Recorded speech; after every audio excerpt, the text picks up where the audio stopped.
most resembles the power dynamic that existed in the scheming world of the old aristocratic court. Throughout history, a court has always formed itself around the person in power: king, queen, emperor, leader. The courtiers who filled this court were in an especially delicate position. They had to serve their masters, but if they seemed to fawn, if they curried favor too obviously, the other courtiers around them would notice and would act against them. Attempts to win the master's favor then had to be subtle. And even skilled courtiers capable of such subtlety still had to protect themselves from their fellow courtiers, who at all moments were scheming to push them aside. Meanwhile, the court was supposed to represent the height of civilization and refinement. Violent or overt power moves were frowned upon. Courtiers would work silently and secretly against any among them who used force. This was the courtier's dilemma. While appearing the very paragon of elegance, they had to outwit and thwart their own opponents in the subtlest of ways. The successful courtier learned over time to make all of his moves indirect. If he stabbed an opponent in the back, it was with a velvet glove on his hand and the sweetest of smiles on his face. Instead of using coercion or outright treachery, the perfect courtier got his way through seduction, charm, deception, and subtle strategy, always planning several moves ahead. Life in the court was a never-ending game that required constant vigilance and tactical thinking. It was civilized war. Today, we face a peculiarly similar paradox to that of the courtier. Everything must appear civilized, decent, democratic, and fair. But if we play by those rules too strictly, if we take them too literally, we are crushed by those around us who are not so foolish. As the great Renaissance diplomat and courtier Niccolò Machiavelli wrote, "Any man who tries to be good all the time is bound to come to ruin among the great number who are not good." The court imagined itself the pinnacle of refinement, but underneath its glittering surface a cauldron of dark emotions, greed, envy, lust, hatred, boiled and simmered. Our world today similarly imagines itself the pinnacle of fairness, yet the same ugly emotions still stir within us, as they have forever. The game is the same. Outwardly, you must seem to respect the niceties, but inwardly, unless you are a fool, you learn quickly to be prudent and to do as Napoleon advised: place your iron hand inside a velvet glove. If, like the courtier of times gone by, you can master the arts of indirection, learning to seduce, charm, deceive, and subtly outmaneuver your opponents, you will attain the heights of power. You will be able to make people bend to your will without their realizing what you have done. And if they do not realize what you have done, they will neither resent nor resist you. To some people, the notion of consciously playing power games, no matter how indirect, seems evil, asocial, a relic of the past. They believe they can opt out of the game by behaving in ways that have nothing to do with power. You must beware of such people. They are often among the most adept players at power. They utilize strategies that cleverly disguise the nature of the manipulation involved. These types, for example, will often display their weakness and lack of power as a kind of moral virtue. But true powerlessness, without any motive of self-interest, would not publicize its weakness to gain sympathy or respect. Making a show of one's weakness is actually a very effective strategy, subtle and deceptive, in the game of power. Another strategy of the supposed non-player is to demand equality in every area of life. Everyone must be treated alike, whatever their status and strength. But if, to avoid the taint of power, you attempt to treat everyone equally and fairly, you will confront the problem that some people do certain things better than others. Treating everyone equally means ignoring their differences, elevating the less skillful, and suppressing those who excel. Again, many of those who behave this way are actually deploying another power strategy, redistributing people's rewards in a way that they determine. Yet another way of avoiding the game would be perfect honesty and straightforwardness, since one of the main techniques of those who seek power is deceit and secrecy. But being perfectly honest will inevitably hurt and insult a great many people, some of whom will choose to injure you in return. No one will see your honest statement as completely objective and free of some personal motivation. And they will be right. In truth, the use of honesty is indeed a power strategy intended to convince people of one's noble, good-hearted, selfless character. It is a form of persuasion, even a subtle form of coercion. Finally, those who claim to be non-players may affect an air of naivete to protect them from the accusation that they are after power. Beware again, however, for the appearance of naivete can be an effective means of deceit, and even genuine naivete is not free of the snares of power. Children may be naive in many ways, but they often act from an elemental need to gain control over those around them.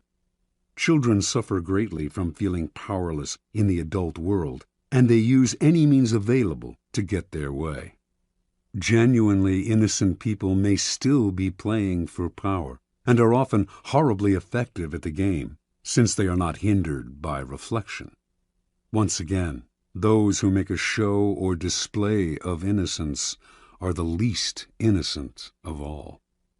You can recognize these supposed non-players by the way they flaunt their moral qualities, their piety, their exquisite sense of justice.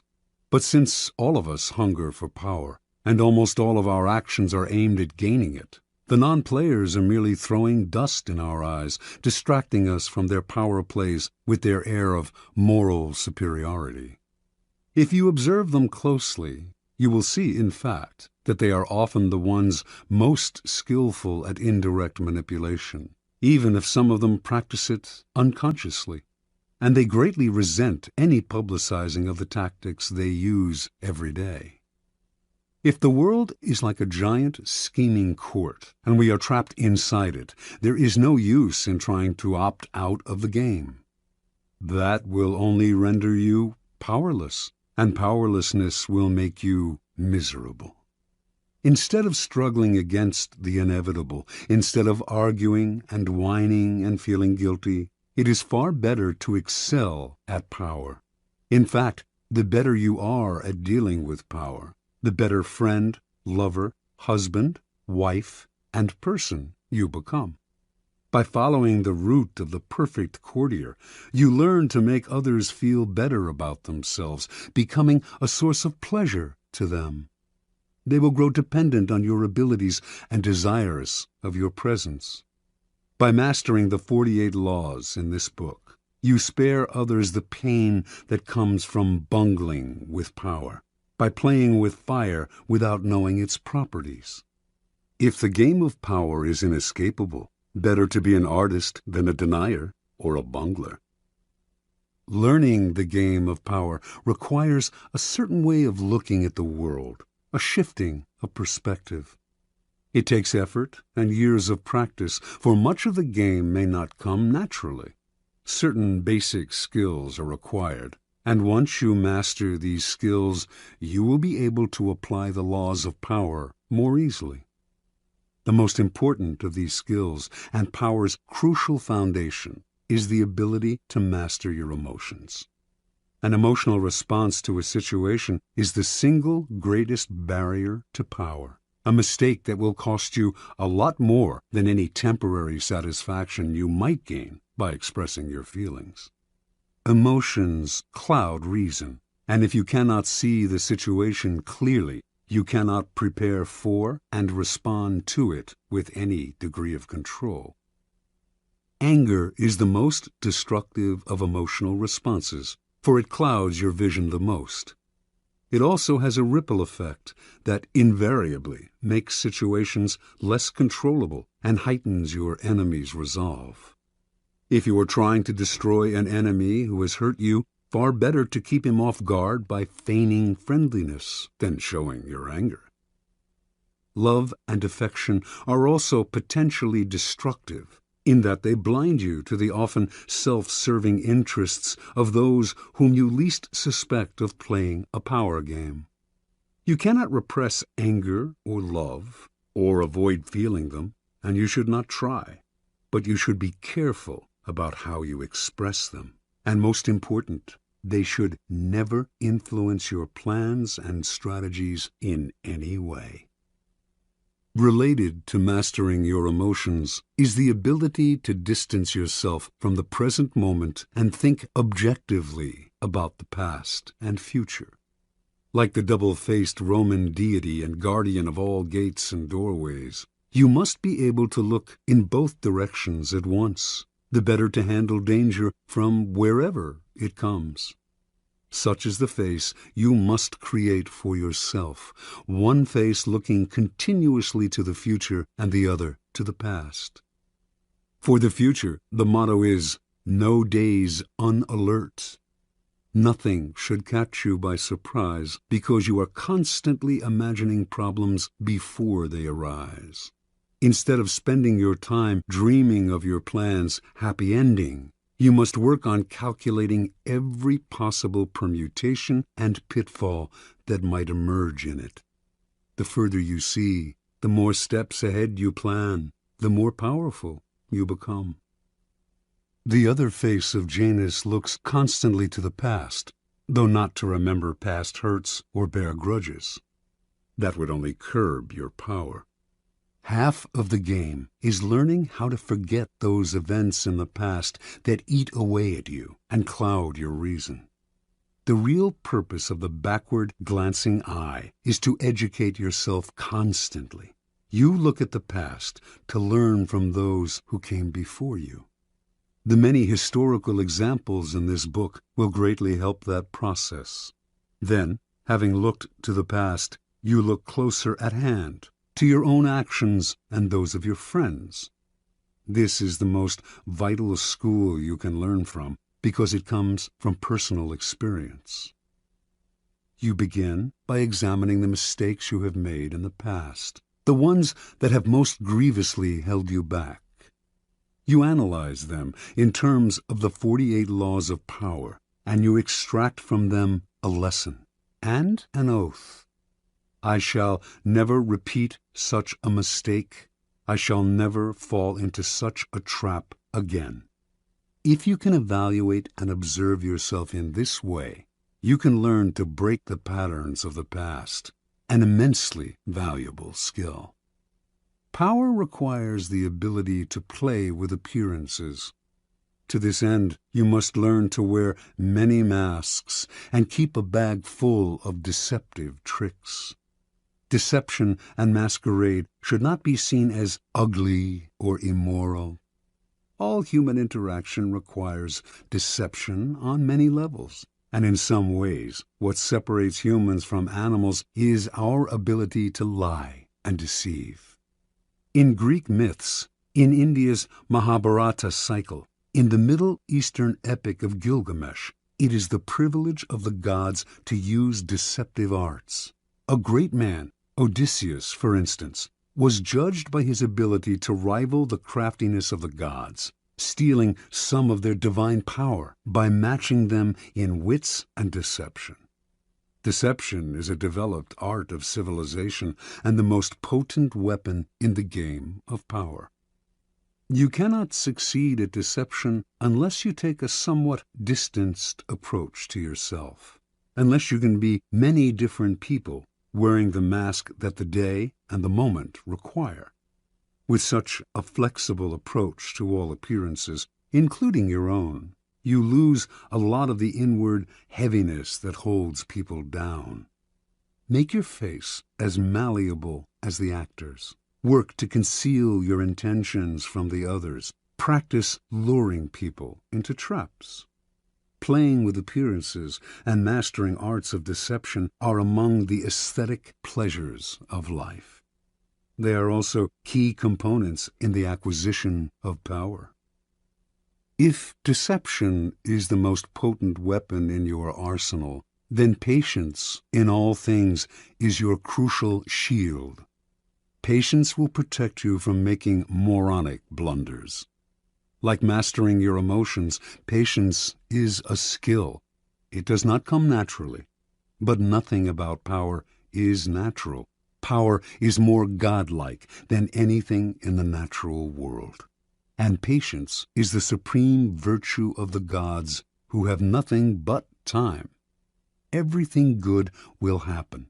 The grass will grow again, if you give it time and see several steps into the future.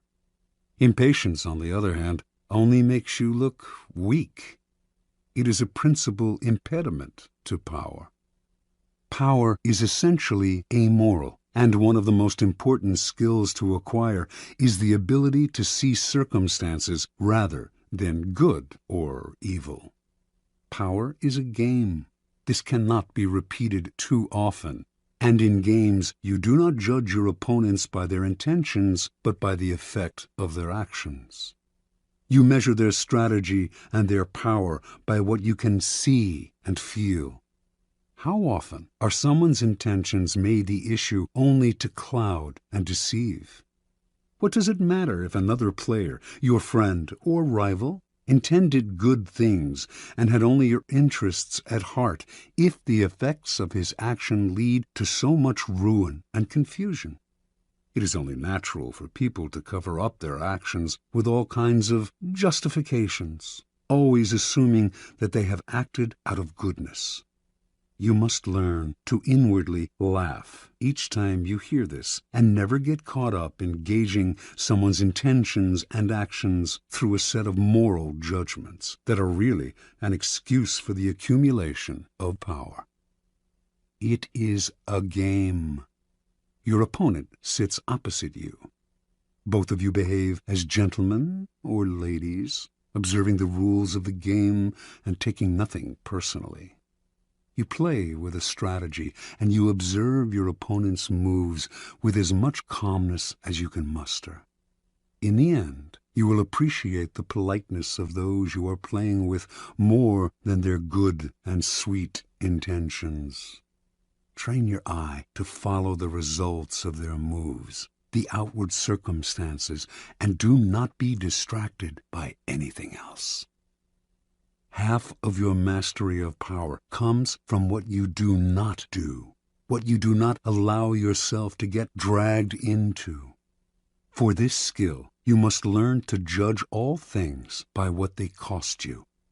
As Nietzsche wrote, the value of a thing sometimes lies not in what one attains with it, but in what one pays for it, what it costs us.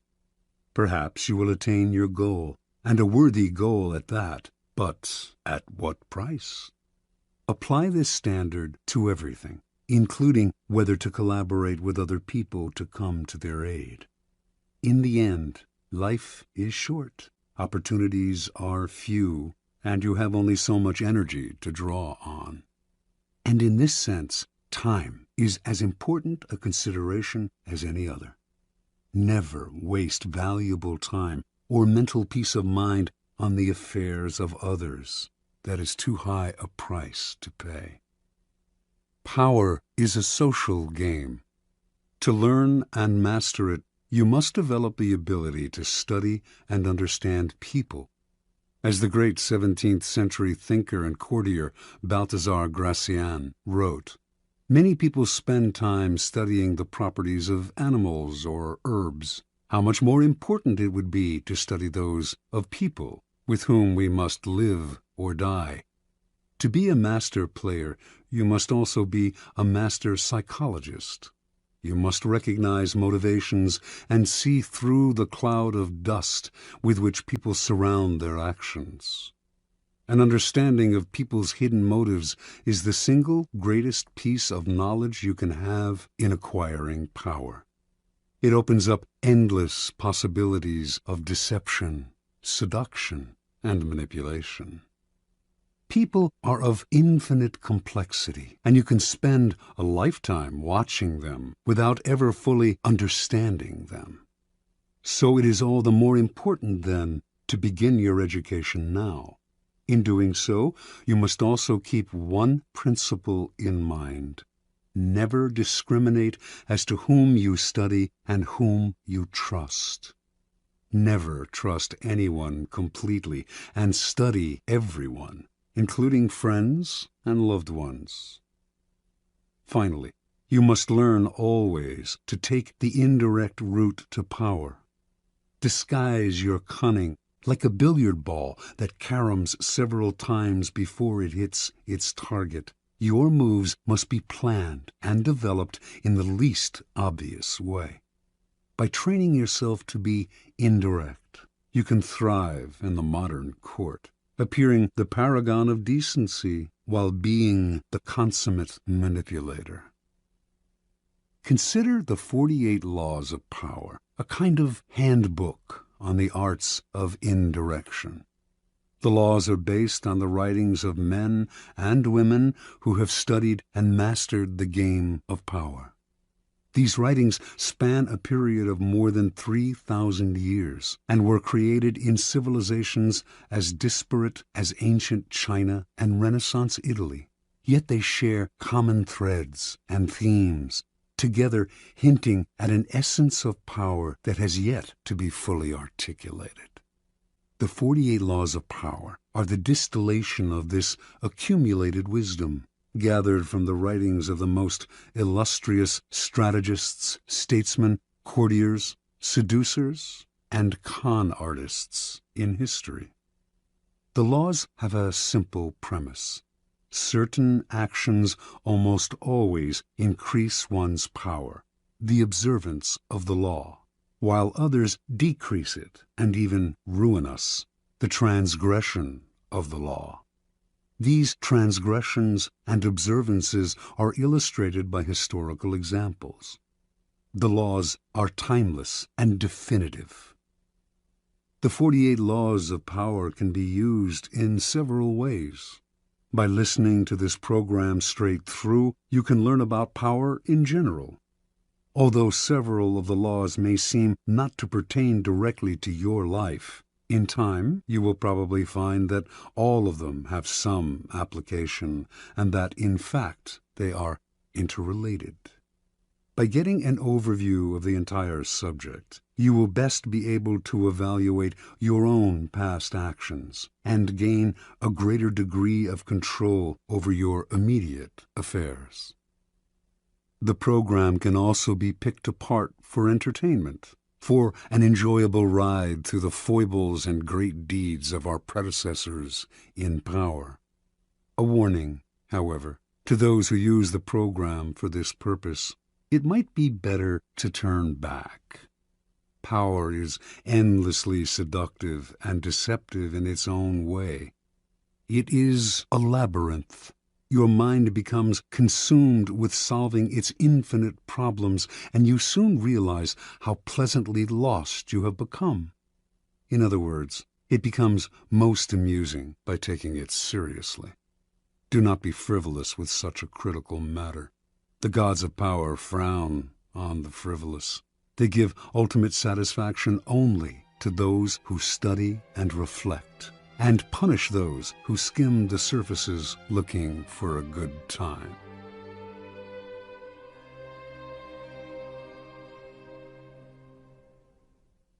Law 1. Never outshine the master. Judgment. Always make those above you feel comfortably superior. In your desire to please and impress them, do not go too far in displaying your talents, or you might accomplish the opposite, inspire fear and insecurity. Make your masters appear more brilliant than they are, and you will attain the heights of power. Transgression of the law. Nicolas Fouquet, Louis XIV's finance minister in the first years of his reign, was a generous man who loved lavish parties, pretty women, and poetry. He also loved money, for he led an extravagant lifestyle. Fouquet was clever and very much indispensable to the king. So, when the Prime Minister, Jules Mazarin, died in 1661, the Finance Minister expected to be named the successor. Instead, the king decided to abolish the position.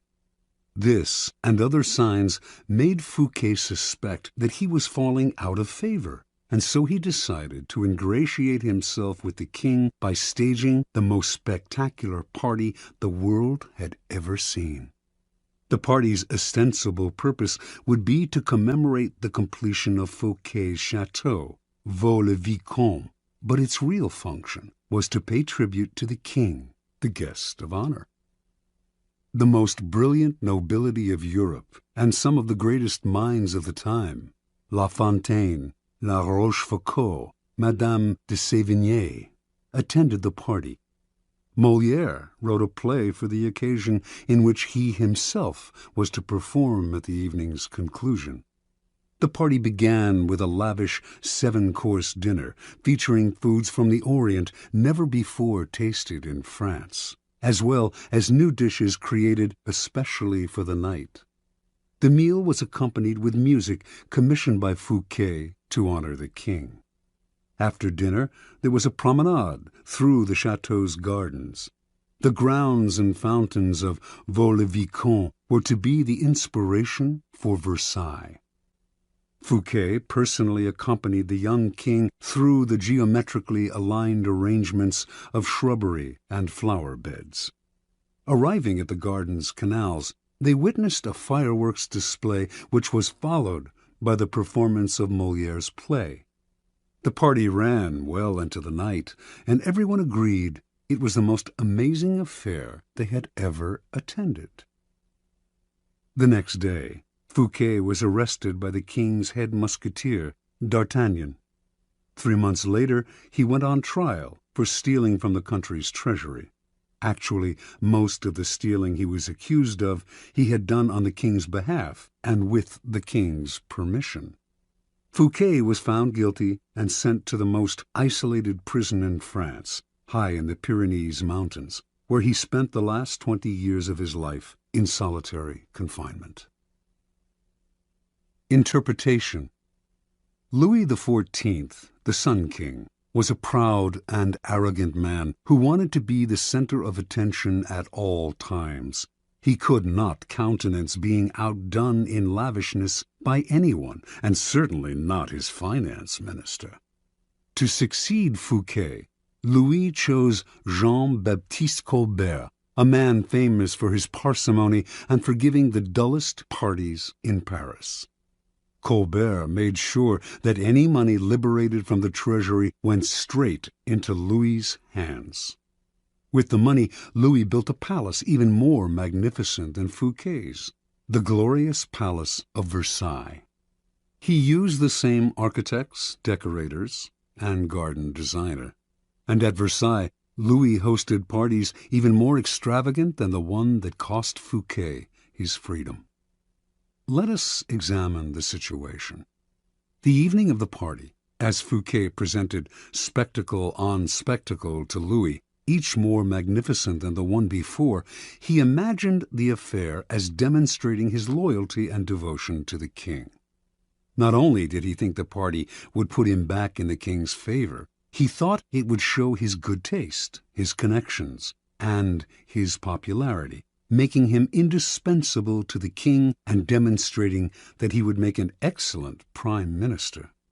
Instead, however, each new spectacle, each appreciative smile bestowed by the guests on Fouquet, made it seem to Louis that his own friends and subjects were more charmed by the finance minister than by the king himself, and that Fouquet was actually flaunting his wealth and power. Rather than flattering Louis XIV, Fouquet's elaborate party offended the king's vanity. Louis would not admit this to anyone, of course. Instead, he found a convenient excuse to rid himself of a man who had inadvertently made him feel insecure. Such is the fate, in some form or other, of all those who unbalance the master's sense of self, poke holes in his vanity, or make him doubt his preeminence. Observance of the law. In the early 1600s, the Italian astronomer and mathematician Galileo found himself in a precarious position. He depended on the generosity of great rulers to support his research, and so, like all Renaissance scientists, he would sometimes make gifts of his inventions and discoveries to the leading patrons of the time. Once, for instance, he presented a military compass he had invented to the Duke of Gonzaga.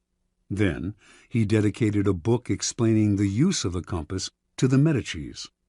Both rulers were grateful, and through them Galileo was able to find more students to teach. No matter how great the discovery, however, his patrons usually paid him with gifts, not cash.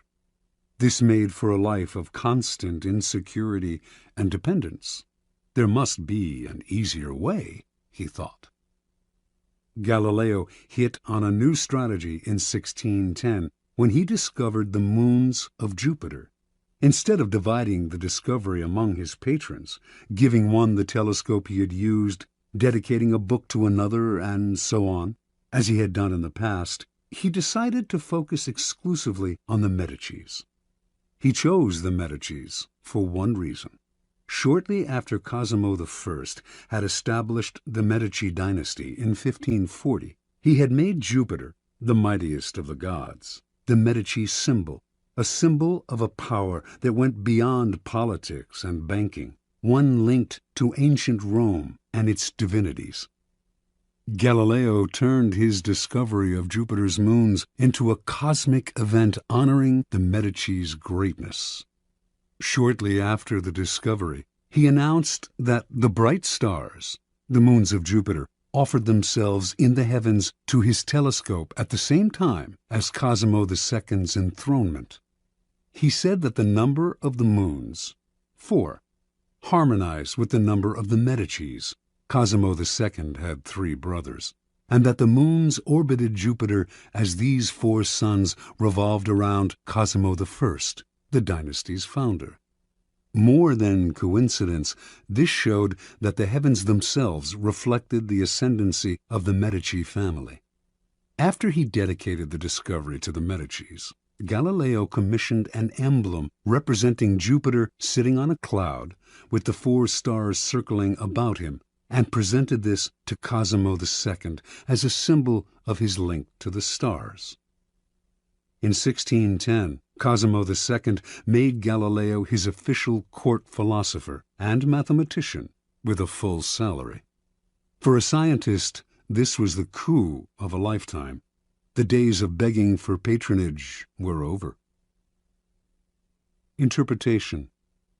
In one stroke, Galileo gained more with his new strategy than he had in years of begging.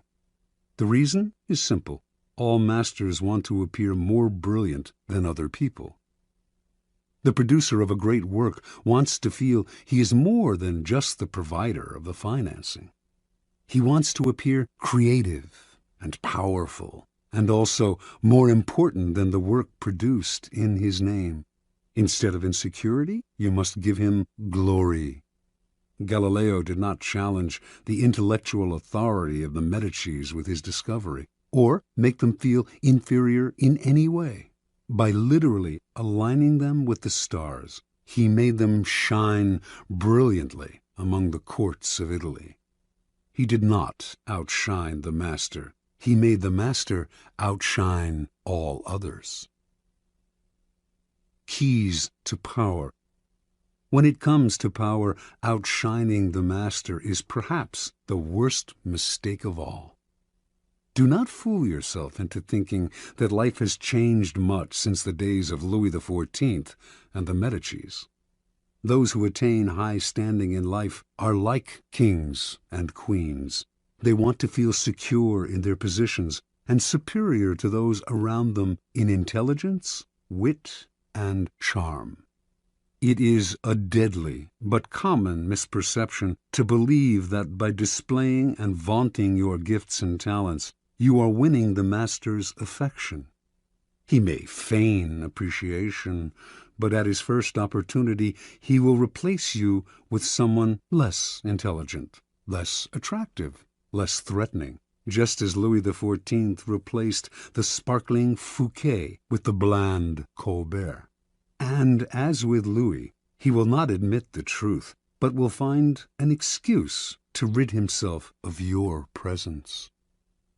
This law involves two rules that you must realize. First, you can inadvertently outshine a master simply by being yourself. There are masters who are more insecure than others, monstrously insecure.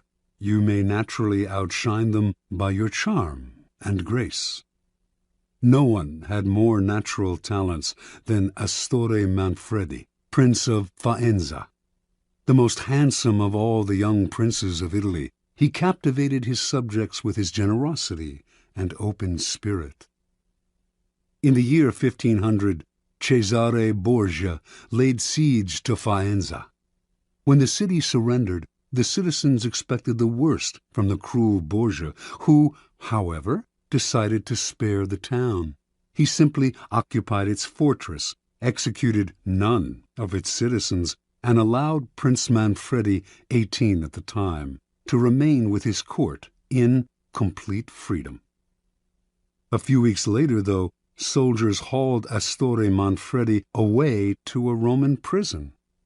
A year after that, his body was fished out of the river Tiber, a stone tied around his neck. Borgia justified the horrible deed with some sort of trumped-up charge of treason and conspiracy. But the real problem was that he was notoriously vain and insecure. The young man was outshining him without even trying. Given Manfredi's natural talents, the prince's mere presence made Borgia seem less attractive and charismatic. The lesson is simple. If you cannot help being charming and superior, you must learn to avoid such monsters of vanity. Either that, or find a way to mute your good qualities when in the company of a Cesare Borgia. Second, never imagine that because the master loves you, you can do anything you want. Entire books could be written about favorites who fell out of favor by taking their status for granted, for daring to outshine. Knowing the dangers of outshining your master, you can turn this law to your advantage. First, you must flatter and puff up your master. Overt flattery can be effective, but has its limits. It is too direct and obvious, and looks bad to other courtiers. Discreet flattery is much more powerful. If you are more intelligent than your master, for example, seem the opposite. Make him appear more intelligent than you. Act naive. Make it seem that you need his expertise. Commit harmless mistakes that will not hurt you in the long run, but will give you the chance to ask for his help. Masters adore such requests. A master who cannot bestow on you the gifts of his experience may direct rancor and ill will at you instead. If your ideas are more creative than your master's, ascribe them to him in as public a manner as possible. Make it clear that your advice is merely an echo of his advice. He must appear as the sun around which everyone revolves, radiating power and brilliance, the center of attention. If you are thrust into the position of entertaining him, a display of your limited means may win you his sympathy. Any attempt to impress him with your grace and generosity can prove fatal. Learn from Fouquet or pay the price. In all of these cases, it is not a weakness to disguise your strengths if, in the end, they lead to power. By letting others outshine you, you remain in control instead of being a victim of their insecurity. This will all come in handy the day you decide to rise above your inferior status. If, like Galileo, you can make your master shine even more in the eyes of others, then you are a godsend, and you will be instantly promoted. Law 2. Never put too much trust in friends. Learn how to use enemies. Judgment. Be wary of friends. They will betray you more quickly, for they are easily aroused to envy. They also become spoiled and tyrannical. But hire a former enemy, and he will be more loyal than a friend, because he has more to prove. In fact, you have more to fear from friends than from enemies. If you have no enemies, find a way to make them. Transgression of the law. In the mid-9th century A.D., a young man named Michael III assumed the throne of the Byzantine Empire. His mother, the Empress Theodora, had been banished to a nunnery, and her lover, Theoctistus, had been murdered. At the head of the conspiracy to depose Theodora and enthrone Michael had been Michael's uncle, Bardas, a man of intelligence and ambition. Michael was now a young, inexperienced ruler, surrounded by intriguers, murderers, and profligates. In this time of peril, he needed someone he could trust as his counselor, and his thoughts turned to Basilius, his best friend. Basilius had no experience whatsoever in government and politics. In fact, he was the head of the royal stables, but he had proven his love and gratitude time and again. They had met a few years before, when Michael had been visiting the stables just as a wild horse got loose. Basilius, a young groom from peasant Macedonian stock, had saved Michael's life. The groom's strength and courage had impressed Michael, who immediately raised Basilius from the obscurity of being a horse trainer to the position of head of the stables. He loaded his friend with gifts and favors, and they became inseparable. Basilius was sent to the finest school in Byzantium, and the crude peasant became a cultured and sophisticated courtier. Now Michael was emperor, and in need of someone loyal. Who could he better trust with the post of chamberlain and chief counselor than a young man who owed him everything? Basilius could be trained for the job, and Michael loved him like a brother. Ignoring the advice of those who recommended the much more qualified Bardas, Michael chose his friend. Basilius learned well, and was soon advising the emperor on all matters of state. The only problem seemed to be money. Basilius never had enough. Exposure to the splendor of Byzantine court life made him avaricious for the perks of power. Michael doubled, then tripled his salary, ennobled him, and married him off to his own mistress, Eudoxia Ingerina. Keeping such a trusted friend and adviser satisfied was worth any price. But more trouble was to come. Bardas was now head of the army, and Basilius convinced Michael that the man was hopelessly ambitious.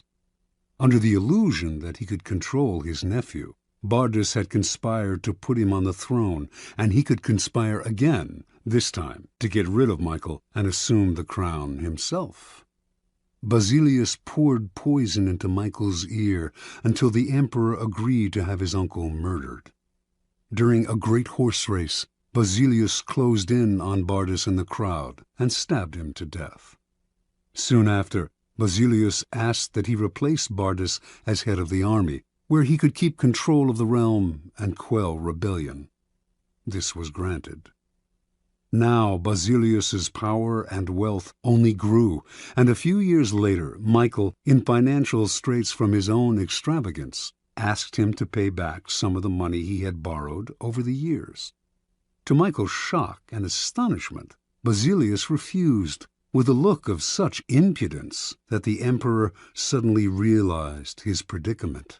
The former stable boy had more money, more allies in the army and senate, and in the end, more power than the emperor himself. A few weeks later, after a night of heavy drinking, Michael awoke to find himself surrounded by soldiers. Basilius watched as they stabbed the emperor to death. Then, after proclaiming himself emperor, he rode his horse through the streets of Byzantium, brandishing the head of his former benefactor and best friend at the end of a long pike. Interpretation. Michael staked his future on the sense of gratitude he thought Basilius must feel for him. Surely Basilius would serve him best. He owed the emperor his wealth, his education, and his position. It was only on the fateful day when the emperor saw that impudent smile on Basilius's face that he realized his deadly mistake. He had created a monster. He had allowed a man to see power up close, a man who then wanted more, who asked for anything and got it, who felt encumbered by the charity he had received, and simply did what many people do in such a situation. They forget the favors they have received and imagine they have earned their success by their own merits. At Michael's moment of realization, he could still have saved his own life, but friendship and love blind every man to their interests. Nobody believes a friend can betray, and Michael went on disbelieving until the day his head ended up on a pike. Keys to power. It is natural to want to employ your friends when you find yourself in times of need. The world is a harsh place, and your friends soften the harshness. Besides, you know them. Why depend on a stranger when you have a friend at hand? The problem is that you often do not know your friends as well as you imagine. When you decide to hire a friend, you gradually discover the qualities he or she has kept hidden. Strangely enough, it is your act of kindness that unbalances everything. People want to feel they deserve their good fortune. The receipt of a favor can become oppressive. It means you have been chosen because you are a friend, not necessarily because you are deserving. There is almost a touch of condescension in the act of hiring friends that secretly afflicts them. The injury will come out slowly, a little more honesty, flashes of resentment and envy here and there, and before you know it, your friendship fades. The more favors and gifts you supply to revive the friendship, the less gratitude you receive. All working situations require a kind of distance between people. You are trying to work, not make friends. Friendliness, real or false, only obscures that fact. The key to power, then, is the ability to judge who is best able to further your interests in all situations. Keep friends for friendship, but work with the skilled and competent. Whenever you can, bury the hatchet with an enemy and make a point of putting him in your service.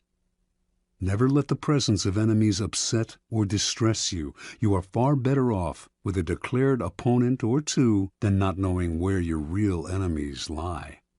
The man of power welcomes conflict, using enemies to enhance his reputation as a sure-footed fighter who can be relied upon in times of uncertainty.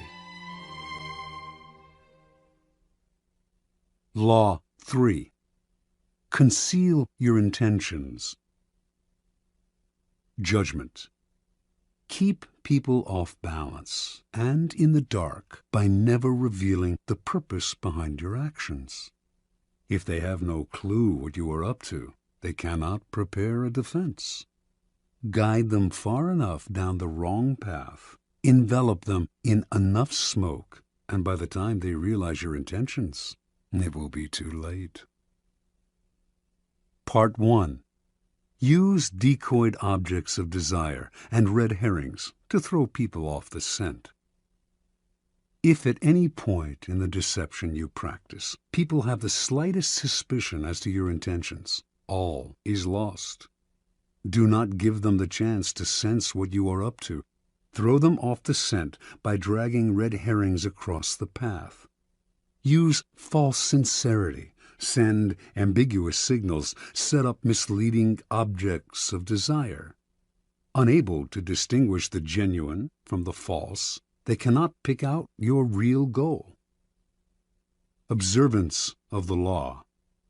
In 1850, the young Otto von Bismarck, then a 35-year-old deputy in the Prussian parliament, was at a turning point in his career. The issues of the day were the unification of the many states, including Prussia, into which Germany was then divided, and a war against Austria, the powerful neighbor to the south that hoped to keep the Germans weak and at odds, even threatening to intervene if they tried to unite. Prince William, next in line to be Prussia's king, was in favor of going to war, and the Parliament rallied to the cause, prepared to back any mobilization of troops. The only ones to oppose war were the present king, Frederick William IV, and his ministers, who preferred to appease the powerful Austrians. Throughout his career, Bismarck had been a loyal, even passionate supporter of Prussian might and power. He dreamed of German unification, of going to war against Austria and humiliating the country that for so long had kept Germany divided. A former soldier, he saw warfare as a glorious business. This, after all, was the man who years later would say, "The great questions of the time will be decided not by speeches and resolutions, but by iron and blood." Passionate patriot and lover of military glory, Bismarck nevertheless gave a speech in Parliament at the height of the war fever that astonished all who heard it. "Woe unto the statesman," he said, "who makes war without a reason that will still be valid when the war is over. After the war, you will all look differently at these questions. Will you then have the courage to turn to the peasant contemplating the ashes of his farm, to the man who has been crippled, to the father who has lost his children?" Not only did Bismarck go on to talk of the madness of this war, but, strangest of all, he praised Austria and defended her actions. This went against everything he had stood for. The consequences were immediate. Bismarck was against the war. What could this possibly mean? Other deputies were confused, and several of them changed their votes. Eventually, the king and his ministers won out, and war was averted. A few weeks after Bismarck's infamous speech, the king, grateful that he had spoken for peace, made him a cabinet minister. A few years later, he became the Prussian premier. In this role, he eventually led his country and the peace-loving king into a war against Austria, crushing the former empire and establishing a mighty German state, with Prussia at its head. Interpretation. At the time of his speech, in 1850, Bismarck made several calculations. First, he sensed that the Prussian military, which had not kept pace with other European armies, was unready for war, that Austria, in fact, might very well win, a disastrous result for the future. Second, if the war were lost and Bismarck had supported it, his career would be gravely jeopardized. The king and his conservative ministers wanted peace. Bismarck wanted power. The answer was to throw people off the scent by supporting a cause he detested, saying things he would laugh at if said by another. A whole country was fooled. It was because of Bismarck's speech that the king made him a minister, a position from which he quickly rose to be prime minister, attaining the power to strengthen the Prussian military and accomplish what he had wanted all along: the humiliation of Austria and the unification of Germany under Prussia's leadership. Through insincerity and misleading signals, he deceived everyone, concealed his purpose, and attained everything he wanted. Such is the power of hiding your intentions. Keys to power. Most people are open books. They say what they feel, blurt out their opinions at every opportunity, and constantly reveal their plans and intentions. They do this for several reasons. First, it is easy and natural to always want to talk about one's feelings and plans for the future. It takes effort to control your tongue and monitor what you reveal. Second, Many believe that by being honest and open, they are winning people's hearts and showing their good nature. They are greatly deluded. Honesty is actually a blunt instrument which bloodies more than it cuts. Your honesty is likely to offend people. It is much more prudent to tailor your words, telling people what they want to hear, rather than the coarse and ugly truth of what you feel or think. More important, by being unabashedly open, you make yourself so predictable and familiar that it is almost impossible to respect or fear you, and power will not accrue to a person who cannot inspire such emotions. If you yearn for power, quickly lay honesty aside and train yourself in the art of concealing your intentions. Master the art, and you will always have the upper hand. Basic to an ability to conceal one's intentions is a simple truth about human nature. Our first instinct is to always trust appearances. We cannot go around doubting the reality of what we see and hear. Constantly imagining that appearances concealed something else would exhaust and terrify us. This fact makes it relatively easy to conceal one's intentions. Simply dangle an object you seem to desire, a goal you seem to aim for, in front of people's eyes, and they will take the appearance for reality. Once their eyes focus on the decoy, they will fail to notice what you are really up to. You can use this tactic in the following manner. Hide your intentions not by closing up, with the risk of appearing secretive and making people suspicious, but by talking endlessly about your desires and goals, just not your real ones. You will kill 3 birds with 1 stone. You appear friendly, open, and trusting. You conceal your intentions, and you send your rivals on time-consuming goose chases. Another powerful tool in throwing people off the scent is false sincerity. People easily mistake sincerity for honesty. Remember, their first instinct is to trust appearances, and since they value honesty and want to believe in the honesty of those around them, they will rarely doubt you or see through your act. Seeming to believe what you say gives your words great weight. To make your false sincerity an effective weapon in concealing your intentions, espouse a belief in honesty and forthrightness as important social values. Do this as publicly as possible. Emphasize your position on this subject by occasionally divulging some heartfelt thought, though only one that is actually meaningless or irrelevant, of course. Napoleon's minister Talleyrand was a master at taking people into his confidence by revealing some apparent secret. This feigned confidence, a decoy, would then elicit a real confidence on the other person's part. Remember, the best deceivers do everything they can to cloak their roguish qualities. They cultivate an air of honesty in one area to disguise their dishonesty in others.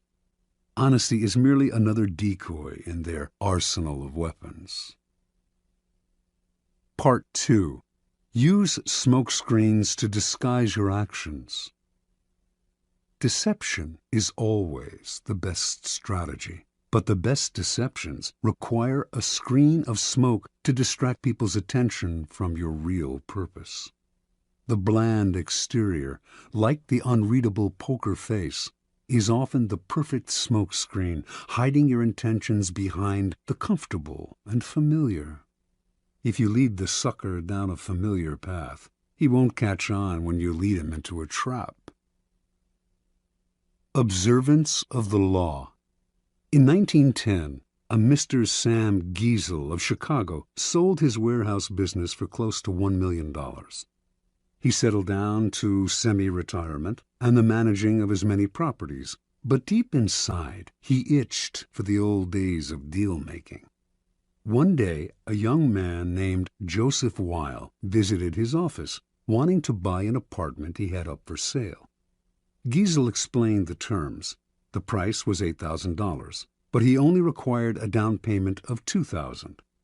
Wiles said he would sleep on it, but he came back the following day and offered to pay the full $8,000 in cash if Giesel could wait a couple of days until a deal Weil was working on came through. Even in semi-retirement, a clever businessman like Giesel was curious as to how Weil would be able to come up with so much cash, roughly $150,000 today, so quickly. Weil seemed reluctant to say and quickly changed the subject, but Giesel was persistent. Finally, after assurances of confidentiality, Weil told Giesel the following story. Weil's uncle was the secretary to a coterie of multimillionaire financiers. These wealthy gentlemen had purchased a hunting lodge in Michigan 10 years ago at a cheap price. They had not used the lodge for a few years, so they had decided to sell it and had asked Weil's uncle to get whatever he could for it. For reasons, good reasons, of his own, the uncle had been nursing a grudge against the millionaires for years. This was his chance to get back at them. He would sell the property for $35,000 to a setup man, whom it was Weil's job to find. The financiers were too wealthy to worry about this low price. The setup man would then turn around and sell the property again for its real price, around $155,000. The uncle, Weil, and the third man would split the profits from this second sale. It was all legal and for a good cause, the uncle's just retribution. Giesel had heard enough. He wanted to be the set-up buyer. Weil was reluctant to involve him, but Giesel would not back down. The idea of a large profit plus a little adventure had him champing at the bit. Weil explained that Giesel would have to put up the $35,000 in cash to bring the deal off. Giesel, a millionaire, said he could get the money with a snap of his fingers. Weil finally relented and agreed to arrange a meeting between the uncle, Giesel, and the financiers in the town of Galesburg, Illinois.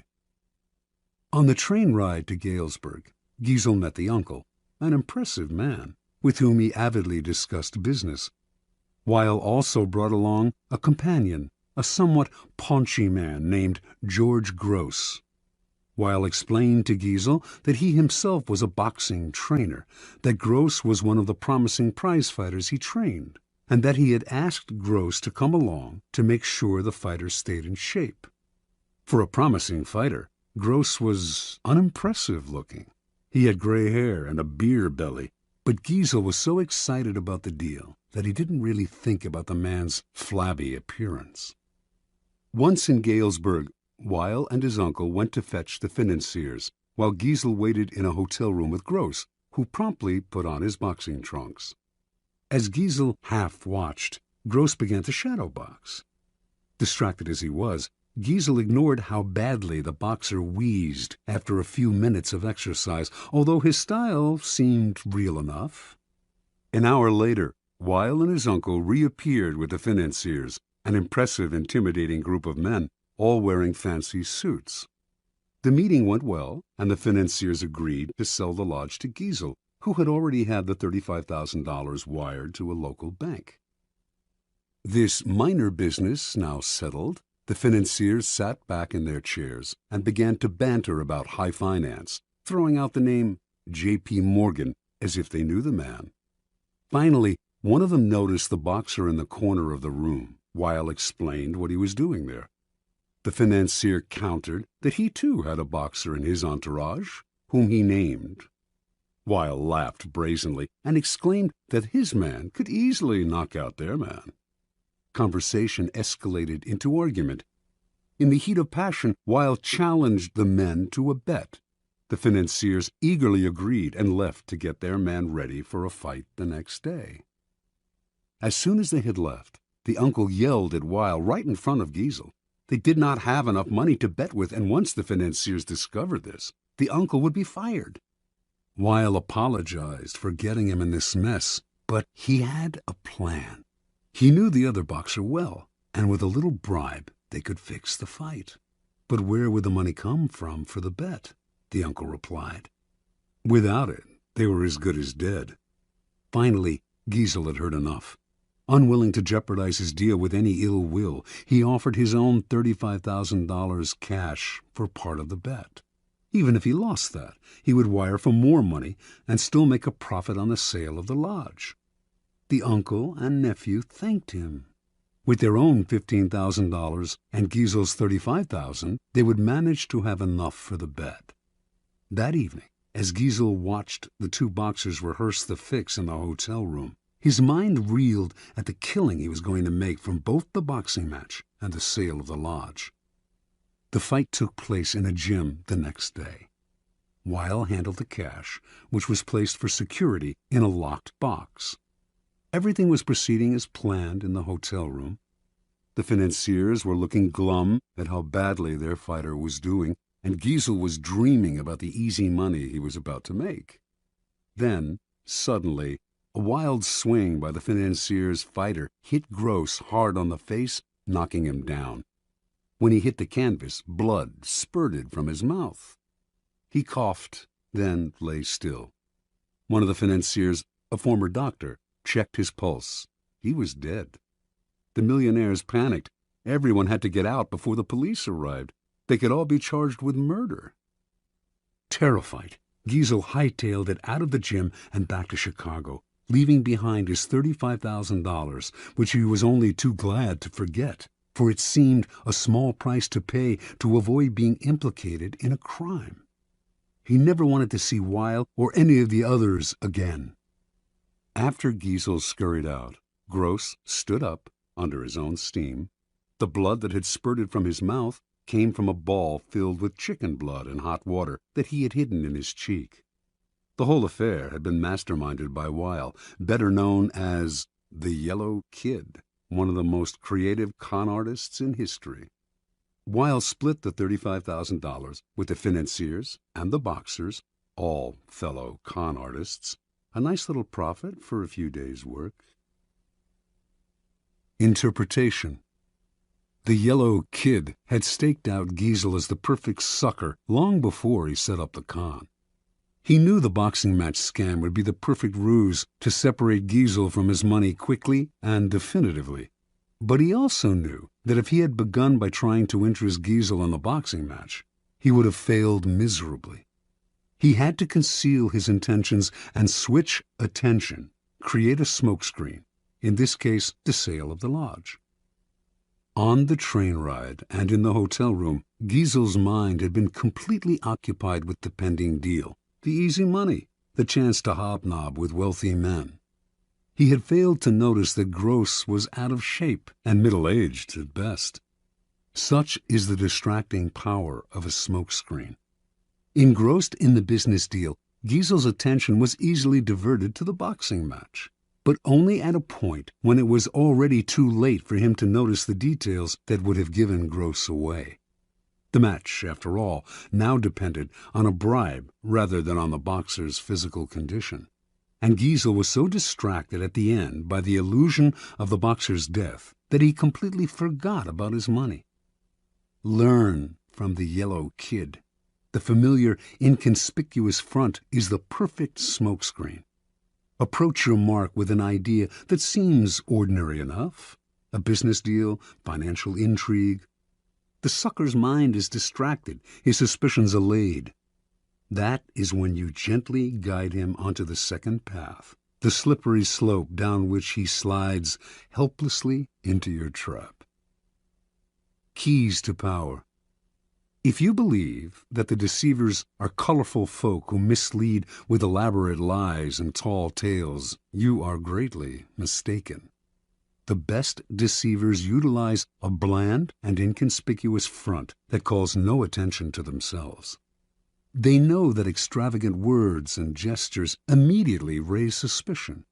Instead, they envelop their mark in the familiar, the banal, the harmless. The simplest form of smokescreen is facial expression. Behind a bland, unreadable exterior, all sorts of mayhem can be planned without detection. This is a weapon that the most powerful men in history have learned to perfect. It was said that no one could read Franklin D. Roosevelt's face. Baron James Rothschild made a lifelong practice of disguising his real thoughts behind bland smiles and nondescript looks. Stendhal wrote of Talleyrand, "Never was a face less of a barometer." As one poker manual explains it, while playing his hand, the good player is seldom an actor. Instead, he practices a bland behavior that minimizes readable patterns, frustrates and confuses opponents, permits greater concentration. An adaptable concept, the smokescreen can be practiced on a number of levels, all playing on the psychological principles of distraction and misdirection. One of the most effective smokescreens is the noble gesture. People want to believe apparently noble gestures are genuine, for the belief is pleasant. They rarely notice how deceptive these gestures can be. Another effective smokescreen is the pattern, the establishment of a series of actions that seduce the victim into believing you will continue in the same way. The pattern plays on the psychology of anticipation. Our behavior conforms to patterns, or so we like to think. In 1878, the American robber baron Jay Gould created a company that began to threaten the monopoly of the telegraph company Western Union. The directors of Western Union decided to buy Gould's company up. They had to spend a hefty sum, but they figured they had managed to rid themselves of an irritating competitor. A few months later, though, Gould was at it again, complaining he had been treated unfairly. He started up a second company to compete with Western Union and its new acquisition. The same thing happened again. Western Union bought him out to shut him up. Soon the pattern began for the third time, but now Gould went for the jugular. He suddenly staged a bloody takeover struggle and managed to gain complete control of Western Union. He had established a pattern that had tricked the company's directors into thinking his goal was to be bought out at a handsome rate. Once they paid him off, they relaxed and failed to notice that he was actually playing for higher stakes. The pattern is powerful in that it deceives the other person into expecting the opposite of what you are really doing. Remember, it takes patience and humility to dull your brilliant colors, to put on the mask of the inconspicuous. Do not despair at having to wear such a bland mask. It is often your unreadability that draws people to you and makes you appear a person of power.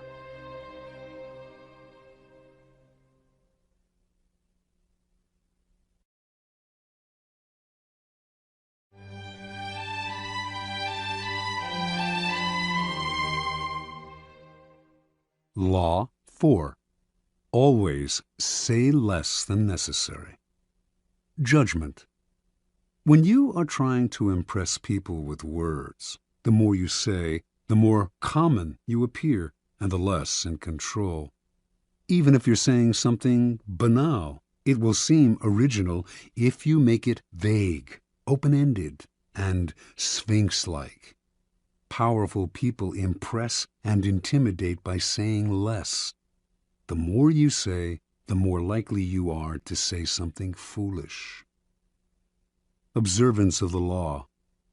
In the court of Louis XIV, nobles and ministers would spend days and nights debating issues of state. They would confer, argue, make and break alliances, and argue again until finally the critical moment arrived. Two of them would be chosen to represent the different sides to Louis himself, who would decide what should be done. After these persons were chosen, everyone would argue some more. How should the issues be phrased? What would appeal to Louis? What would annoy him? At what time of day should the representatives approach him, and in what part of the Versailles Palace? What expression should they have on their faces? Finally, after all this was settled, the fateful moment would finally arrive. The two men would approach Louis, always a delicate matter, and when they finally had his ear, they would talk about the issue at hand, spelling out the options in detail. Louis would listen in silence, a most enigmatic look on his face. Finally, When each had finished his presentation and had asked for the king's opinion, he would look at them both and say, "I shall see." Then he would walk away. The ministers and courtiers would never hear another word on this subject from the king. They would simply see the result weeks later, when he would come to a decision and act. He would never bother to consult them on the matter again. Interpretation. Louis XIV was a man of very few words. His most famous remark is, "L'État, c'est moi." The state is me. Nothing could be more pithy, yet more eloquent. His infamous, "I shall see," was one of several extremely short phrases that he would apply to all manner of requests. Louis was not always this way. As a young man, he was known for talking at length, delighting in his own eloquence. His later taciturnity was self-imposed, an act, a mask he used to keep everybody below him off balance. No one knew exactly where he stood or could predict his reactions. No one could try to deceive him by saying what they thought he wanted to hear, because no one knew what he wanted to hear.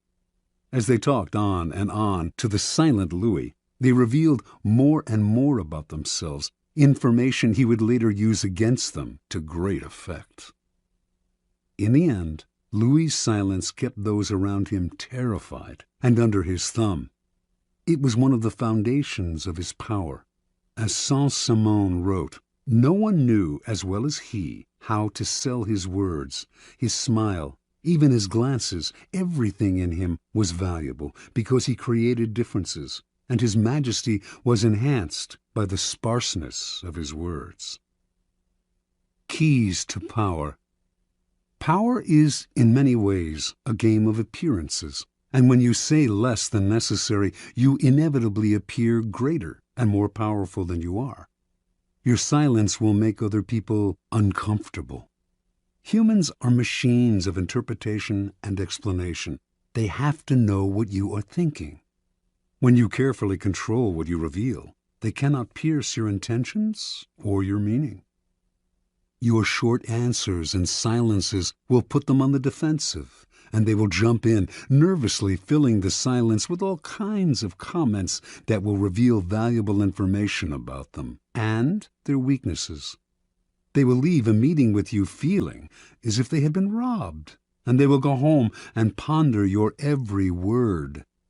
This extra attention to your brief comments will only add to your power. Law 5. So much depends on reputation.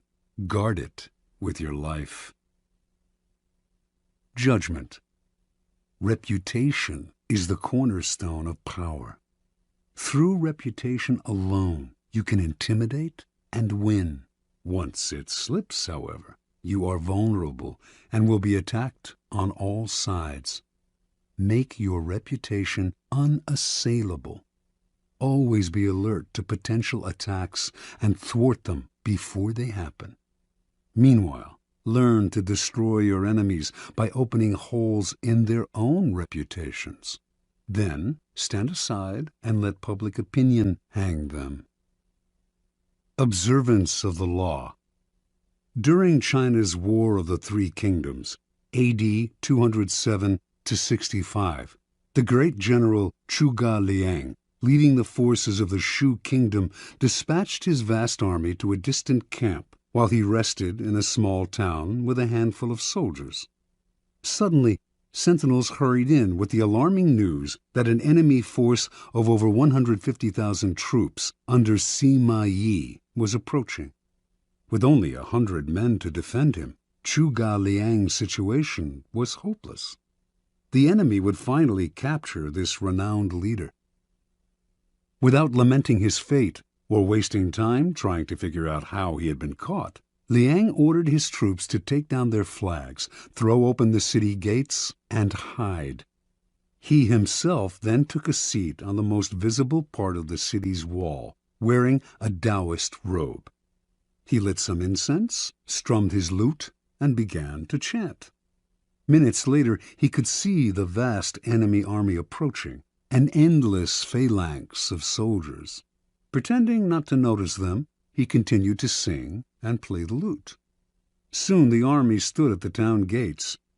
At its head was Sima Yi, who instantly recognized the man on the wall.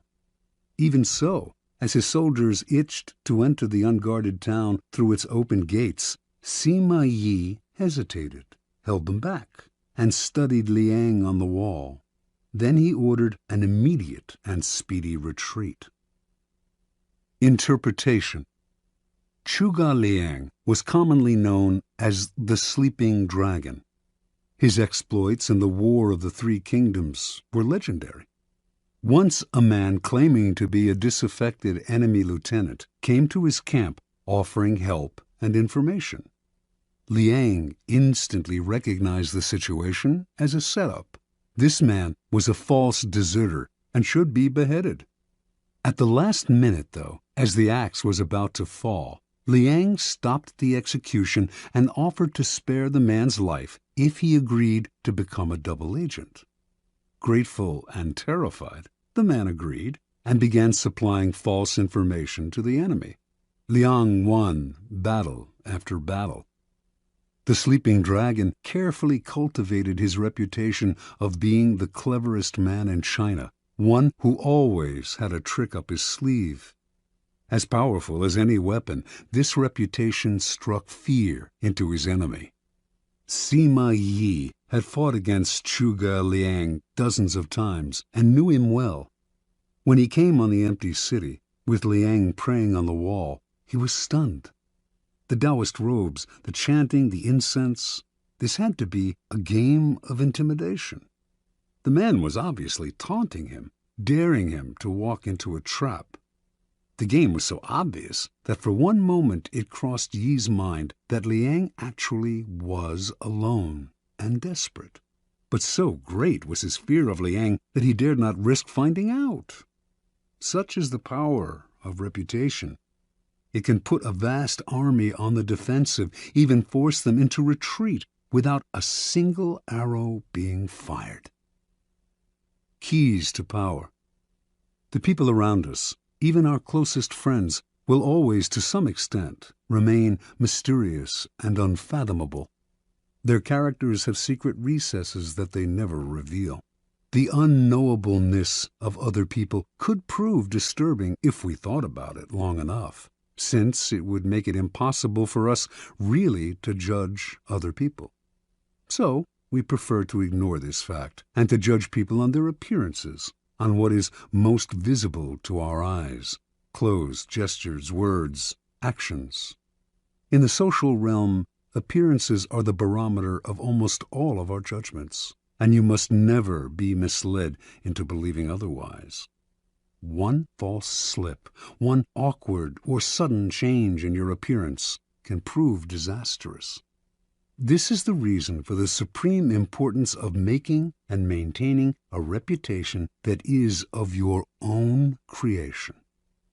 That reputation will protect you in the dangerous game of appearances, distracting the probing eyes of others from knowing what you are really like, and giving you a degree of control over how the world judges you, a powerful position to be in.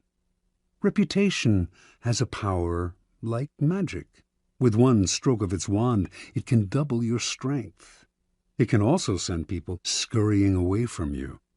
Whether the exact same deeds appear brilliant or dreadful can depend entirely on the reputation of the doer.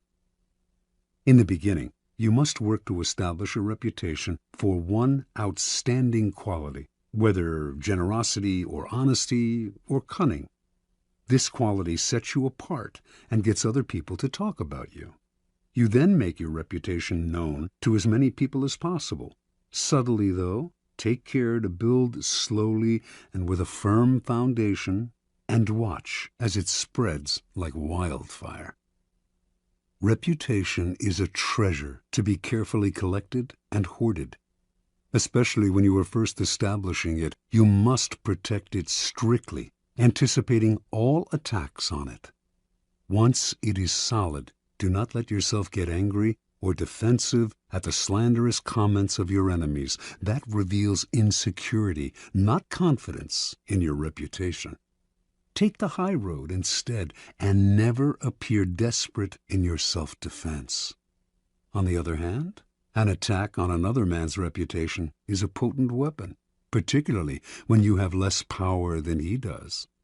He has much more to lose in such a battle, and your own thus far small reputation gives him a small target when he tries to return your fire. But this tactic must be practiced with skill. You must not seem to engage in petty vengeance. If you do not break your enemy's reputation cleverly, you will inadvertently ruin your own. Law 6. Court attention at all cost. Judgment. Everything is judged by its appearance. What is unseen counts for nothing. Never let yourself get lost in the crowd then, or buried in oblivion. Stand out. Be conspicuous at all cost. Make yourself a magnet of attention by appearing larger, more colorful, more mysterious than the bland and timid masses. Part 1. Surround your name with the sensational and scandalous. Draw attention to yourself by creating an unforgettable, even controversial image. Court scandal. Do anything to make yourself seem larger than life and shine more brightly than those around you. Make no distinction between kinds of attention. Notoriety of any sort will bring you power. Better to be slandered and attacked than ignored. Observance of the law. P.T. Barnum started his career as an assistant to the owner of a circus, Aaron Turner. In 1836, the circus stopped in Annapolis, Maryland, for a series of performances.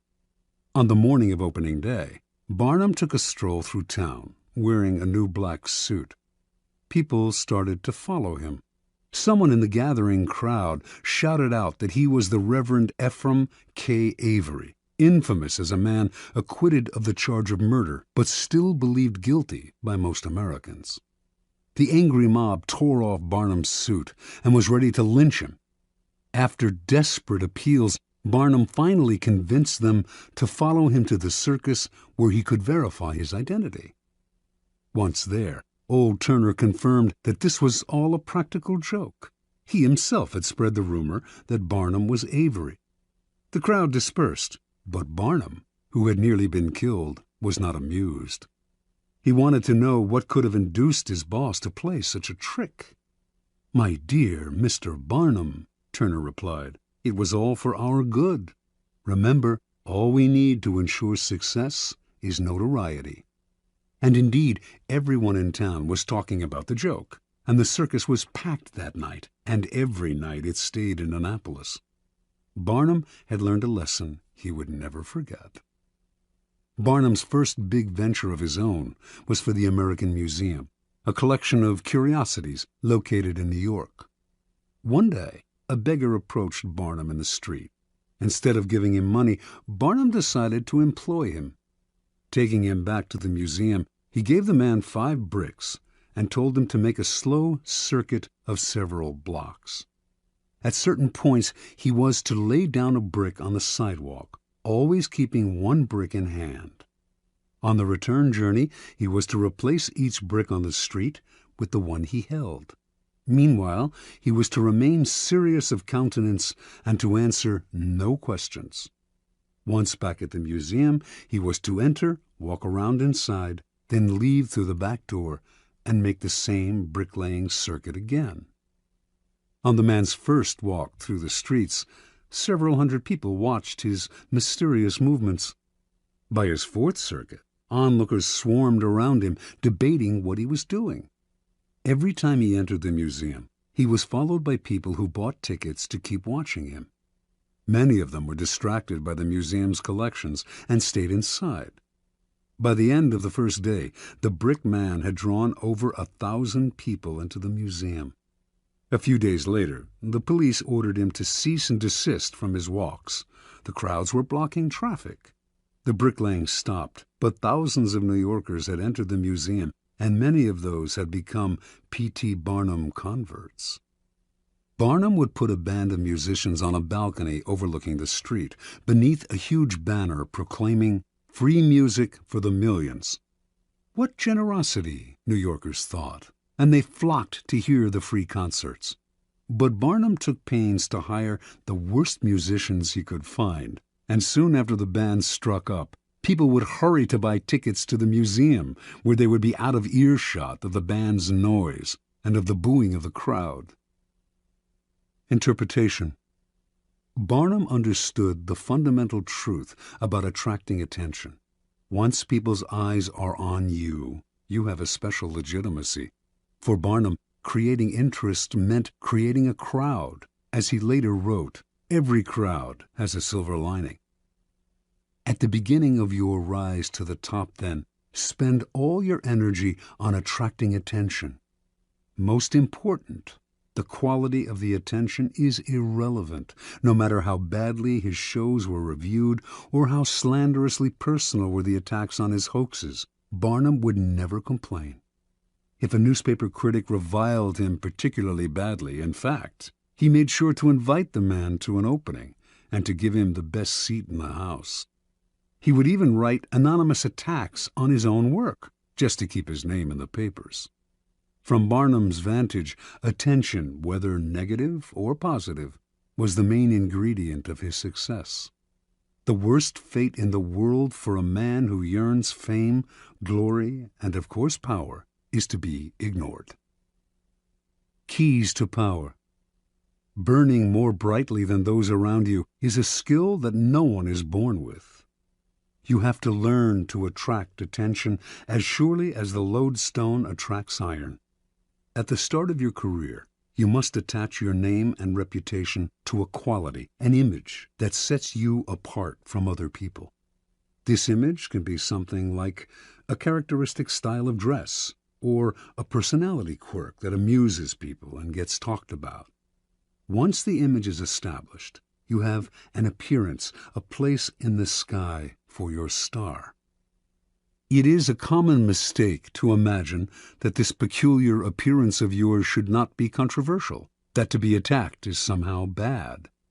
Nothing could be further from the truth. To avoid being a flash in the pan and having your notoriety eclipsed by another, you must not discriminate between different types of attention. In the end, every kind will work in your favor. Once in the limelight, you must constantly renew it by adapting and varying your method of courting attention.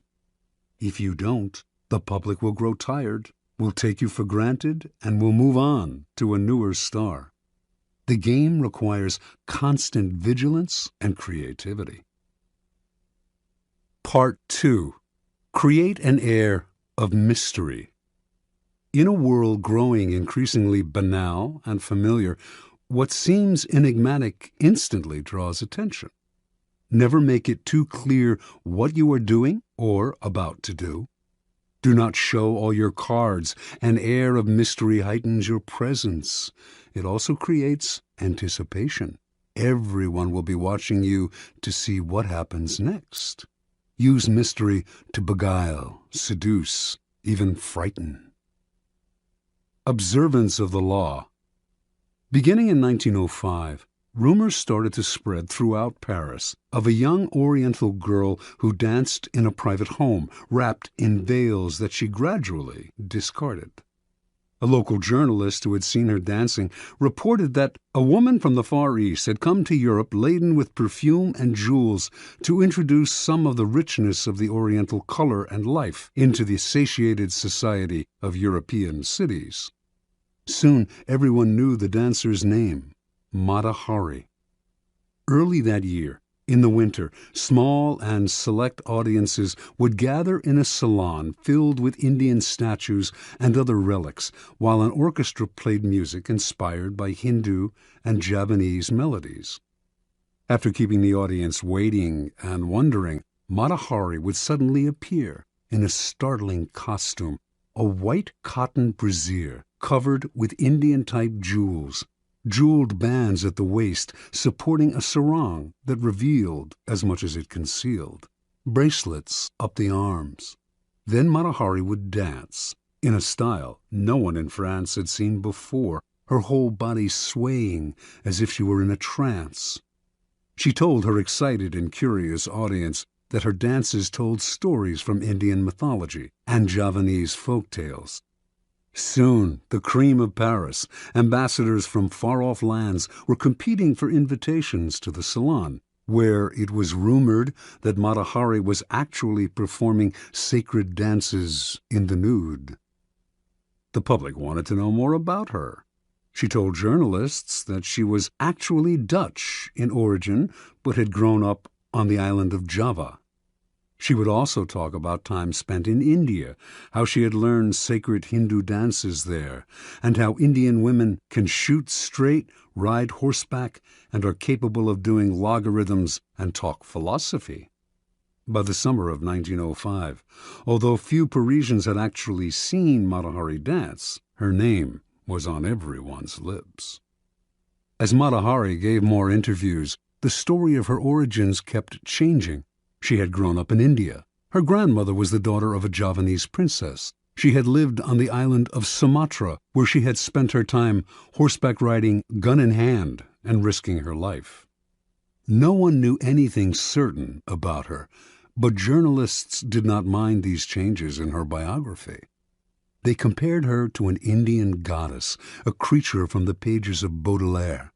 Whatever their imagination wanted to see in this mysterious woman from the East. In August of 1905, Mata Hari performed for the first time in public.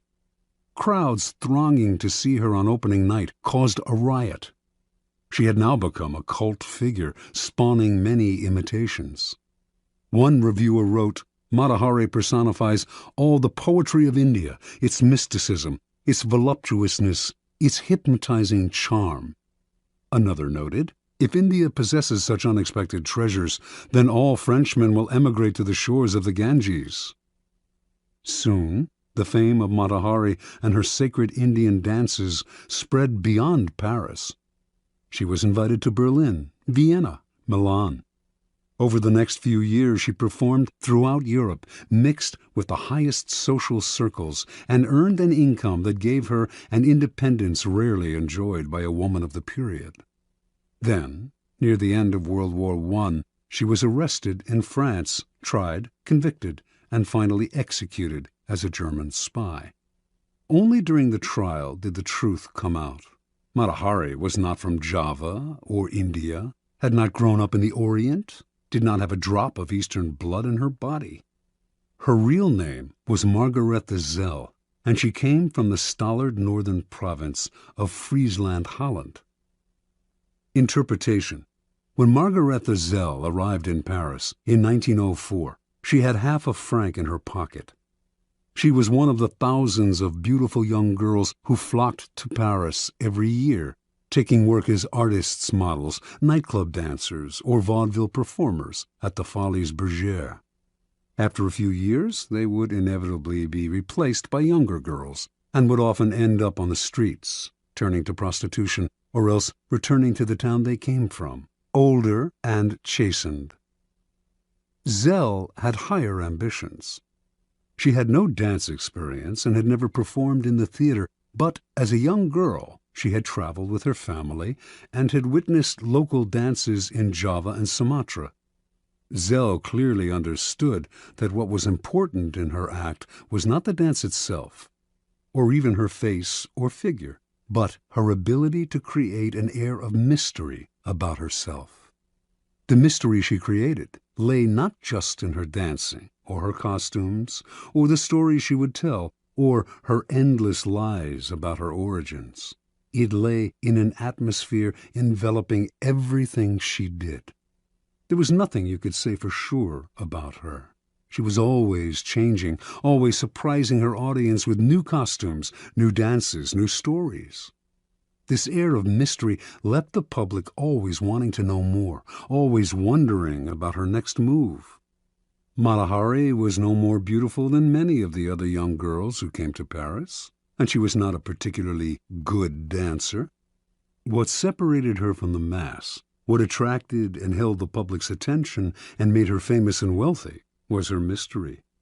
People are enthralled by mystery because it invites constant interpretation. They never tire of it. The mysterious cannot be grasped, and what cannot be seized and consumed creates power. Keys to power.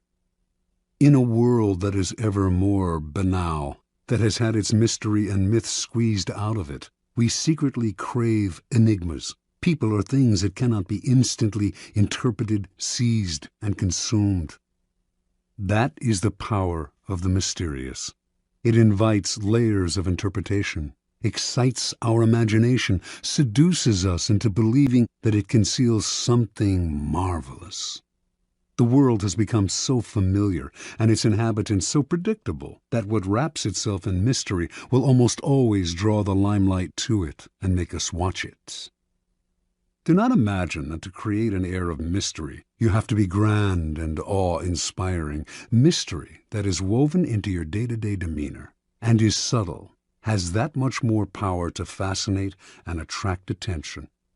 Remember, most people are up front, can be read like an open book, take little care to control their words or image, and are hopelessly predictable. By simply holding back, keeping silent, occasionally uttering ambiguous phrases, deliberately appearing inconsistent, and acting odd in the subtlest of ways, you will emanate an aura of mystery. The people around you will then magnify that aura by constantly trying to interpret you. Mysterious people put others in a kind of inferior position, that of trying to figure them out. To degrees that they can control, they also elicit the fear surrounding anything uncertain or unknown. All great leaders know that an aura of mystery draws attention to them and creates an intimidating presence. If your social position prevents you from completely wrapping your actions in mystery, you must at least learn to make yourself less obvious. Every now and then, act in a way that does not mesh with other people's perception of you. This way, you keep those around you on the defensive, eliciting the kind of attention that makes you powerful. Law 7. Get others to do the work for you, but always take the credit. Judgment. Use the wisdom, knowledge, and legwork of other people to further your own cause. Not only will such assistance save you valuable time and energy, it will give you a godlike aura of efficiency and speed. In the end, your helpers will be forgotten, and you will be remembered. Never do yourself what others can do for you. Transgression and observance of the law. In 1883, a young Serbian scientist named Nikola Tesla was working for the European division of the Continental Edison Company. He was a brilliant inventor, and Charles Batchelor, a plant manager and a personal friend of Thomas Edison, persuaded him he should seek his fortune in America, giving him a letter of introduction to Edison himself. So began a life of woe and tribulation that lasted until Tesla's death. When Tesla met Edison in New York, the famous inventor hired him on the spot. Tesla worked 18-hour days, finding ways to improve the primitive Edison dynamos. Finally, he offered to redesign them completely. To Edison, this seemed a monumental task that could last years without paying off. But he told Tesla, "There's $50,000 in it for you, if you can do it." Tesla labored day and night on the project, and after only a year, he produced a greatly improved version of the dynamo, complete with automatic controls. He went to Edison to break the good news and receive his $50,000. Edison was pleased with the improvement, for which he and his company would take credit. But when it came to the issue of the money, he told the young Serb, "Tesla, you don't understand our American humor," and offered a small raise instead. Tesla's obsession was to create an alternating current system, AC, of electricity. Edison believed in the direct current system, DC, and not only refused to support Tesla's research, but later did all he could to sabotage him. Tesla turned to the great Pittsburgh magnate George Westinghouse, who had started his own electricity company. Westinghouse completely funded Tesla's research and offered him a generous royalty agreement on future profits. The AC system Tesla developed is still the standard today, but after patents were filed in his name, other scientists came forward to take credit for the invention, claiming that they had laid the groundwork for him. His name was lost in the shuffle, and the public came to associate the invention with Westinghouse himself.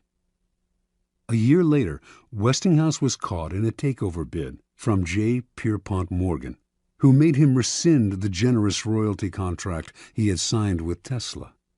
Westinghouse explained to the scientist that his company would not survive if it had to pay him his full royalties. He persuaded Tesla to accept a buyout of his patents for $216,000. A large sum, no doubt, but far less than the $12 million they were worth at the time. The financiers had divested Tesla of the riches, the patents, and essentially the credit for the greatest invention of his career. The name of Guglielmo Marconi is forever linked with the invention of radio. But few know that in producing his invention, he broadcast a signal across the English Channel in 1899. Marconi made use of a patent Tesla had filed in 1897, and that his work depended on Tesla's research. Once again, Tesla received no money and no credit. Tesla invented an induction motor as well as the AC power system, and he is the real father of radio. Yet none of these discoveries bear his name. As an old man, he lived in poverty. In 1917, during his later impoverished years, Tesla was told he was to receive the Edison Medal of the American Institute of Electrical Engineers. He turned the medal down. "You propose," he said, "to honor me with a medal which I could pin upon my coat and strut for a vain hour before the members of your institute. You would decorate my body and continue to let starve for failure to supply recognition my mind and its creative products, which have supplied the foundation upon which the major portion of your institute exists." Interpretation. Many harbor the illusion that science, dealing with facts as it does, is beyond the petty rivalries that trouble the rest of the world. Nikola Tesla was one of those. He believed science had nothing to do with politics and claimed not to care for fame and riches. As he grew older, though, this ruined his scientific work. Not associated with any particular discovery, he could attract no investors to his many ideas. While he pondered great inventions for the future, others stole the patents he had already developed and got the glory for themselves. He wanted to do everything on his own, but merely exhausted and impoverished himself in the process. Edison was Tesla's polar opposite. He wasn't actually much of a scientific thinker or inventor. He once said that he had no need to be a mathematician because he could always hire one. That was Edison's main method.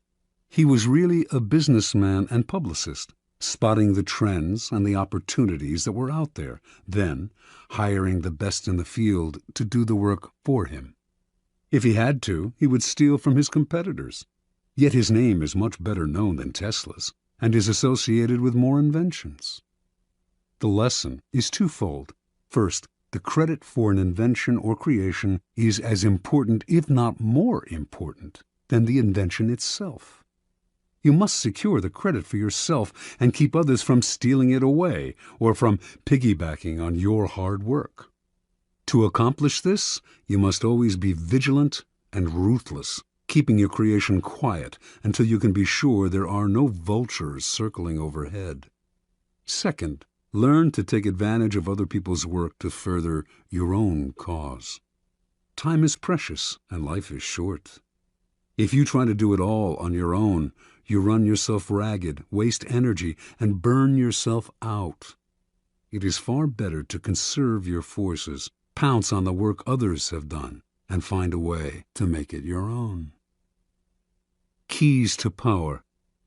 This is the essence of the law. Learn to get others to do the work for you, while you take the credit and you appear to be of godlike strength and power. If you think it important to do all the work yourself, you will never get far, and you will suffer the fate of the Teslas of the world. Find people with the skills and creativity you lack. Either hire them while putting your own name on top of theirs, or find a way to take their work and make it your own. Their creativity thus becomes yours, and you seem a genius to the world. Law 8. Make other people come to you. Use bait if necessary. Judgment. When you force the other person to act, you are the one in control. It is always better to make your opponent come to you, abandoning his own plans in the process. Lure him with fabulous gains, then attack. You hold the cards. Observance of the law. At the Congress of Vienna in 1814, the major powers of Europe gathered to carve up the remains of Napoleon's fallen empire. The city was full of gaiety, and the balls were the most splendid in memory. Hovering over the proceedings, however, was the shadow of Napoleon himself.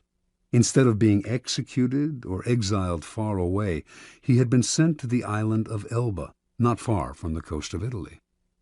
Even imprisoned on an island, a man as bold and creative as Napoleon Bonaparte made everyone nervous. The Austrians plotted to kill him on Elba, but decided it was too risky.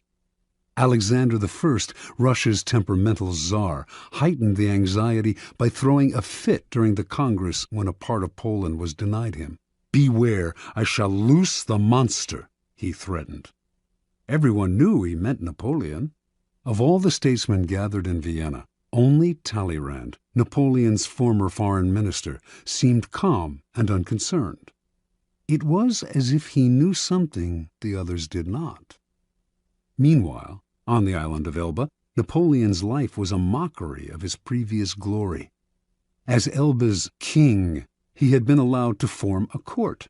There was a cook, a wardrobe mistress, an official pianist, and a handful of courtiers. All this was designed to humiliate Napoleon, and it seemed to work.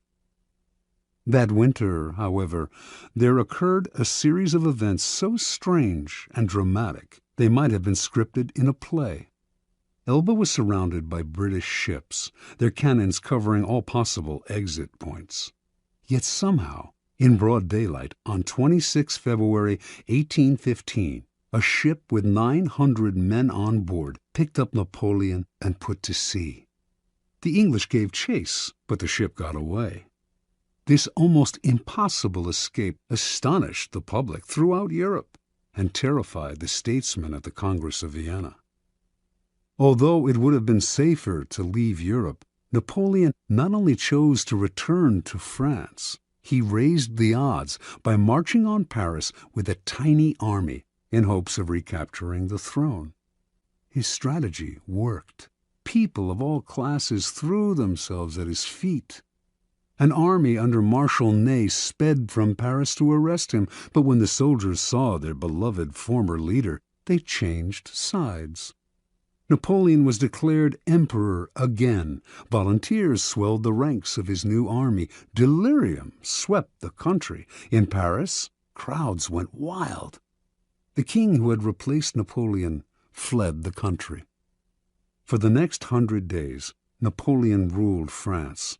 Soon, however, the giddiness subsided. France was bankrupt, its resources nearly exhausted, and there was little Napoleon could do about this. At the Battle of Waterloo in June of that year, he was finally defeated for good. This time, his enemies had learned their lesson. They exiled him to the barren island of St. Helena off the west coast of Africa. There he had no more hope of escape. Interpretation. Only years later did the facts of Napoleon's dramatic escape from Elba come to light.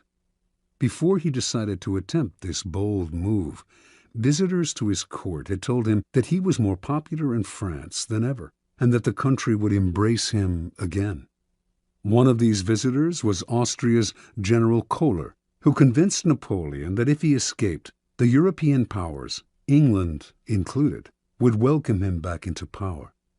Napoleon was tipped off that the English would let him go, and indeed his escape occurred in the middle of the afternoon, in full view of English spyglasses. What Napoleon did not know was that there was a man behind it all, pulling the strings, and that this man was his former minister, Talleyrand. And Talleyrand was doing all this, not to bring back the glory days, but to crush Napoleon once and for all. Considering the emperor's ambition unsettling to Europe's stability, he had turned against him long ago. When Napoleon was exiled to Elba, Talleyrand had protested.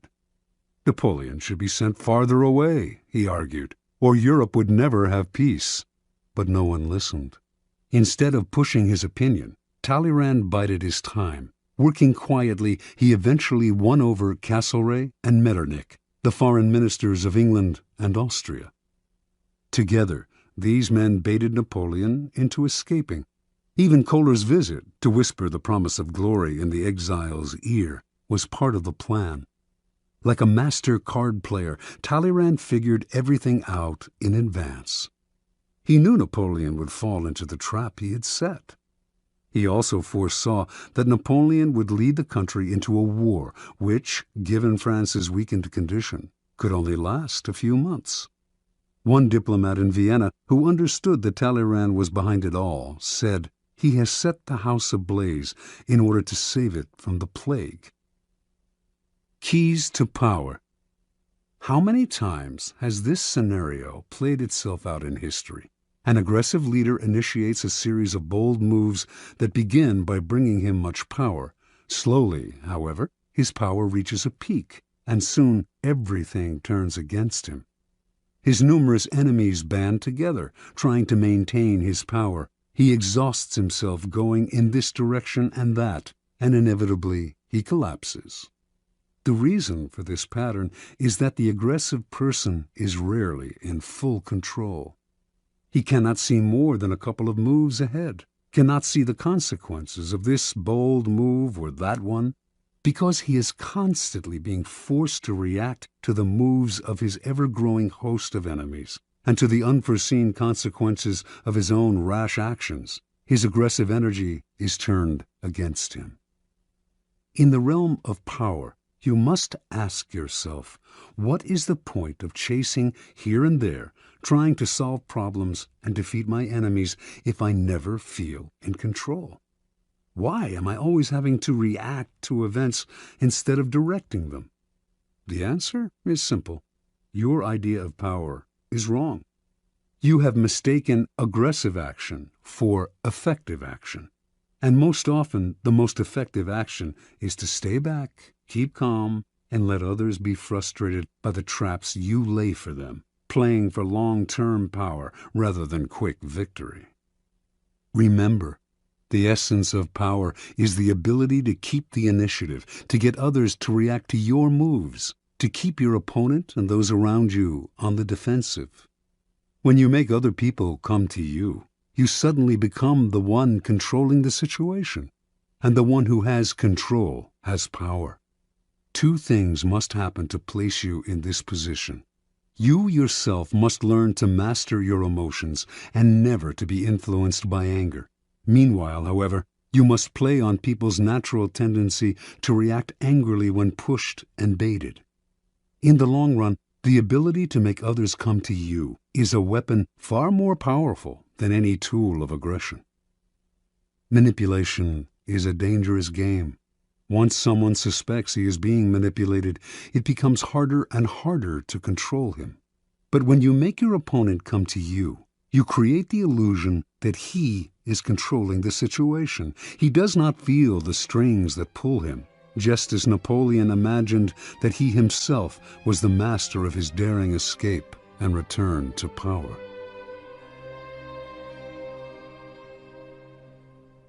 Law 9. Win through your actions, never through argument. Judgment. Any momentary triumph you think you have gained through argument is really a Pyrrhic victory. The resentment and ill will you stir up is stronger and lasts longer than any momentary change of opinion.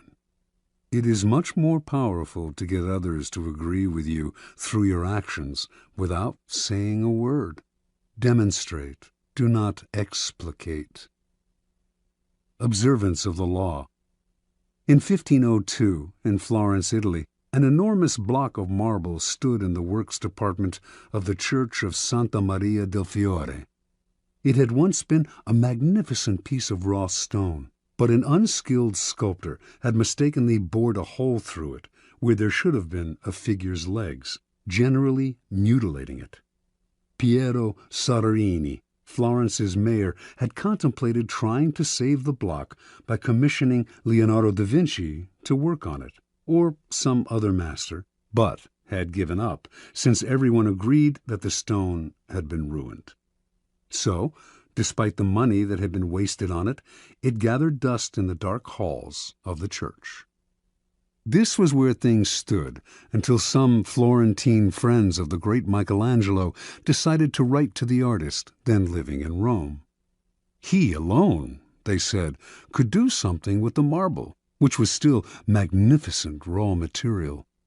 Michelangelo traveled to Florence, examined the stone, and came to the conclusion that he could, in fact, carve a fine figure from it by adapting the pose to the way the rock had been mutilated. Soderini argued that this was a waste of time. Nobody could salvage such a disaster, but he finally agreed to let the artist work on it. Michelangelo decided he would depict a young David, sling in hand. Weeks later, as Michelangelo was putting the final touches on the statue, Soderini entered the studio. Fancying himself a bit of a connoisseur, he studied the huge work and told Michelangelo that while he thought it was magnificent, the nose, he judged, was too big. Michelangelo realized that Soderini was standing in a place right under the giant figure and did not have the proper perspective.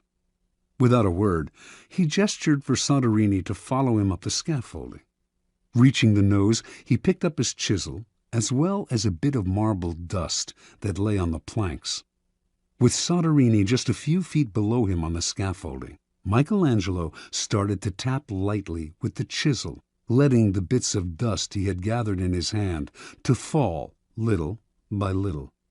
He actually did nothing to change the nose, but gave every appearance of working on it. After a few minutes of the charade, he stood aside. "Look at it now." "I like it better," replied Soderini. "You've made it come alive." Interpretation. Michelangelo knew that by changing the shape of the nose, he might ruin the entire sculpture. Yet Soderini was a patron who prided himself on his aesthetic judgment. To offend such a man by arguing would not only gain Michelangelo nothing, it would put future commissions in jeopardy. Michelangelo was too clever to argue. His solution was to change Soderini's perspective, literally bringing him closer to the nose, without making him realize that this was the cause of his misperception.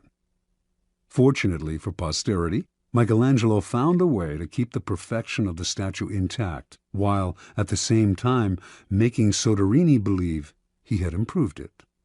Such is the double power of winning through actions rather than argument. No one is offended, and your point is proven. Keys to power. In the realm of power, you must learn to judge your moves by their long-term effects on other people. The problem in trying to prove a point or gain a victory through argument is that in the end you can never be certain how it affects the people you're arguing with. They may appear to agree with you politely, but inside they may resent you. Or perhaps something you said inadvertently even offended them. Words have that insidious ability to be interpreted according to the other person's mood and insecurities. Even the best argument has no solid foundation, for we have all come to distrust the slippery nature of words. And days after agreeing with someone, we often revert to our old opinion out of sheer habit. Understand this: words are a dime a dozen. Everyone knows that in the heat of an argument we will all say anything to support our cause. We will quote the Bible, refer to unverifiable statistics. Who can be persuaded by bags of air like that? Action and demonstration are much more powerful and meaningful. They are there before our eyes for us to see. Yes, now the statue's nose does look just right. There are no offensive words, no possibility of misinterpretation. No one can argue with a demonstrated proof. As Balthazar Gracian remarks, the truth is generally seen, rarely heard. Law 10. Infection. Avoid the unhappy and unlucky. Judgment. You can die from someone else's misery. Emotional states are as infectious as diseases. You may feel you are helping the drowning man, but you are only precipitating your own disaster. The unfortunate sometimes draw misfortune on themselves. They will also draw it on you. Associate with the happy and fortunate instead. Transgression of the law. Born in Limerick, Ireland in 1818, Marie Gilbert came to Paris in the 1840s to make her fortune as a dancer and performer. Taking the name Lola Montez, her mother was of distant Spanish descent. She claimed to be a flamenco dancer from Spain. By 1845, her career was languishing, and to survive, she became a courtesan, quickly one of the more successful in Paris. Only one man could salvage Lola's dancing career: Alexandre Dujarier, owner of the newspaper with the largest circulation in France, and also the newspaper's drama critic. She decided to woo and conquer him. Investigating his habits, she discovered that he went riding every morning. An excellent horsewoman herself, she rode out one morning and accidentally ran into him. Soon they were riding together every day. A few weeks later, Lola moved into his apartment. For a while, the two were happy together. With Dujarrier's help, Lola began to revive her dancing career. Despite the risk to his social standing, Dujarrier told friends he would marry her in the spring. Lola had never told him that she had eloped at age 19 with an Englishman and was still legally married. Although Dujarrier was deeply in love, his life started to slide downhill. His fortunes in business changed, and influential friends began to avoid him. One night, Dujarrier was invited to a party, attended by some of the wealthiest young men in Paris. Lola wanted to go too, but he would not allow it. They had their first quarrel, and Dujarrier attended the party by himself. There, hopelessly drunk, he insulted an influential drama critic, Jean-Baptiste Rosemond de Beauvalon, perhaps because of something the critic had said about Lola. The following morning, Beauvalon challenged him to a duel. Beauvalon was one of the best pistol shots in France. Dujarrier tried to apologize, but the duel took place, and he was shot and killed. Thus ended the life of one of the most promising young men of Paris society. Devastated, Lola left Paris. In 1846, Lola Montez found herself in Munich, where she decided to woo and conquer King Ludwig of Bavaria. The best way to Ludwig, she discovered, was through his aide-de-camp, Count Otto von Rechberg, a man with a fondness for pretty girls. One day, when the Count was breakfasting at an outdoor cafe, Lola rode by on her horse, was accidentally thrown from the saddle, and landed at Rechberg's feet. The Count rushed to help her and was enchanted. He promised to introduce her to Ludwig. Reckberg arranged an audience with the king for Lola, but when she arrived in the anteroom, she could hear the king saying he was too busy to meet a favor-seeking stranger. Lola pushed aside the sentries and entered his room anyway. In the process, the front of her dress somehow got torn, perhaps by her, perhaps by one of the sentries, and to the astonishment of all, most especially the king, her bare breasts were brazenly exposed. Lola was granted her audience with Ludwig. 55 hours later, she made her debut on the Bavarian stage. The reviews were terrible, but that did not stop Ludwig from arranging more performances. Ludwig was, in his own words, bewitched by Lola. He started to appear in public with her on his arm, and then he bought and furnished an apartment for her on one of Munich's most fashionable boulevards. Although he had been known as a miser and was not given to flights of fancy, he started to shower Lola with gifts and to write poetry for her. Now his favored mistress, she catapulted to fame and fortune overnight. Lola began to lose her sense of proportion. One day, when she was out riding, an elderly man rode ahead of her, a bit too slowly for her liking. Unable to pass him, she began to slash him with her riding crop. On another occasion, she took her dog, unleashed, out for a stroll. The dog attacked a passer-by, but instead of helping the man get the dog away, she whipped him with the leash. Incidents like this infuriated the stolid citizens of Bavaria, but Ludwig stood by Lola and even had her naturalized as a Bavarian citizen. The king's entourage tried to wake him to the dangers of the affair, but those who criticized Lola were summarily fired.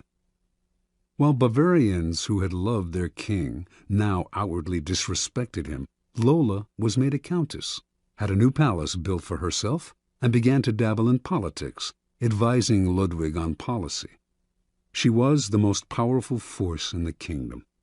Her influence in the king's cabinet continued to grow, and she treated the other ministers with disdain. As a result, riots broke out throughout the realm.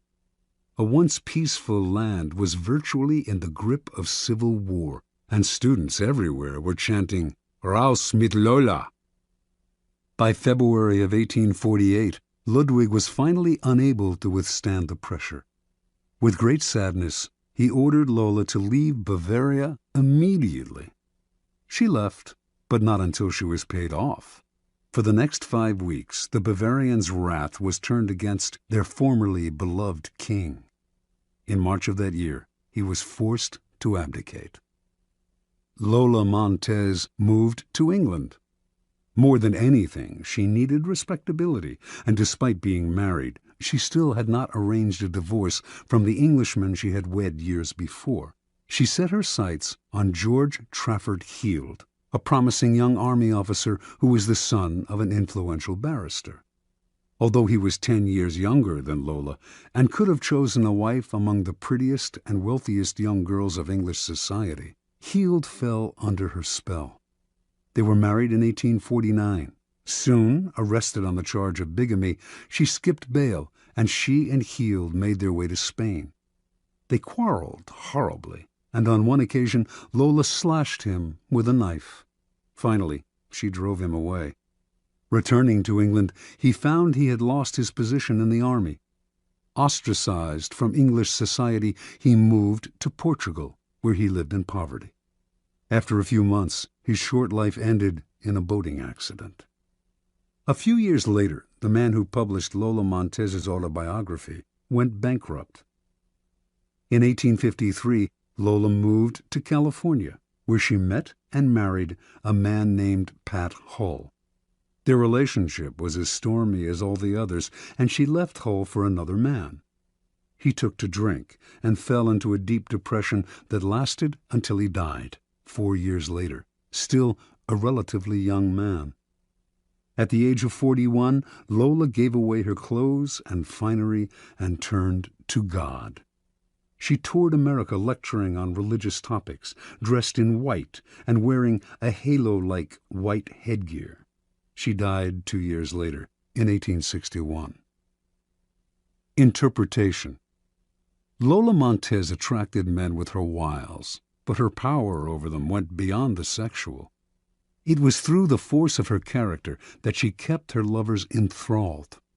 Men were sucked into the maelstrom she churned up around her. They felt confused, upset, but the strength of the emotions she stirred also made them feel more alive. As is often the case with infection, the problems would only arise over time. Lola's inherent instability would begin to get under her lover's skin. They would find themselves drawn into her problems, but their emotional attachment to her would make them want to help her. This was the crucial point of the disease, for Lola Montez could not be helped. Her problems were too deep. Once the lover identified with them, he was lost. He would find himself embroiled in quarrels. The infection would spread to his family and friends, or, in the case of Ludwig, to an entire nation. You could spend a lifetime studying the pathology of infecting characters, but don't waste your time. Just learn the lesson. When you suspect you are in the presence of an infector, don't argue, don't try to help, don't pass the person on to your friends, or you will become enmeshed. Flee the infector's presence or suffer the consequences. Keys to power. Those misfortunates among us who have been brought down by circumstances beyond their control deserve all the help and sympathy we can give them. But there are others who are not born to misfortune or unhappiness, but who draw it upon themselves by their destructive actions and unsettling effect on others. It would be a great thing if we could raise them up, change their patterns, but more often than not, it is their patterns that end up getting inside and changing us. The incurably unhappy and unstable have a particularly strong infecting power because their characters and emotions are so intense. They often present themselves as victims, making it difficult, at first, to see their miseries as self-inflicted. Before you realize the real nature of their problems, you have been infected by them. Understand this. In the game of power, the people you associate with are critical. The risk of associating with infectors is that you will waste valuable time and energy trying to free yourself. Through a kind of guilt by association, you will also suffer in the eyes of others. Never underestimate the dangers of infection. Law 11. Learn to keep people dependent on you. Judgment. To maintain your independence, you must always be needed and wanted. The more you are relied on, the more freedom you have. Make people depend on you for their happiness and prosperity, and you have nothing to fear. Never teach them enough so that they can do without you. Observance of the law. When Otto von Bismarck became a deputy in the Prussian Parliament in 1847, he was 32 years old and without an ally or friend. Looking around him, he decided that the side to ally himself with was not the Parliament's liberals or conservatives, not any particular minister, and certainly not the people. It was with the king, Frederick William IV. This was an odd choice, to say the least, for Frederick was at a low point of his power. A weak, indecisive man, he consistently gave in to the liberals in Parliament. In fact, he was spineless and stood for much that Bismarck disliked personally and politically. Yet Bismarck courted Frederick night and day. When other deputies attacked the king for his many inept moves, only Bismarck stood by him. Finally, it all paid off. In 1851, Bismarck was made a minister in the king's cabinet. Now he went to work. Time and again, he forced the king's hand, getting him to build up the military, to stand up to the liberals, to do exactly as Bismarck wished. He worked on Frederick's insecurity about his manliness, challenging him to be firm and to rule with pride. And he slowly restored the king's powers until the monarchy was once again the most powerful force in Prussia. When Frederick died in 1861, his brother William assumed the throne. William disliked Bismarck intensely and had no intention of keeping him around. But he also inherited the same situation his brother had: enemies galore who wanted to nibble his power away. He actually considered abdicating, feeling he lacked the strength to deal with this dangerous and precarious position. But Bismarck insinuated himself once again. He stood by the new king, gave him strength, and urged him into firm and decisive action. The king grew dependent on Bismarck's strong-arm tactics to keep his enemies at bay, and despite his antipathy toward the man, he soon made him his prime minister. The two quarreled often over policy. Bismarck was much more conservative, but the king understood his own dependency. Whenever the prime minister threatened to resign, the king gave in to him, time after time. It was, in fact, Bismarck who set state policy. Years later, Bismarck's actions as Prussia's prime minister led the various German states to be united into one country. Now, Bismarck finagled the king into letting himself be crowned Emperor of Germany. Yet it was really Bismarck who had reached the heights of power. As right-hand man to the emperor and as imperial chancellor and knighted prince, he pulled all the levers. Iron and blood, in Bismarck's phrase. Then you will survive your masters as Bismarck did. You will have all the benefits of power without the thorns that come from being a master. Keys to power. The ultimate power is the power to get people to do as you wish. When you can do this without having to force people or hurt them, when they willingly grant you what you desire, then your power is untouchable. The best way to achieve this position is to create a relationship of dependence. The master requires your services. He is weak or unable to function without you. You have enmeshed yourself in his work so deeply that doing away with you would bring him great difficulty, or at least would mean valuable time lost in training another to replace you. Once such a relationship is established, you have the upper hand, the leverage to make the master do as you wish. It is the classic case of the man behind the throne, the servant of the king who actually controls the king. Do not be one of the many who mistakenly believe that the ultimate form of power is independence. Power involves a relationship between people. You will always need others as allies, pawns, or even as weak masters who serve as your front. The completely independent man would live in a cabin in the woods. He would have the freedom to come and go as he pleased, but he would have no power. The best you can hope for is that others will grow so dependent on you that you enjoy a kind of reverse independence.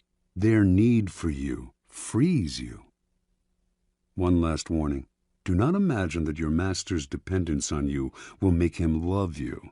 In fact, he may resent and fear you. But as Machiavelli said, it is better to be feared than loved. Fear you can control. Love? Never. Depending on an emotion as subtle and changeable as love or friendship will only make you insecure. Better to have others depend on you out of fear of the consequences of losing you than out of love of your company.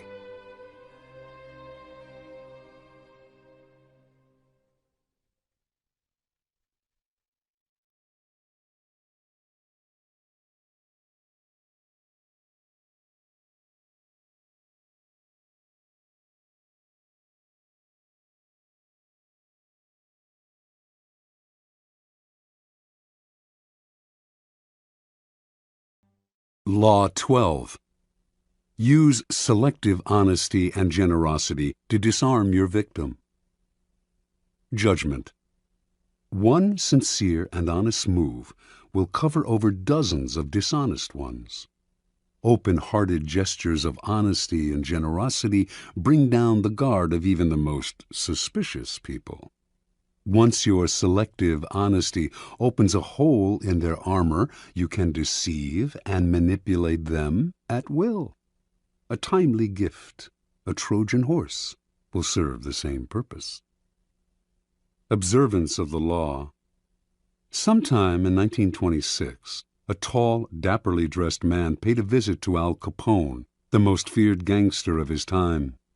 Speaking with an elegant continental accent, the man introduced himself as Count Victor Lustig. He promised that if Capone gave him $50,000, he could double it. Capone had more than enough funds to cover the investment, but he wasn't in the habit of entrusting large sums to total strangers. He looked the Count over. Something about the man was different, his classy style, his manner, and so Capone decided to play along.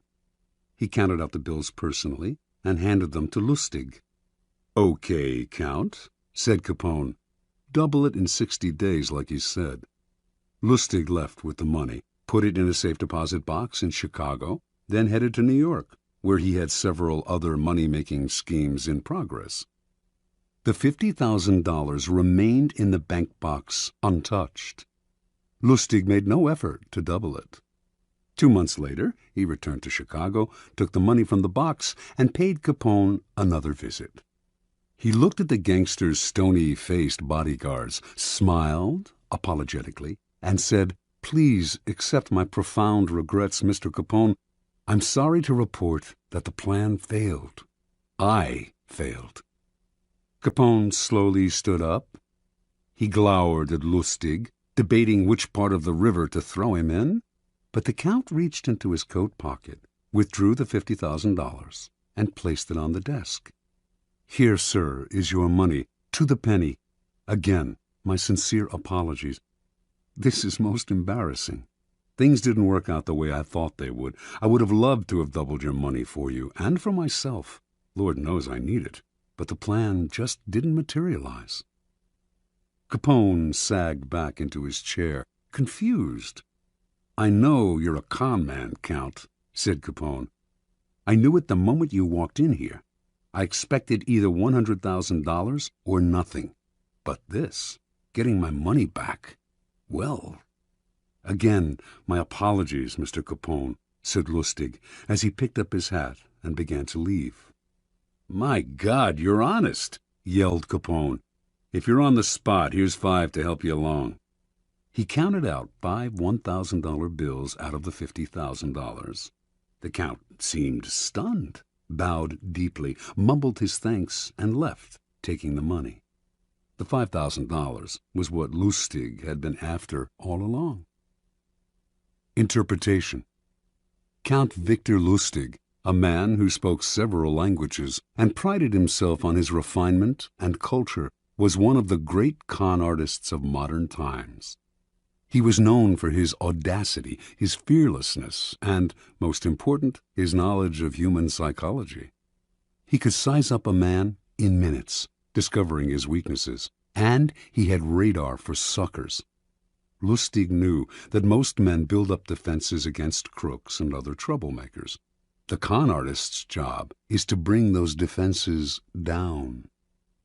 One sure way to do this is through an act of apparent sincerity and honesty. Who will distrust a person literally caught in the act of being honest? Lustig used selective honesty many times, but with Capone he went a step further. No normal con man would have dared such a con. He would have chosen his suckers for their meekness, for that look about them that says they will take their medicine without complaint.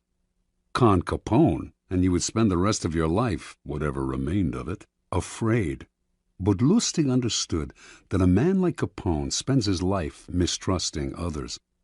No one around him is honest or generous, and being so much in the company of wolves is exhausting, even depressing.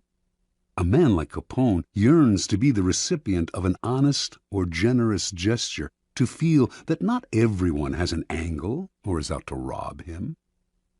Lustig's act of selective honesty disarmed Capone because it was so unexpected. A con artist loves conflicting emotions like these, since the person caught up in them is so easily distracted and deceived. Do not shy away from practicing this law on the Capones of the world. With a well-timed gesture of honesty or generosity, you will have the most brutal and cynical beast in the kingdom eating out of your hand. Keys to power. The essence of deception is distraction. Distracting the people you want to deceive gives you the time and space to do something they won't notice. An act of kindness, generosity, or honesty is the most powerful form of distraction because it disarms other people's suspicions. It turns them into children, eagerly lapping up any kind of affectionate gesture. In ancient China, this was called giving before you take. The giving makes it hard for the other person to notice the taking. It is a device with infinite practical uses. Brazenly taking something from someone is dangerous, even for the powerful. The victim will plot revenge. It is also dangerous simply to ask for what you need, no matter how politely. Unless the other person sees some gain for themselves, they may come to resent your neediness. Learn to give before you take. It softens the ground, takes the bite out of a future request, or simply creates a distraction. And the giving can take many forms: an actual gift, a generous act, a kind favor, an honest admission, whatever it takes. Selective honesty is best employed on your first encounter with someone. We are all creatures of habit, and our first impressions last a long time. If someone believes you are honest at the start of your relationship, it takes a lot to convince them otherwise. This gives you room to maneuver. A single act of honesty is often not enough. What is required is a reputation for honesty built on a series of acts. But these can be quite inconsequential. Once this reputation is established, as with first impression, it is hard to shake. Selective kindness should also be part of your arsenal of deception. Selective kindness will often break down even the most stubborn foe. Aiming right for the heart, it corrodes the will to fight back. Remember, by playing on people's emotions, calculated acts of kindness can turn a Capone into a gullible child. As with any emotional approach, the tactic must be practiced with caution. If people see through it, their disappointed feelings of gratitude and warmth will become the most violent hatred and distrust. Unless you can make the gesture seem sincere and heartfelt, do not play with fire. Law 13. When asking for help, appeal to people's self-interest, never to their mercy or gratitude. Judgment. If you need to turn to an ally for help, do not bother to remind him of your past assistance and good deeds. He will find a way to ignore you. Instead, uncover something in your request or in your alliance with him that will benefit him and emphasize it out of all proportion. He will respond enthusiastically when he sees something to be gained for himself. Observance of the law. In 433 BC, just before the Peloponnesian War, the island of Corcyra, later called Corfu, and the Greek city-state of Corinth stood on the brink of conflict. Both sides sent ambassadors to Athens to try to win over the Athenians to their side. The stakes were high, since whoever had Athens on his side was sure to win, and whoever won the war would certainly give the defeated side no mercy. Corcyra spoke first. Its ambassador began by admitting that the island had never helped Athens before, and in fact had allied itself with Athens' enemies. There were no ties of friendship or gratitude between Corcyra and Athens. Yes, the ambassador admitted, he had come to Athens now out of fear and concern for Corcyra's safety. The only thing he could offer was an alliance of mutual interests.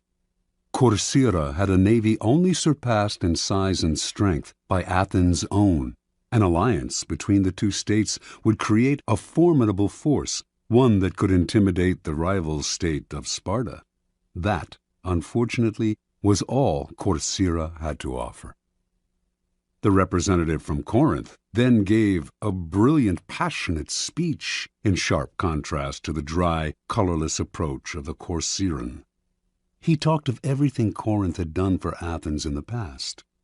He asked how it would look to Athens' other allies if the city put an agreement with a former enemy over one with a present friend, one that had served Athens' interest loyally. Perhaps those allies would break their agreements with Athens if they saw that their loyalty was not valued. He referred to Hellenic law and the need to repay Corinth for all its good deeds. He finally went on to list the many services Corinth had performed for Athens and the importance of showing gratitude to one's friends. After the speech, the Athenians debated the issue in an assembly. On the second round, they voted overwhelmingly to ally with Corcyra and drop Corinth. Interpretation. History has remembered the Athenians nobly, but they were the preeminent realists of classical Greece. With them, all the rhetoric, all the emotional appeals in the world could not match a good pragmatic argument, especially one that added to their power. What the Corinthian ambassador did not realize was that his references to Corinth's past generosity to Athens only irritated the Athenians, subtly asking them to feel guilty and putting them under obligation.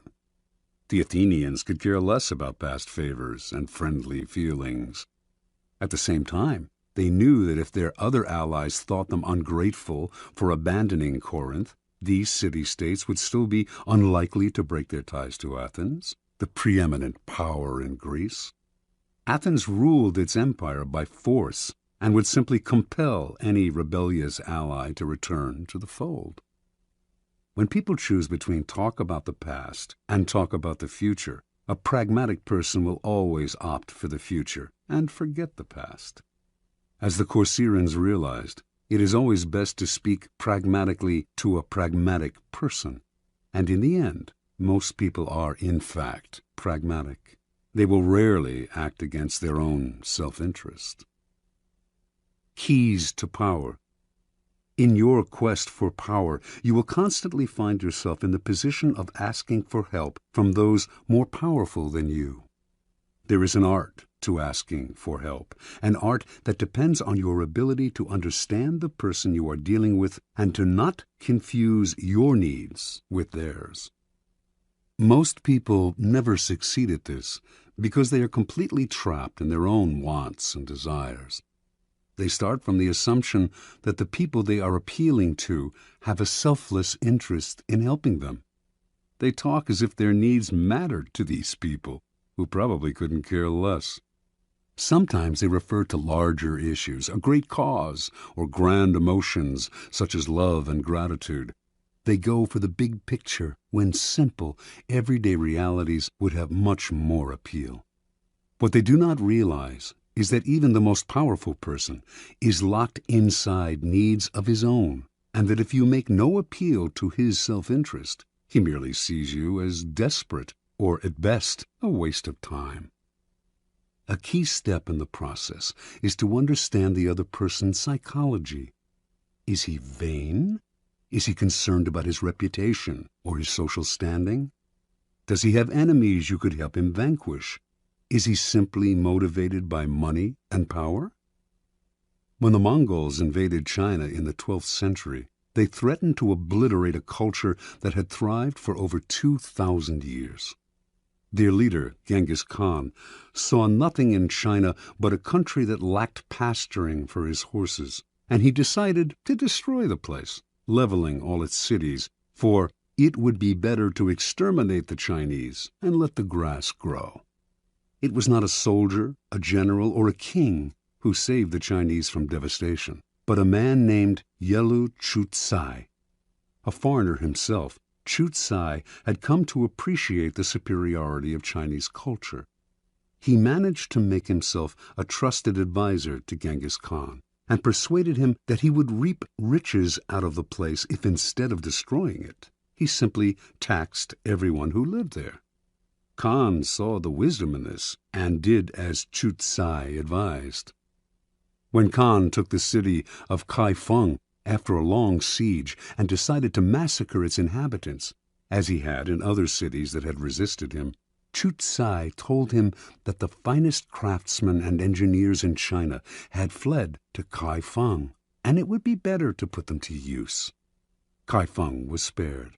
Never before had Genghis Khan shown such mercy, but then it really wasn't mercy that saved Kai Feng.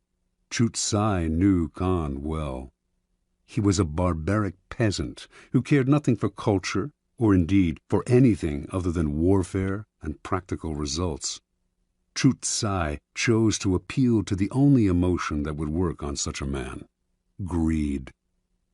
Self-interest is the lever that will move people. Once you make them see how you can in some way meet their needs or advance their cause, their resistance to your requests for help will magically fall away. At each step on the way to acquiring power, you must train yourself to think your way inside the other person's mind, to see their needs and interests, to get rid of the screen of your own feelings that obscure the truth. Master this art, and there will be no limits to what you can accomplish. Law 14. Pose as a friend, work as a spy. Judgment. Knowing about your rival is critical. Use spies to gather valuable information that will keep you a step ahead. Better still, play the spy yourself. In polite social encounters, learn to probe. Ask indirect questions to get people to reveal their weaknesses and intentions. There is no occasion that is not an opportunity for artful spying. Observance of the law. Joseph Duveen was undoubtedly the greatest art dealer of his time. From 1904 to 1940, he almost single-handedly monopolized America's millionaire art collecting market. But one prize plum eluded him: the industrialist Andrew Mellon. Before he died, Duveen was determined to make Mellon a client. Duveen's friends said this was an impossible dream. Mellon was a stiff, taciturn man. The stories he had heard about the congenial, talkative Duveen rubbed him the wrong way. He had made it clear he had no desire to meet the man. Yet Duveen told his doubting friends, "Not only will Mellon buy from me, but he will buy only from me." For several years he tracked his prey, learning the man's habits, tastes, phobias. To do this, he secretly put several of Mellon's staff on his own payroll, worming valuable information out of them. By the time he moved into action, he knew Mellon about as well as Mellon's wife did. In 1921, Mellon was visiting London and staying in a palatial suite on the 3rd floor of Claridge's Hotel. Duveen booked himself into the suite just below Mellon's on the 2nd floor. He had arranged for his valet to befriend Mellon's valet, and on the fateful day he had chosen to make his move, Mellon's valet told Duveen's valet, who told Duveen, that he had just helped Mellon on with his overcoat and that the industrialist was making his way down the corridor to ring for the lift. Duveen's valet hurriedly helped Duveen with his own overcoat. Seconds later, Duveen entered the lift, and lo and behold, there was Mellon. "How do you do, Mr. Mellon?" said Duveen, introducing himself. "I am on my way to the National Gallery to look at some pictures." How uncanny! That was precisely where Mellon was headed. And so Duveen was able to accompany his prey to the one location that would ensure his success. He knew Mellon's taste, inside and out, and while the two men wandered through the museum, he dazzled the magnate with his knowledge. Once again, quite uncannily, they seemed to have remarkably similar tastes. Mellon was pleasantly surprised. This wasn't the Duveen he had expected. The man was charming and agreeable, and clearly had exquisite taste. When they returned to New York, Mellon visited Duveen's exclusive gallery and fell in love with the collection. Everything, surprisingly enough, seemed to be precisely the kind of work he wanted to collect. For the rest of his life, he was Duveen's best and most generous client. Interpretation. A man as ambitious and competitive as Joseph Devine left nothing to chance. What's the point of winging it, or just hoping you may be able to charm this or that client? It's like shooting ducks blindfolded. Arm yourself with a little knowledge and your aim improves. Mellon was the most spectacular of Devine's catches, but he spied on many a millionaire.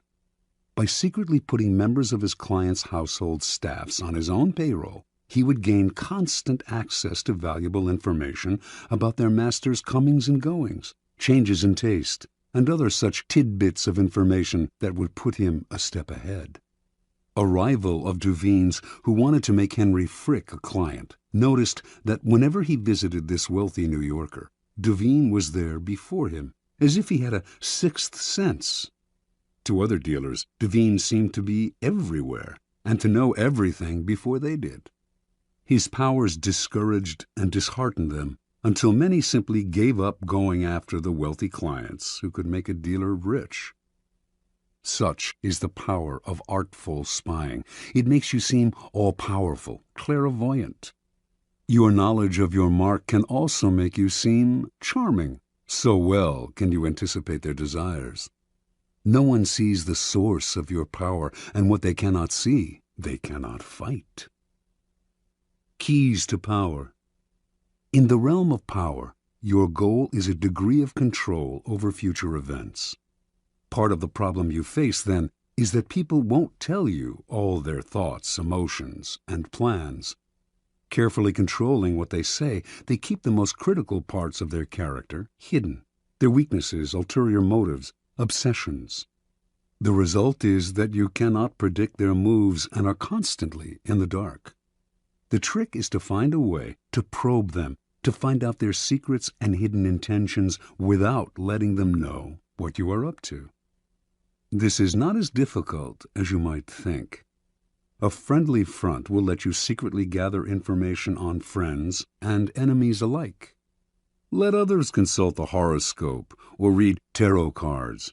You have more concrete means of seeing into the future. The most common way of spying is to use other people, as Devine did. The method is simple, powerful, but risky. You will certainly gather information, but you have little control over the people who are doing the work. Perhaps they will ineptly reveal your spying, or even secretly turn against you. It is far better to be the spy yourself, to pose as a friend while secretly gathering information. During social gatherings and innocuous encounters, pay attention. This is when people's guards are down. By suppressing your own personality, you can make them reveal things. The brilliance of the maneuver is that they will mistake your interest in them for friendship, so that you not only learn, you make allies. Nevertheless, you should practice this tactic with caution and care. If people begin to suspect you are worming secrets out of them under the cover of conversation, they will strictly avoid you. Emphasize friendly chatter, not valuable information. Your search for gems of information cannot be too obvious, or your probing questions will reveal more about yourself and your intentions than about the information you hope to find. A trick to try in spying comes from La Rochefoucauld, who wrote, "Sincerity is found in very few men, and is often the cleverest of ruses. One is sincere in order to draw out the confidence and secrets of the other. By pretending to bare your heart to another person, in other words, you make them more likely to reveal their own secrets. Give them a false confession, and they will give you a real one." Another trick was identified by the philosopher Arthur Schopenhauer, who suggested vehemently contradicting people you're in conversation with as a way of irritating them, stirring them up so that they lose some of the control over their words. In their emotional reaction, they will reveal all kinds of truths about themselves, truths you can later use against them. Another method of indirect spying is to test people, to lay little traps that make them reveal things about themselves. Khosroes II a notoriously clever 7th century king of the Persians, had many ways of seeing through his subjects without raising suspicion. If he noticed, for instance, that 2 of his courtiers had become particularly friendly, he would call one of them aside and say he had information that the other was a traitor and would soon be killed. The king would tell the courtier he trusted him more than anyone and that he must keep this information secret. Then he would watch the 2 men carefully. If he saw that the second courtier had not changed in his behavior toward the king, he would conclude that the first courtier had kept the secret, and he would quickly promote the man, later taking him aside to confess, "I meant to kill your friend because of certain information that had reached me, but when I investigated the matter, I found it was untrue." If, on the other hand, the second courtier started to avoid the king, acting aloof and tense, Khosroes would know that the secret had been revealed. He would ban the second courtier from his court, letting him know that the whole business had only been a test, but that even though the man had done nothing wrong, he could no longer trust him. The first courtier, however, had revealed the secret, and him Khosroes would ban from his entire kingdom. It may seem an odd form of spying that reveals not empirical information, but a person's character. Often, however, it is the best way of solving problems before they arise. By tempting people into certain acts, you learn about their loyalty, their honesty, and so on. And this kind of knowledge is often the most valuable of all. Armed with it, you can predict their actions in the future.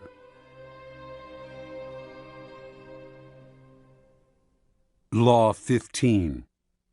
Crush your enemy totally. Judgment. All great leaders since Moses have known that a feared enemy must be crushed completely. Sometimes they have learned this the hard way. If one ember is left alight, no matter how dimly it smolders, a fire will eventually break out. More is lost through stopping halfway than through total annihilation. The enemy will recover and will seek revenge. Crush him, not only in body, but in spirit. Transgression of the law. No rivalry between leaders is more celebrated in Chinese history than the struggle between Xiang Yu and Liu Bang. These 2 generals began their careers as friends, fighting on the same side. Xiang Yu came from the nobility, large and powerful, given to bouts of violence and temper, a bit dull-witted. He was yet a mighty warrior who always fought at the head of his troops. Liu Bang came from peasant stock. He had never been much of a soldier and preferred women and wine to fighting. In fact, he was something of a scoundrel, but he was wily, and he had the ability to recognize the best strategists, keeping them as his advisors, and listen to their advice. He had risen in the army through these strengths. In 208 BC, the king of Chu sent 2 massive armies to conquer the powerful kingdom of Qin. One army went north, under the generalship of Sung Yi, with Xiang Yu second in command. The other, led by Liu Bang, headed straight toward Qin. The target was the kingdom's splendid capital, Xianyang, and Xiang Yu, ever violent and impatient, could not stand the idea that Liu Bang would get to Xianyang first and perhaps would assume command of the entire army. At one point on the northern front, Xiang's commander, Sung Yi, hesitated in sending his troops into battle. Furious, Xiang entered Sung Yi's tent, proclaimed him a traitor, cut off his head, and assumed sole command of the army. Without waiting for orders, he left the northern front and marched directly on Xianyang. He felt certain he was the better soldier and general than Liu, but, to his utter astonishment, his rival, leading a smaller, swifter army, managed to reach Xianyang first. Xiang had an advisor, Fan Tseng, who warned him, this village headman, Liu Bang, used to be greedy only for riches and women, but since entering the capital, he has not been led astray by wealth, wine, or sex. That shows he is aiming high. Fan Sang urged Xiang to kill his rival before it was too late. He told the general to invite the wily peasant to a banquet at their camp outside Xianyang, and, in the midst of a celebratory sword dance, to have his head cut off. The invitation was sent. Liu fell for the trap and came to the banquet. But Xiang hesitated in ordering the sword dance, and by the time he gave the signal, Liu had sensed a trap and managed to escape. "Bah!" cried Fan Sang in disgust, seeing that Xiang had botched the plot. "One cannot plan with a simpleton. Liu Bang will steal your empire yet and make us all his prisoners." Realizing his mistake, Xiang hurriedly marched on Xianyang, this time determined to hack off his rival's head. Liu was never one to fight when the odds were against him, and he abandoned the city. Xiang captured Xianyang, murdered the young prince of Qin, and burned the city to the ground. Liu was now Xiang's bitter enemy, and he pursued him for many months, finally cornering him in a walled city. Lacking food, his army in disarray, Liu sued for peace. Again, Fan Sang warned Xiang, "Crush him now. If you let him go again, you will be sorry later." But Xiang decided to be merciful. He wanted to bring Liu back to Chu alive, and to force his former friend to acknowledge him as master. But Fan proved right. Liu managed to use the negotiations for surrender as a distraction, and he escaped with a small army. Xiang, amazed that he had yet again let his rival slip away, once more set out after Liu, this time with such ferocity that he seemed to have lost his mind.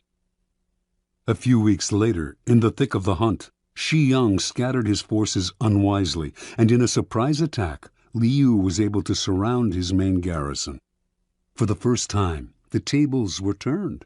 Now it was Xiang who sued for peace. Liu's top advisor urged him to destroy Xiang, crush his army, show no mercy. Making a false treaty, he lured Xiang into relaxing his defense, then slaughtered almost all of his army. Xiang managed to escape.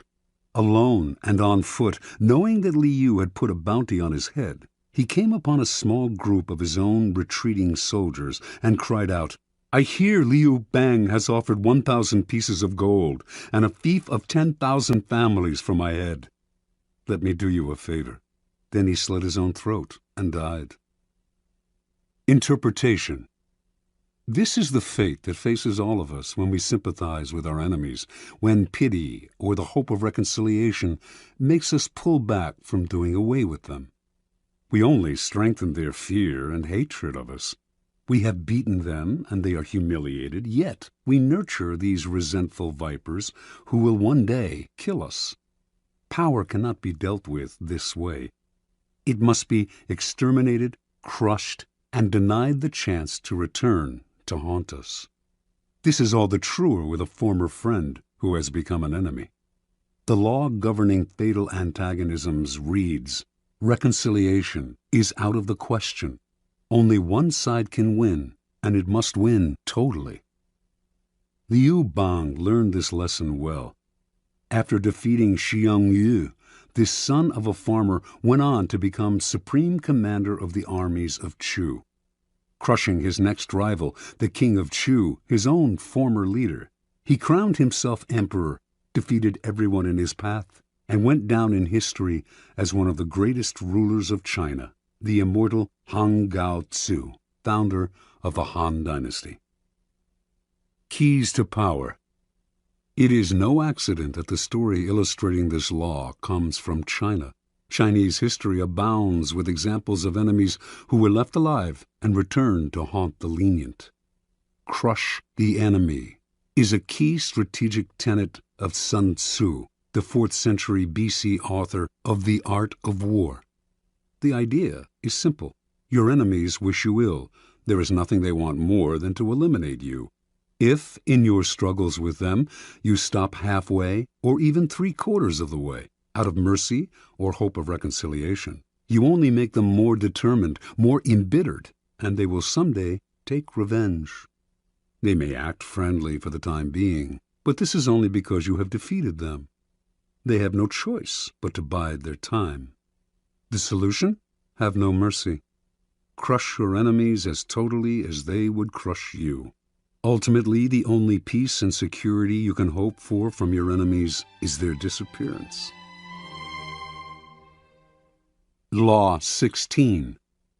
Use absence to increase respect and honor.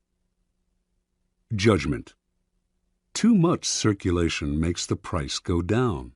The more you are seen and heard from, the more common you appear. If you are already established in a group, temporary withdrawal from it will make you more talked about, even more admired. You must learn when to leave, create value through scarcity. Observance of the law. For many centuries, the Assyrians ruled Upper Asia with an iron fist. In the 8th century BC, however, the people of Media, now northwestern Iran, revolted against them and finally broke free. Now the Medes had to establish a new government.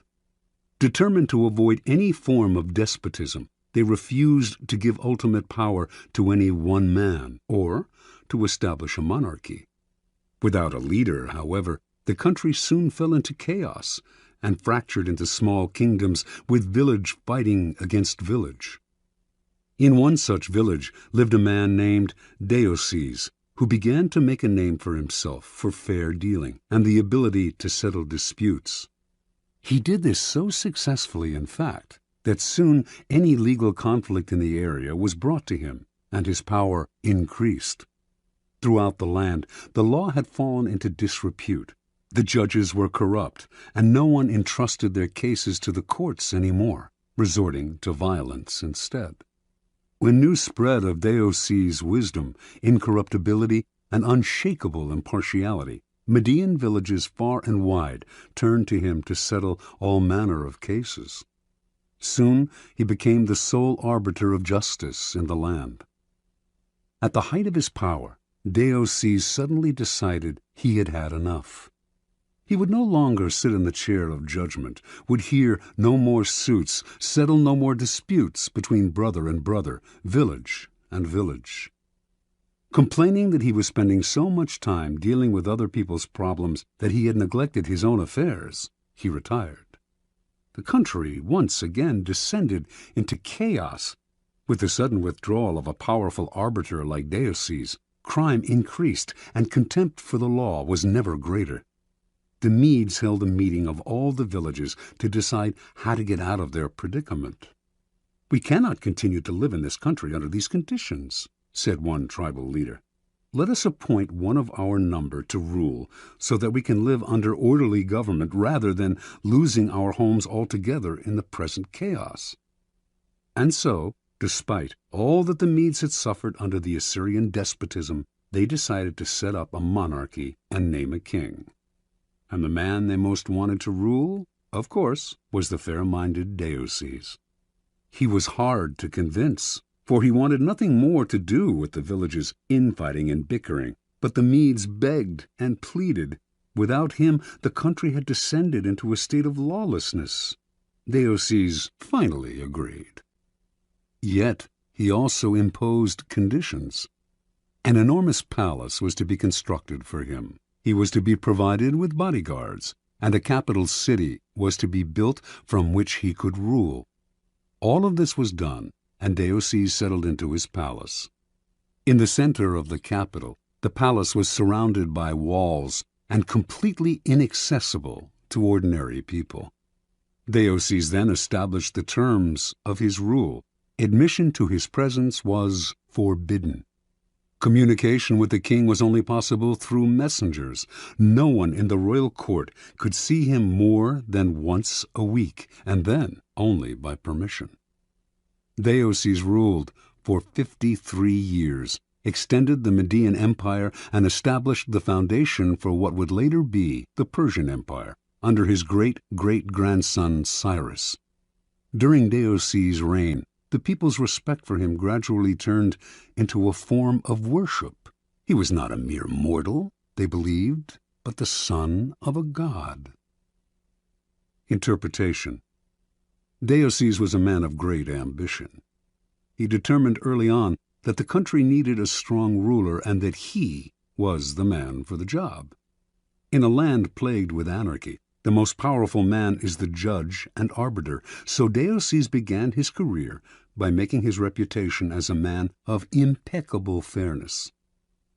At the height of his power as a judge, however, Deoces realized the truth of the law of absence and presence.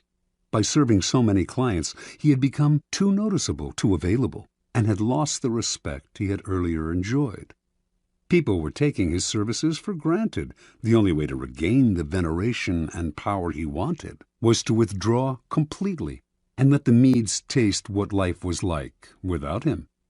As he expected, they came begging for him to rule.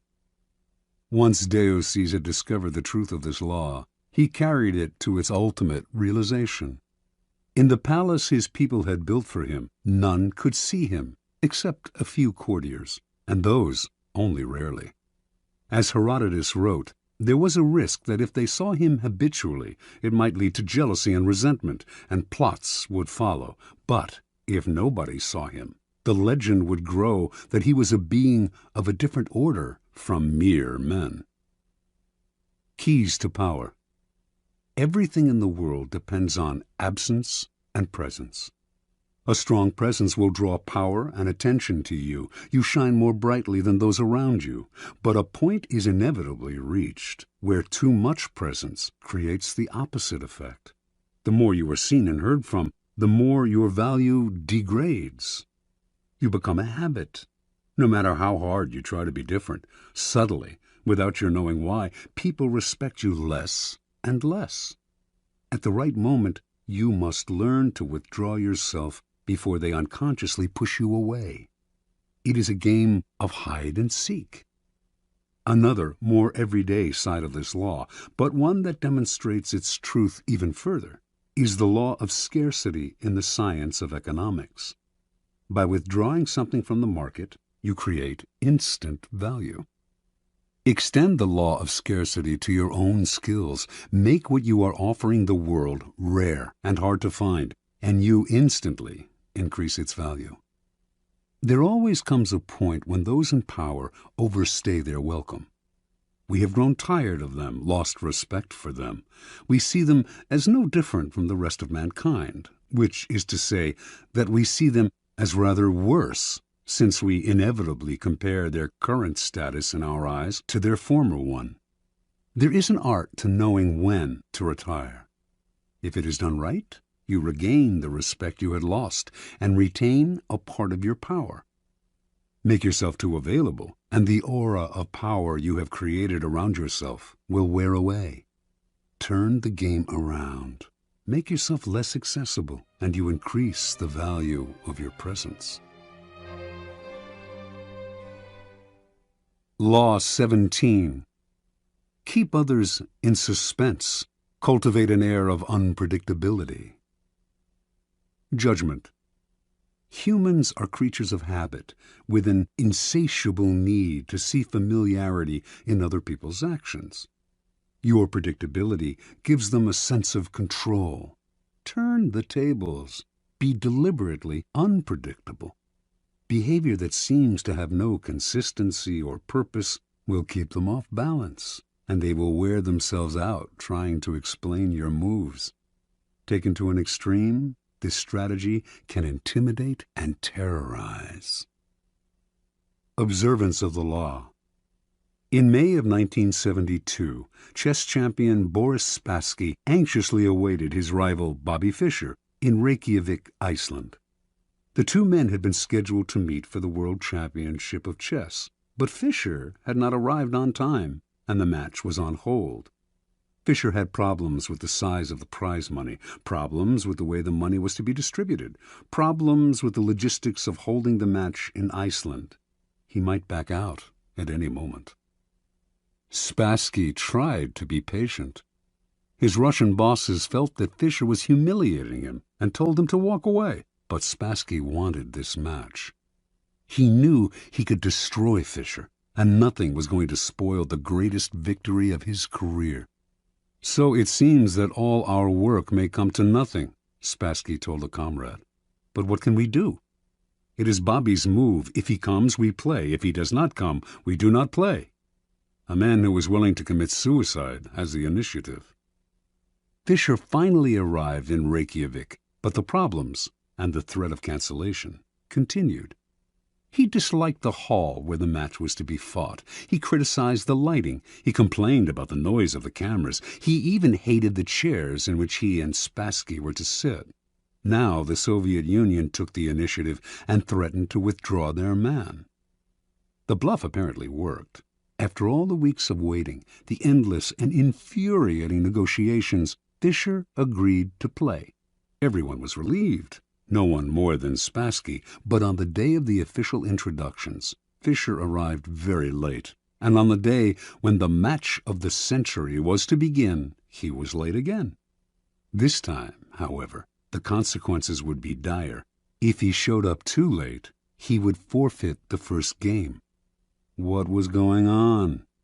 Was he playing some sort of mind game, or was Bobby Fischer perhaps afraid of Boris Spassky? It seemed to the assembled Grand Masters and to Spassky that this young kid from Brooklyn had a terrible case of the jitters. At 5:09, Fischer showed up exactly 1 minute before the match was to be cancelled. The first game of a chess tournament is critical, since it sets the tone for the months to come. It is often a slow and quiet struggle, with the two players preparing themselves for the war and trying to read each other's strategies. This game was different.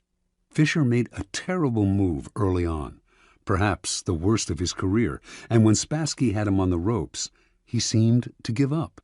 Yet Spassky knew that Fischer never gave up. Even when facing checkmate, he fought to the bitter end, wearing the opponent down. This time, though, he seemed resigned. Then, suddenly, he broke out a bold move that put the room in a buzz. The move shocked Spassky, but he recovered and managed to win the game. But no one could figure out what Fischer was up to. Had he lost deliberately? Or was he rattled? Unsettled? Even as some thought, insane? After his defeat in the first game, Fischer complained all the more loudly about the room, the cameras, and everything else.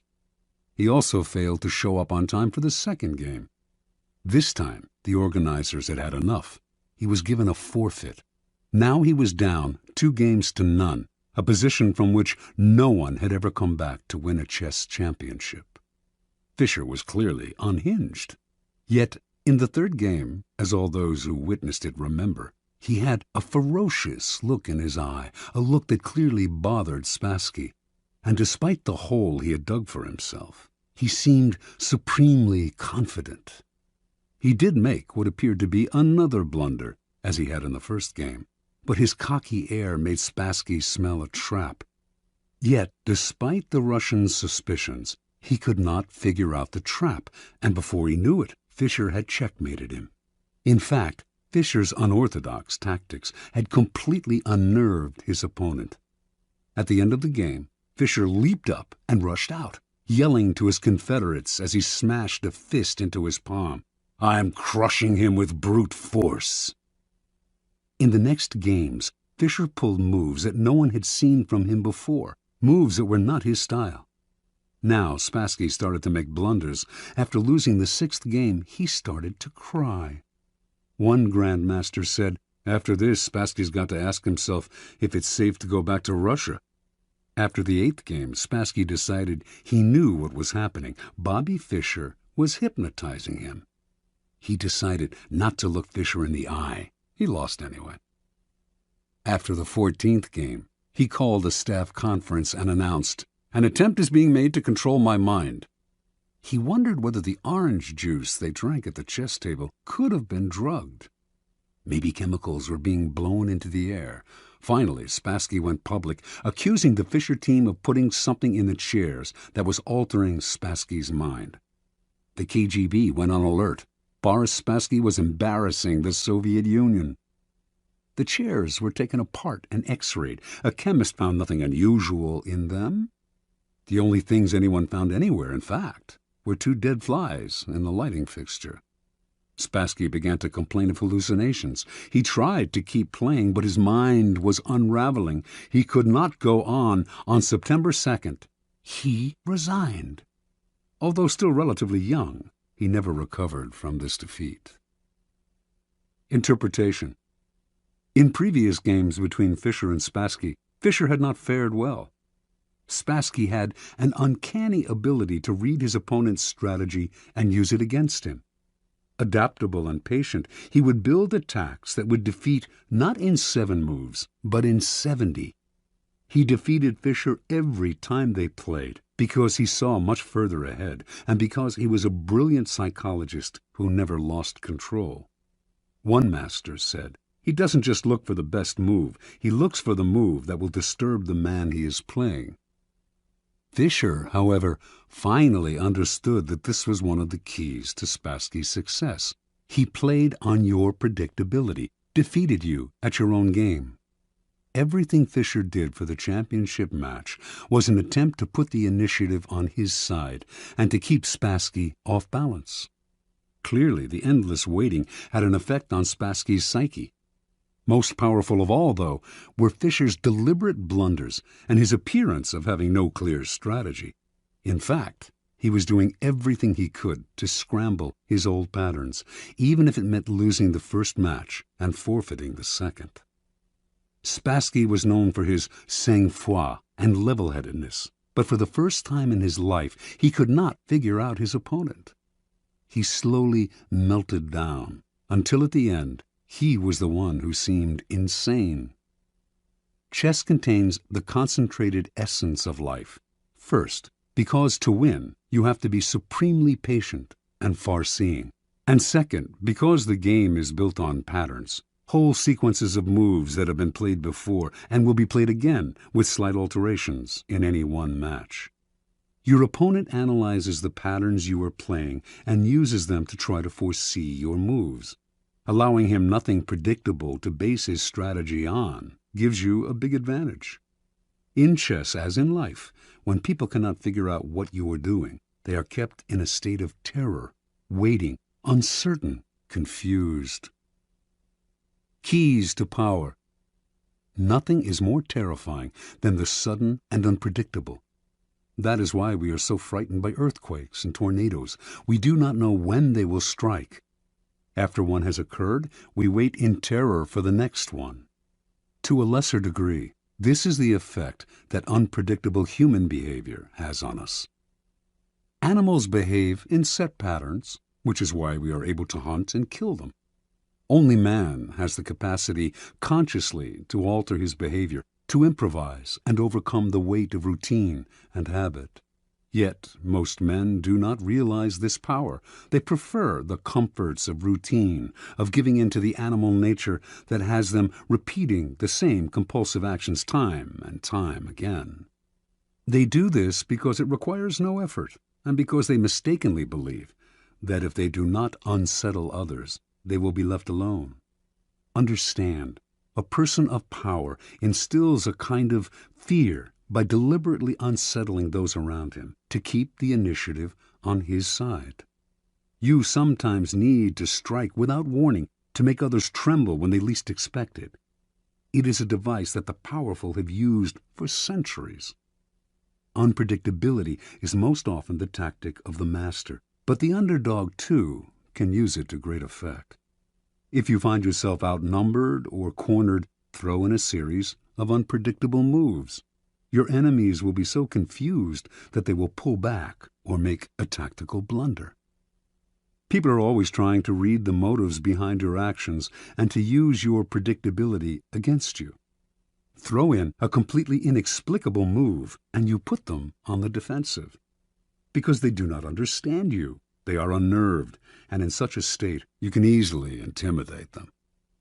Unpredictability is not only a weapon of terror. Scrambling your patterns on a day-to-day basis will cause a stir around you and stimulate interest. People will talk about you, ascribe motives and explanations that have nothing to do with the truth, but that keep you constantly in their minds. In the end, the more capricious you appear, the more respect you will garner. Only the terminally subordinate act in a predictable manner. Law 18. Do not build fortresses to protect yourself. Isolation is dangerous. Judgment. The world is dangerous and enemies are everywhere. Everyone has to protect themselves. A fortress seems the safest, but isolation exposes you to more dangers than it protects you from. It cuts you off from valuable information. It makes you conspicuous and an easy target. Better to circulate among people, find allies, mingle. You are shielded from your enemies by the crowd. Transgression of the law. Qin Shi Huangdi, the first emperor of China in 221 to 210 B.C., was the mightiest man of his day. His empire was vaster and more powerful than that of Alexander the Great. He had conquered all of the kingdoms surrounding his own kingdom of Qin and unified them into one massive realm called China. But in the last years of his life, few, if anyone, saw him. The emperor lived in the most magnificent palace built to that date, in the capital of Xianyang. The palace had 270 pavilions. All of these were connected by secret underground passageways, allowing the emperor to move through the palace without anyone seeing him. He slept in a different room every night, and anyone who inadvertently laid eyes on him was instantly beheaded. Only a handful of men knew his whereabouts, and if they revealed it to anyone, they too were put to death. The first emperor had grown so terrified of human contact that when he had to leave the palace, he traveled incognito, disguising himself carefully. On one such trip through the provinces, he suddenly died. His body was borne back to the capital in the emperor's carriage, with a cart packed with salted fish trailing behind it to cover up the smell of the rotting corpse. No one was to know of his death.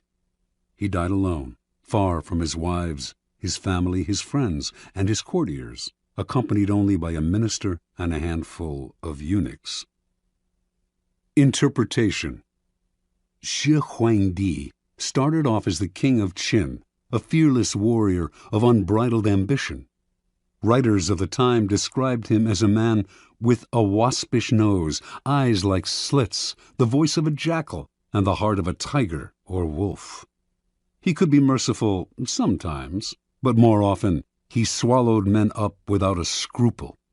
It was through trickery and violence that he conquered the provinces surrounding his own and created China, forging a single nation and culture out of many. As part of this process of unification, however, the first emperor outlawed the writings and teachings of Confucius, the philosopher whose ideas on the moral life had already become virtually a religion in Chinese culture. On Shi Huangdi's order, thousands of books relating to Confucius were burned, and anyone who quoted Confucius was to be beheaded. This made many enemies for the emperor, and he grew constantly afraid, even paranoid. The executions mounted. A contemporary, the writer Han Fei Tzu, noted that Qin has been victorious for 4 generations, yet has lived in constant terror and apprehension of destruction. As the emperor withdrew deeper and deeper into the palace to protect himself, he slowly lost control of the realm. Eunuchs and ministers enacted political policies without his approval or even his knowledge. They also plotted against him. By the end, he was emperor in name only, and was so isolated that barely anyone knew he had died. He had probably been poisoned by the same scheming ministers who encouraged his isolation. That is what isolation brings. Retreat into a fortress, and you lose contact with the sources of your power. You lose your ear for what is happening around you, as well as a sense of proportion. Instead of being safer, you cut yourself off from the kind of knowledge on which your life depends. Never enclose yourself so far from the streets that you cannot hear what is happening around you, including the plots against you. Keys to power. Machiavelli makes the argument that in a strictly military sense, a fortress is invariably a mistake. It becomes a symbol of power's isolation and is an easy target for its builder's enemies. Designed to defend you, fortresses actually cut you off from help and cut into your flexibility. They may appear impregnable, but once you retire to one, everyone knows where you are, and a siege does not have to succeed to turn your fortress into a prison. The danger for most people comes when they feel threatened. In such times, they tend to retreat and close ranks to find security in a kind of fortress.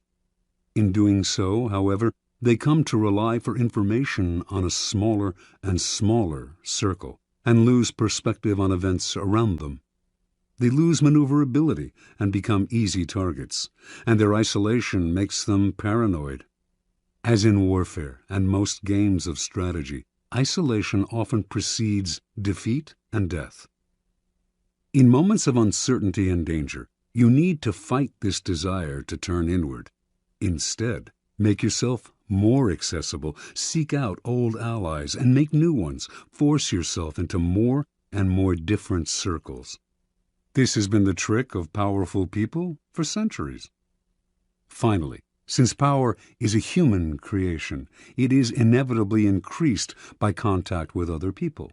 Instead of falling into the fortress mentality, view the world in the following manner. It is like a vast palace, with every room communicating with another. You need to be permeable, able to float in and out of different circles and mix with different types.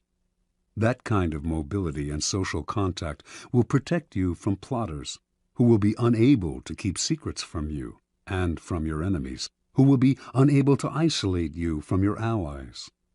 Always on the move, you mix and mingle in the rooms of the palace, never sitting or settling in one place. No hunter can fix his aim on such a swift-moving creature. Law 19. Know who you are dealing with. Do not offend the wrong person. Judgment. There are many different kinds of people in the world, and you can never assume that everyone will react to your strategies in the same way. Deceive or outmaneuver some people, and they will spend the rest of their lives seeking revenge. They are wolves in lamb's clothing. Choose your victims and opponents carefully then. Never offend or deceive the wrong person.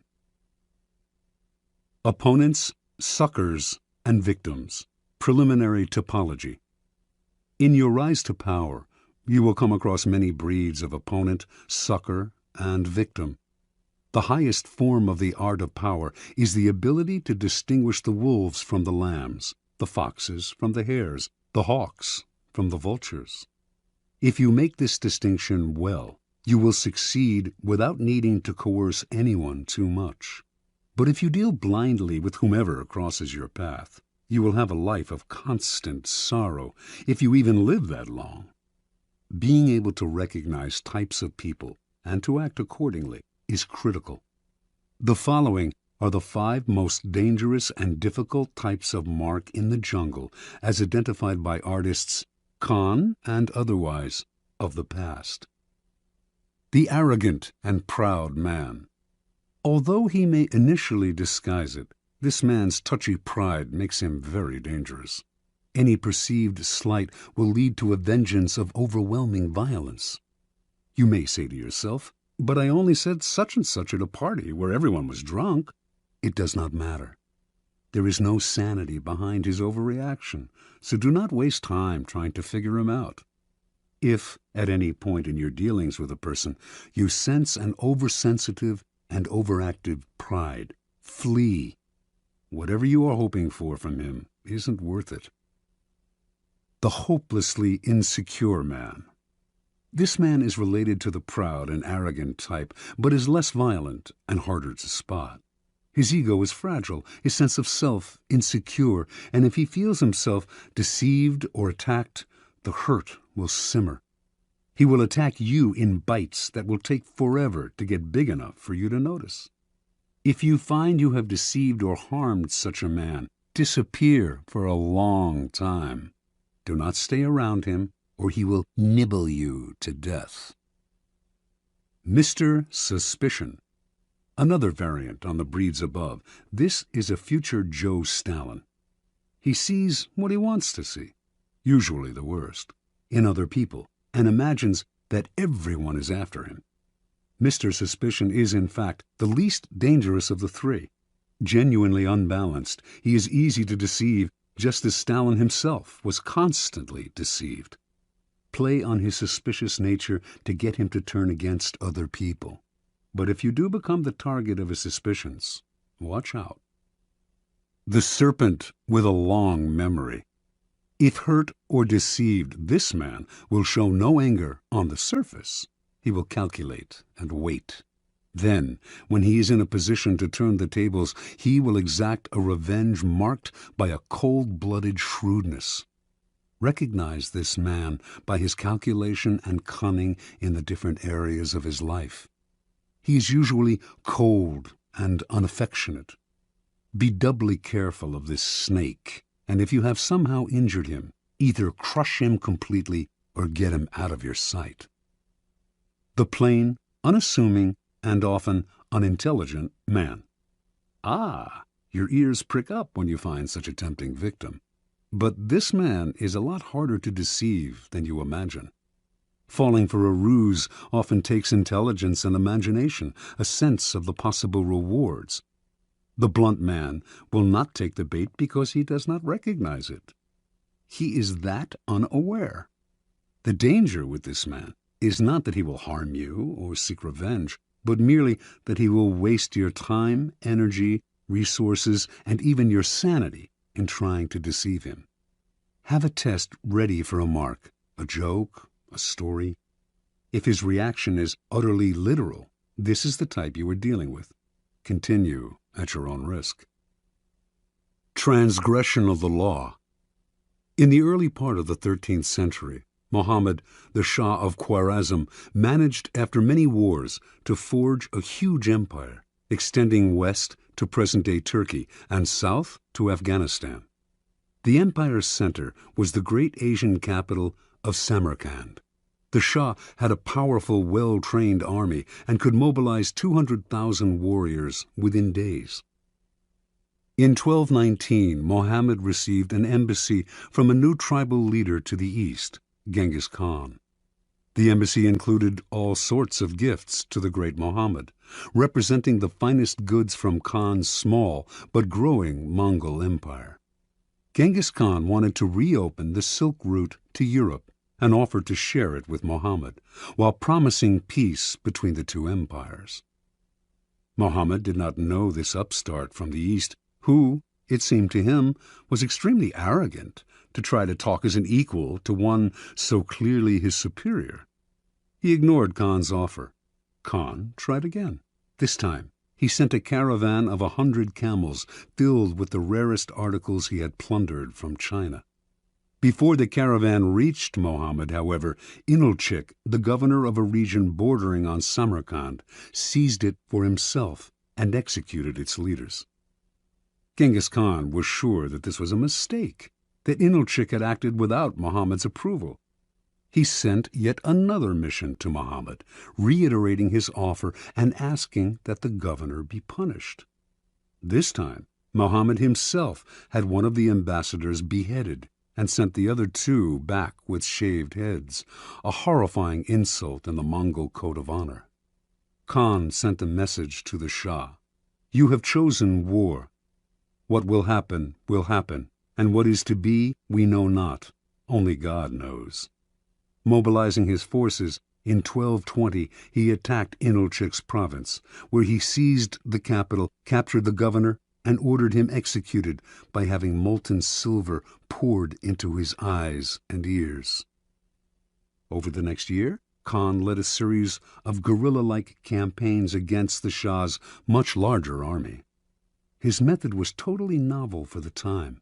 His soldiers could move very fast on horseback and had mastered the art of firing with bow and arrow while mounted.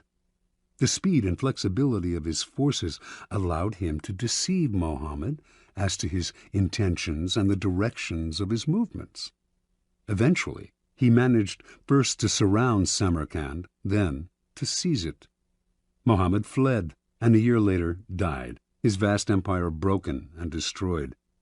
Genghis Khan was sole master of Samarkand, the Silk Route, and most of northern Asia.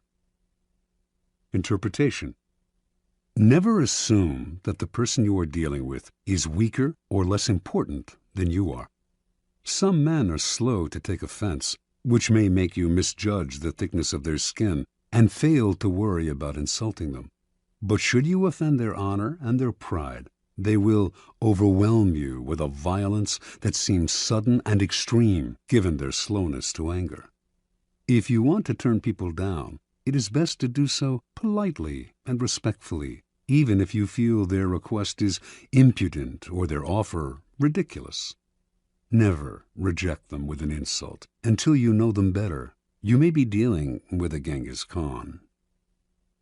Keys to power. The ability to measure people and to know who you are dealing with is the most important skill of all in gathering and conserving power. Without it, you are blind. Not only will you offend the wrong people, you will choose the wrong people to work on, and will think you are flattering people when you are actually insulting them. Before embarking on any move, take the measure of your mark or potential opponent.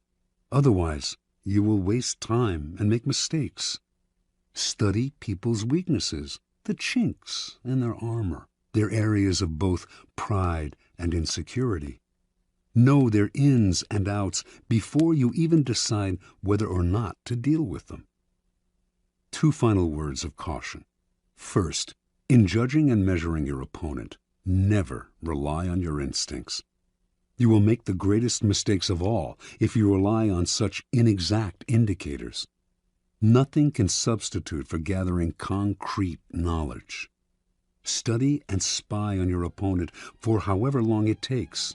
This will pay off in the long run. Second, never trust appearances. Anyone with a serpent's heart can use a show of kindness to cloak it. A person who is blustery on the outside is often really a coward. Learn to see through appearances and their contradictions. Never trust the version that people give of themselves. It is utterly unreliable.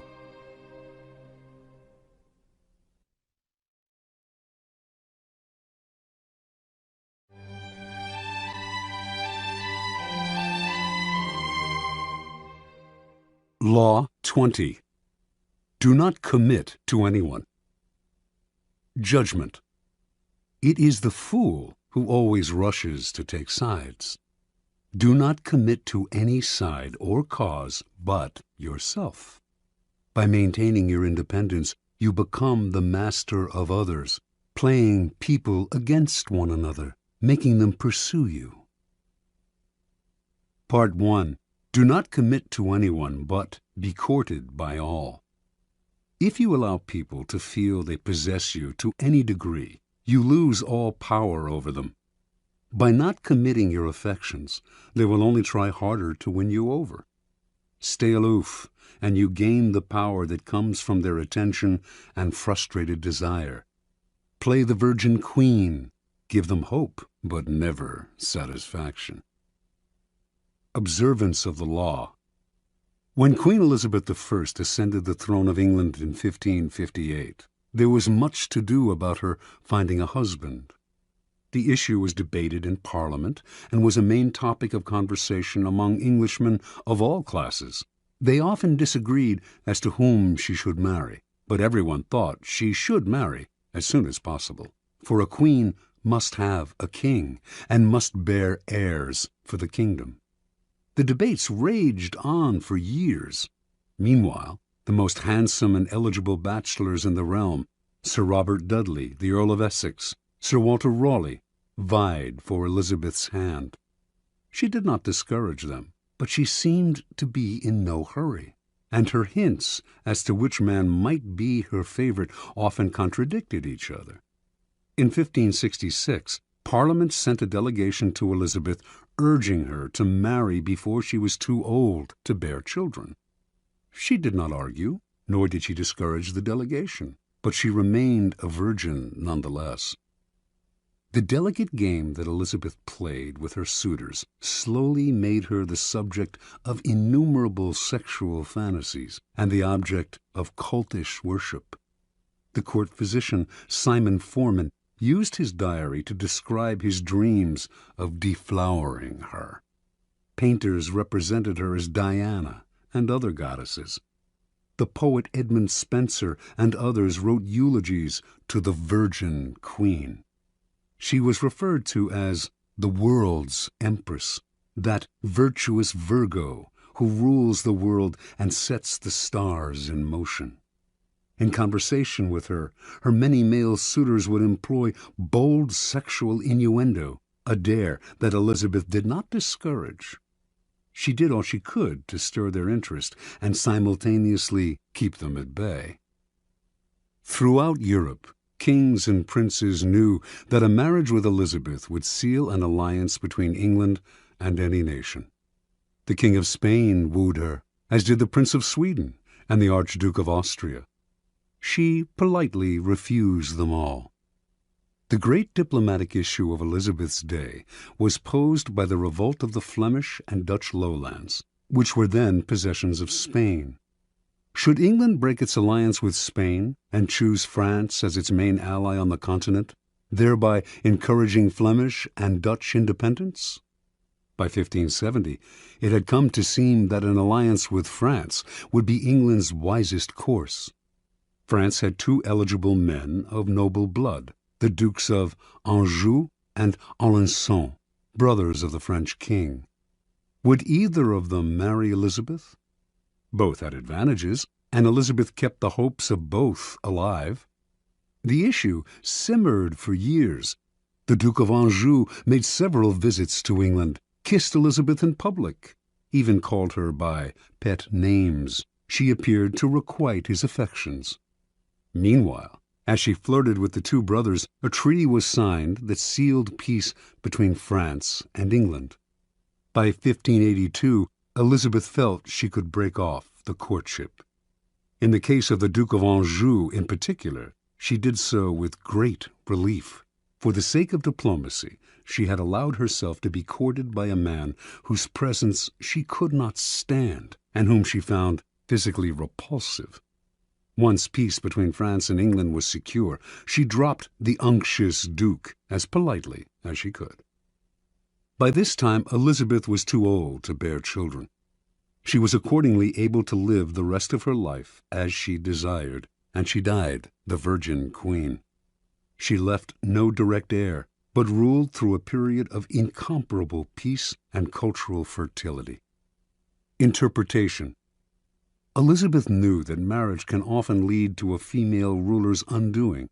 By marrying and committing to an alliance with one party or nation, the queen becomes embroiled in conflicts that are not of her choosing, conflicts which may eventually overwhelm her or lead her into a futile war. Also, the husband becomes the de facto ruler and often tries to do away with his wife, the queen. She had two goals as a ruler: to avoid marriage and to avoid war. She managed to combine these goals by dangling the possibility of marriage in order to forge alliances. The moment she committed to any single suitor would have been the moment she lost her power. She had to emanate mystery and desirability, never discouraging anyone's hopes, but never yielding. Through this lifelong game of flirting and withdrawing, Elizabeth dominated the country and every man who sought to conquer her.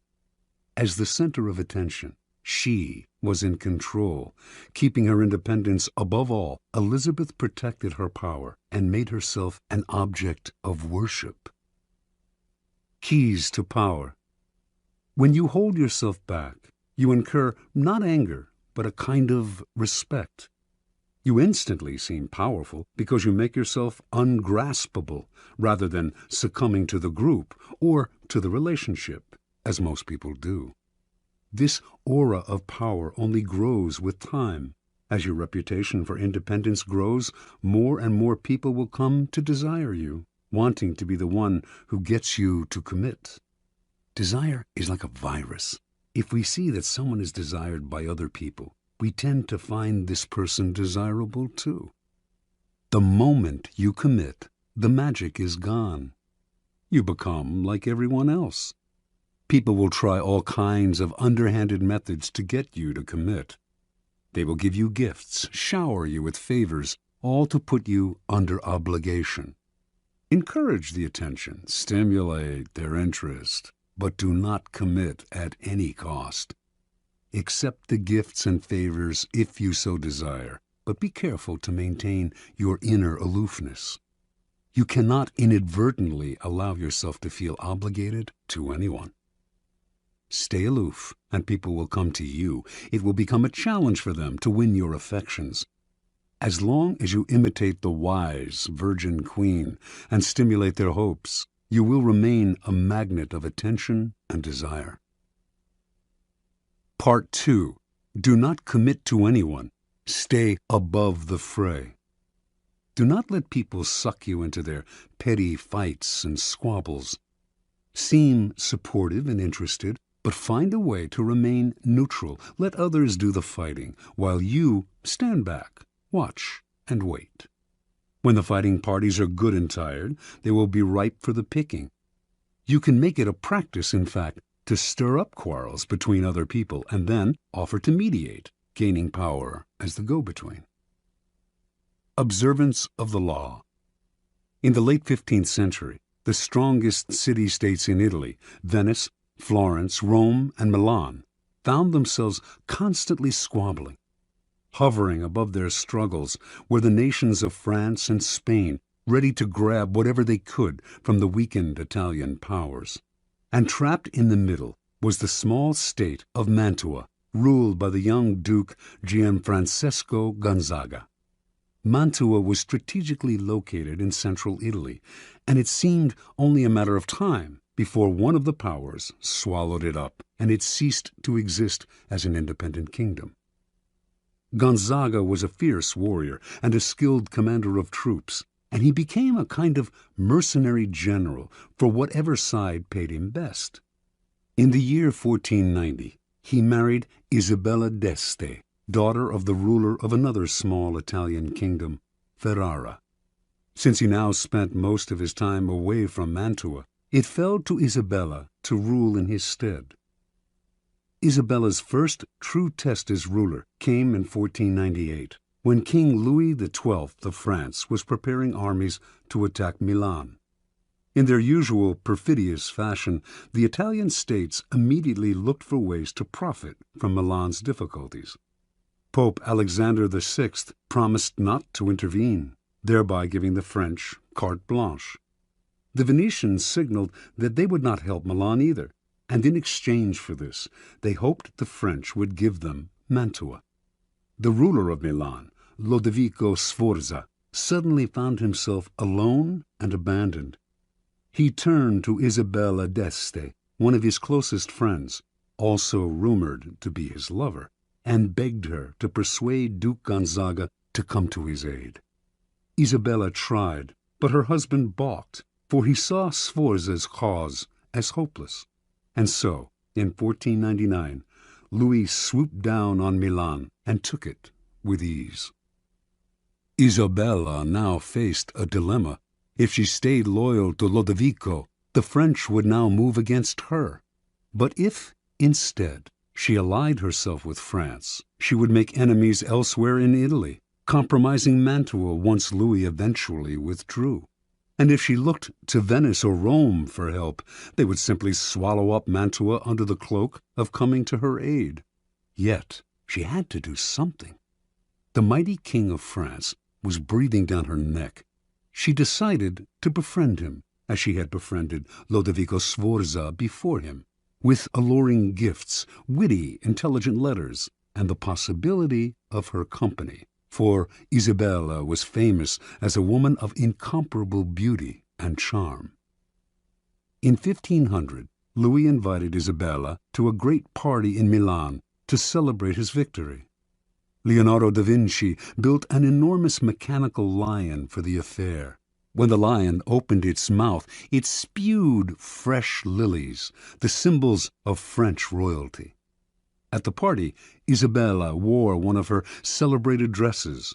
She had by far the largest wardrobe of any of the Italian princesses. And just as she had hoped, she charmed and captivated Louis, who ignored all the other ladies vying for his attention. She soon became his constant companion, and in exchange for her friendship, he pledged to protect Mantua's independence from Venice.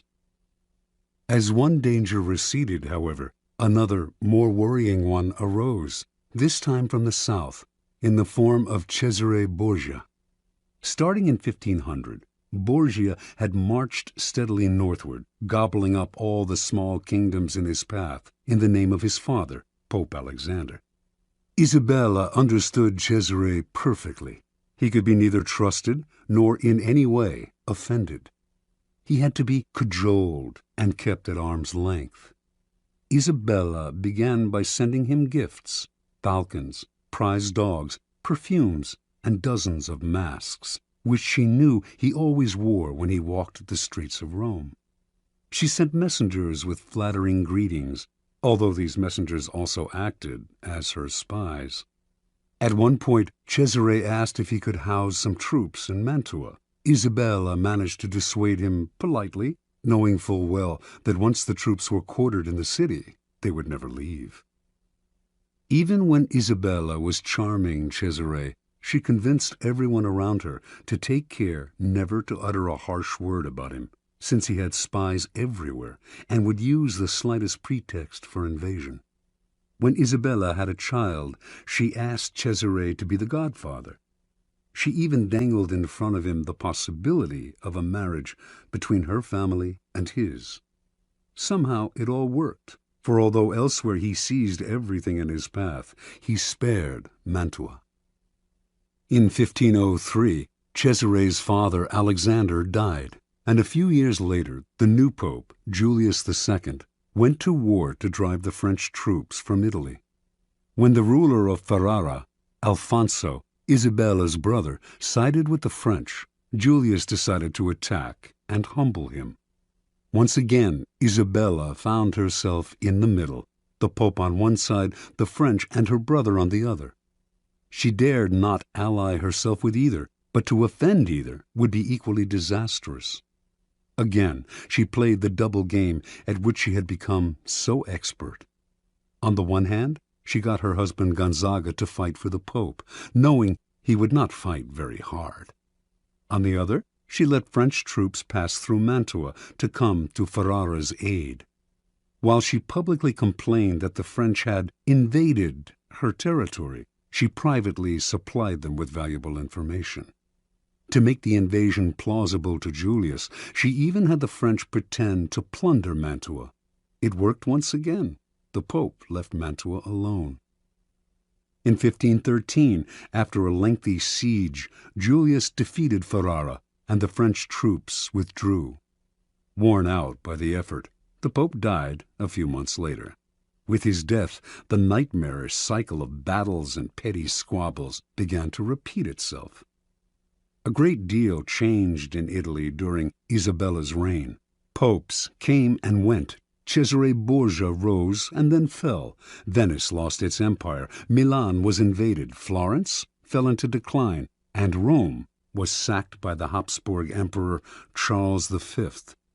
Through all this, tiny Mantua not only survived, but thrived. Its court the envy of Italy. Its wealth and sovereignty would remain intact for a century after Isabella's death in 1539. Interpretation. Learn to control yourself, to restrain your natural tendency to take sides and join the fight. Be friendly and charming to each of the combatants, then step back as they collide. With every battle, they grow weaker, while you grow stronger with every battle you avoid. Keys to power. To succeed in the game of power, you have to master your emotions. But even if you succeed in gaining such self-control, You can never control the temperamental dispositions of those around you, and this presents a great danger. Most people operate in a whirlpool of emotions, constantly reacting, churning up squabbles and conflicts. Your self-control and autonomy will only bother and infuriate them.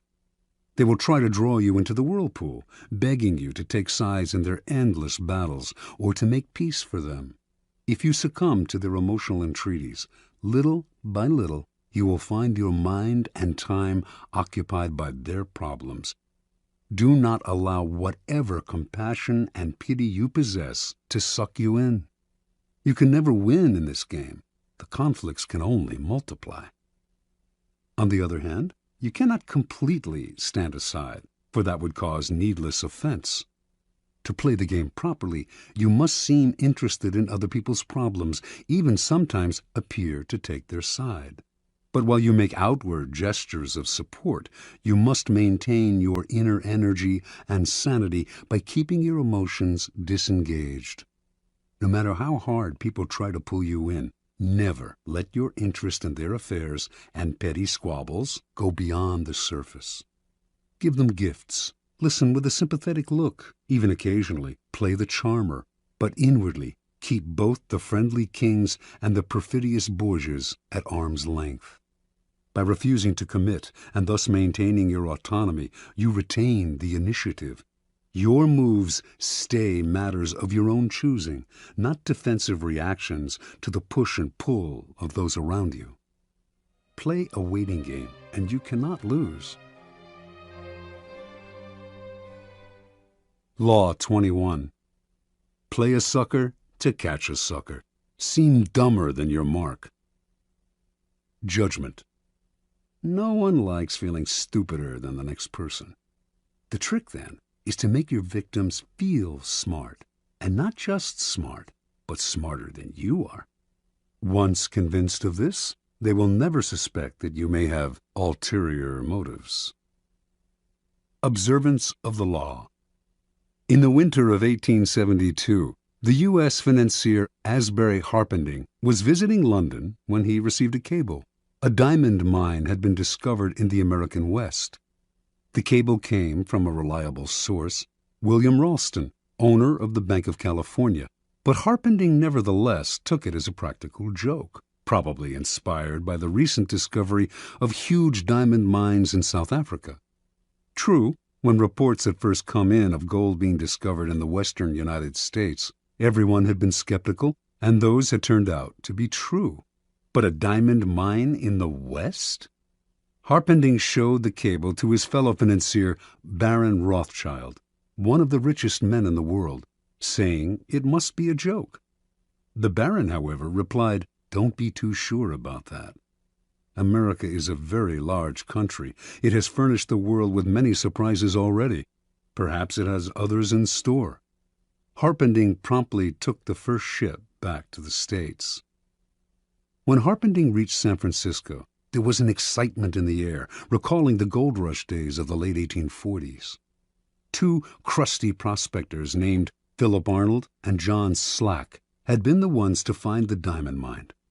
They had not divulged its location in Wyoming, but had led a highly respected mining expert to it several weeks back, taking a circular route so he could not guess his whereabouts. Once there, the expert had watched as the miners dug up diamonds. Back in San Francisco, the expert had taken the gems to various jewelers, one of whom had estimated their worth at $1.5 million. Harpending and Ralston now asked Arnold and Slack to accompany them back to New York, where the jeweler Charles Tiffany would verify the original estimates. The prospectors responded uneasily. They smelled a trap. How could they trust these city slickers? What if Tiffany and the financiers managed to steal the whole mine out from under them? Ralston tried to allay their fears by giving them $100,000 and placing another $300,000 in escrow for them. If the deal went through, they would be paid an additional $300,000. The miners agreed. The little group traveled to New York, where a meeting was held at the mansion of Samuel L. Barlow. The cream of the city's aristocracy was in attendance. General George Brenton McClellan, commander of the Union forces in the Civil War, General Benjamin Butler, Horace Greeley, editor of the newspaper The New York Tribune, Harpending, Ralston, and Tiffany. Only Slack and Arnold were missing. As tourists in the city, they had decided to go sightseeing. When Tiffany announced that the gems were real and worth a fortune, the financiers could barely control their excitement. They wired Rothschild and other tycoons to tell them about the diamond mine and inviting them to share in the investment. At the same time, they also told the prospectors that they wanted one more test. They insisted that a mining expert of their choosing accompany Slack and Arnold to the site to verify its wealth. The prospectors reluctantly agreed. In the meantime, they said, they had to return to San Francisco. The jewels that Tiffany had examined they left with Harpending for safekeeping. Several weeks later, a man named Louis Janin, the best mining expert in the country, met the prospectors in San Francisco. Janin was a born skeptic who was determined to make sure that the mine was not a fraud. Accompanying Janin were Harpending and several other interested financiers. As with the previous expert, the prospectors led the team through a complex series of canyons, completely confusing them as to their whereabouts. Arriving at the site, the financiers watched in amazement as Janin dug the area up, leveling anthills, turning over boulders, and finding emeralds, rubies, sapphires, and most of all, diamonds.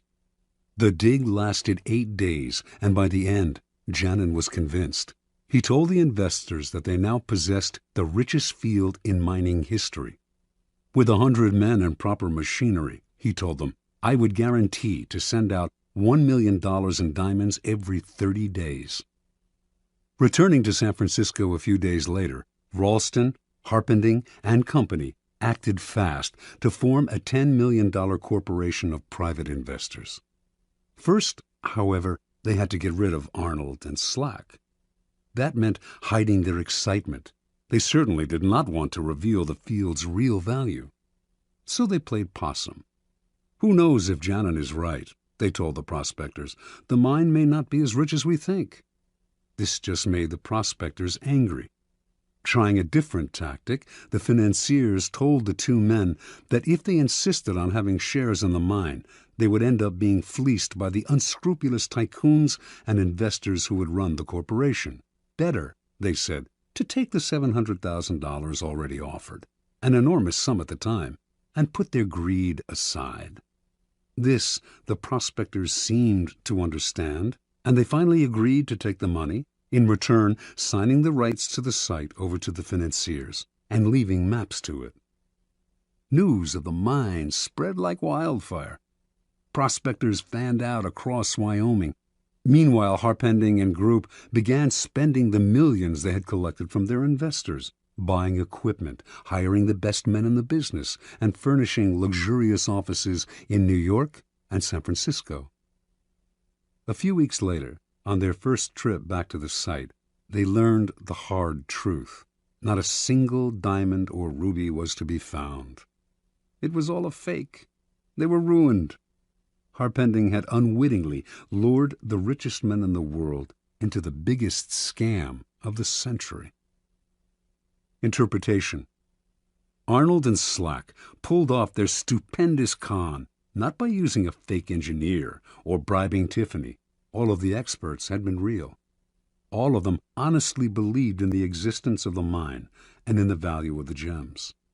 What had fooled them all was nothing else than Arnold and Slack themselves. The two men seemed to be such rubes, such hayseeds, so naive, that no one for an instant had believed them capable of an audacious scam. The prospectors had simply observed the law of appearing more stupid than the mark, the deceiver's first commandment. The logistics of the con were quite simple. Months before Arnold and Slack announced the discovery of the diamond mine, they traveled to Europe, where they purchased some real gems for around $12,000, part of the money they had saved from their days as gold miners. They then salted the mine with these gems, which the first expert dug up and brought to San Francisco. The jewelers who had appraised these stones including Tiffany himself, had gotten caught up in the fever and had grossly overestimated their value. Then Ralston gave the prospectors $100,000 as security, and immediately after their trip to New York, they simply went to Amsterdam, where they bought sacks of uncut gems before returning to San Francisco. The second time they salted the mine, there were many more jewels to be found. The effectiveness of the scheme, however, rested not on tricks like these, but on the fact that Arnold and Slack played their parts to perfection. On their trip to New York, where they mingled with millionaires and tycoons, they played up their clodhopper image, wearing pants and coats a size or two too small and acting incredulous at everything they saw in the big city. No one believed that these country simpletons could possibly be conning the most devious, unscrupulous financiers of the time. Keys to power. Given how important the idea of intelligence is to most people's vanity, it is critical never inadvertently to insult or impugn a person's brain power. That is an unforgivable sin, but if you can make this iron rule work for you, it opens up all sorts of avenues of deception. Subliminally reassure people that they are more intelligent than you are, or even that you are a bit of a moron, and you can run rings around them. The feeling of intellectual superiority you give them will disarm their suspicion muscles. Intelligence is the obvious quality to downplay, but why stop there? Taste and sophistication rank close to intelligence on the vanity scale, make people feel they are more sophisticated than you are, and their guard will come down. As Arnold and Slack knew, an air of complete naivete can work wonders. Those fancy financiers were laughing at them behind their backs. But who laughed loudest in the end? In general, then, always make people believe they are smarter and more sophisticated than you are. They will keep you around because you make them feel better about themselves, and the longer you are around, the more opportunities you will have to deceive them. Law 22. Use the surrender tactic. Transform weakness into power. Judgment. When you are weaker, never fight for honor's sake. Choose surrender instead. Surrender gives you time to recover, time to torment and irritate your conqueror, time to wait for his power to wane. Do not give him the satisfaction of fighting and defeating you. Surrender first. By turning the other cheek, you infuriate and unsettle him. Make surrender a tool of power. Observance of the law. Sometime in the 1920s, the German writer Bertolt Brecht became a convert to the cause of communism. From then on, his plays, essays, and poems reflected his revolutionary fervor, and he generally tried to make his ideological statements as clear as possible. When Hitler came to power in Germany, Brecht and his communist colleagues became marked men. He had many friends in the United States, Americans who sympathized with his beliefs, as well as fellow German intellectuals who had fled Hitler. In 1941, accordingly, Brecht emigrated to the United States and chose to settle in Los Angeles, where he hoped to make a living in the film business. Over the next few years, Brecht wrote screenplays with a pointedly anti-capitalist slant. He had little success in Hollywood, so in 1947, the war having ended, he decided to return to Europe. That same year, however, the U.S. Congress's House Un-American Activities Committee began its investigation into supposed communist infiltration in Hollywood. It began to gather information on Brecht, who had so openly espoused Marxism, and on September 19, 1947, only a month before he had planned to leave the United States, he received a subpoena to appear before the committee. In addition to Brecht, a number of other writers, producers, and directors were summoned to appear as well, and this group came to be known as the Hollywood 19. Before going to Washington, the Hollywood 19 met to decide on a plan of action.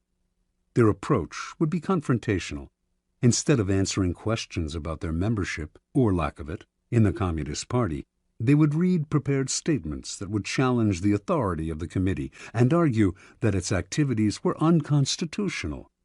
Even if this strategy meant imprisonment, it would gain publicity for their cause. Brecht disagreed. What good was it, he asked, to play the martyr and gain a little public sympathy, if in the process they lost the ability to stage their plays and sell their scripts for years to come? He felt certain they were all more intelligent than the members of the committee. Why lower themselves to the level of their opponents by arguing with them? Why not outfox the committee by appearing to surrender to it while subtly mocking it? The Hollywood 19 listened to Brecht politely, but decided to stick to their plan, leaving Brecht to go his own way. The committee finally summoned Brecht on October 30th. They expected him to do what others among the Hollywood 19 who had testified before him had done: argue, refuse to answer questions, challenge the committee's right to hold its hearing, even yell and hurl insults. Much to their surprise, however, Brecht was the very picture of congeniality. He wore a suit, something he rarely did, smoked a cigar. He had heard that the committee chairman was a passionate cigar smoker, answered their questions politely, and generally deferred to their authority. Unlike the other witnesses, Brecht answered the question of whether he belonged to the Communist Party. He was not a member, he said, which happened to be the truth. One committee member asked him, "Is it true you have written a number of revolutionary plays?" Brecht had written many plays with overt communist messages, but he responded, "I have written a number of poems and songs and plays in the fight against Hitler, and, of course, they can be considered, therefore, as revolutionary because I, of course, was for the overthrow of that government." This statement went unchallenged.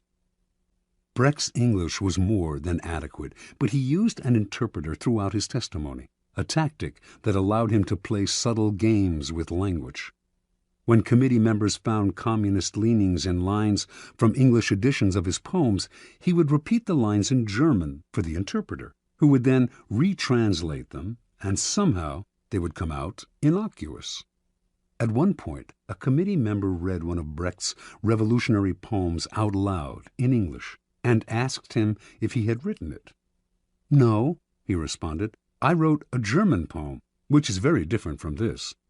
The author's elusive answers baffled the committee members, but his politeness and the way he yielded to their authority made it impossible for them to get angry with him. After only an hour of questioning, the committee members had had enough. "Thank you very much," said the chairman. "You are a good example to the other witnesses." Not only did they free him, they offered to help him if he had any trouble with immigration officials who might detain him for their own reasons. The following day, Brecht left the U.S., never to return. Interpretation. The Hollywood 19's confrontational approach won them a lot of sympathy, and years later they gained a kind of vindication in public opinion. But they were also blacklisted and lost valuable years of profitable working time. Brecht, on the other hand, expressed his disgust at the committee more indirectly. It was not that he changed his beliefs or compromised his values. Instead, during his short testimony, he kept the upper hand by appearing to yield, while all the time running circles around the committee with vague responses, outright lies that went unchallenged because they were wrapped in enigmas and word games. In the end, he kept the freedom to continue his revolutionary writing, as opposed to suffering imprisonment or detainment in the United States, even while subtly mocking the committee and its authority with his pseudo-obedience. Keep in mind the following. People trying to make a show of their authority are easily deceived by the surrender tactic. Your outward sign of submission makes them feel important, satisfied that you respect them. They become easier targets for a later counterattack or for the kind of indirect ridicule used by Brecht. Measuring your power over time, never sacrifice long-term maneuverability for the short-lived glories of martyrdom. Keys to power. What gets us into trouble in the realm of power is often our own overreaction to the moves of our enemies and rivals. That overreaction creates problems we would have avoided had we been more reasonable. It also has an endless rebound effect, for the enemy then overreacts as well. It is always our first instinct to react, to meet aggression with some other kind of aggression. But the next time someone pushes you, and you find yourself starting to react, try this. Do not resist or fight back, but yield, turn the other cheek, bend. You will find that this often neutralizes their behavior. They expected, even wanted you to react with force, and so they are caught off guard and confounded by your lack of resistance. By yielding, you in fact control the situation, because your surrender is part of a larger plan to lull them into believing they have defeated you. This is the essence of the surrender tactic. Inwardly, you stay firm, but outwardly, you bend. Deprived of a reason to get angry, your opponents will often be bewildered instead, and they are unlikely to react with more violence, which would demand a reaction from you. Instead, you are allowed the time and space to plot the counter moves that will bring them down. In the battle of the intelligent against the brutal and the aggressive, the surrender tactic is the supreme weapon. It does require self-control. Those who genuinely surrender give up their freedom and may be crushed by the humiliation of their defeat.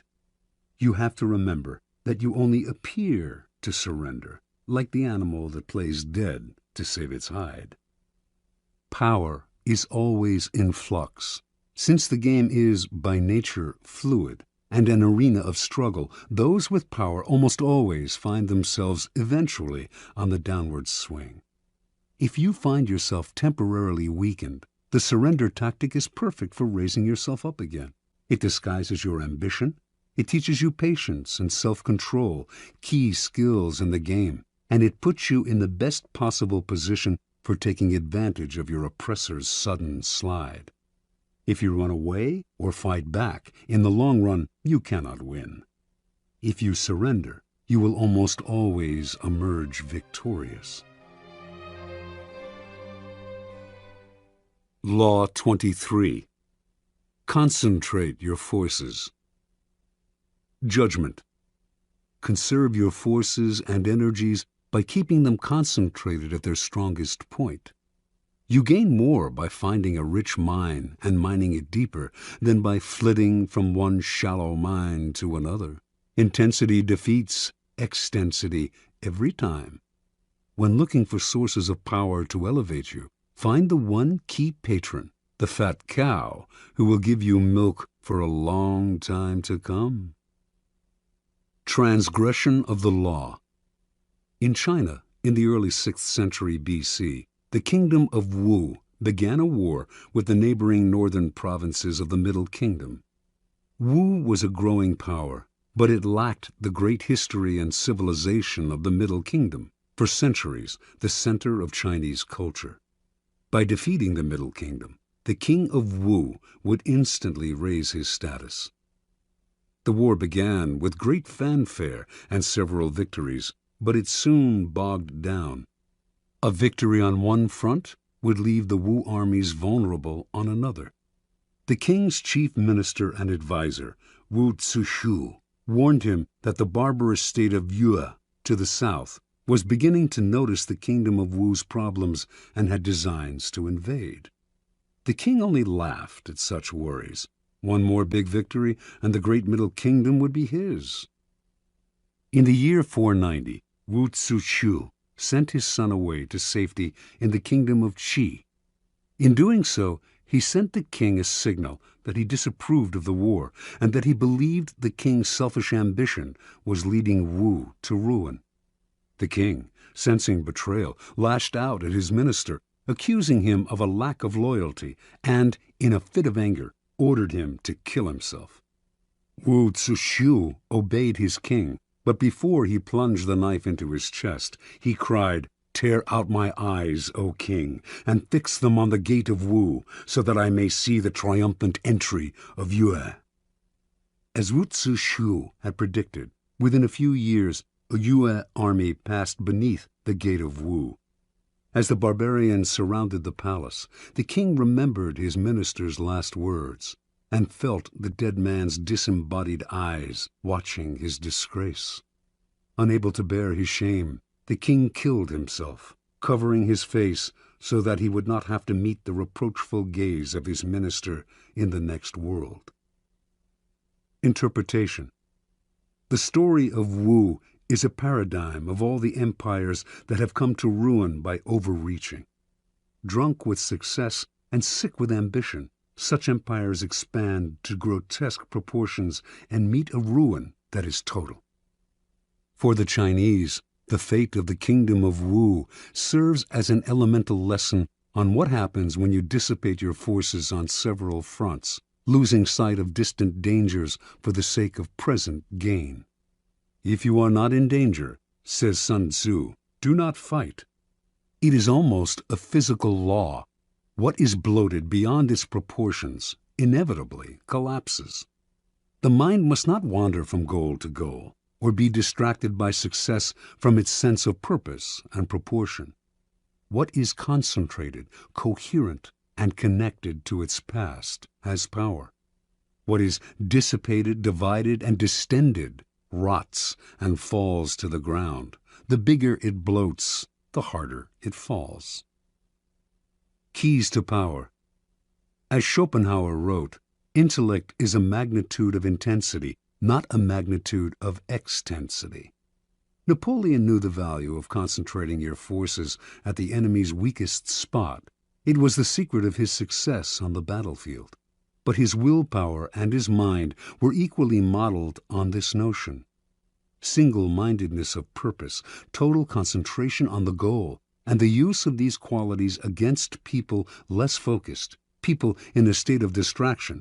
Such an arrow will find its mark every time and overwhelm the enemy.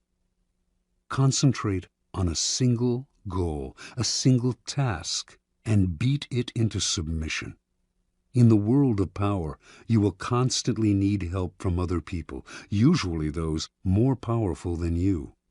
The fool flits from one person to another, believing that he will survive by spreading himself out. It is a corollary of the law of concentration, however, that much energy is saved and more power is attained by affixing yourself to a single, appropriate source of power.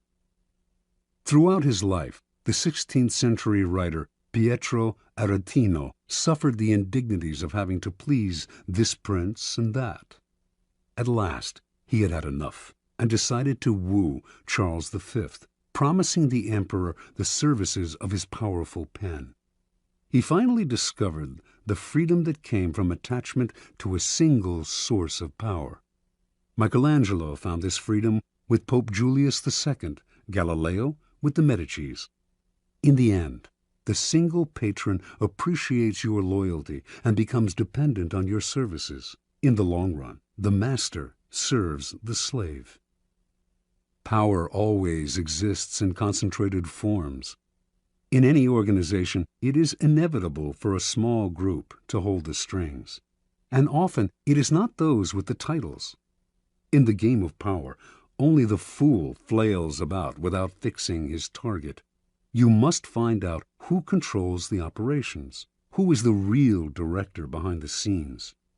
As Richelieu discovered at the beginning of his rise to the top of the French political scene during the early 17th century, it was not King Louis XIII who decided things. It was the king's mother, and so he attached himself to her and catapulted through the ranks of the courtiers all the way to the top. It is enough to strike oil once. Your wealth and power are assured for a lifetime. Law 24. Play the perfect courtier. Judgment. The perfect courtier thrives in a world where everything revolves around power and political dexterity. He has mastered the art of indirection. He flatters, yields to superiors, and asserts power over others in the most oblique and graceful manner. Learn and apply the laws of courtiership, and there will be no limit to how far you can rise in the court. Court society. It is a fact of human nature that the structure of a court society forms itself around power. In the past, the court gathered around the ruler and had many functions. Besides keeping the ruler amused, it was a way to solidify the hierarchy of royalty, nobility, and the upper classes, and to keep the nobility both subordinate and close to the ruler, so that he could keep an eye on them. The court serves power in many ways, but most of all, it glorifies the ruler, providing him with a microcosmic world that must struggle to please him. To be a courtier was a dangerous game. A 19th century Arab traveler to the court of Darfur, in what is now Sudan, reported that courtiers there had to do whatever the Sultan did. If he were injured, they had to suffer the same injury. If he fell off his horse during a hunt, they fell too. Mimicry like this appeared in courts all over the world. More troublesome was the danger of displeasing the ruler. One wrong move spelled death or exile. The successful courtier had to walk a tightrope, pleasing but not pleasing too much, obeying but somehow distinguishing himself from the other courtiers, while also never distinguishing himself so far as to make the ruler insecure. Great courtiers throughout history have mastered the science of manipulating people.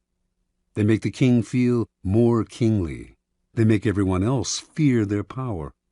They are magicians of appearance, knowing that most things at court are judged by how they seem. Great courtiers are gracious and polite. Their aggression is veiled and indirect.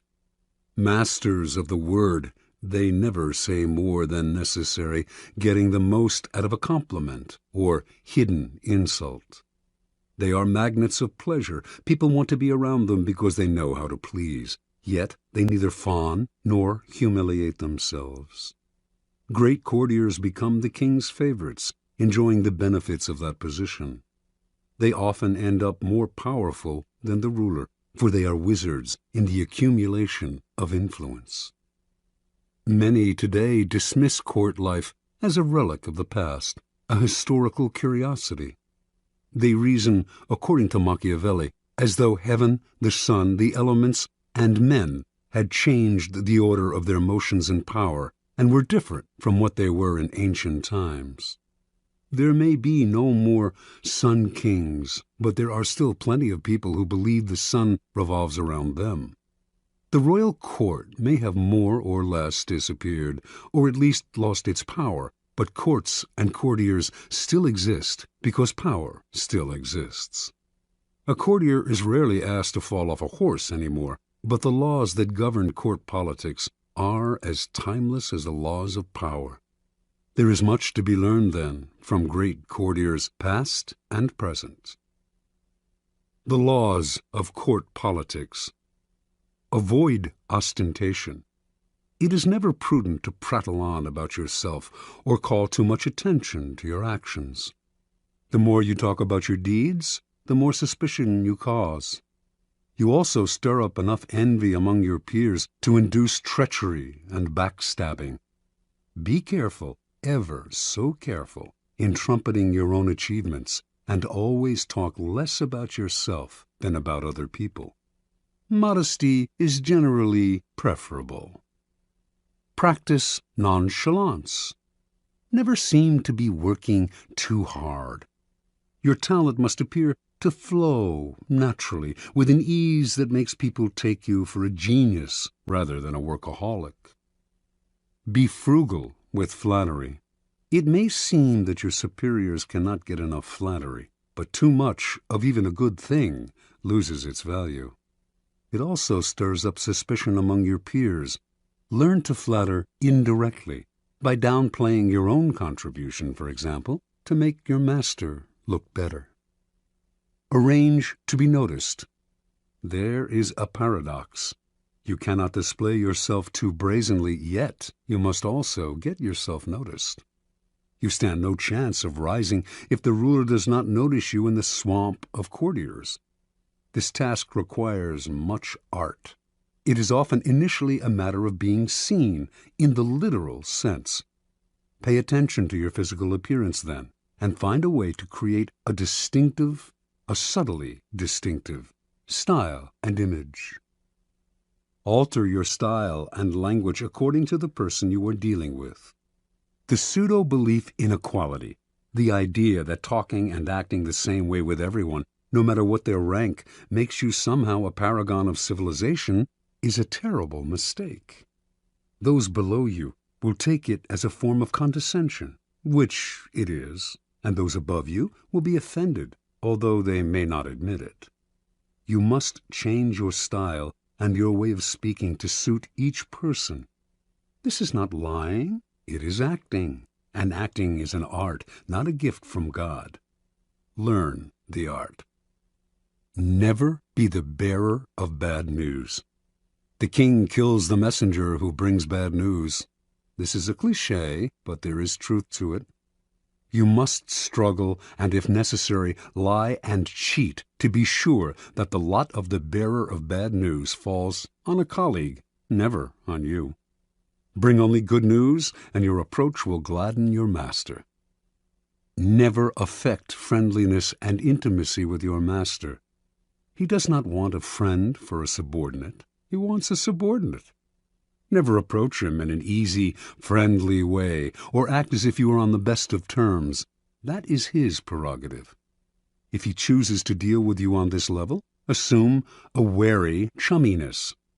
Otherwise, err in the opposite direction, and make the distance between you clear. Never criticize those above you directly. This may seem obvious, but there are often times when some sort of criticism is necessary. To say nothing or to give no advice would open you to risks of another sort. You must learn, however, to couch your advice and criticism as indirectly and as politely as possible. Think twice or 3 times before deciding you have made them sufficiently circuitous.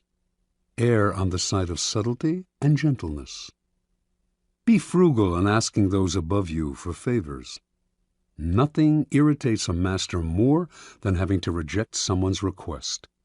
It stirs up guilt and resentment. Ask for favors as rarely as possible, and know when to stop. Never joke about appearances or taste. A lively wit and a humorous disposition are essential qualities for a good courtier, and there are times when vulgarity is appropriate and engaging. But avoid any kind of joke about appearance or taste, 2 highly sensitive areas, especially with those above you. Do not even try it when you are away from them. You will dig your own grave. Do not be the court cynic. If you constantly criticize your equals or subordinates, some of that criticism will rub off on you, hovering over you like a gray cloud wherever you go.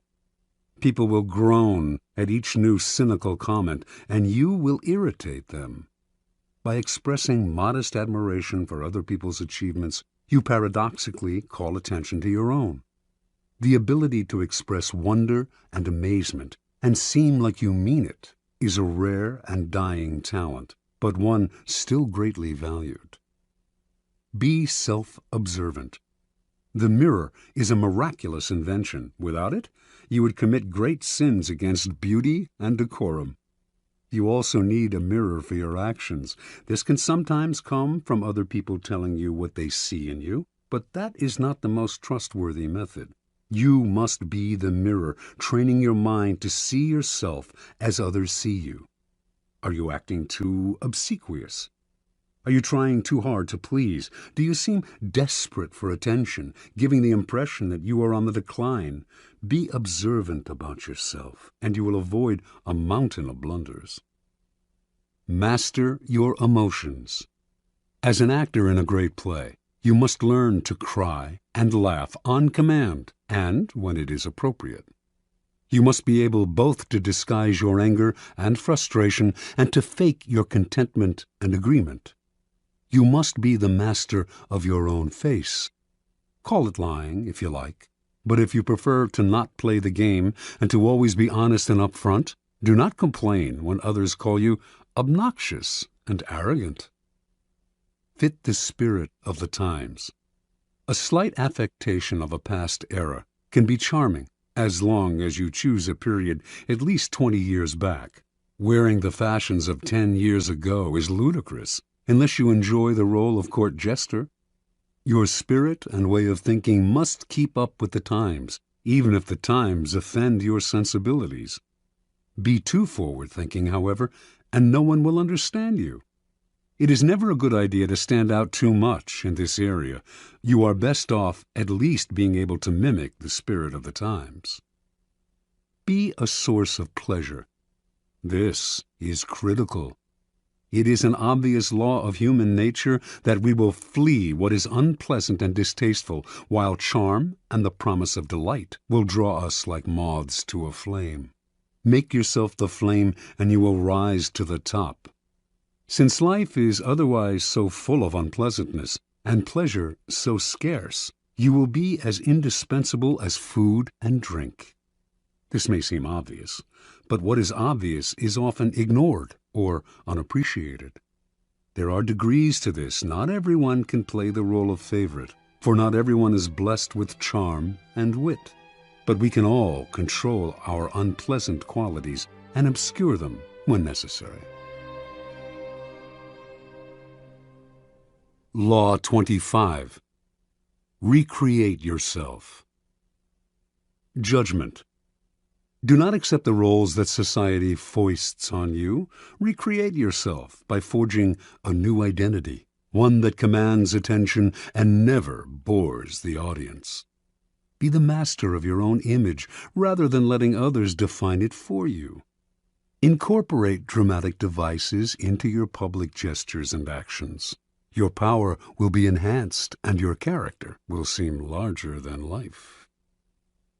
Observance of the law.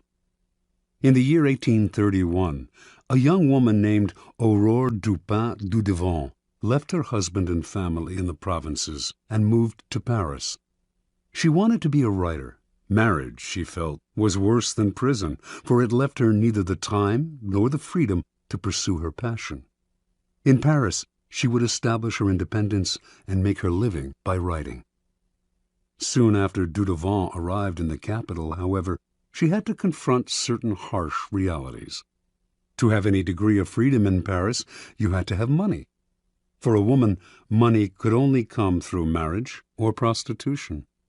No woman had ever come close to making a living by writing. Women wrote as a hobby, supported by their husbands or by an inheritance.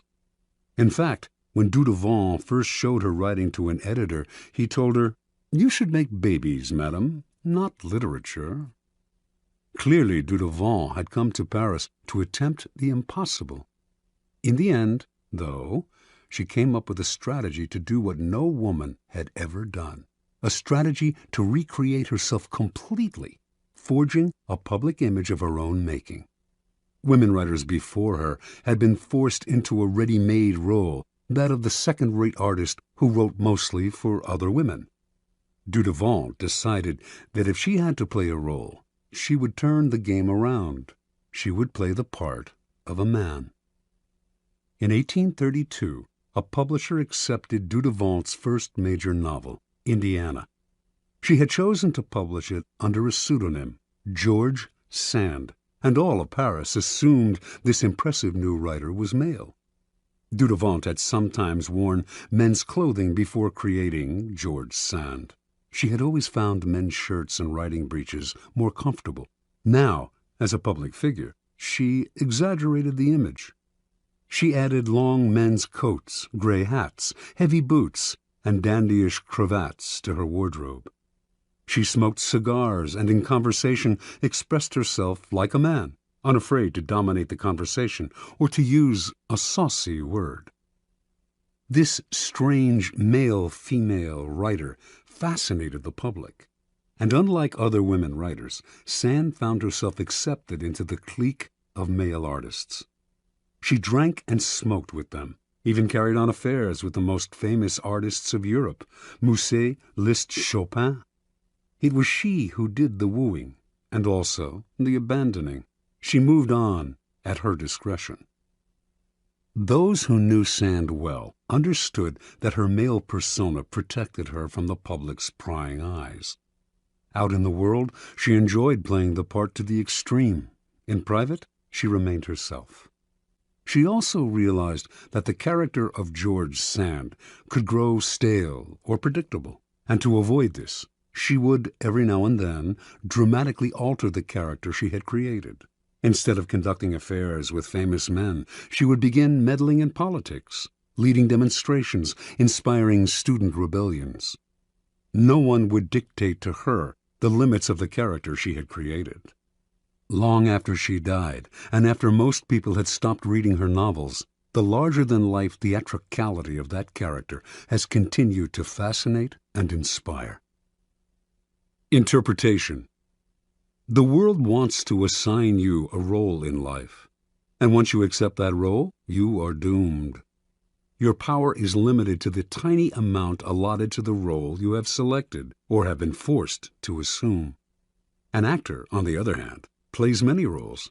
Enjoy that protean power, and if it is beyond you, at least forge a new identity, one of your own making, one that has had no boundaries assigned to it by an envious and resentful world. This act of defiance is Promethean. It makes you responsible for your own creation. Your new identity will protect you from the world precisely because it is not you. It is a costume you put on and take off. You need not take it personally, and your new identity sets you apart, gives you theatrical presence. Those in the back rows can see you and hear you. Those in the front rows marvel at your audacity. Keys to power.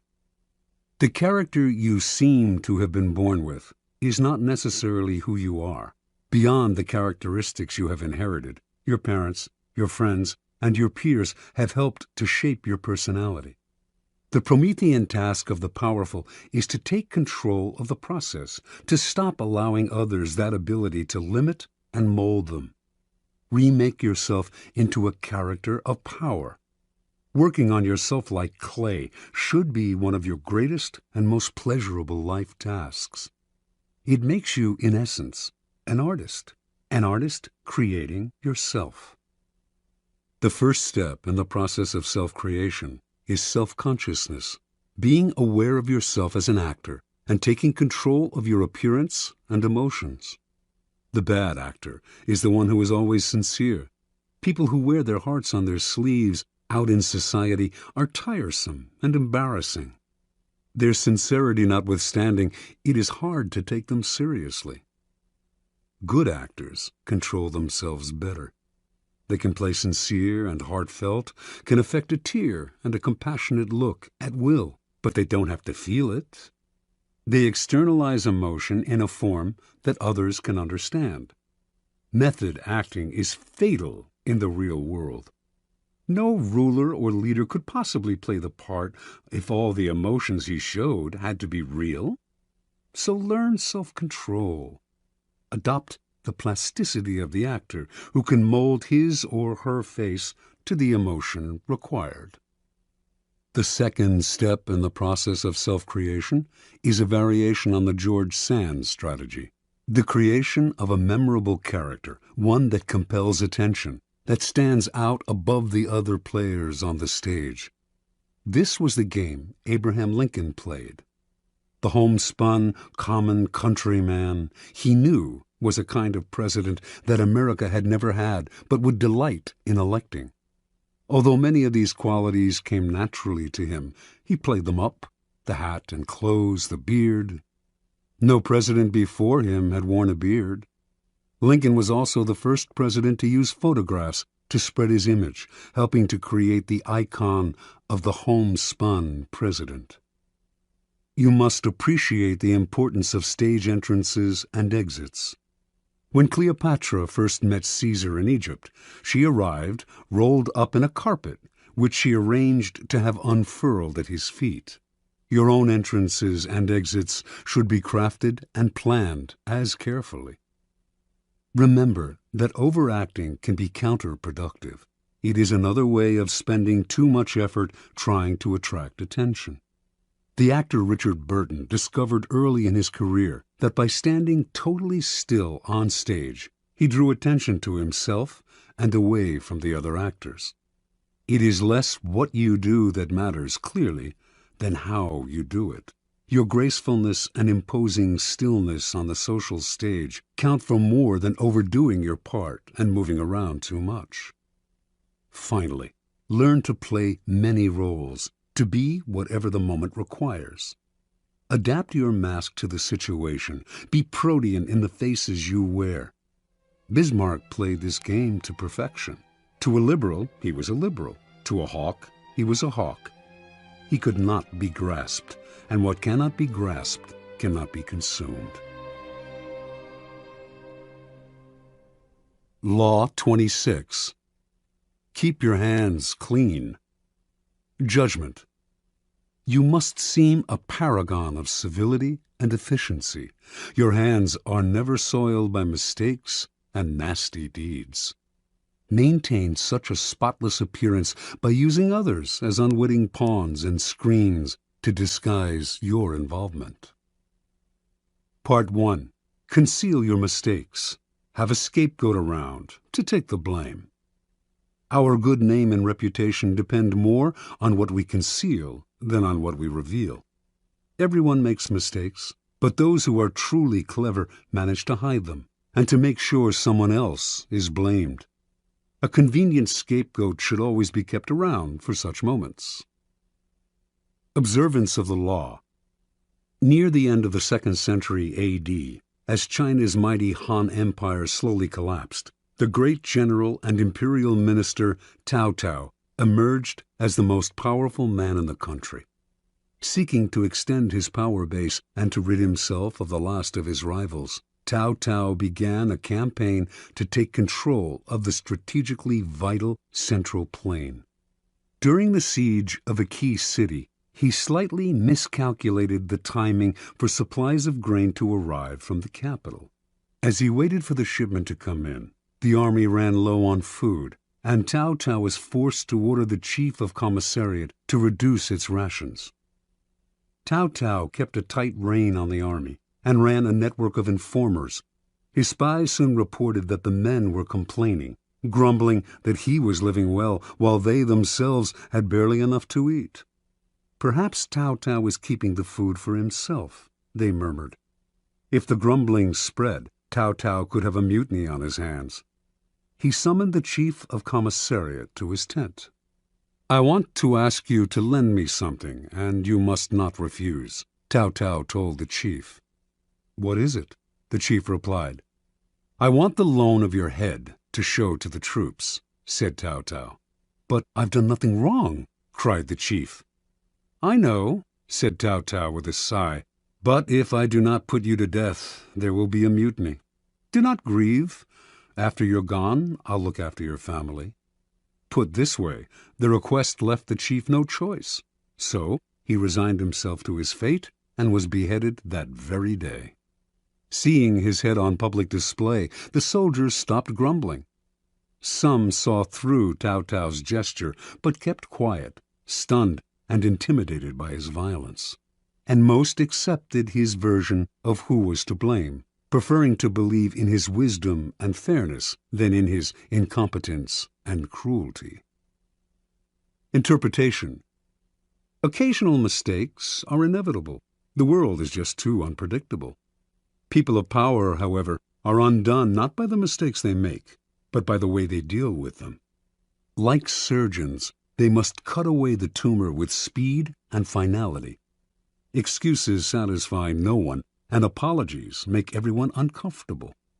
The mistake does not vanish with an apology. It deepens and festers. Better to cut it off instantly, distract attention from yourself, and focus attention on a convenient scapegoat before people have time to ponder your responsibility or your possible incompetence. Keys to power. The use of scapegoats is as old as civilization itself, and examples of it can be found in cultures around the world. The main idea behind these sacrifices is the shifting of guilt and sin to an outside figure, object, animal, or man, which is then banished or destroyed. The bloody sacrifice of the scapegoat seems a barbaric relic of the past, but the practice lives on to this day, if indirectly and symbolically. Since power depends on appearances, and those in power must seem never to make mistakes, the use of scapegoats is as popular as ever. What modern leader will take responsibility for his blunders? He searches out others to blame, a scapegoat to sacrifice. When Mao Zedong's Cultural Revolution failed miserably, he made no apologies or excuses to the Chinese people. Instead, like Cao Cao before him, he offered up scapegoats, including his own personal secretary and high-ranking member of the party, Chen Boda. Franklin D. Roosevelt had a reputation for honesty and fairness. Throughout his career, however, he faced many situations in which being the nice guy would have spelled political disaster, yet he could not be seen as the agent of any foul play. For 20 years, then, his secretary, Lewis Howe, handled the backroom deals, the manipulation of the press, the underhanded campaign maneuvers. And whenever a mistake was committed, or a dirty trick contradicting Roosevelt's carefully crafted image became public, Howe served as a scapegoat and never complained. Finally, history has time and again shown the value of using a close associate as a scapegoat. This is known as the fall of the favorite. Most kings had a personal favorite at court, a man whom they singled out, sometimes for no apparent reason, and lavished with favors and attention. But this court favorite could serve as a convenient scapegoat in case of a threat to the king's reputation. The public would readily believe in the scapegoat's guilt. Why would the king sacrifice his favorite unless he were guilty? And the other courtiers, resentful of the favorite anyway, would rejoice at his downfall. The king, meanwhile, would rid himself of a man who by that time had probably learned too much about him, perhaps becoming arrogant and even disdainful of him. Choosing a close associate as a scapegoat has the same value as the fall of the favorite. You may lose a friend or aide, but in the long-term scheme of things, it is more important to hide your mistakes than to hold on to someone who one day will probably turn against you. Besides, you can always find a new favorite to take his place. Part 2. Make use of the cat's paw. In the fable, the monkey grabs the paw of his friend, the cat, and uses it to fish chestnuts out of the fire, thus getting the nuts he craves without hurting himself. If there is something unpleasant or unpopular that needs to be done, it is far too risky for you to do the work yourself. You need a cat's paw, someone who does the dirty, dangerous work for you. The cat's paw grabs what you need, hurts whom you need hurt, and keeps people from noticing that you are the one responsible. Let someone else be the executioner or the bearer of bad news, while you bring only joy.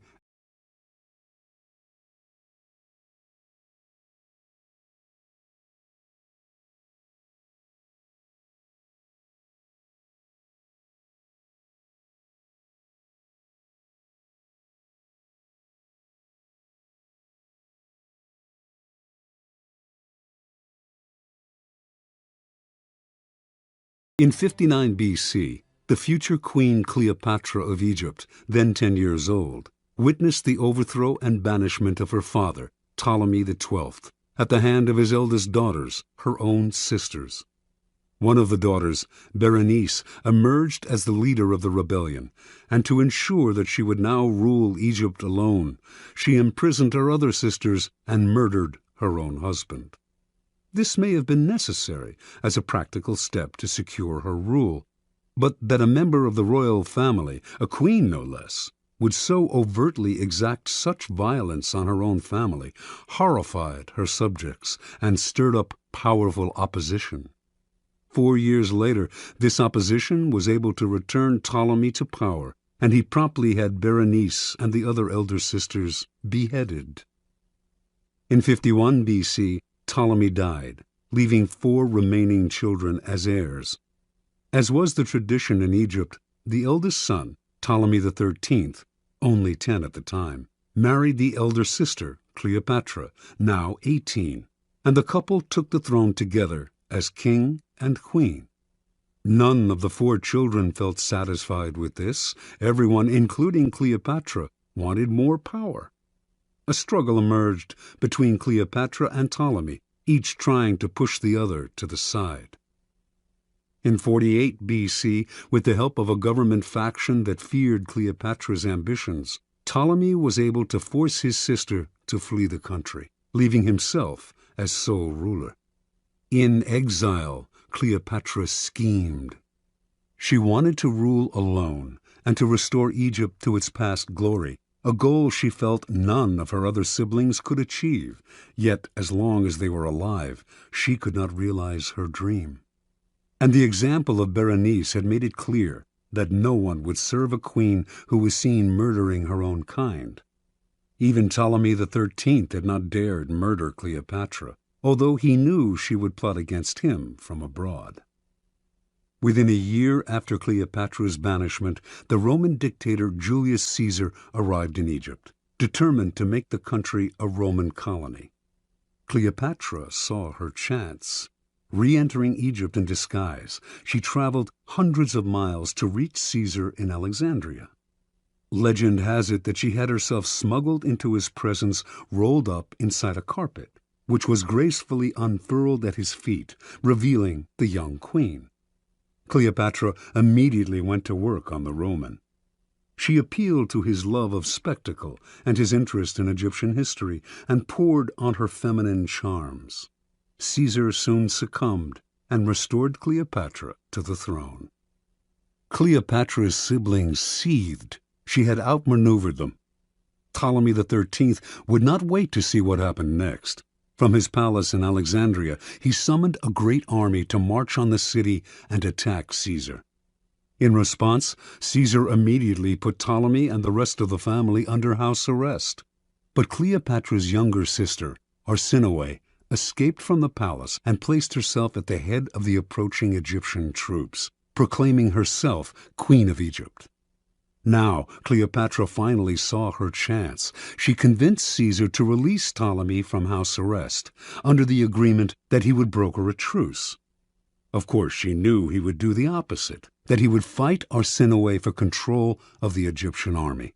But this was to Cleopatra's benefit, for it would divide the royal family. Better still, it would give Caesar the chance to defeat and kill her siblings in battle. Reinforced by troops from Rome, Caesar swiftly defeated the rebels. In the Egyptians' retreat, Ptolemy drowned in the Nile. Caesar captured Arsinoe and had her sent to Rome as a prisoner. He also executed the numerous enemies who had conspired against Cleopatra and imprisoned others who had opposed her. To reinforce her position as uncontested queen, Cleopatra now married the only sibling left, Ptolemy XIV, only 11 at the time, and the weakest of the lot. 4 years later, Ptolemy mysteriously died of poison. In 41 BC, Cleopatra employed on a second Roman leader, Mark Antony, the same tactic she had used so well on Julius Caesar. After seducing him, she hinted to him that her sister Arsinoe, still a prisoner in Rome, had conspired to destroy him. Mark Antony believed her and promptly had Arsinoe executed, thereby getting rid of the last of the siblings who had posed such a threat to Cleopatra. Interpretation. Legend has it that Cleopatra succeeded through her seductive charms, but in reality, her power came from an ability to get people to do her bidding without realizing they were being manipulated. Caesar and Antony not only rid her of her most dangerous siblings, Ptolemy XIII and Arsinoe, they decimated all of her enemies in both the government and the military. The 2 men became her cat's paws. They entered the fire for her, did the ugly but necessary work, while shielding her from appearing as the destroyer of her siblings and fellow Egyptians. And in the end, both men acquiesced to her desire to rule Egypt not as a Roman colony, but as an independent allied kingdom. And they did all this for her without realizing how she had manipulated them. This was persuasion of the subtlest and most powerful kind. A queen must never dirty her hands with ugly tasks, nor can a king appear in public with blood on his face. Yet power cannot survive without the constant squashing of enemies. There will always be dirty little tasks that have to be done to keep you on the throne. Like Cleopatra, you need a cat's paw. This will usually be a person from outside your immediate circle, who will therefore be unlikely to realize how he or she is being used. You will find these dupes everywhere, people who enjoy doing you favors, especially if you throw them a minimal bone or two in exchange.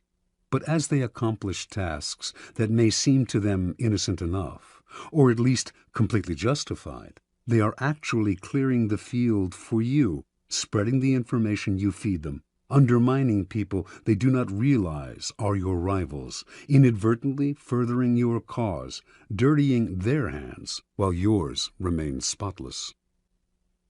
Keys to power. As a leader, you may imagine that constant diligence and the appearance of working harder than anyone else signify power. Actually, though, they have the opposite effect. They imply weakness. Why are you working so hard? Perhaps you are incompetent and have to put in extra effort just to keep up. Perhaps you are one of those people who does not know how to delegate and has to meddle in everything. The truly powerful, on the other hand, seem never to be in a hurry or overburdened. While others work their fingers to the bone, they take their leisure. They know how to find the right people to put in the effort while they save their energy and keep their hands out of the fire.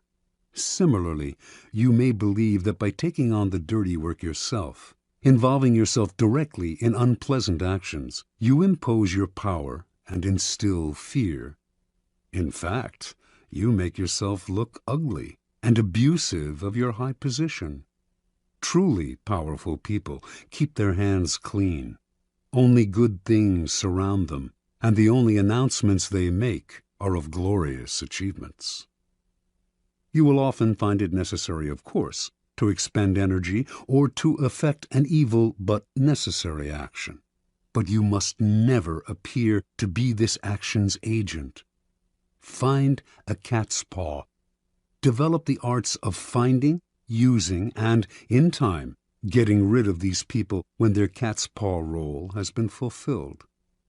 The easiest and most effective way to use a cat's paw is often to plant information with him that he will then spread to your primary target. False or planted information is a powerful tool, especially if spread by a dupe whom no one suspects. You will find it very easy to play innocent and disguise yourself as the source. Law 27. Play on people's need to believe to create a cult-like following. Judgment. People have an overwhelming desire to believe in something. Become the focal point of such desire by offering them a cause, a new faith to follow. Keep your words vague but full of promise. Emphasize enthusiasm over rationality and clear thinking. Give your new disciples rituals to perform. Ask them to make sacrifices on your behalf. In the absence of organized religion and grand causes, your new belief system will bring you untold power. The Science of Charlatanism, or How to Create a Cult in 5 Easy Steps. In searching, as you must, for the methods that will gain you the most power for the least effort, you will find the creation of a cult-like following one of the most effective. Having a large following opens up all sorts of possibilities for deception. Not only will your followers worship you, they will defend you from your enemies and will voluntarily take on the work of enticing others to join your fledgling cult. This kind of power will lift you to another realm. You will no longer have to struggle or use subterfuge to enforce your will. You are adored and can do no wrong.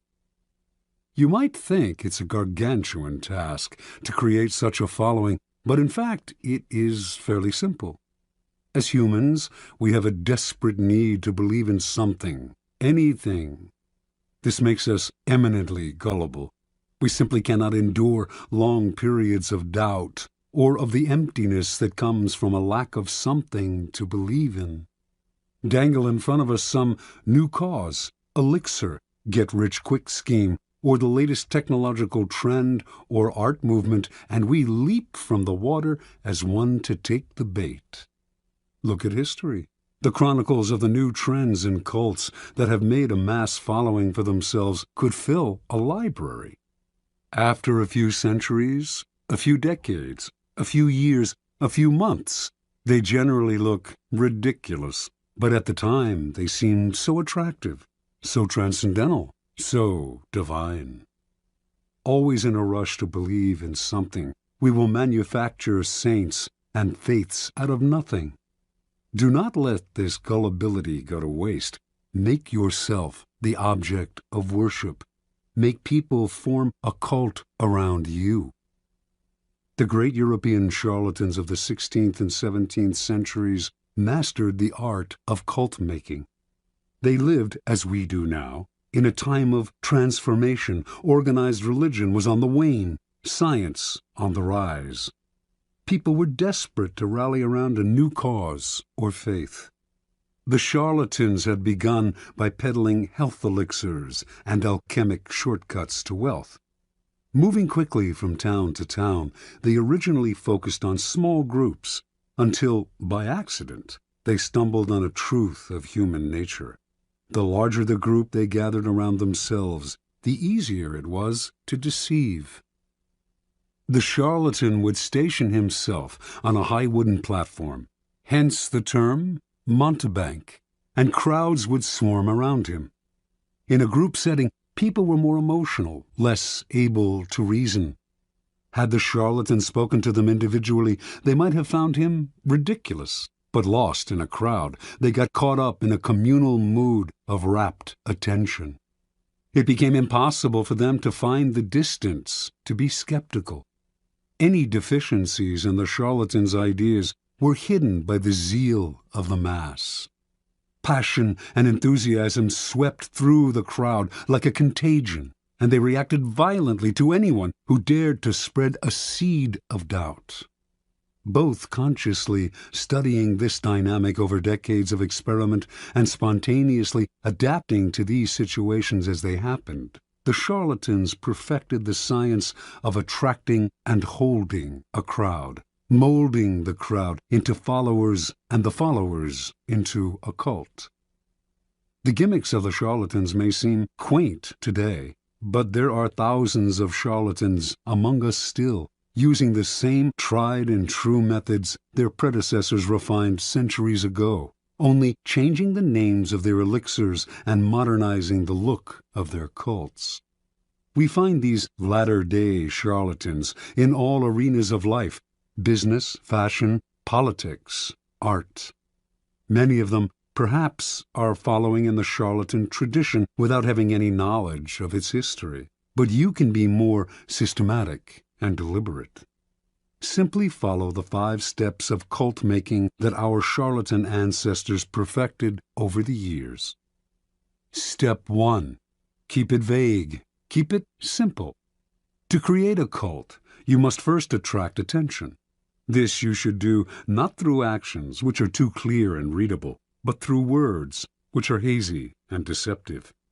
Your initial speeches, conversations, and interviews must include 2 elements. On the one hand, the promise of something great and transformative, and on the other, a total vagueness. This combination will stimulate all kinds of hazy dreams in your listeners, who will make their own connections and see what they want to see. As a corollary to its vagueness, your appeal should also be simple. Most people's problems have complex causes. deep-rooted neurosis, interconnected social factors, roots that go way back in time and are exceedingly hard to unravel. Few, however, have the patience to deal with this. Most people want to hear that a simple solution will cure their problems. The ability to offer this kind of solution will give you great power and build you a following. Step 2. Emphasize the visual and the sensual over the intellectual. Once people have begun to gather around you, two dangers will present themselves: boredom and skepticism. Boredom will make people go elsewhere. Skepticism will allow them the distance to think rationally about whatever it is you are offering, blowing away the mist you have artfully created and revealing your ideas for what they are. You need to amuse the bored, then ward off the cynics. The best way to do this is through theater or other devices of its kind. Surround yourself with luxury, dazzle your followers with visual splendor, fill their eyes with spectacle. Not only will this keep them from seeing the ridiculousness of your ideas, the holes in your belief system, it will also attract more attention, more followers. Appeal to all the senses. Use incense for scent, soothing music for hearing, colorful charts and graphs for the eye. You might even tickle the mind, perhaps by using new technological gadgets to give your cult a pseudo-scientific veneer, as long as you do not make anyone really think. Use the exotic, distant cultures' strange customs to create theatrical effects, and to make the most banal and ordinary affairs seem signs of something extraordinary. Step 3. Borrow the forms of organized religion to structure the group. Your cult-like following is growing. It is time to organize it. Find a way, both elevating and comforting. Organized religions have long held unquestioned authority for large numbers of people, and continue to do so in our supposedly secular age.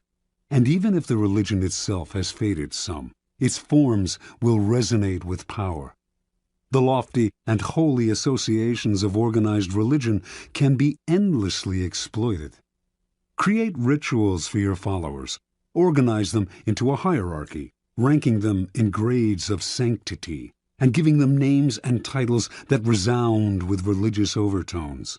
Ask them for sacrifices that will fill your coffers and increase your power. To emphasize your gathering's quasi-religious nature, talk and act like a prophet.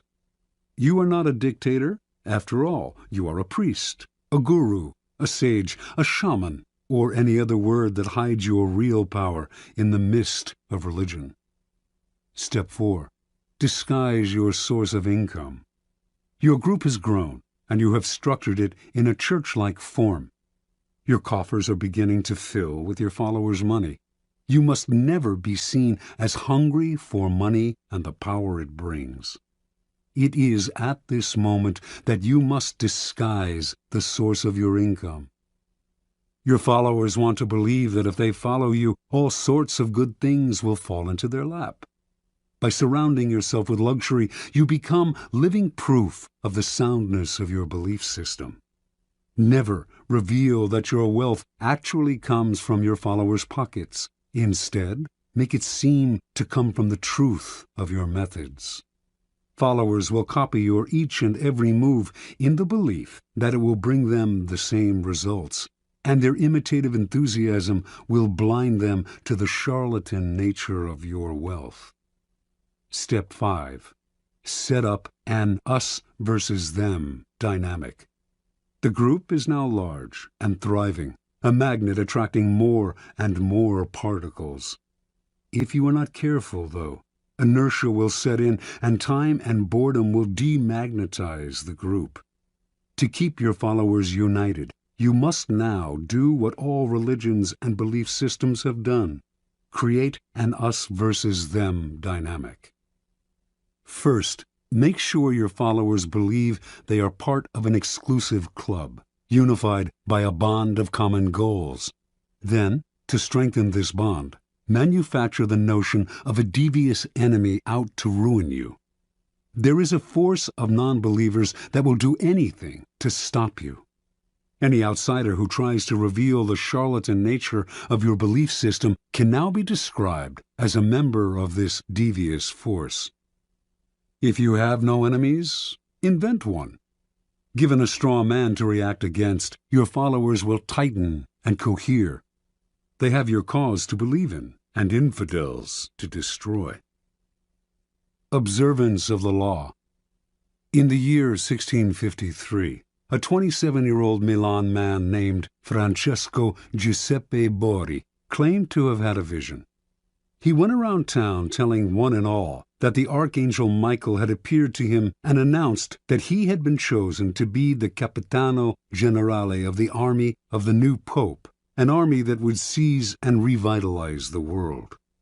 The Archangel had further revealed that Borri now had the power to see people's souls, and that he would soon discover the Philosopher's Stone, a long sought-after substance that could change base metals into gold. Friends and acquaintances who heard Borri explain the vision and who witnessed the change that had come over him were impressed, for Borri had previously devoted himself to a life of wine, women, and gambling. Now he gave all that up, plunging himself into the study of alchemy and talking only of mysticism and the occult. The transformation was so sudden and miraculous, and Borri's words were so filled with enthusiasm, that he began to create a following. Unfortunately, the Italian Inquisition began to notice him as well. They prosecuted anyone who delved into the occult, so he left Italy and began to wander Europe, from Austria to Holland, telling one and all that, "To those who follow me, all joy shall be granted." Wherever Borri stayed, he attracted followers. His method was simple. He spoke of his vision, which had grown more and more elaborate, and offered to look into the soul of anyone who believed him, and they were many. Seemingly in a trance, he would stare at this new follower for several minutes, then claim to have seen the person's soul, degree of enlightenment, and potential for spiritual greatness. If what he saw showed promise, he would add the person to his growing order of disciples, an honor indeed. The cult had 6 degrees, into which the disciples were assigned according to what Borri had glimpsed in their souls. With work and total devotion to the cult, they could graduate to a higher degree. Borri, whom they called His Excellency and Universal Doctor, demanded from them the strictest vows of poverty. All the goods and monies they possessed had to be turned over to him, but they did not mind handing over their property, for Borri had told them, "I shall soon bring my chemical studies to a happy conclusion by the discovery of the Philosopher's Stone, and by this means we shall all have as much gold as we desire." Given his growing wealth, Borri began to change his style of living. Renting the most splendid apartment in the city into which he had temporarily settled, he would furnish it with fabulous furniture and accessories which he had begun to collect. He would drive through the city in a coach studded with jewels, with 6 magnificent black horses at its head. He never stayed too long in one place, and when he disappeared, saying he had more souls to gather into his flock, his reputation only grew in his absence. He became famous, although, in fact, he had never done a single concrete thing. From all over Europe, the blind, the crippled, and the desperate came to visit Borri, for word had spread that he had healing powers. He asked no fee for his services, which only made him seem more marvelous, and indeed some claimed that in this or that city he had performed a miracle cure. By only hinting at his accomplishments, he encouraged people's imaginations to blow them up to fantastic proportions. His wealth, for example, actually came from the vast sums he was collecting from his increasingly select group of rich disciples. Yet it was presumed that he had, in fact, perfected the Philosopher's Stone. The Church continued to pursue him, denouncing him for heresy and witchcraft, and Bodhi's response to these charges was a dignified silence. This only enhanced his reputation and made his followers more passionate. Only the great are persecuted, after all. How many understood Jesus Christ in his own time? Bodhi did not have to say a word. His followers now called the Pope the Antichrist. And so Bodhi's power grew and grew, until one day he left the city of Amsterdam, where he had settled for a while, absconding with huge sums of borrowed money and diamonds that had been entrusted to him. He claimed to be able to remove the flaws from diamonds through the power of his gifted mind. Now he was on the run. The Inquisition eventually caught up with him, and for the last 20 years of his life he was imprisoned in Rome. But so great was the belief in his occult powers that to his dying day he was visited by wealthy believers, including Queen Christina of Sweden.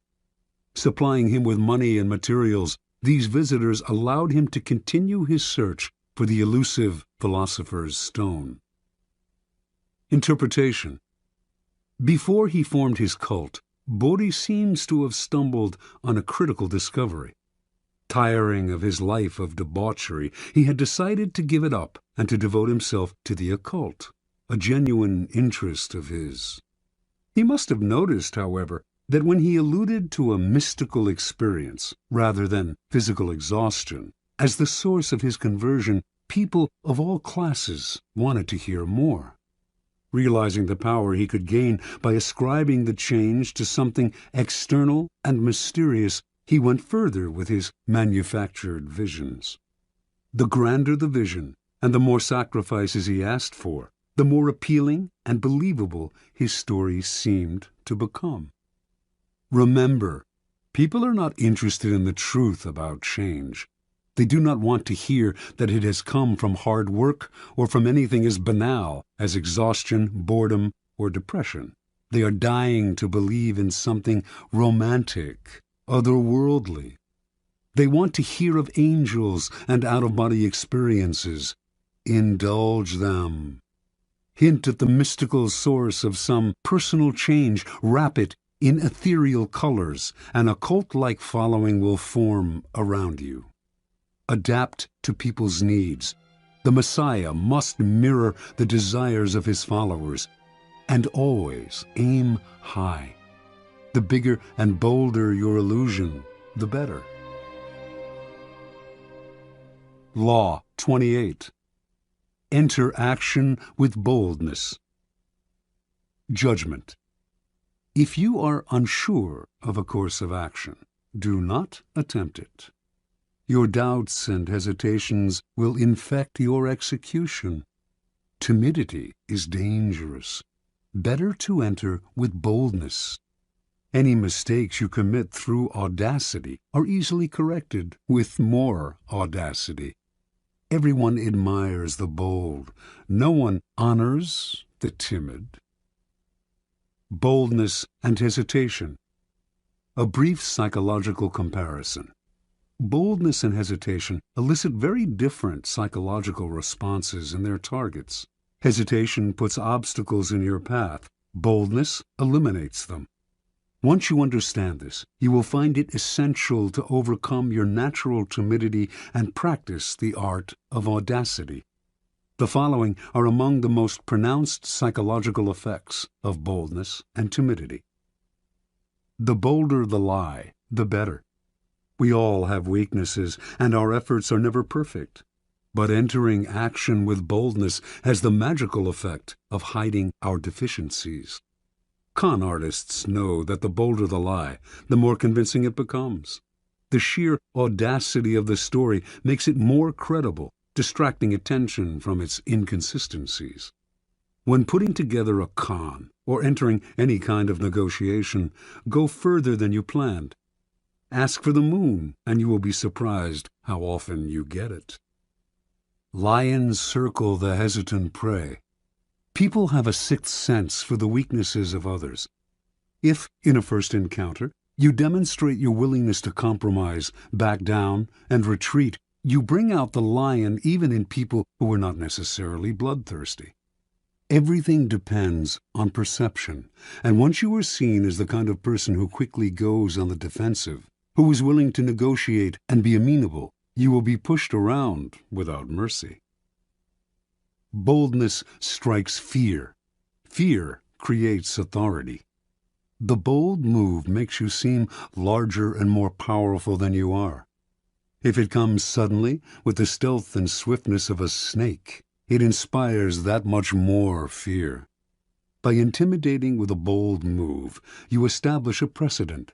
In every subsequent encounter, people will be on the defensive, in terror of your next strike. Going halfway with half a heart digs the deeper grave. If you enter an action with less than total confidence, you set up obstacles in your own path. When a problem arises, you will grow confused, seeing options where there are none, and inadvertently creating more problems still. Retreating from the hunter, the timid hare scurries more easily into his snares. Hesitation creates gaps, boldness obliterates them. When you take time to think, to hem and haw, you create a gap that allows others time to think as well. Your timidity infects people with awkward energy, elicits embarrassment. Doubt springs up on all sides. Boldness destroys such gaps. The swiftness of the move and the energy of the action leave others no space to doubt and worry. In seduction, hesitation is fatal. It makes your victim conscious of your intentions. The bold move crowns seduction with triumph. It leaves no time for reflection. Audacity separates you from the herd. Boldness gives you presence and makes you seem larger than life. The timid fade into the wallpaper. The bold draw attention, and what draws attention draws power. We cannot keep our eyes off the audacious. We cannot wait to see their next bold move. Observance of the law. In 1514, the 22-year-old Pietro Aretino was working as a lowly assistant scullion to a wealthy Roman family. He had ambitions of greatness as a writer, to inflame the world with his name, but how could a mere lackey hope to realize such dreams? That year, Pope Leo X received from the King of Portugal an embassy that included many gifts, most prominent among them a great elephant, the first in Rome since imperial times. The pontiff adored this elephant and showered it with attention and gifts. But despite his love and care, the elephant, which was called Anno, became deathly ill. The Pope summoned doctors who administered a 500-pound purgative to the elephant, but all to no avail. The animal died, and the Pope went into mourning.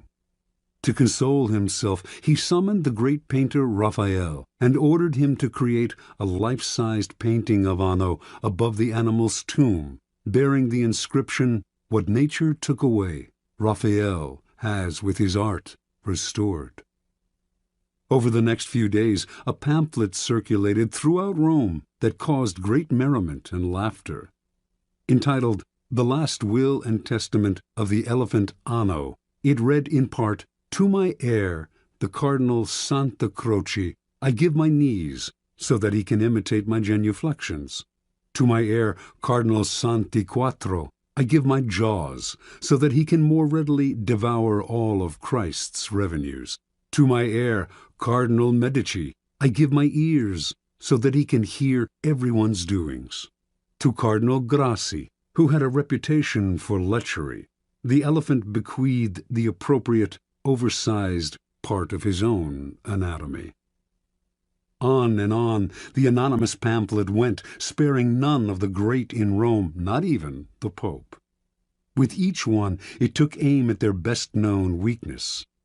The pamphlet ended with verse, "See to it that Aretino is your friend, for he is a bad enemy to have.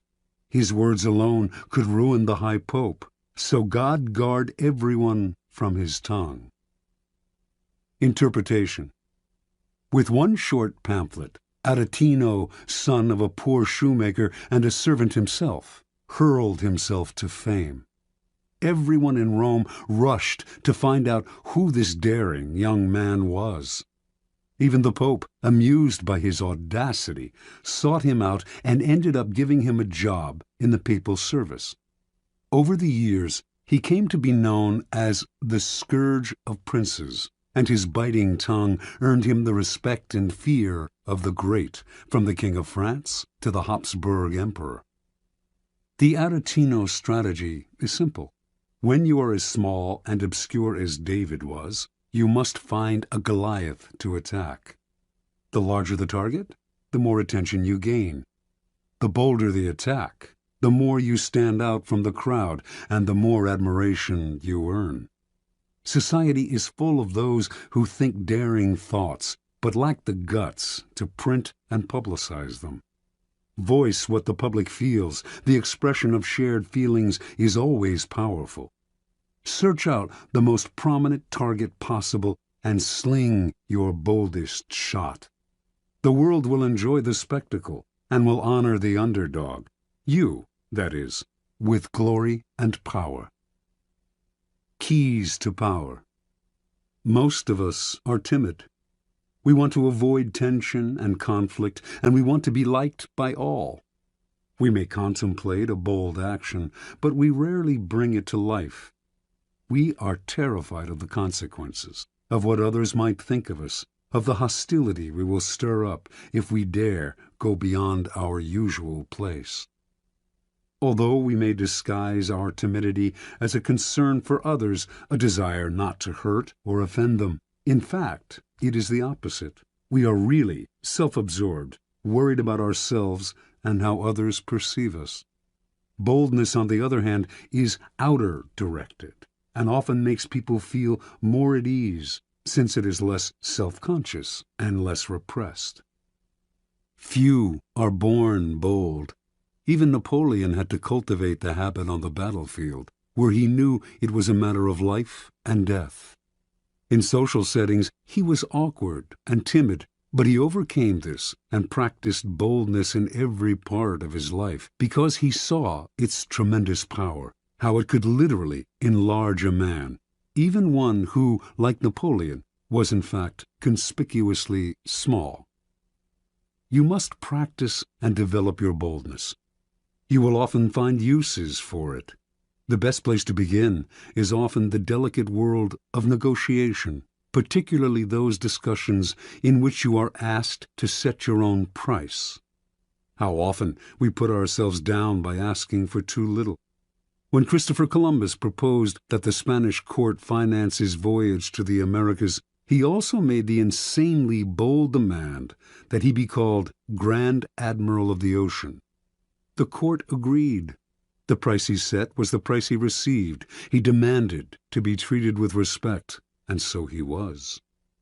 Understand, if boldness is not natural, neither is timidity. It is an acquired habit, picked up out of a desire to avoid conflict. If timidity has taken hold of you, then root it out. Your fears of the consequences of a bold action are way out of proportion to reality. And in fact, the consequences of timidity are worse. Your value is lowered, and you create a self-fulfilling cycle of doubt and disaster. Remember, the problems created by an audacious move can be disguised, even remedied, by more and greater audacity. Law 29. Plan all the way to the end. Judgment. The ending is everything. Plan all the way to it, taking into account all the possible consequences, obstacles, and twists of fortune that might reverse your hard work and give the glory to others. By planning to the end, you will not be overwhelmed by circumstances, and you will know when to stop. Gently guide fortune and help determine the future by thinking far ahead. Transgression of the law. In 1510, a ship set out from the island of Hispaniola, now Haiti and the Dominican Republic, for Venezuela, where it was to rescue a besieged Spanish colony. Several miles out of port, a stowaway climbed out of a provision chest. Vasco Núñez de Balboa, a noble Spaniard who had come to the New World in search of gold, but had fallen into debt and had escaped his creditors by hiding in the chest. Balboa had been obsessed with gold ever since Columbus had returned to Spain from his voyages with tales of a fabulous but as yet undiscovered kingdom called El Dorado. Balboa was one of the first adventurers to come in search of Columbus's land of gold, and he had decided from the beginning that he would be the one to find it, through sheer audacity and single-mindedness. Now that he was free of his creditors, nothing would stop him. Unfortunately, the ship's owner, a wealthy jurist named Francisco Fernandez de Incisco, was furious when told of the stowaway, and he ordered that Balboa be left on the first island they came across. Before they found any island, however, Incisco received news that the colony he was to rescue had been abandoned. This was Balboa's chance. He told the sailors of his previous voyages to Panama and of the rumors he had heard of gold in the area. The excited sailors convinced Incisco to spare Balboa's life and to establish a colony in Panama. Weeks later, they named their new settlement Darien. Darien's first governor was Incisco, but Balboa was not a man to let others steal the initiative. He campaigned against Incisco among the sailors, who eventually made it clear that they preferred him as governor. Incisco fled to Spain, fearing for his life. Months later, when a representative of the Spanish crown arrived to establish himself as the new official governor of Darien, he was turned away. On his return voyage to Spain, this man drowned. The drowning was accidental, but under Spanish law, Balboa had murdered the governor and usurped his position. Balboa's bravado had got him out of scrapes before, but now his hopes of wealth and glory seemed doomed. To lay claim to El Dorado, should he discover it, he would need the approval of the Spanish king, which, as an outlaw, he would never receive. There was only one solution. Panamanian Indians had told Balboa of a vast ocean on the other side of the Central American Isthmus, and had said that by traveling south upon this western coast, he would reach a fabulous land of gold, called by a name that to his ears sounded like Biru. Balboa decided he would cross the treacherous jungles of Panama and become the first European to bathe his feet in this new ocean. From there he would march on El Dorado. If he did this on Spain's behalf, he would obtain the eternal gratitude of the king and would secure his own reprieve. Only he had to act before Spanish authorities came to arrest him. In 1513, then, Balboa set out with 190 soldiers. Halfway across the isthmus, some 90 miles wide at that point, only 60 soldiers remained, many having succumbed to the harsh conditions, the blood-sucking insects, the torrential rainfall, fever. Finally, from a mountaintop, Balboa became the first European to lay eyes on the Pacific Ocean. Days later he marched in his armor into its waters, bearing the banner of Castile and claiming all its seas, lands, and islands in the name of the Spanish throne. Indians from the area greeted Balboa with gold, jewels, and precious pearls, the like of which he had never seen. When he asked where these had come from, the Indians pointed south to the land of the Incas. But Balboa had only a few soldiers left. For the moment, he decided he should return to Darien, send the jewels and gold to Spain as a token of goodwill, and ask for a large army to aid him in the conquest of El Dorado. When news reached Spain of Balboa's bold crossing of the isthmus, his discovery of the Western Ocean, and his planned conquest of El Dorado, the former criminal became a hero. He was instantly proclaimed governor of the new land. But before the king and queen received word of his discovery, they had already sent a dozen ships under the command of a man named Pedro Arias Davila, Pedrerius, with orders to arrest Balboa for murder and to take command of the colony. By the time Pedrerius arrived in Panama, he had learned that Balboa had been pardoned and that he was to share the governorship with the former outlaw. All the same, Balboa felt uneasy. Gold was his dream, El Dorado his only desire. In pursuit of this goal, he had nearly died many times over, and to share the wealth and glory with a newcomer would be intolerable. He also soon discovered that Pedrerius was a jealous, bitter man, and equally unhappy with the situation. Once again, the only solution for Balboa was to seize the initiative by proposing to cross the jungle with a larger army, carrying shipbuilding materials and tools. Once on the Pacific coast, he would create an armada with which to conquer the Incas. Surprisingly enough, Pedrerius agreed to the plan, perhaps sensing it would never work. Hundreds died in this second march through the jungle, and the timber they carried rotted in the torrential rains. Balboa, as usual, was undaunted. No power in the world could thwart his plan, and on arriving at the Pacific, he began to cut down trees for new lumber. But the men remaining to him were too few and too weak to mount an invasion, and once again Balboa had to return to Darien.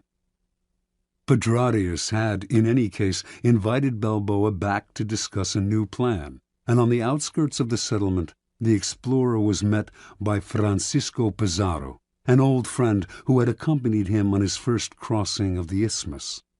But this was a trap. Leading 100 soldiers, Pizarro surrounded his former friend, arrested him, and returned him to Pedrerius, who tried him on charges of rebellion. A few days later, Balboa's head fell into a basket, along with those of his most trusted followers. Years later, Pizarro himself reached Peru, and Balboa's deeds were forgotten. Interpretation. Most men are ruled by the heart, not the head. Their plans are vague, and when they meet obstacles, they improvise. But improvisation will only bring you as far as the next crisis, and is never a substitute for thinking several steps ahead and planning to the end. Balboa had a dream of glory and wealth, and a vague plan to reach it. Yet his bold deeds and his discovery of the Pacific are largely forgotten, for he committed what in the world of power is the ultimate sin. He went part way, leaving the door open for others to take over. A real man of power would have had the prudence to see the dangers in the distance, the rivals who would want to share in the conquests, the vultures that would hover once they heard the word gold. Balboa should have kept his knowledge of the Incas secret until after he had conquered Peru. Only then would his wealth and his head have been secure. Once Pedrerius arrived on the scene, a man of power and prudence would have schemed to kill or imprison him, and to take over the army he had brought for the conquest of Peru. But Balboa was locked in the moment, always reacting emotionally, never thinking ahead. What good is it to have the greatest dream in the world if others reap the benefits and the glory? Never lose your head over a vague, open-ended dream. Plan to the end. Keys to power. Most people believe that they are, in fact, aware of the future, that they are planning and thinking ahead. They are usually deluded. What they are really doing is succumbing to their desires, to what they want the future to be. Their plans are vague, based on their imaginations rather than their reality. They may believe they are thinking all the way to the end, but they are really only focusing on the happy ending and deluding themselves by the strength of their desire. The ending is everything. It is the end of the action that determines who gets the glory, the money, the prize. Your conclusion must be crystal clear. and you must keep it constantly in mind. You must also figure out how to ward off the vultures circling overhead, trying to live off the carcass of your creation. And you must anticipate the many possible crises that will tempt you to improvise. When you see several steps ahead and plan your moves all the way to the end, you will no longer be tempted by emotion or by the desire to improvise.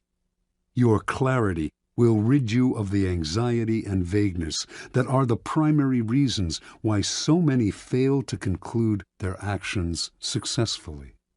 You see the ending, and you tolerate no deviation. Law 30. Make your accomplishments seem effortless. Judgment. Your actions must seem natural and executed with ease. All the toil and practice that go into them, and also all the clever tricks, must be concealed. When you act effortlessly, as if you could do much more. Avoid the temptation of revealing how hard you work. It only raises questions. Teach no one your tricks, or they will be used against you. Observance of the law. The great escape artist Harry Houdini once advertised his act as the impossible possible, and indeed those who witnessed his dramatic escapes felt that what he did on stage contradicted common-sense ideas of human capacity. Over the years, Houdini escaped from the chained carcass of an embalmed sea monster, a half-octopus, half-whale-like beast that had beached near Boston. He had himself sealed inside an enormous envelope from which he emerged without breaking the paper. He passed through brick walls. He wriggled free from straitjackets while dangling high in the air. He leaped from bridges into icy waters, his hands manacled and his legs in chains. He had himself submerged in glass cases full of water, hands padlocked, while the audience watched in amazement as he worked himself free, struggling for close to an hour, apparently without breathing. Each time he seemed to court certain death, yet survived with superhuman aplomb. Meanwhile, he said nothing about his methods, gave no clues as to how he accomplished any of his tricks. He left his audiences and critics speculating, his power and reputation enhanced by their struggles with the inexplicable. Perhaps the most baffling trick of all was making a 10,000-pound elephant disappear before an audience's eyes, a feat he repeated on stage for over 19 weeks. No one has ever really explained how he did this, for in the auditorium where he performed the trick, there was simply nowhere for an elephant to hide. The effortlessness of Houdini's escapes led some to think he used occult forces, his superior psychic abilities giving him special control over his body. But a German escape artist named Clopini claimed to know Houdini's secret. He simply used elaborate gadgets. Clopini also claimed to have defeated Houdini in a handcuff challenge in Holland. Houdini did not mind all kinds of speculation floating around about his methods, but he would not tolerate an outright lie. And in 1902, he challenged Clopini to a handcuff duel. Clopini accepted. Through a spy, he found out the secret word to unlock a pair of French combination lock cuffs that Houdini liked to use. His plan was to choose these cuffs to escape from on stage. This would definitely debunk Houdini. His genius simply lay in his use of mechanical gadgets. On the night of the challenge, just as Clopini had planned, Houdini offered him a choice of cuffs, and he selected the ones with the combination lock. He was even able to disappear with them behind a screen to make a quick test, and re-emerged seconds later, confident of victory. Acting as if he had sensed fraud, Houdini refused to lock Clopini in the cuffs. The two men argued and began to fight, even wrestling with each other on stage. After a few minutes of this, an apparently angry, frustrated Houdini gave up and locked Clopini in the cuffs. For the next few minutes, Clopini strained to get free. Something was wrong. Minutes earlier he had opened the cuffs behind the screen. Now the same code no longer worked. He sweated, racking his brain. Hours went by, the audience left, and finally an exhausted and humiliated Clopini gave up and asked to be released. The cuffs that Clopini himself had opened behind the screen with the word CLEFS, French for keys, now clicked open only with the word FRAUD. Clopini never figured out how Houdini had accomplished this uncanny feat. Interpretation. Although we do not know for certain how Houdini accomplished many of his most ingenious escapes, one thing is clear. It was not the occult or any kind of magic that gave him his powers, but hard work and endless practice, all of which he carefully concealed from the world. Houdini never left anything to chance. Day and night he studied the workings of locks, researched centuries-old sleight-of-hand tricks, pored over books on mechanics, whatever he could use. Every moment not spent researching, he spent working his body, keeping himself exceptionally limber, and learning how to control his muscles and his breathing. Early on in Houdini's career, an old Japanese performer whom he toured with taught him an ancient trick: how to swallow an ivory ball, then bring it back up. He practiced this endlessly with a small peeled potato tied to a string. Up and down he would manipulate the potato with his throat muscles until they were strong enough to move it without the string. No one could check the inside of his throat, where he could conceal small tools to help him escape. Even so, Clopini was fundamentally wrong. It was not Houdini's tools, but his practice, work, and research that made his escapes possible. Clopini, in fact, was completely outwitted by Houdini, who set the whole thing up. He let his opponent learn the code to the French cuffs, then baited him into choosing those cuffs on stage. Then, during the two men's tussle, the dexterous Houdini was able to change the code to FRAUD. He had spent weeks practicing this trick, but the audience saw none of the sweat and toil behind the scenes. Nor was Houdini ever nervous. He induced nervousness in others. He deliberately dragged out the time it would take to escape as a way of heightening the drama and making the audience squirm. His escapes from death, always graceful and easy, made him look like a Superman. As a person of power, you must research and practice endlessly before appearing in public, on stage, or anywhere else. Never expose the sweat and labor behind your poise. Some think such exposure will demonstrate their diligence and honesty, but it actually just makes them look weaker, as if anyone who practiced and worked at it could do what they had done, or as if they weren't really up to the job. Keep your effort and your tricks to yourself, and you seem to have the grace and ease of a god. One never sees the source of a god's power revealed. One only sees its effects. Keys to Power. In the Book of the Courtier, published in 1528, Baldassare Castiglione describes the highly elaborate and codified manners of the perfect court citizen. And yet, Castiglione explains the courtier must execute these gestures with what he calls sprezzatura, the capacity to make the difficult seem easy. He urges the courtier to practice in all things a certain nonchalance which conceals all artistry and makes whatever one says or does seem uncontrived and effortless. We all admire the achievement of some unusual feat, but if it is accomplished naturally and gracefully, our admiration increases tenfold. Whereas to labor at what one is doing and to make bones over it shows an extreme lack of grace and causes everything, whatever it's worth, to be discounted. The idea of sprezzatura is relevant to all forms of power, for power depends vitally on appearances and the illusions you create. Your public actions are like artworks.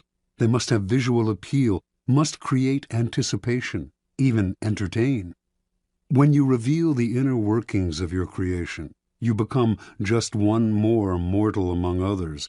What is understandable is not awe-inspiring. We tell ourselves we could do as well if we had the money and time. Avoid the temptation of showing how clever you are. It is far more clever to conceal the mechanisms of your cleverness. There is another reason for concealing your shortcuts and tricks. When you let this information out, you give people ideas they can use against you. You lose the advantages of keeping silent. We tend to want the world to know what we have done. We want our vanity gratified by having our hard work and cleverness applauded. And we may even want sympathy for the hours it has taken to reach our point of artistry. Learn to control this propensity to blab, for its effect is often the opposite of what you expected. Remember, the more mystery surrounds your actions, the more awesome your power seems. You appear to be the only one who can do what you do, and the appearance of having an exclusive gift is immensely powerful. Finally, because you achieve your accomplishments with grace and ease, people believe that you could always do more if you tried harder. This elicits not only admiration, but a touch of fear. Your powers are untapped. No one can fathom their limits.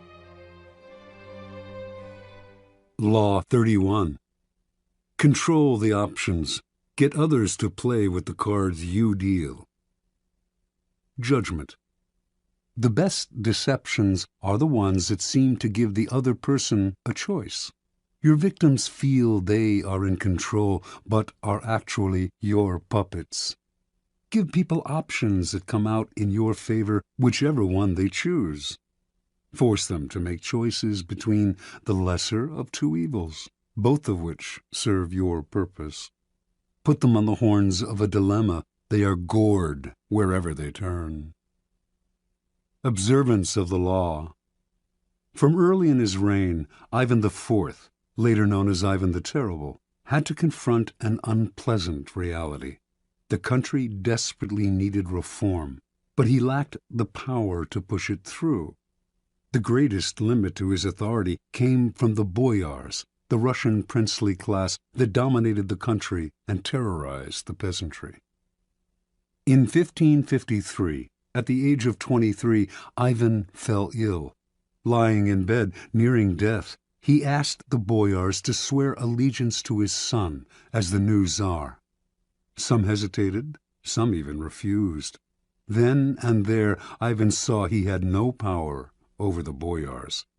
He recovered from his illness, but he never forgot the lesson. The boyars were out to destroy him, and indeed, in the years to come, many of the most powerful of them defected to Russia's main enemies, Poland and Lithuania, where they plotted their return and the overthrow of the Tsar.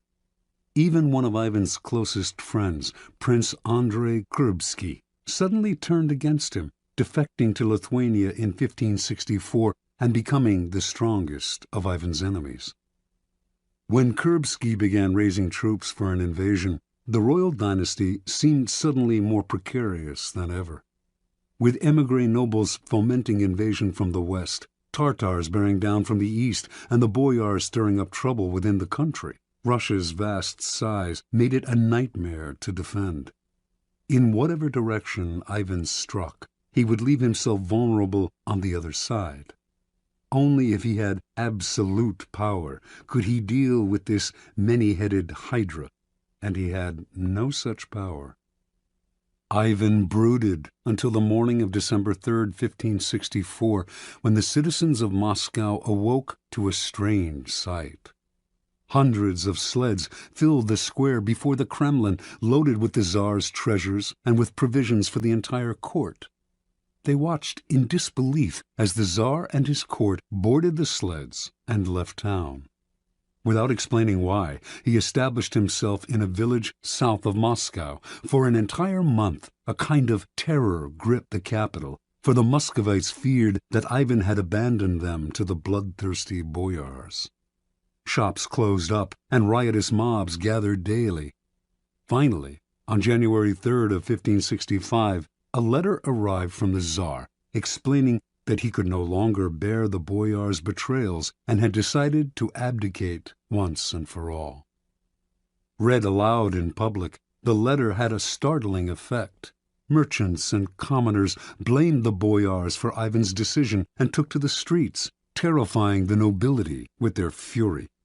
Soon a group of delegates representing the church, the princes, and the people made the journey to Ivan's village and begged the Tsar, in the name of the Holy Land of Russia, to return to the throne. Ivan listened, but would not change his mind. After days of hearing their pleas, however, he offered his subjects a choice. Either they grant him absolute powers to govern as he pleased, with no interference from the boyars, or they find a new leader. Faced with a choice between civil war and the acceptance of despotic power, almost every sector of Russian society opted for a strong Tsar, calling for Ivan's return to Moscow and the restoration of law and order. In February, with much celebration, Ivan returned to Moscow. The Russians could no longer complain if he behaved dictatorially. They had given him this power themselves. Interpretation. Withdrawal and disappearance are classic ways of controlling the options. You give people a sense of how things will fall apart without you, and you offer them a choice. I stay away and you suffer the consequences, or I return under circumstances that I dictate. In this method of controlling people's options, they choose the option that gives you power because the alternative is just too unpleasant. You force their hand, but indirectly. They seem to have a choice. Whenever people feel they have a choice, they walk into your trap that much more easily. Keys to power. Words like freedom, options, and choice evoke a power of possibility far beyond the reality of the benefits they entail.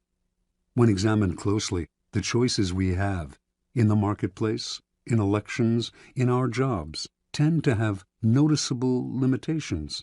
They are often a matter of a choice simply between A and B, with the rest of the alphabet out of the picture.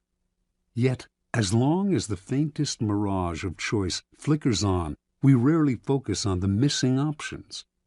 We choose to believe that the game is fair and that we have our freedom.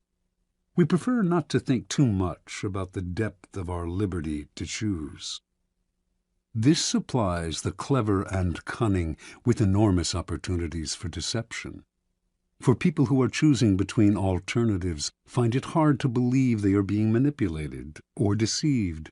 They cannot see that you are allowing them a small amount of free will in exchange for a much more powerful imposition of your own will.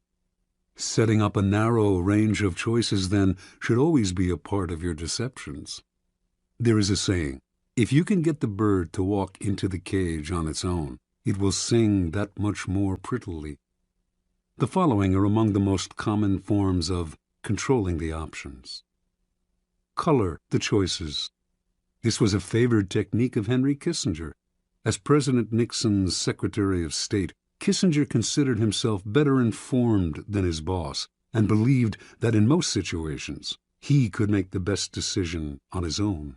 But if he tried to determine policy, he would offend, or perhaps enrage, a notoriously insecure man. So Kissinger would propose 3 or 4 choices of action for each situation, and would present them in such a way that the one he preferred always seemed the best solution compared to the others. Time after time, Nixon fell for the bait, never suspecting that he was moving where Kissinger pushed him. This is an excellent device to use on the insecure master. Force the resistor. This is a good technique to use on children and other willful people who enjoy doing the opposite of what you ask them to. Push them to choose what you want them to do by appearing to advocate the opposite. Alter the playing field. In the 1860s, John D. Rockefeller set out to create an oil monopoly. If he tried to buy up the smaller oil companies, they would figure out what he was doing and fight back. Instead, he began secretly buying up the railway companies that transported the oil. When he then attempted to take over a particular company and met with resistance, he reminded them of their dependence on the rails. Refusing them shipping or simply raising their fees could ruin their business. Rockefeller altered the playing field so that the only options the small oil producers had were the ones he gave them. In this tactic, your opponents know their hand is being forced, but it doesn't matter. The technique is effective against those who resist at all costs. The shrinking options. The late 19th century art dealer Ambrose Vollard perfected this technique. Customers would come to Vollard's shop to see some Cézannes. He would show 3 paintings, neglect to mention a price, and pretend to doze off. The visitors would have to leave without deciding. They would usually come back the next day to see the paintings again, but this time Vollard would pull out less interesting works, pretending he thought they were the same ones. The baffled customers would look at the new offerings, leave to think them over, and return yet again. Once again, the same thing would happen. Vollard would show paintings of lesser quality still. Finally, the buyers would realize they had better grab what he was showing them because tomorrow they would have to settle for something worse, perhaps at even higher prices. A variation on this technique is to raise the price every time the buyer hesitates and another day goes by.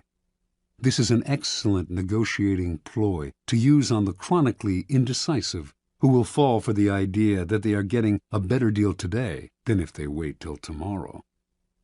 The weak man on the precipice. The weak are the easiest to maneuver by controlling their options. Cardinal de Retz, the great 17th century provocateur, served as an unofficial assistant to the Duke of Orleans, who was notoriously indecisive. It was a constant struggle to convince the Duke to take action. He would hem and haw, weigh the options, and wait until the last moment, giving everyone around him an ulcer. But Retz discovered a way to handle them. He would describe all sorts of dangers, exaggerating them as much as possible, until the Duke saw a yawning abyss in every direction except one, the one Retz was pushing him to take. This tactic is similar to color the choices, but with the weak you have to be more aggressive. Work on their emotions, use fear and terror to propel them into action. Try reason, and they will always find a way to procrastinate. The horns of a dilemma. This idea was demonstrated by General William Sherman's infamous march through Georgia during the American Civil War. Although the Confederates knew what direction Sherman was heading in, they never knew if he would attack from the left or the right, for he divided his army into 2 wings, and if the rebels retreated from one wing, they found themselves facing the other. This is a classic trial lawyer's technique. The lawyer leads the witness to decide between 2 possible explanations of an event, both of which poke a hole in their story. They have to answer the lawyer's questions, but whatever they say, they hurt themselves. The key to this move is to strike quickly, deny the victim the time to think of an escape. As they wriggle between the horns of the dilemma, they dig their own grave. Understand, in your struggles with your rivals, it will often be necessary for you to hurt them. And if you are clearly the agent of their punishment, expect a counterattack, expect revenge. If, however, they seem to themselves to be the agents of their own misfortune, they will submit quietly. When Ivan left Moscow for his rural village, the citizens asking him to return agreed to his demand for absolute power. Over the years to come, they resented him less for the terror he unleashed on the country, because, after all, They had granted him his power themselves. This is why it is always good to allow your victims their choice of poison and to cloak your involvement in providing it to them as far as possible.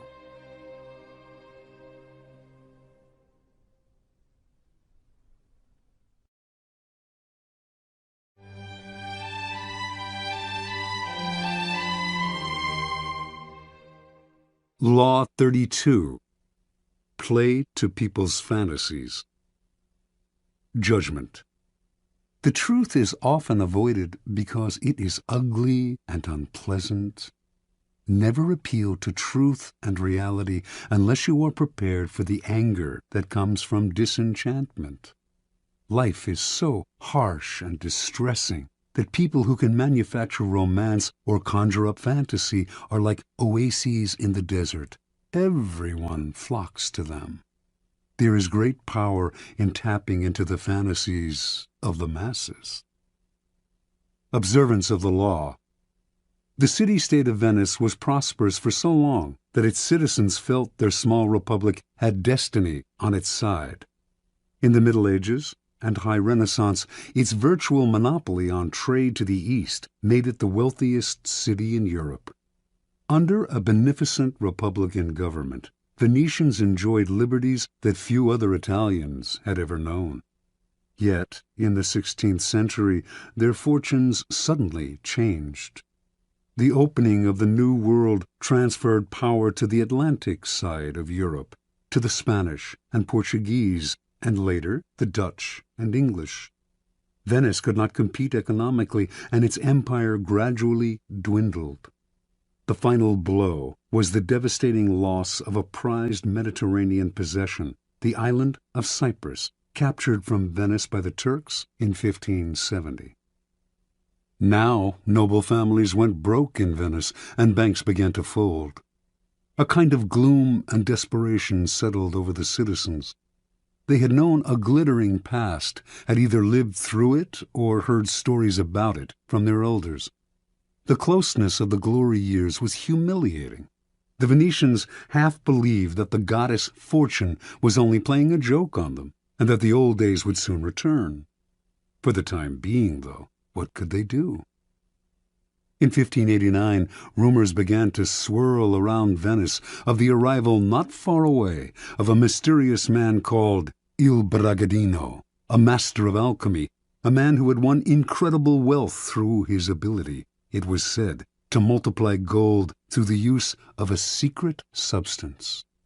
The rumors spread quickly because a few years earlier, a Venetian nobleman passing through Poland had heard a learned man prophesy that Venice would recover her past glory and power if she could find a man who understood the alchemic art of manufacturing gold. And so, as word reached Venice of the gold this Bragadino possessed, he clinked gold coins continuously in his hands, and golden objects filled his palace. Some began to dream. Through him, their city would prosper again. Members of Venice's most important noble families accordingly went together to Brescia, where Bragadino lived. They toured his palace and watched in awe as he demonstrated his gold-making abilities, taking a pinch of seemingly worthless minerals and transforming it into several ounces of gold dust. The Venetian Senate prepared to debate the idea of extending an official invitation to Bragadino to stay in Venice at the city's expense, when word suddenly reached them that they were competing with the Duke of Mantua for his services. They heard of a magnificent party in Bragadino's palace for the Duke, featuring garments with golden buttons, gold watches, gold plates, and on and on. Worried they might lose Bragadino to Mantua, the Senate voted almost unanimously to invite him to Venice, promising him the mountain of money he would need to continue living in his luxurious style, but only if he came right away. Late that year, the mysterious Bragadino arrived in Venice. With his piercing dark eyes under thick brows, and the two enormous black mastiffs that accompanied him everywhere, he was forbidding and impressive. He took up residence in a sumptuous palace on the island of Giudecca, with the Republic funding his banquets, his expensive clothes, and all his other whims. A kind of alchemy fever spread through Venice. On street corners, hawkers would sell coal, distilling apparatus, bellows, how-to books on the subject. Everyone began to practice alchemy, everyone except Bragadino. The alchemist seemed to be in no hurry to begin manufacturing the gold that would save Venice from ruin. Strangely enough, this only increased his popularity and following. People thronged from all over Europe, even Asia, to meet this remarkable man. Months went by, with gifts pouring in to Bragadino from all sides. Still, he gave no sign of the miracle that the Venetians confidently expected him to produce. Eventually, the citizens began to grow impatient, wondering if he would wait forever. At first the senators warned them not to hurry him. He was a capricious devil who needed to be cajoled. Finally, though, the nobility began to wonder too, and the Senate came under pressure to show a return on the city's ballooning investment. Bragadino had only scorn for the doubters, but he responded to them. He had, he said, already deposited in the city's mint the mysterious substance with which he multiplied gold. He could use this substance up all at once and produce double the gold, but the more slowly the process took place, the more it would yield. If left alone for 7 years, sealed in a casket, the substance would multiply the gold in the mint 30 times over. Most of the senators agreed to wait to reap the gold mine Bragadino promised. Others, however, were angry. 7 more years of this man living royally at the public trough? And many of the common citizens of Venice echoed these sentiments. Finally, the alchemist's enemies demanded he produce a proof of his skills, a substantial amount of gold, and soon. Lofty, apparently devoted to his art, Bragadino responded that Venice, in its impatience, had betrayed him, and would therefore lose his services. He left town, going first to nearby Padua, then, in 1590, to Munich, at the invitation of the Duke of Bavaria, who, like the entire city of Venice, had known great wealth but had fallen into bankruptcy through his own profligacy, and hoped to regain his fortune through the famous alchemist's services. And so Bragadino resumed the comfortable arrangement he had known in Venice, and the same pattern repeated itself. Interpretation. The young Cypriot Mamugna had lived in Venice for several years before reincarnating himself as the alchemist Bragadino. He saw how gloom had settled on the city, how everyone was hoping for a redemption from some indefinite source. At first, Mamugna did not use vulgar demonstrations to convince people of his alchemic skill. His sumptuous palace, his opulent garments, the clink of gold in his hands, all these provided a superior argument to anything rational, and these established the cycle that kept him going. His obvious wealth confirmed his reputation as an alchemist, so that patrons like the Duke of Mantua gave him money, which allowed him to live in wealth, which reinforced his reputation as an alchemist, and so on. Only once this reputation was established, and dukes and senators were fighting over him, did he resort to the trifling necessity of a demonstration. By then, however, people were easy to deceive. They wanted to believe. The Venetian senators who watched him multiply gold wanted to believe so badly that they failed to notice the glass pipe up his sleeve from which he slipped gold dust into his pinches of minerals. Brilliant and capricious, he was the alchemist of their fantasies, and once he had created an aura like this, no one noticed his simple deceptions. People rarely believe that their problems arise from their own misdeeds and stupidity. Someone or something out there is to blame, the other, the world, the gods, and so salvation comes from the outside as well. Had Bragadino arrived in Venice armed with a detailed analysis of the reasons behind the city's economic decline, and of the hard-nosed steps that it could take to turn things around, he would have been scorned. The reality was too ugly, and the solution too painful, mostly the kind of hard work that the citizens' ancestors had mustered to create an empire. Fantasy, on the other hand, in this case the romance of alchemy, was easy to understand and infinitely more palatable. To gain power, you must be a source of pleasure for those around you, and pleasure comes from playing to people's fantasies. Never promise a gradual improvement through hard work. Rather, promise the moon, the great and sudden transformation, the pot of gold. Keys to power. Fantasy can never operate alone. It requires the backdrop of the humdrum and the mundane.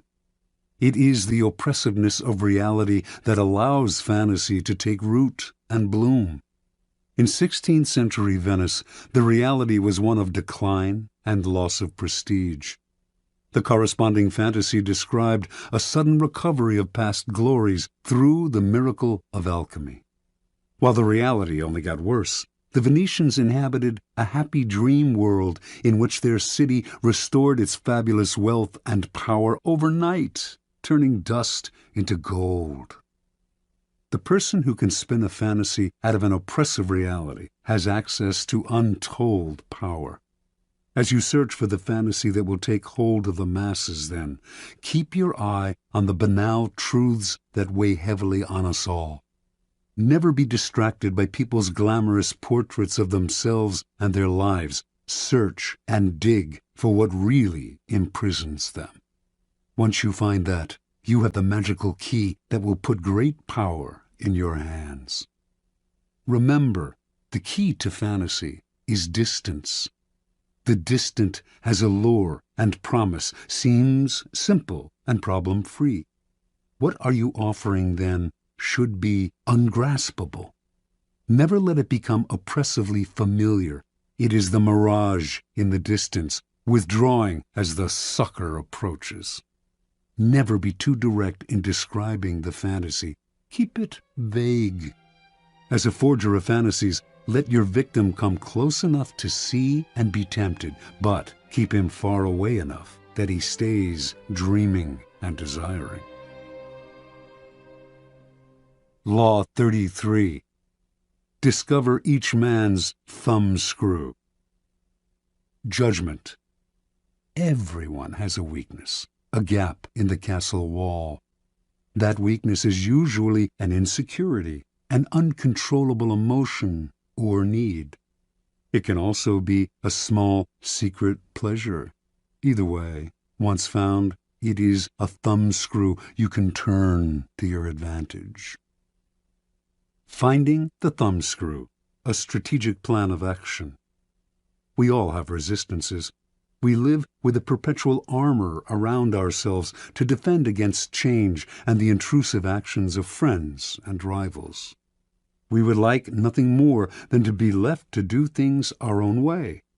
Constantly butting up against these resistances will cost you a lot of energy. One of the most important things to realize about people, though, is that they all have a weakness, some part of their psychological armor that will not resist, that will bend to your will if you find it and push on it. Some people wear their weaknesses openly, others disguise them. Those who disguise them are often the ones most effectively undone through that one chink in their armor. In planning your assault, keep these principles in mind. Pay attention to gestures and unconscious signals. As Sigmund Freud remarked, no mortal can keep a secret. If his lips are silent, he chatters with his fingertips. Betrayal oozes out of him at every pore. This is a critical concept in the search for a person's weakness.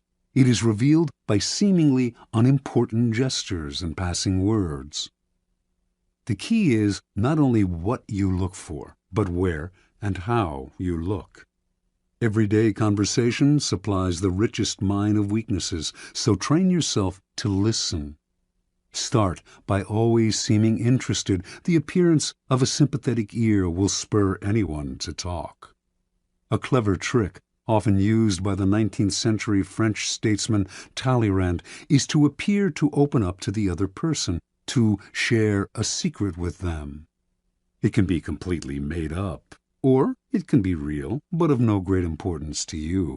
The important thing is that it should seem to come from the heart. This will usually elicit a response that is not only as frank as yours, but more genuine, a response that reveals a weakness. If you suspect that someone has a particular soft spot, probe for it indirectly. If, for instance, you sense that a man has a need to be loved, openly flatter him. If he laps up your compliments, no matter how obvious, you are on the right track. Train your eye for details, how someone tips a waiter, what delights a person, the hidden messages in clothes. Find people's idols, the things they worship and will do anything to get. Perhaps you can be the supplier of their fantasies. Find the helpless child. Most weaknesses begin in childhood, before the self builds up compensatory defenses. Perhaps the child was pampered or indulged in a particular area, or perhaps a certain emotional need went unfulfilled. As he or she grows older, the indulgence or the deficiency may be buried, but never disappears. Knowing about a childhood need gives you a powerful key to a person's weakness. One sign of this weakness is that when you touch on it, the person will often act like a child. Be on the lookout, then, for any behavior that should have been outgrown. If your victims or rivals went without something important, such as parental support when they were children, supply it, or its facsimile. If they reveal a secret taste, a hidden indulgence, indulge it. In either case, they will be unable to resist you. Look for contrasts. An overt trait often conceals its opposite. People who thump their chests are often big cowards. A prudish exterior may hide a lascivious soul. The uptight are often screaming for adventure. The shy are dying for attention. By probing beyond appearances, you will often find people's weaknesses in the opposite of the qualities they reveal to you. Find the weak link. Sometimes in your search for weaknesses, it is not what, but who that matters. In today's versions of the court, there is often someone behind the scenes who has a great deal of power, a tremendous influence over the person superficially on top. These behind-the-scenes power brokers are the group's weak link. Win their favor, and you indirectly influence the king. Alternatively, even in a group of people acting with the appearance of one will, as when a group under attack closes ranks to resist an outsider, there is always a weak link in the chain. Find the one person who will bend under pressure. Fill the void. The two main emotional voids to fill are insecurity and unhappiness. The insecure are suckers for any kind of social validation. As for the chronically unhappy, look for the roots of their unhappiness. The insecure and the unhappy are the people least able to disguise their weaknesses. The ability to fill their emotional voids is a great source of power and an indefinitely prolongable one. Feed on uncontrollable emotions. The uncontrollable emotion can be a paranoid fear, a fear disproportionate to the situation, or any base motive such as lust, greed, vanity, or hatred. People in the grip of these emotions often cannot control themselves, and you can do the controlling for them. Observance of the law. Arabella Huntington, wife of the great late 19th century railroad magnate Collis P. Huntington, came from humble origins and always struggled for social recognition among her wealthy peers. When she gave a party in her San Francisco mansion, few of the social elite would show up. Most of them took her for a gold digger, not their kind. Because of her husband's fabulous wealth, art dealers courted her, but with such condescension they obviously saw her as an upstart. Only one man of consequence treated her differently, the dealer Joseph Duveen. For the first few years of Duveen's relationship with Arabella, he made no effort to sell expensive art to her. Instead, he accompanied her to fine stores, chatted endlessly about queens and princesses he knew, on and on. At last, she thought, a man who treated her as an equal, even a superior, in high society. Meanwhile, if Duveen did not try to sell art to her, he did subtly educate her in his aesthetic ideas, namely, that the best art was the most expensive art. And after Arabella had soaked up his way of seeing things, Duveen would act as if she always had exquisite taste, even though before she met him her aesthetics had been abysmal. When Collis Huntington died in 1900, Arabella came into a fortune. She suddenly started to buy expensive paintings, by Rembrandt and Velázquez, for example, and only from Duveen. Years later, Duveen sold her Gainsborough's Blue Boy for the highest price ever paid for a work of art at the time, an astounding purchase for a family that previously had shown little interest in collecting. Interpretation. Joseph Duveen instantly understood Arabella Huntington and what made her tick. She wanted to feel important, at home in society. Intensely insecure about her lower-class background, she needed confirmation of her new social status. Duveen waited. Instead of rushing into trying to persuade her to collect art, he subtly went to work on her weaknesses. He made her feel that she deserved his attention not because she was the wife of one of the wealthiest men in the world, but because of her own special character, and this completely melted her. Duveen never condescended to Arabella. Rather than lecturing to her, he instilled his ideas in her indirectly.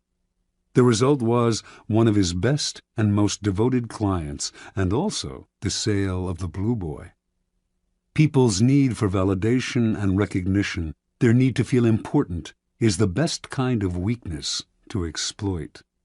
First, it is almost universal. Second, exploiting it is so very easy. All you have to do is find ways to make people feel better about their taste, their social standing, their intelligence. Once the fish are hooked, you can reel them in again and again for years. You are filling a positive role, giving them what they cannot get on their own. They may never suspect that you are turning them like a thumbscrew, and if they do, they may not care, because you are making them feel better about themselves, and that is worth any price.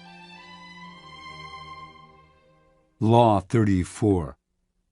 Be royal in your own fashion. Act like a king to be treated like one. Judgment. The way you carry yourself will often determine how you are treated. In the long run, appearing vulgar or common will make people disrespect you. For a king respects himself and inspires the same sentiment in others. By acting regally and confident of your powers, you make yourself seem destined to wear a crown. Observance of the law. When Christopher Columbus was trying to find funding for his legendary voyages, many around him believed he came from the Italian aristocracy. This view was passed into history through a biography written after the explorer's death by his son, which describes him as a descendant of a Count Colombo of the castle of Cuccaro in Montferrat. Colombo, in turn, was said to be descended from the legendary Roman general Colonius, and two of his first cousins were supposedly direct descendants of an emperor of Constantinople. An illustrious background indeed. But it was nothing more than illustrious fantasy, for Columbus was actually the son of Domenico Colombo, a humble weaver who had opened a wine shop when Christopher was a young man, and who then made his living by selling cheese. Columbus himself had created the myth of his noble background, because from early on he felt that destiny had singled him out for great things, and that he had a kind of royalty in his blood. Accordingly, he acted as if he were indeed descended from noble stock. After an uneventful career as a merchant on a commercial vessel, Columbus, originally from Genoa, settled in Lisbon. Using the fabricated story of his noble background, he married into an established Lisbon family that had excellent connections with Portuguese royalty. Through his in-laws, Columbus finagled a meeting with the King of Portugal, João II, whom he petitioned to finance a westward voyage aimed at discovering a shorter route to Asia. In return for announcing that any discoveries he achieved would be made in the king's name, Columbus wanted a series of rights: the title Grand Admiral of the Ocean Sea, the office of Viceroy over any lands he found, and 10% of the future commerce with such lands. All of these were to be hereditary and for all time. Columbus made these demands even though he had previously been a mere merchant. He knew almost nothing about navigation. He could not work a quadrant, and he had never led a group of men. In short, he had absolutely no qualifications for the journey he proposed. Furthermore, his petition included no details as to how he would accomplish his plans, just vague promises. When Columbus finished his pitch, João II smiled. He politely declined the offer, but left the door open for the future. Here Columbus must have noticed something he would never forget. Even as the king turned down the sailors' demands, he treated them as legitimate. He neither laughed at Columbus nor questioned his background and credentials. In fact, the king was impressed by the boldness of Columbus's requests, and clearly felt comfortable in the company of a man who acted so confidently. The meeting must have convinced Columbus that his instincts were correct. By asking for the moon, he had instantly raised his own status, for the king assumed that unless a man who set such a high price on himself were mad, which Columbus did not appear to be, he must somehow be worth it. A few years later, Columbus moved to Spain. Using his Portuguese connections, he moved in elevated circles at the Spanish court, receiving subsidies from illustrious financiers and sharing tables with dukes and princes. To all these men, he repeated his request for financing for a voyage to the West, and also for the rights he had demanded from João II. Some, such as the powerful Duke of Medina, wanted to help, but could not, since they lacked the power to grant him the titles and rights he wanted. But Columbus would not back down. He soon realized that only one person could meet his demands: Queen Isabella. In 1487, he finally managed a meeting with the Queen, and although he could not convince her to finance the voyage, he completely charmed her and became a frequent guest in the palace. In 1492, the Spanish finally expelled the Moorish invaders who centuries earlier had seized parts of the country. With the wartime burden on her treasury lifted, Isabella felt she could finally respond to the demands of her explorer friend, and she decided to pay for 3 ships, equipment, the salaries of the crews, and a modest stipend for Columbus. More important, she had a contract drawn up that granted Columbus the titles and rights on which he had insisted. The only one she denied, and only in the contract's fine print, was the 10% of all revenues from any lands discovered, an absurd demand, since he wanted no time limit on it. Had the clause been left in, it would eventually have made Columbus and his heirs the wealthiest family on the planet. Columbus never read the fine print. Satisfied that his demands had been met, Columbus set sail that same year in search of the passage to Asia. Before he left, he was careful to hire the best navigator he could find to help get him there. The mission failed to find such a passage, yet when Columbus petitioned the Queen to finance an even more ambitious voyage the following year, she agreed. By then, she had come to see Columbus as destined for great things. Interpretation. Columbus had an amazing power to charm the nobility, and it all came from the way he carried himself. He projected a sense of confidence that was completely out of proportion to his means. Nor was his confidence the aggressive, ugly self-promotion of an upstart. It was a quiet and calm self-assurance. In fact, it was the same confidence usually shown by the nobility themselves. The powerful in the old-style aristocracies felt no need to prove or assert themselves. Being noble, they knew they always deserved more and asked for it. With Columbus, then, they felt an instant affinity, for he carried himself just the way they did, elevated above the crowd, destined for greatness. Understand, it is within your power to set your own price. How you carry yourself reflects what you think of yourself. If you ask for little, shuffle your feet, and lower your head, people will assume this reflects your character. But this behavior is not you. It is only how you have chosen to present yourself to other people. You can just as easily present the Columbus front, buoyancy, confidence, and the feeling that you were born to wear a crown. Keys to power. As children, we start our lives with great exuberance, expecting and demanding everything from the world. This generally carries over into our first forays into society, as we begin our careers.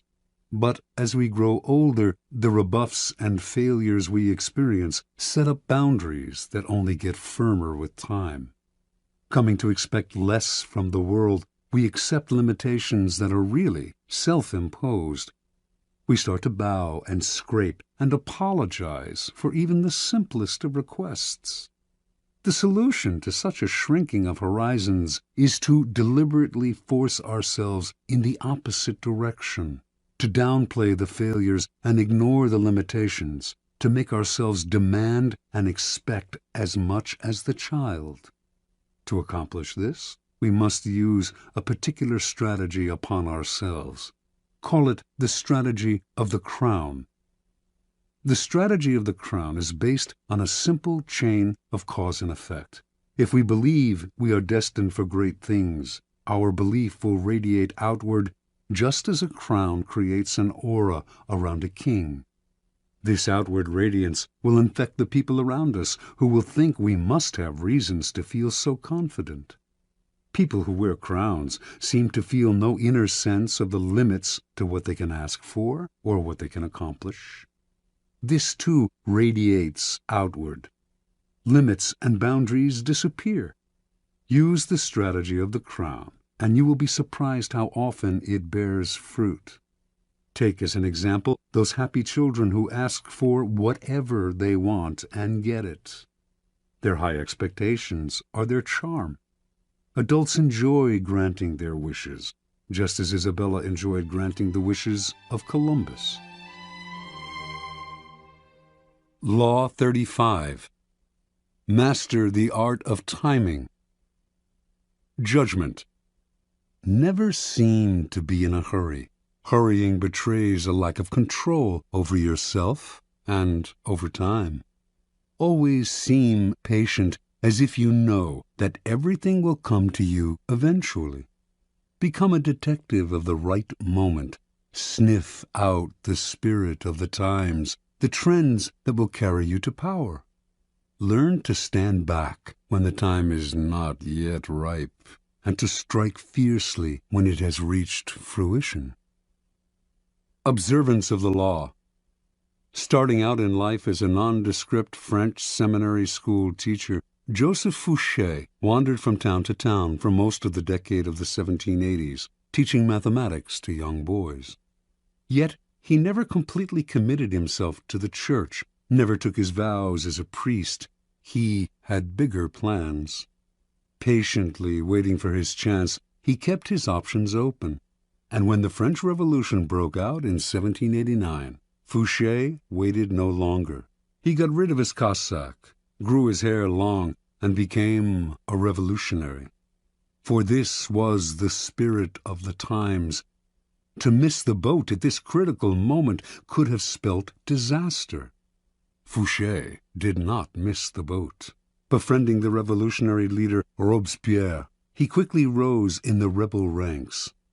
In 1792, the town of Nantes elected Fouché to be its representative to the National Convention, created that year to frame a new constitution for a French republic. When Fouché arrived in Paris to take his seat at the convention, a violent rift had broken out between the moderates and the radical Jacobins. Fouché sensed that in the long run, neither side would emerge victorious. Power rarely ends up in the hands of those who start a revolution or even of those who further it. Power sticks to those who bring it to a conclusion. That was the side Fouché wanted to be on. His sense of timing was uncanny. He started as a moderate, for moderates were in the majority. When the time came to decide on whether or not to execute Louis XVI, however, he saw that the people were clamoring for the king's head, so he cast the deciding vote for the guillotine. Now he had become a radical. Yet, as tensions came to the boil in Paris, he foresaw the danger of being too closely associated with any one faction, so he accepted a position in the provinces where he could lay low for a while. A few months later, he was assigned to the post of proconsul in Lyon, where he oversaw the execution of dozens of aristocrats.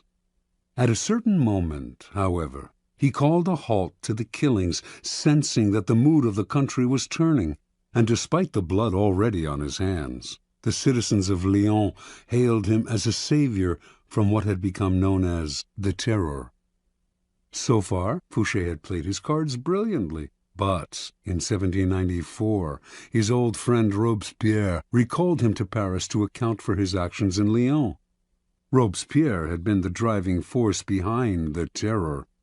He had sent heads on both the right and the left rolling, and Fouché, whom he no longer trusted, seemed destined to provide the next head. Over the next few weeks, a tense struggle ensued, while Robespierre railed openly against Fouché, accusing him of dangerous ambitions and calling for his arrest. The crafty Fouché worked more indirectly, quietly gaining support among those who were beginning to tire of Robespierre's dictatorial control. Fouché was playing for time. He knew that the longer he survived, the more disaffected citizens he could rally against Robespierre. He had to have broad support before he moved against the powerful leader. He rallied support among both the moderates and the Jacobins, playing on the widespread fear of Robespierre. Everyone was afraid of being the next to go to the guillotine. It all came to fruition on July 27th. The convention turned against Robespierre, shouting down his usual lengthy speech. He was quickly arrested, and a few days later it was Robespierre's head, not Fouché's, that fell into the basket. When Fouché returned to the convention after Robespierre's death, he played his most unexpected move. Having led the conspiracy against Robespierre, he was expected to sit with the moderates, but, lo and behold, he once again changed sides, joining the radical Jacobins. For perhaps the first time in his life, he aligned himself with the minority. Clearly, he sensed a reaction stirring. He knew that the moderate faction that had executed Robespierre and was now about to take power would initiate a new round of the Terror, this time against the radicals. In siding with the Jacobins, then, Fouché was sitting with the martyrs of the days to come, the people who would be considered blameless in the troubles that were on their way. Taking sides with what was about to become the losing team was a risky gambit, of course, but Fouché must have calculated he could keep his head long enough to quietly stir up the populace against the moderates and watch them fall from power. And indeed, although the moderates did call for his arrest in December of 1795 and would have sent him to the guillotine, too much time had passed. The executions had become unpopular with the people, and Fouché survived the swing of the pendulum one more time. A new government took over, the Directoire. It was not, however, a Jacobin government, but a moderate one, more moderate than the government that had reimposed the terror. Fouché, the radical, had kept his head, but now he had to keep a low profile. He waited patiently on the sidelines for several years, allowing time to soften any bitter feelings against him. Then he approached the Directoire and convinced them he had a new passion, intelligence gathering. He became a paid spy for the government, excelled at the job, and in 1799 was rewarded by being made Minister of Police. Now he was not just empowered, but required to extend his spying to every corner of France, a responsibility that would greatly reinforce his natural ability to sniff out where the wind was blowing. One of the first social trends he detected, in fact, came in the person of Napoleon, a brash young general whose destiny he right away saw was entwined with the future of France. When Napoleon unleashed a coup d'etat on November 9, 1799, Fouché pretended to be asleep. Indeed, he slept the whole day. For this indirect assistance, it might have been thought his job, after all, to prevent a military coup. Napoleon kept him on as Minister of Police in the new regime. Over the next few years, Napoleon came to rely on Fouché more and more. He even gave this former revolutionary a title, Duke of Otranto, and rewarded him with great wealth.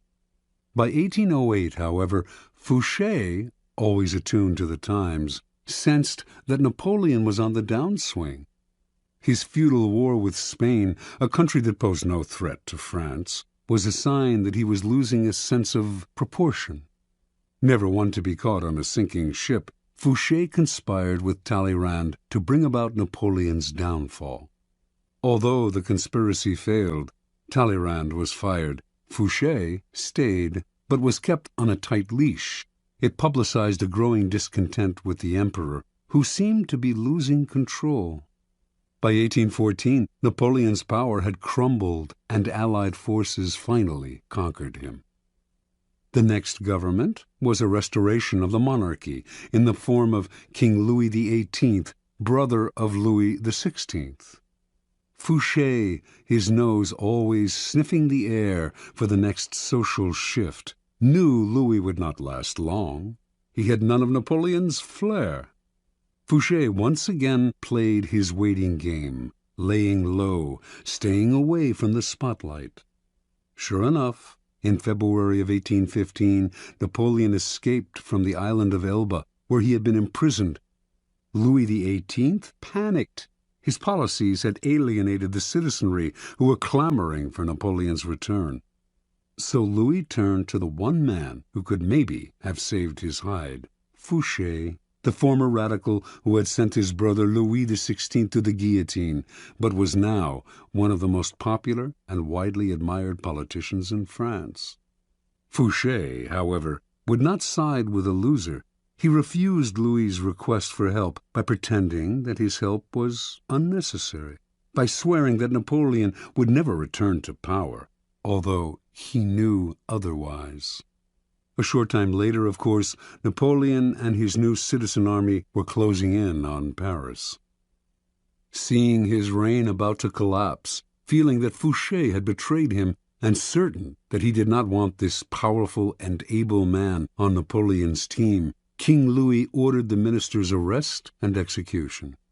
On March 16, 1815, policemen surrounded Fouché's coach on a Paris boulevard.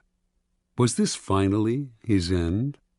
Perhaps, but not immediately. Fouché told the police that an ex-member of government could not be arrested on the street. They fell for the story and allowed him to return home. Later that day, though, they came to his house and once again declared him under arrest.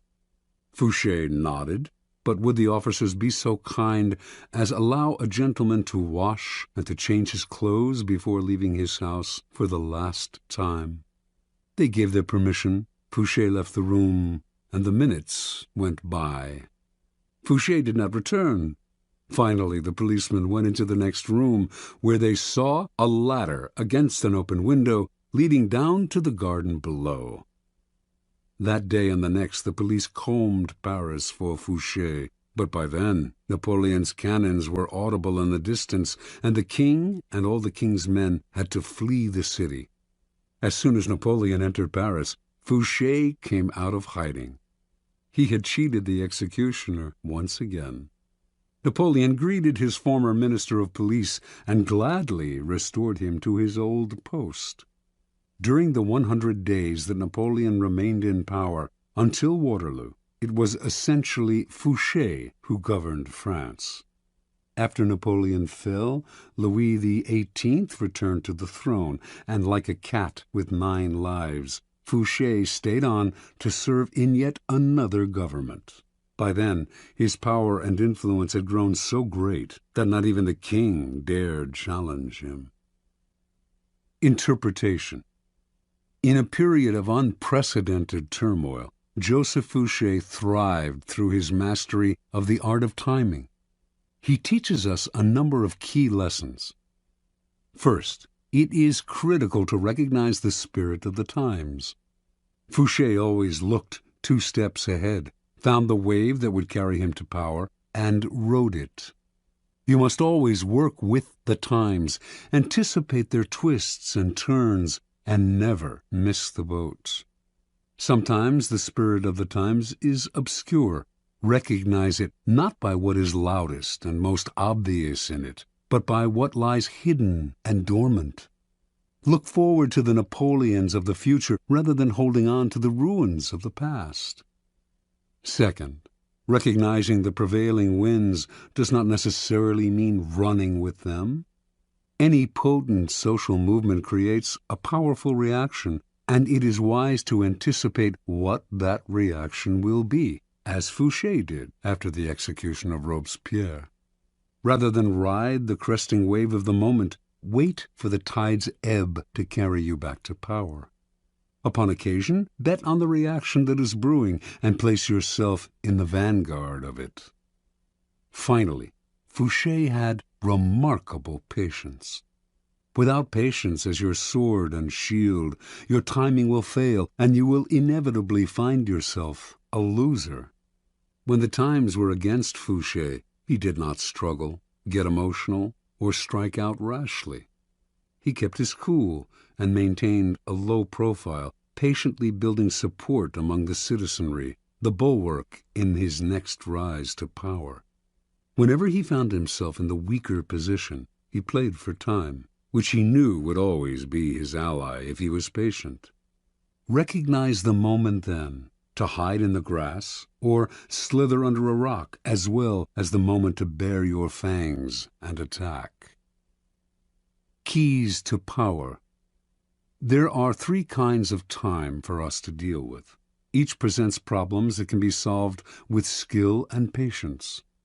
First, there is long time, the drawn-out, years-long kind of time that must be managed with patience and gentle guidance. Our handling of long time should be mostly defensive. This is the art of not reacting impulsively, of waiting for opportunity. Next, there is forced time, the short time that we can manipulate as an offensive weapon, upsetting the timing of our opponent. Finally, there is end time, when a plan must be executed with speed and force. We have waited, found the moment, and must not hesitate. Long time. When you force the pace out of fear and impatience, you create a nest of problems that require fixing, and you end up taking much longer than if you had taken your time. Hurriers may occasionally get there quicker, but papers fly everywhere, new dangers arise, and they find themselves in constant crisis mode, fixing the problems that they themselves have created. Sometimes not acting in the face of danger is your best move. You wait. You deliberately slow down. As time passes, it will eventually present opportunities you had not imagined.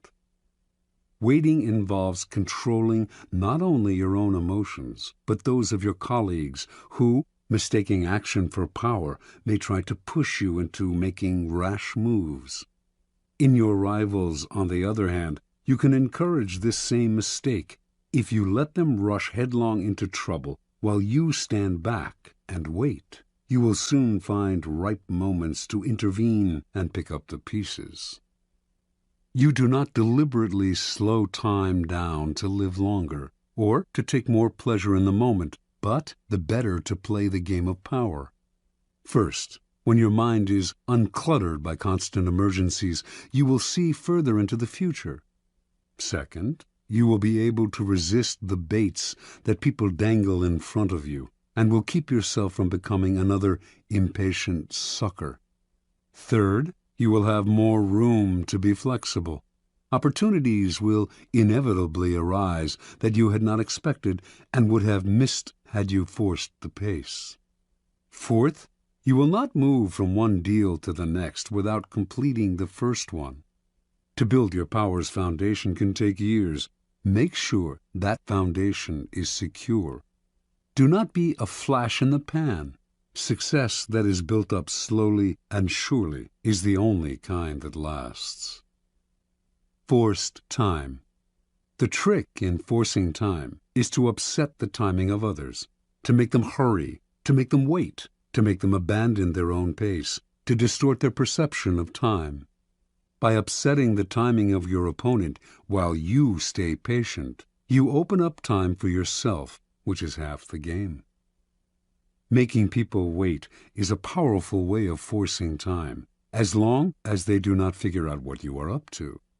You control the clock. They linger in limbo and rapidly come unglued, opening up opportunities for you to strike. The opposite effect is equally powerful. You make your opponents hurry, start off your dealings with them slowly, then suddenly apply pressure, making them feel that everything is happening at once. People who lack the time to think will make mistakes, so set their deadlines for them.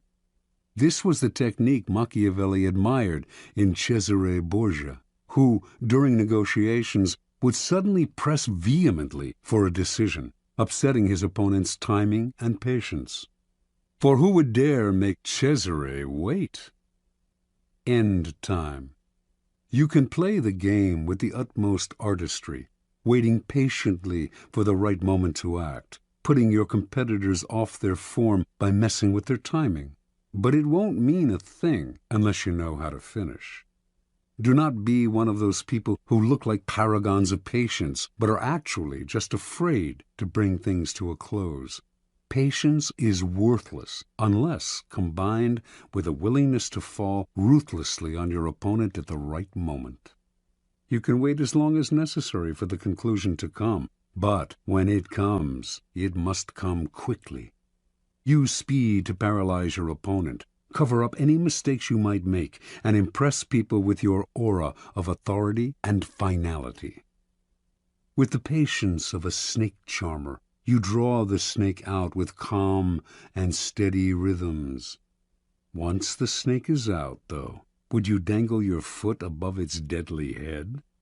There is never a good reason to allow the slightest hitch in your endgame. Your mastery of timing can really only be judged by how you work with end time, how you quickly change the pace and bring things to a swift and definitive conclusion. Law 36. Disdain things you cannot have. Ignoring them is the best revenge. Judgment. By acknowledging a petty problem, you give it existence and credibility. The more attention you pay an enemy, the stronger you make him, and a small mistake is often made worse and more visible when you try to fix it. It is sometimes best to leave things alone. If there is something you want but cannot have, show contempt for it. The less interest you reveal, the more superior you seem. Observance of the law. In the year 1527, King Henry VIII of England decided he had to find a way to get rid of his wife, Catherine of Aragon.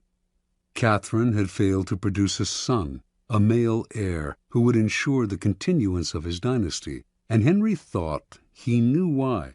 He had read in the Bible the passage, "And if a man shall take his brother's wife, it is an unclean thing. He hath uncovered his brother's nakedness. They shall be childless." Before marrying Henry, Catherine had married his older brother Arthur, but Arthur had died 5 months later.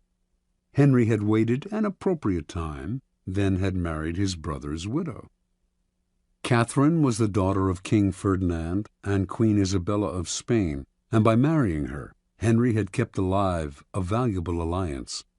Now, however, Catherine had to assure him that her brief marriage with Arthur had never been consummated. Otherwise, Henry would view their relationship as incestuous and their marriage as null and void. Catherine insisted that she had remained a virgin through her marriage to Arthur, and Pope Clement VII supported her by giving his blessing to the union, which he could not have done had he considered it incestuous. Yet, after years of marriage to Henry, Catherine had failed to produce a son, and in the early 1520s she had entered menopause. To the king, this could only mean one thing. She had lied about her virginity. Their union was incestuous, and God had punished them. There was another reason why Henry wanted to get rid of Catherine. He had fallen in love with a younger woman, Anne Boleyn. Not only was he in love with her, but if he married her, he could still hope to sire a legitimate son. The marriage to Catherine had to be annulled. For this, however, Henry had to apply to the Vatican, but Pope Clement would never annul their marriage. By the summer of 1527, rumors spread throughout Europe that Henry was about to attempt the impossible, to annul his marriage against Clement's wishes. Catherine would never abdicate, let alone voluntarily enter a nunnery, as Henry had urged her. But Henry had his own strategy. He stopped sleeping in the same bed with Catherine, since he considered her his sister-in-law, not his lawful wife. He insisted on calling her Princess Dowager of Wales, her title as Arthur's widow. Finally, in 1531, he banished her from court and shipped her off to a distant castle. The Pope ordered him to return her to court on pain of excommunication, the most severe penalty a Catholic could suffer. Henry not only ignored this threat, he insisted that his marriage to Catherine had been dissolved, and in 1533 he married Anne Boleyn. Clement refused to recognize the marriage, but Henry did not care. He no longer recognized the Pope's authority and proceeded to break with the Roman Catholic Church, establishing the Church of England in its stead, with the king as the head of the new church. And so, not surprisingly, the newly formed Church of England proclaimed Anne Boleyn England's rightful queen. The Pope tried every threat in the book, but nothing worked. Henry simply ignored him. Clement fumed. No one had ever treated him so contemptuously. Henry had humiliated him, and he had no power of recourse. Even excommunication, which he constantly threatened but never carried out, would no longer matter. Catherine, too, felt the devastating sting of Henry's disdain. She tried to fight back, but in appealing to Henry, her words fell on deaf ears, and soon they fell on no one's. Isolated from the court, ignored by the king, mad with anger and frustration, Catherine slowly deteriorated, and finally died in January of 1536 from a cancerous tumor of the heart. Interpretation. When you pay attention to a person, the two of you become partners of sorts, each moving in step to the actions and reactions of the other. In the process, you lose your initiative. It is a dynamic of all interactions. By acknowledging other people, even if only to fight with them, you open yourself to their influence. Had Henry locked horns with Catherine, he would have found himself mired in endless arguments that would have weakened his resolve and eventually worn him down. Had he set out to convince Clement to change his verdict on the marriage's validity, or tried to compromise and negotiate with him, he would have gotten bogged down in Clement's favorite tactic, playing for time, promising flexibility, but actually getting what popes always got, their way. Henry would have none of this.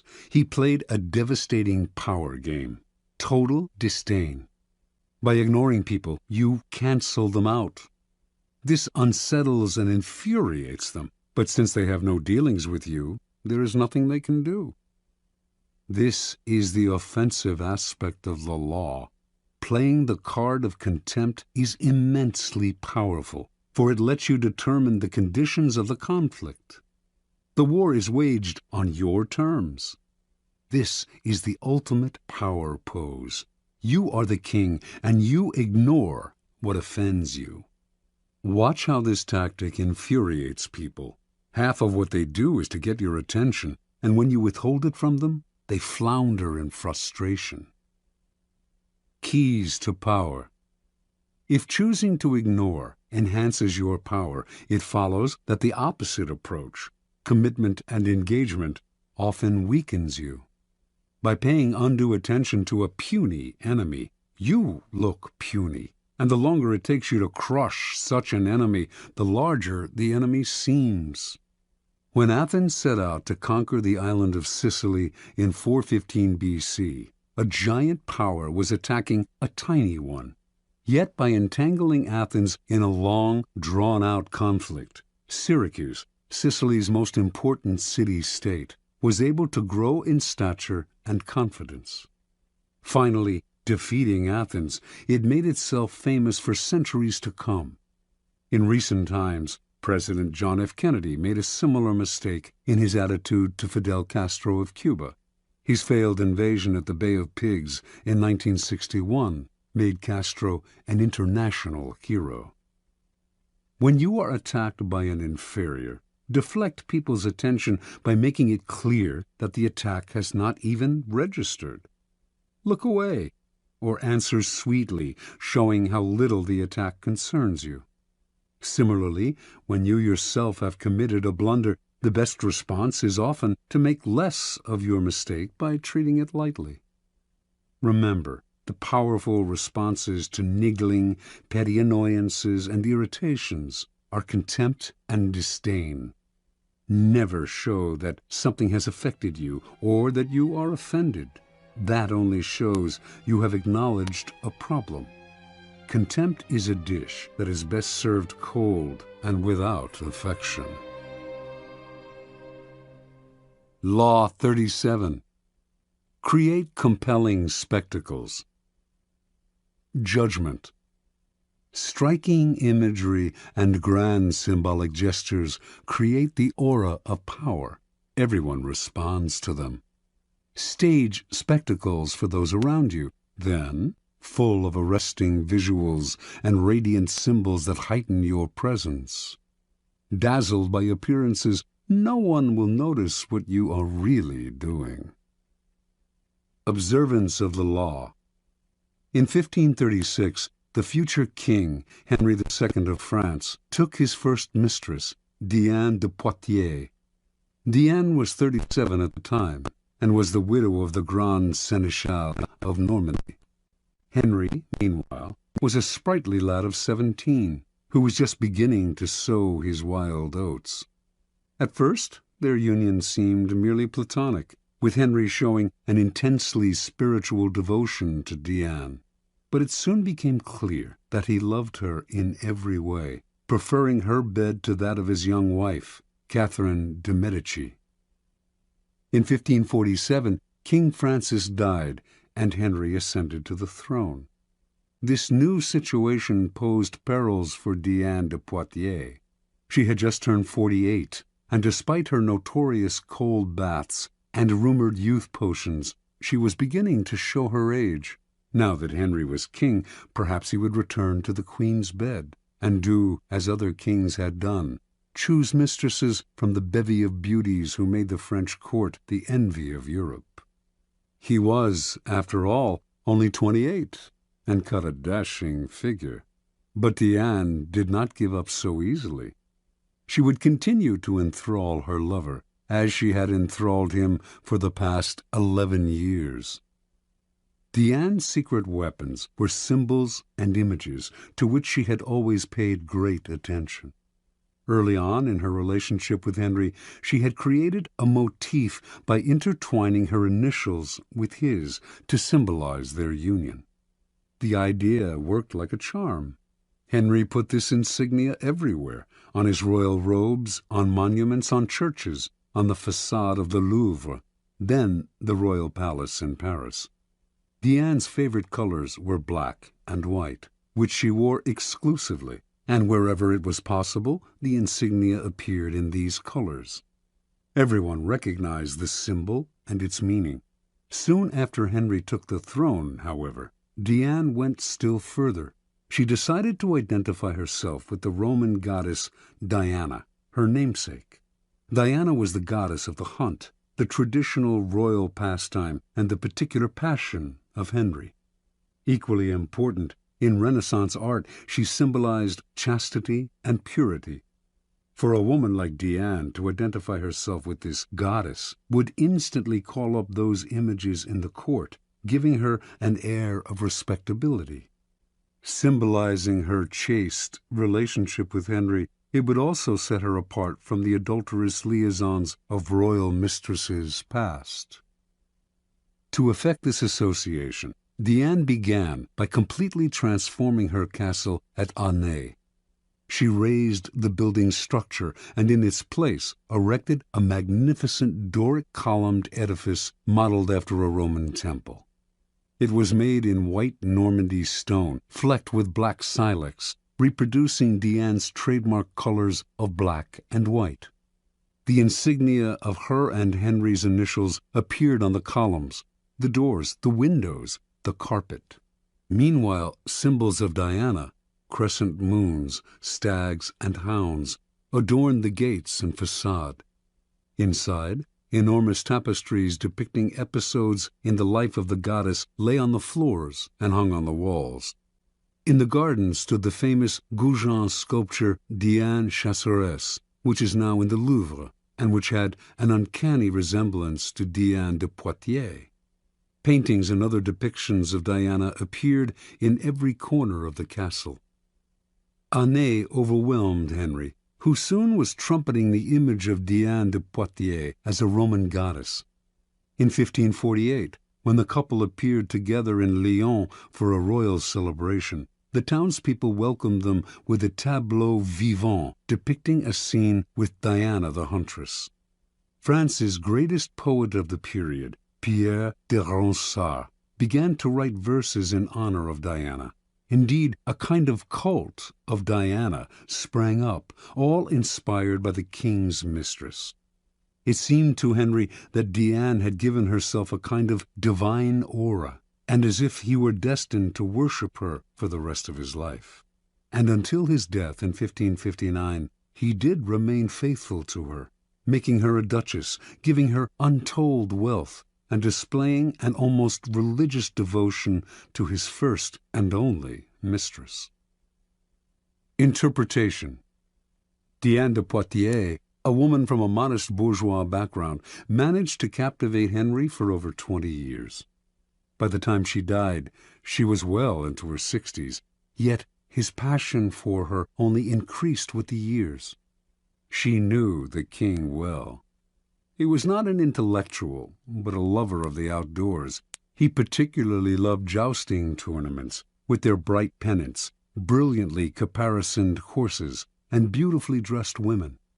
Henry's love of visual splendor seemed childlike to Diane, and she played on this weakness of his at every opportunity. Most astute of all was Diane's appropriation of the goddess Diana. Here she took the game beyond physical imagery into the realm of the psychic symbol. It was quite a feat to transform a king's mistress into an emblem of power and purity, but she managed it. Without the resonance of the goddess, Diane was merely an aging courtesan. With the imagery and symbolism of Diana on her shoulders, she seemed a mythic force destined for greatness. You, too, can play with images like these, weaving visual clues into an encompassing gestalt, as Diane did with her colors and her insignia. Establishing a trademark like these to set yourself apart. Then take the game further. Find an image or symbol from the past that will neatly fit your situation and put it on your shoulders like a cape. It will make you seem larger than life. Keys to power. Words put you on the defensive. If you have to explain yourself, your power is already in question. The image, on the other hand, imposes itself as a given. It discourages questions, creates forceful associations, resists unintended interpretations, communicates instantly, and forges bonds that transcend social differences. Words stir up arguments and divisions. Images bring people together. They are the quintessential instruments of power. The symbol has the same force, whether it is visual or a verbal description of something visual. The symbol of the Sun King, as explained by Louis XIV, who is known by that epithet, can be read on many layers, but the beauty of it is that its associations required no explanation, spoke immediately to his subjects, distinguished him from all other kings, and conjured up a kind of majesty that went far beyond the words themselves. The symbol contains untold power. Things change in the game of symbols. It is probably no longer possible to pose as a Sun King or to wrap the mantle of Diana around you. Yet you can associate yourself with such symbols more indirectly.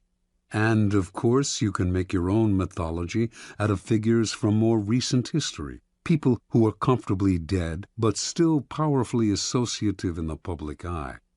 The idea is to give yourself an aura, a stature that your normal banal appearance simply will not create. By herself, Diane de Poitiers had no such radiant powers. She was as human and ordinary as most of us. But the symbol elevated her above the human lot and made her seem divine. Use the power of symbols as a way to rally, animate, and unite your troops or team. Always find a symbol to represent your cause. The more emotional associations, the better. The best way to use images and symbols is to organize them into a grand spectacle that awes people and distracts them from unpleasant realities. This is easy to do. People love what is grand, spectacular, and larger than life. Appeal to their emotions, and they will flock to your spectacle in hordes. The visual is the easiest route to their hearts.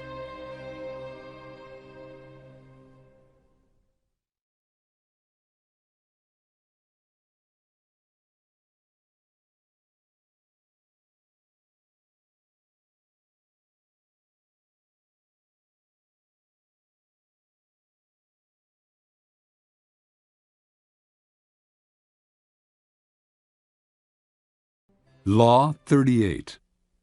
Think as you like, but behave like others. Judgment.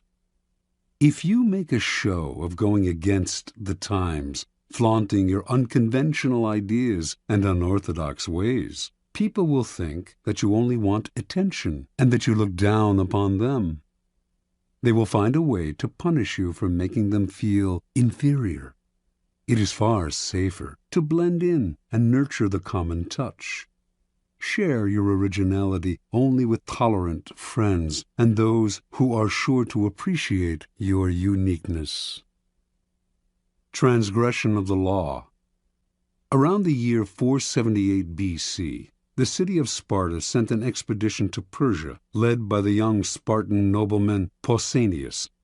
The city-states of Greece had recently fought off a mighty invasion from Persia, and now Pausanias, along with allied ships from Athens, had orders to punish the invaders and win back the islands and coastal towns that the Persians had occupied.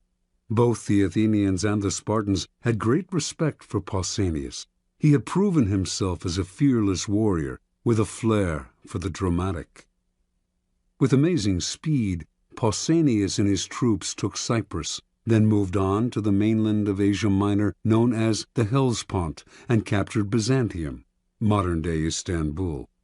Now, master of part of the Persian Empire, Pausanias began to show signs of behavior that went beyond his normal flamboyance. He appeared in public wearing pomade in his hair and flowing Persian robes, and accompanied by a bodyguard of Egyptians. He held lavish banquets in which he sat in the Persian manner and demanded to be entertained. He stopped seeing his old friends, entered into communication with the Persian king Xerxes, and all in all affected the style and manner of a Persian dictator. Clearly power and success had gone to Pausanias' head. His army, Athenians and Spartans alike, at first thought this is a passing fancy. He had always been a bit exaggerated in his gestures, but when he flaunted his disdain for the Greek simple way of life and insulted the common Greek soldier, they began to feel he had gone too far. Although there was no concrete evidence for this, rumors spread that he had gone over to the other side, and that he dreamed of becoming a kind of Greek Xerxes. To quell the possibility of mutiny, the Spartans relieved Pausanias of his command and called him home. Pausanias, however, continued to dress in the Persian style, even in Sparta. After a few months he independently hired a trireme and returned to the Hellespont, telling his compatriots he was going to continue the fight against the Persians. Actually, however, he had different plans: to make himself ruler of all Greece with the aid of Xerxes himself. The Spartans declared him a public enemy and sent a ship to capture him. Pausanias surrendered, certain that he could clear himself of the charges of treason. It did come out during the trial that during his reign as commander he had offended his fellow Greeks time and again, erecting monuments, for instance, in his own name, rather than those of the cities whose troops had fought alongside him, as was the custom. Yet Pausanias proved right. Despite the evidence of his numerous contacts with the enemy, the Spartans refused to imprison a man of such noble birth and let him go. Now thinking himself untouchable, Pausanias hired a messenger to take a letter to Xerxes, but the messenger instead took the letter to the Spartan authorities. These men wanted to find out more, so they had the messenger arrange to meet Pausanias in a temple where they could hide and listen behind a partition. What Pausanias said shocked them. They had never heard such contempt for their ways spoken so brazenly by one of their own, and they made arrangements for his immediate arrest. On his way home from the temple, Pausanias got word of what had happened. He ran to another temple to hide, but the authorities followed him there and placed sentries all around. Pausanias refused to surrender. Unwilling to forcibly remove him from the sacred temple, the authorities kept him trapped inside until he eventually died of starvation. Interpretation. At first glance, it might seem that Pausanias simply fell in love with another culture, a phenomenon as old as time. Never comfortable with the asceticism of the Spartans, he found himself enthralled by the Persian love of luxury and sensual pleasure. He put on Persian robes and perfumes with a sense of deliverance from Greek discipline and simplicity. This is how it appears when people adopt a culture in which they were not raised. Often, however, there is also something else at play. People who flaunt their infatuation with a different culture are expressing a disdain and contempt for their own. They are using the outward appearance of the exotic to separate themselves from the common folk who unquestioningly follow the local customs and laws, and to express their sense of superiority. Otherwise, they would act with more dignity, showing respect for those who do not share their desires.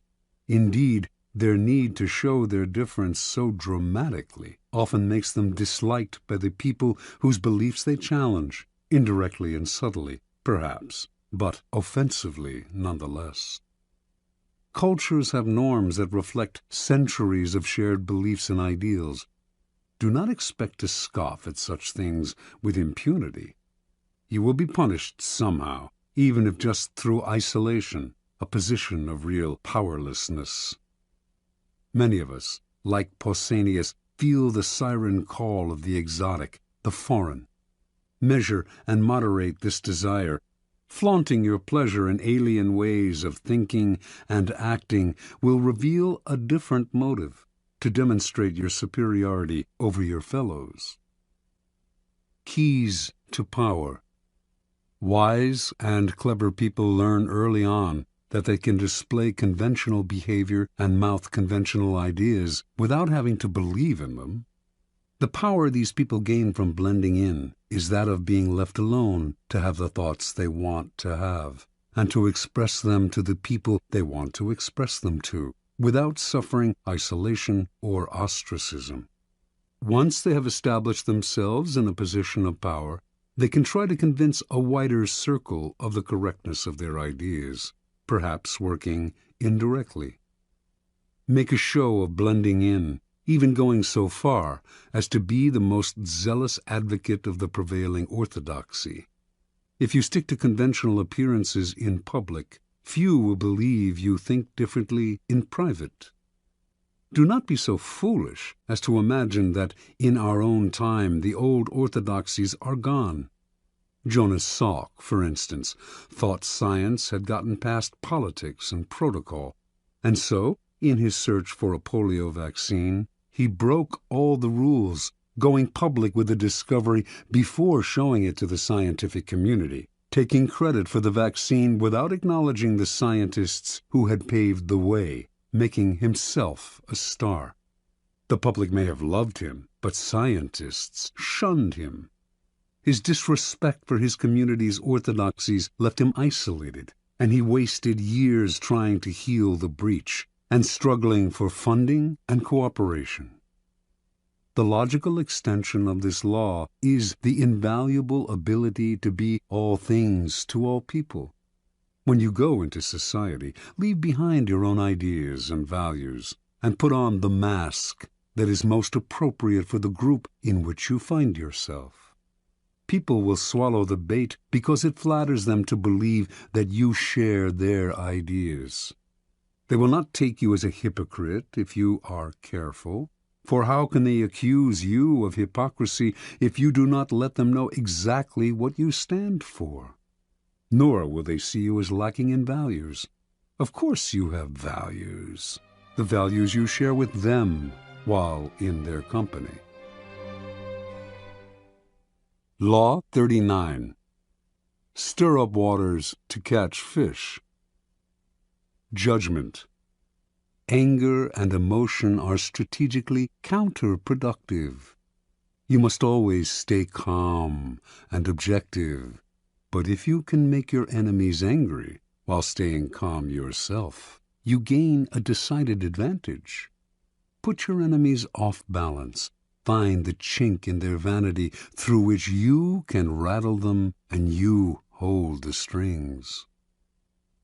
Observance of the law. By the late 1920s, Haile Selassie had nearly achieved his goal of assuming total control over Ethiopia, a country he felt needed strong and unified leadership. As regent to the Empress Zewditu, stepdaughter of the late queen and heir to the throne, Selassie had spent several years weakening the power of Ethiopia's various warlords. Now, only one real obstacle stood in his way: the Empress and her husband, Ras Gugsa. Selassie knew the royal couple hated him and wanted to get rid of him. So, to cut short their plotting, he made Gugsa the governor of the northern province of Begemeder, forcing him to leave the capital, where the Empress lived.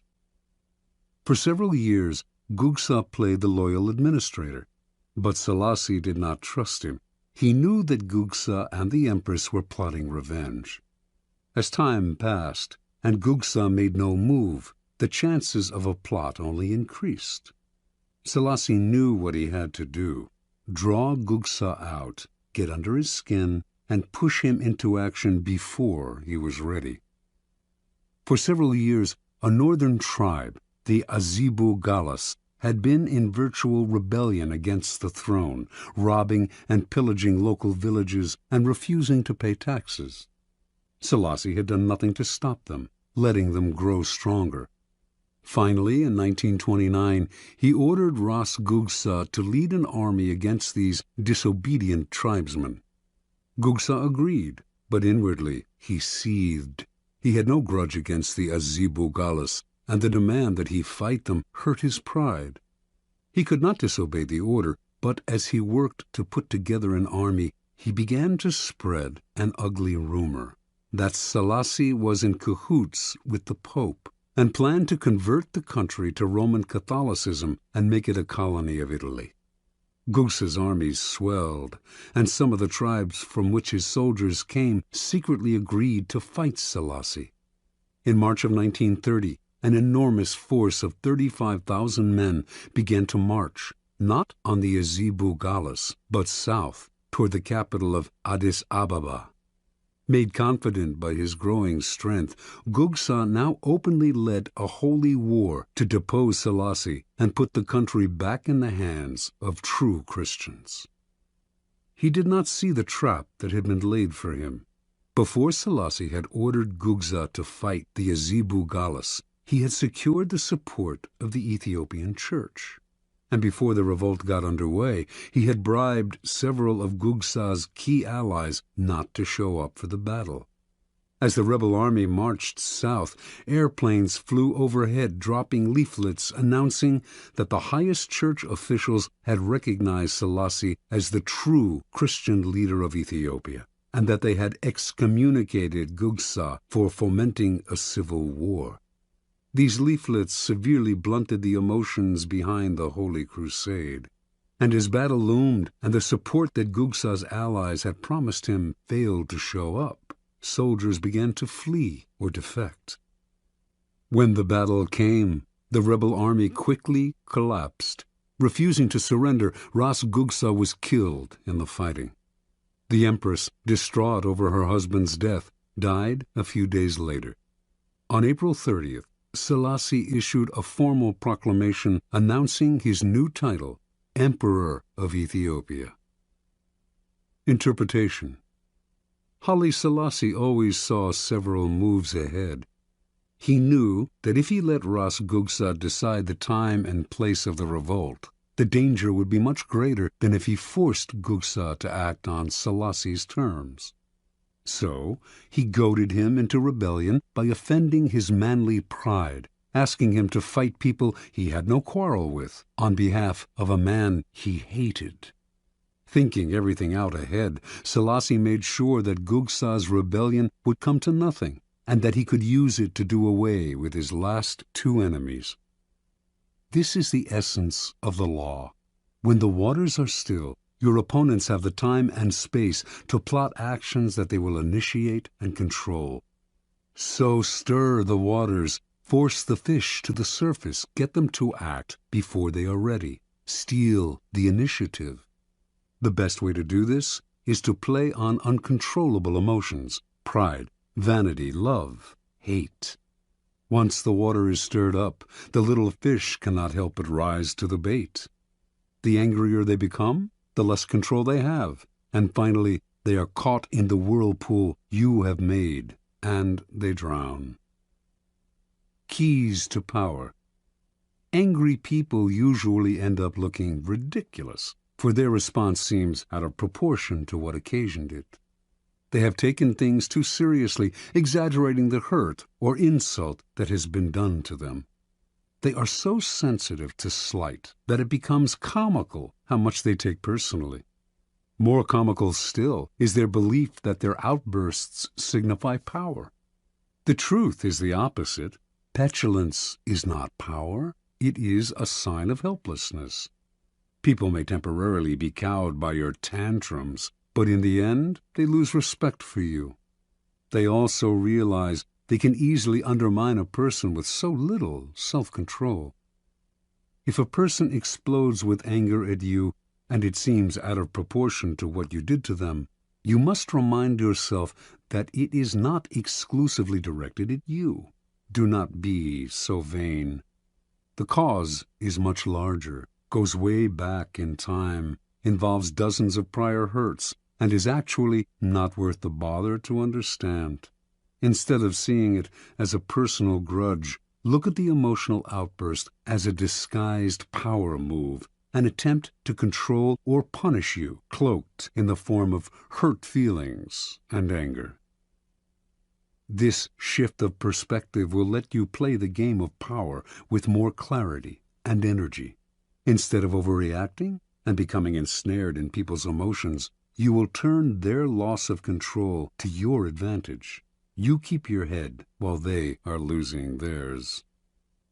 Once you train yourself not to take matters personally and to control your emotional responses, you will have placed yourself in a position of tremendous power. Now you can play with the emotional responses of other people. Stir the insecure into action by impugning their manhood and by dangling the prospect of an easy victory before their faces. With the arrogant, too, you can appear weaker than you are, taunting them into a rash action. Law 40. Despise the free lunch. Judgment.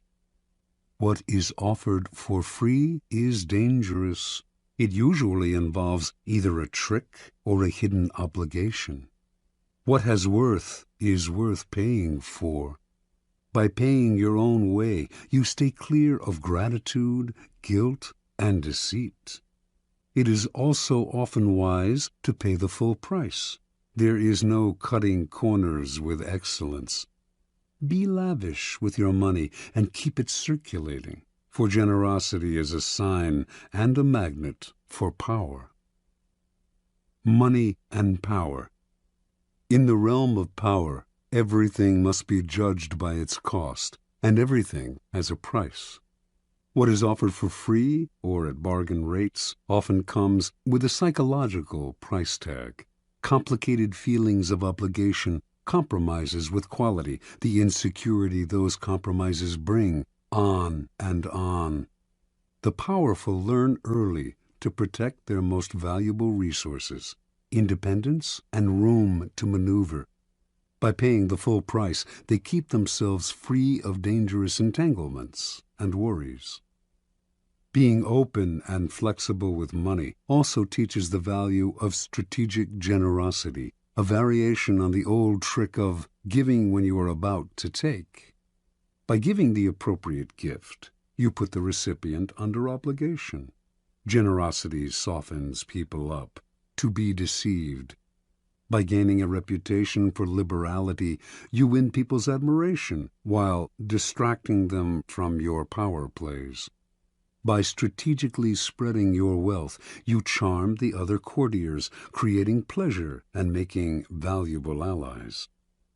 Look at the masters of power, the Caesars, the Queen Elizabeths, the Michelangelos, the Medicis. Not a miser among them. Even the great con artists spend freely to swindle. Tight purse strings are unattractive. When engaged in seduction, Casanova would give completely, not only of himself, but of his wallet. The powerful understand that money is psychologically charged, and that it is also a vessel of politeness and sociability. They make the human side of money a weapon in their armory. For everyone able to play with money, thousands more are locked in a self-destructive refusal to use money creatively and strategically. These types represent the opposite pole to the powerful, and you must learn to recognize them, either to avoid their poisonous natures or to turn their inflexibility to your advantage. The greedy fish. The greedy fish take the human side out of money. Cold and ruthless, they see only the lifeless balance sheet, viewing others solely as either pawns or obstructions in their pursuit of wealth. They trample on people's sentiments and alienate valuable allies. No one wants to work with the greedy fish, and over the years they end up isolated, which often proves their undoing. The bargain demon. Powerful people judge everything by what it costs, not just in money, but in time, dignity, and peace of mind. And this is exactly what bargain demons cannot do. Wasting valuable time digging for bargains, they worry endlessly about what they could have gotten elsewhere for a little less. On top of that, the bargain item they do buy is often shabby. Perhaps it needs costly repairs or will have to be replaced twice as fast as a high-quality item. The costs of these pursuits, not always in money, though the price of a bargain is often deceptive, but in time and peace of mind, discourage normal people from undertaking them. But for the bargain demon, the bargain is an end in itself. These types might seem to harm only themselves, but their attitudes are contagious. Unless you resist them, they will infect you with the insecure feeling that you should have looked harder to find a cheaper price. Don't argue with them or try to change them. Just mentally add up the cost in time and inner peace, if not in hidden financial expense, of the irrational pursuit of a bargain. The sadist. Financial sadists play vicious power games with money as a way of asserting their power. They might, for example, make you wait for money that is owed you, promising that the check is in the mail. Or, if they hire you to work for them, they meddle in every aspect of the job, haggling and giving you ulcers. Sadists seem to think that paying for something gives them the right to torture and abuse the seller. They have no sense of the courtier element in money. If you are unlucky enough to get involved with this type, accepting a financial loss may be better in the long run than getting entangled in their destructive power games. The indiscriminate giver.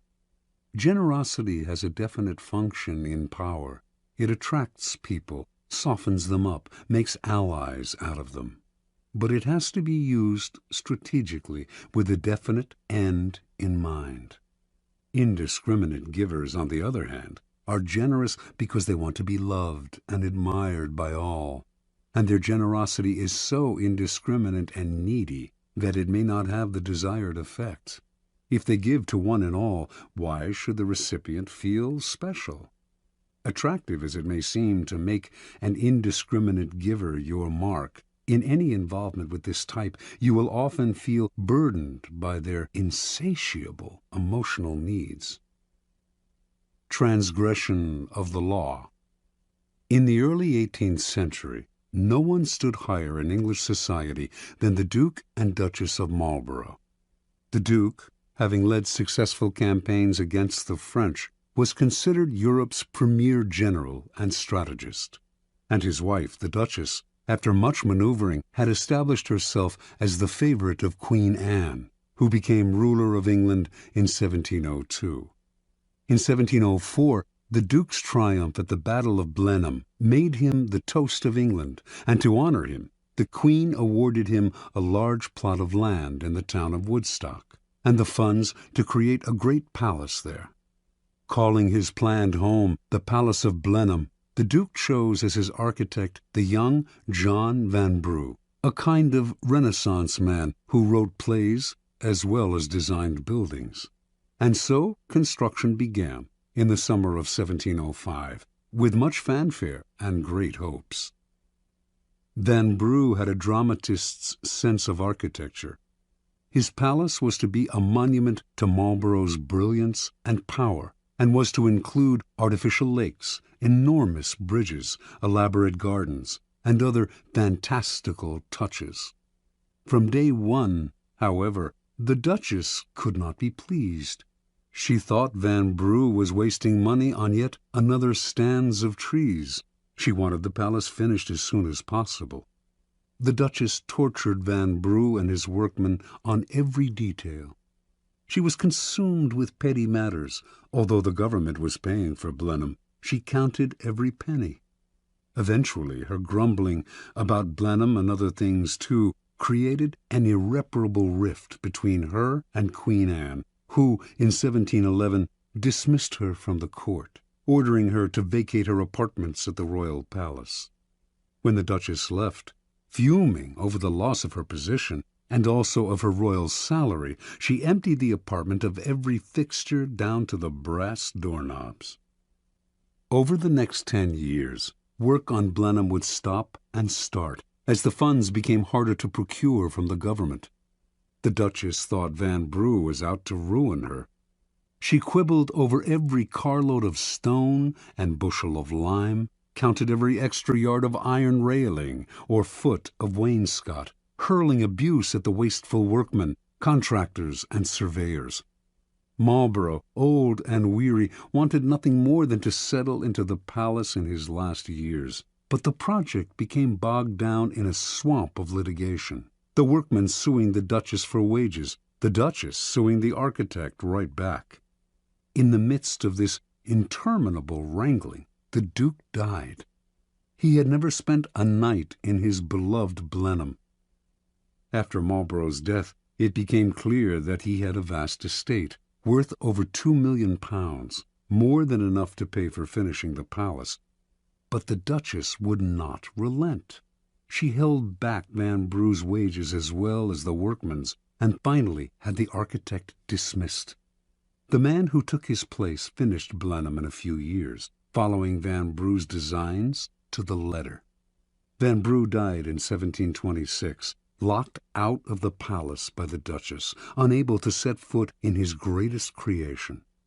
Foreshadowing the Romantic movement, Blenheim had started a whole new trend in architecture, but had given its creator a 20-year nightmare. Interpretation.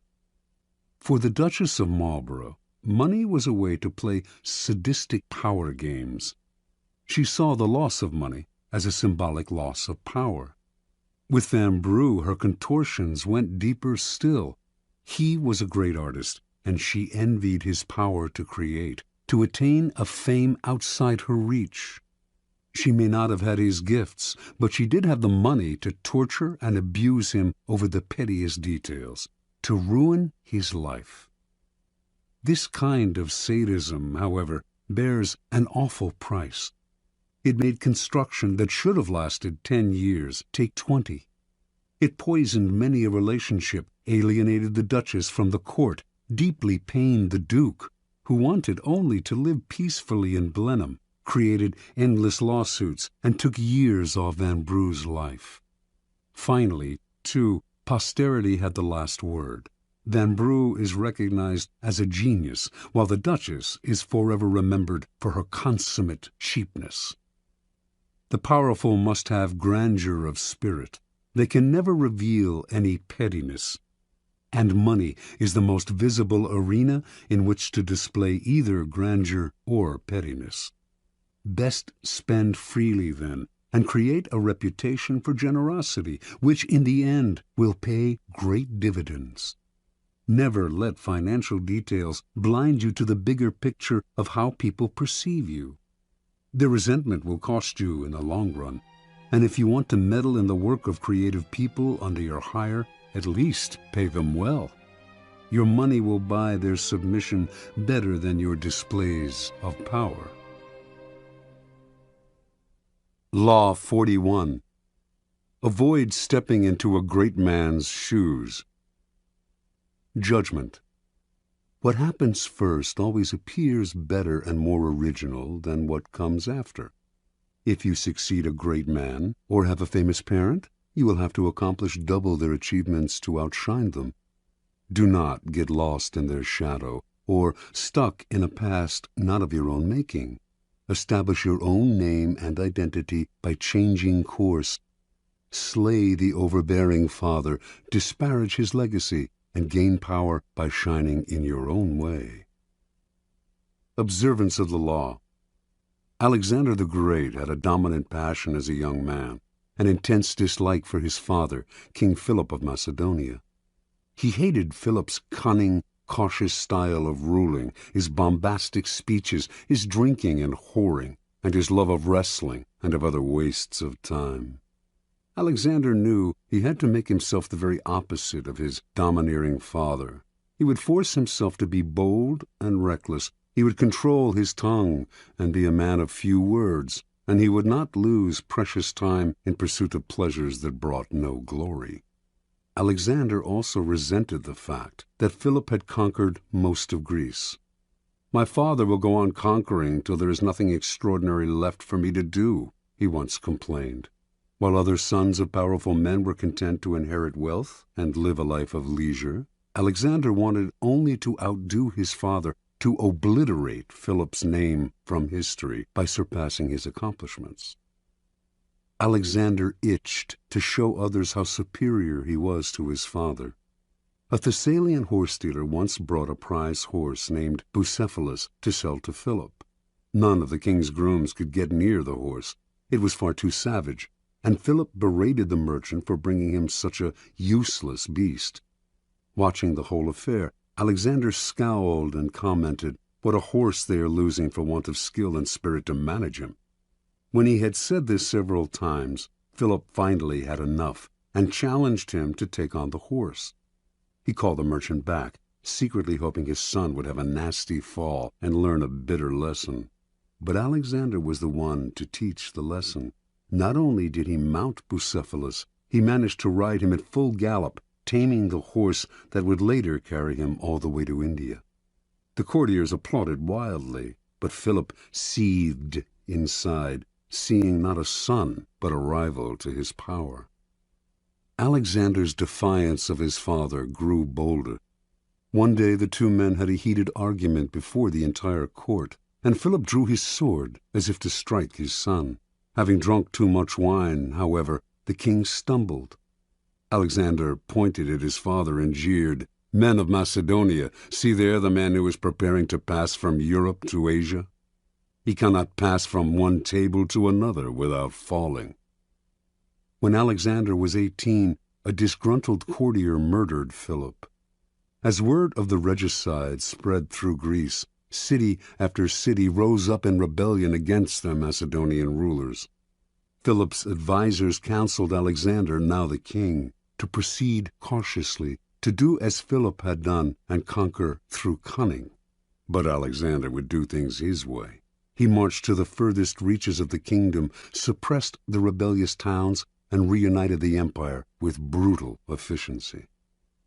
As a young rebel grows older, his struggle against the father often wanes, and he gradually comes to resemble the very man he wanted to defy. But Alexander's loathing of his father did not end with Philip's death. Once he had consolidated Greece, he set his eyes on Persia, the prize that had eluded his father, who had dreamed of conquering Asia. If he defeated the Persians, Alexander would finally surpass Philip in glory and fame. Alexander crossed into Asia with an army of 35,000 to face a Persian force numbering over 1,000,000. Before engaging the Persians in battle, he passed through the town of Gordium. Here, in the town's main temple, there stood an ancient chariot tied with cords made of the rind of the cornel tree. Legend had it that any man who could undo these cords, the Gordian knot, would rule the world. Many had tried to untie the enormous and intricate knot, but none had succeeded. Alexander, seeing he could not possibly untie the knot with his bare hands, took out his sword and with one slash cut it in half. This symbolic gesture showed the world that he would not do as others, but would blaze his own path. Against astounding odds, Alexander conquered the Persians. Most expected him to stop there. It was a great triumph, enough to secure his fame for eternity. But Alexander had the same relationship to his own deeds as he had to his father. His conquest of Persia represented the past, and he wanted never to rest on past triumphs, or to allow the past to outshine the present. He moved on to India, extending his empire beyond all known limits.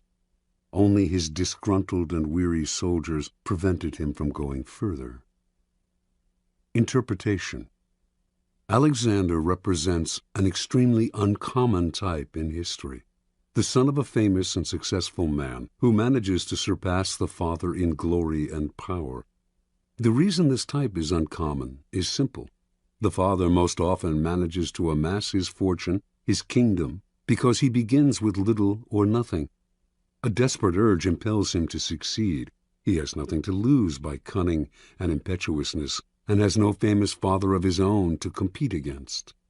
This kind of man has reason to believe in himself, to believe that his way of doing things is the best, because, after all, it worked for him.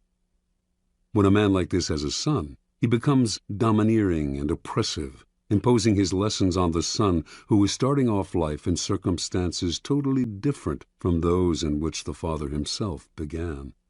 The sons of such men tend to become cowed and cautious, terrified of losing what their fathers have gained. The son will never step out of his father's shadow unless he adopts the ruthless strategy of Alexander. Disparage the past, create your own kingdom, put the father in the shadows instead of letting him do the same to you. If you cannot materially start from ground zero, it would be foolish to renounce an inheritance. You can at least begin from ground zero psychologically by throwing off the weight of the past and charting a new direction. Alexander instinctively recognized that privileges of birth are impediments to power. Be merciless with the past then, not only with your father and his father, but with your own earlier achievements. Only the weak rest on their laurels and dote on past triumphs. In the game of power, there is never time to rest. Keys to power. Power depends on the ability to fill a void, to occupy a field that has been cleared of the dead weight of the past. Only after the father figure has been properly done away with will you have the necessary space to create and establish a new order. There are several strategies you can adopt to accomplish this. Perhaps the simplest way to escape the shadow of the past is simply to belittle it, playing on the timeless antagonism between the generations, stirring up the young against the old. For this, you need a convenient older figure to pillory. John F. Kennedy knew the dangers of getting lost in the past. He radically distinguished his presidency from that of his predecessor, Dwight D. Eisenhower, and also from the preceding decade, the 1950s, which Eisenhower personified. Kennedy, for instance, would not play the dull and fatherly game of golf, a symbol of retirement and privilege, and Eisenhower's passion. Instead, he played football on the White House lawn. In every aspect, his administration represented vigor and youth, as opposed to the stodgy Eisenhower. Kennedy had discovered an old truth. The young are easily set against the old, since they yearn to make their own place in the world and resent the shadow of their fathers. Never let yourself be seen as following your predecessor's path. If you do, you will never surpass him. You must physically demonstrate your difference by establishing a style and symbolism that sets you apart. When General Douglas MacArthur assumed command of American forces in the Philippines during World War II, an assistant handed him a book containing the various precedents established by the commanders before him, the methods that had been successful for them. MacArthur asked the assistant how many copies there were of this book. 6, the assistant answered. Well, the general replied, you get all those 6 copies together and burn them, every one of them. I'll not be bound by precedents. Any time a problem comes up, I'll make the decision at once, immediately. Adopt this ruthless strategy toward the past, burn all the books, and train yourself to react to circumstances as they happen. You may believe that you have separated yourself from the predecessor or father figure, but as you grow older, you must be eternally vigilant, lest you become the father you had rebelled against. Finally, plenitude and prosperity tend to make us lazy and inactive. When our power is secure, we have no need to act. This is a serious danger, especially for those who achieve success and power at an early age. You must be prepared to return to square one psychologically, rather than growing fat and lazy with prosperity. Pablo Picasso could deal with success, but only by constantly changing the style of his painting, often breaking completely with what had made him successful before. How often our early triumphs turn us into a kind of caricature of ourselves. Powerful people recognize these traps. Like Alexander the Great, they struggle constantly to recreate themselves. The father must not be allowed to return. He must be slain at every step of the way. Law 42. Strike the shepherd and the sheep will scatter. Judgment. Trouble can often be traced to a single strong individual, the stirrer, the arrogant underling, the poisoner of goodwill. If you allow such people room to operate, others will succumb to their influence. Do not wait for the troubles they cause to multiply. Do not try to negotiate with them. They are irredeemable. Neutralize their influence by isolating or banishing them. Strike at the source of the trouble, and the sheep will scatter. Observance of the law. Near the end of the 6th century BC, the city-state of Athens overthrew the series of petty tyrants who had dominated its politics for decades. It established instead a democracy that was to last over a century, a democracy that became the source of its power and its proudest achievement. But as the democracy evolved, so did a problem the Athenians had never faced: how to deal with those who did not concern themselves with the cohesion of a small city surrounded by enemies, who did not work for its greater glory, but thought of only themselves and their own ambitions and petty intrigues.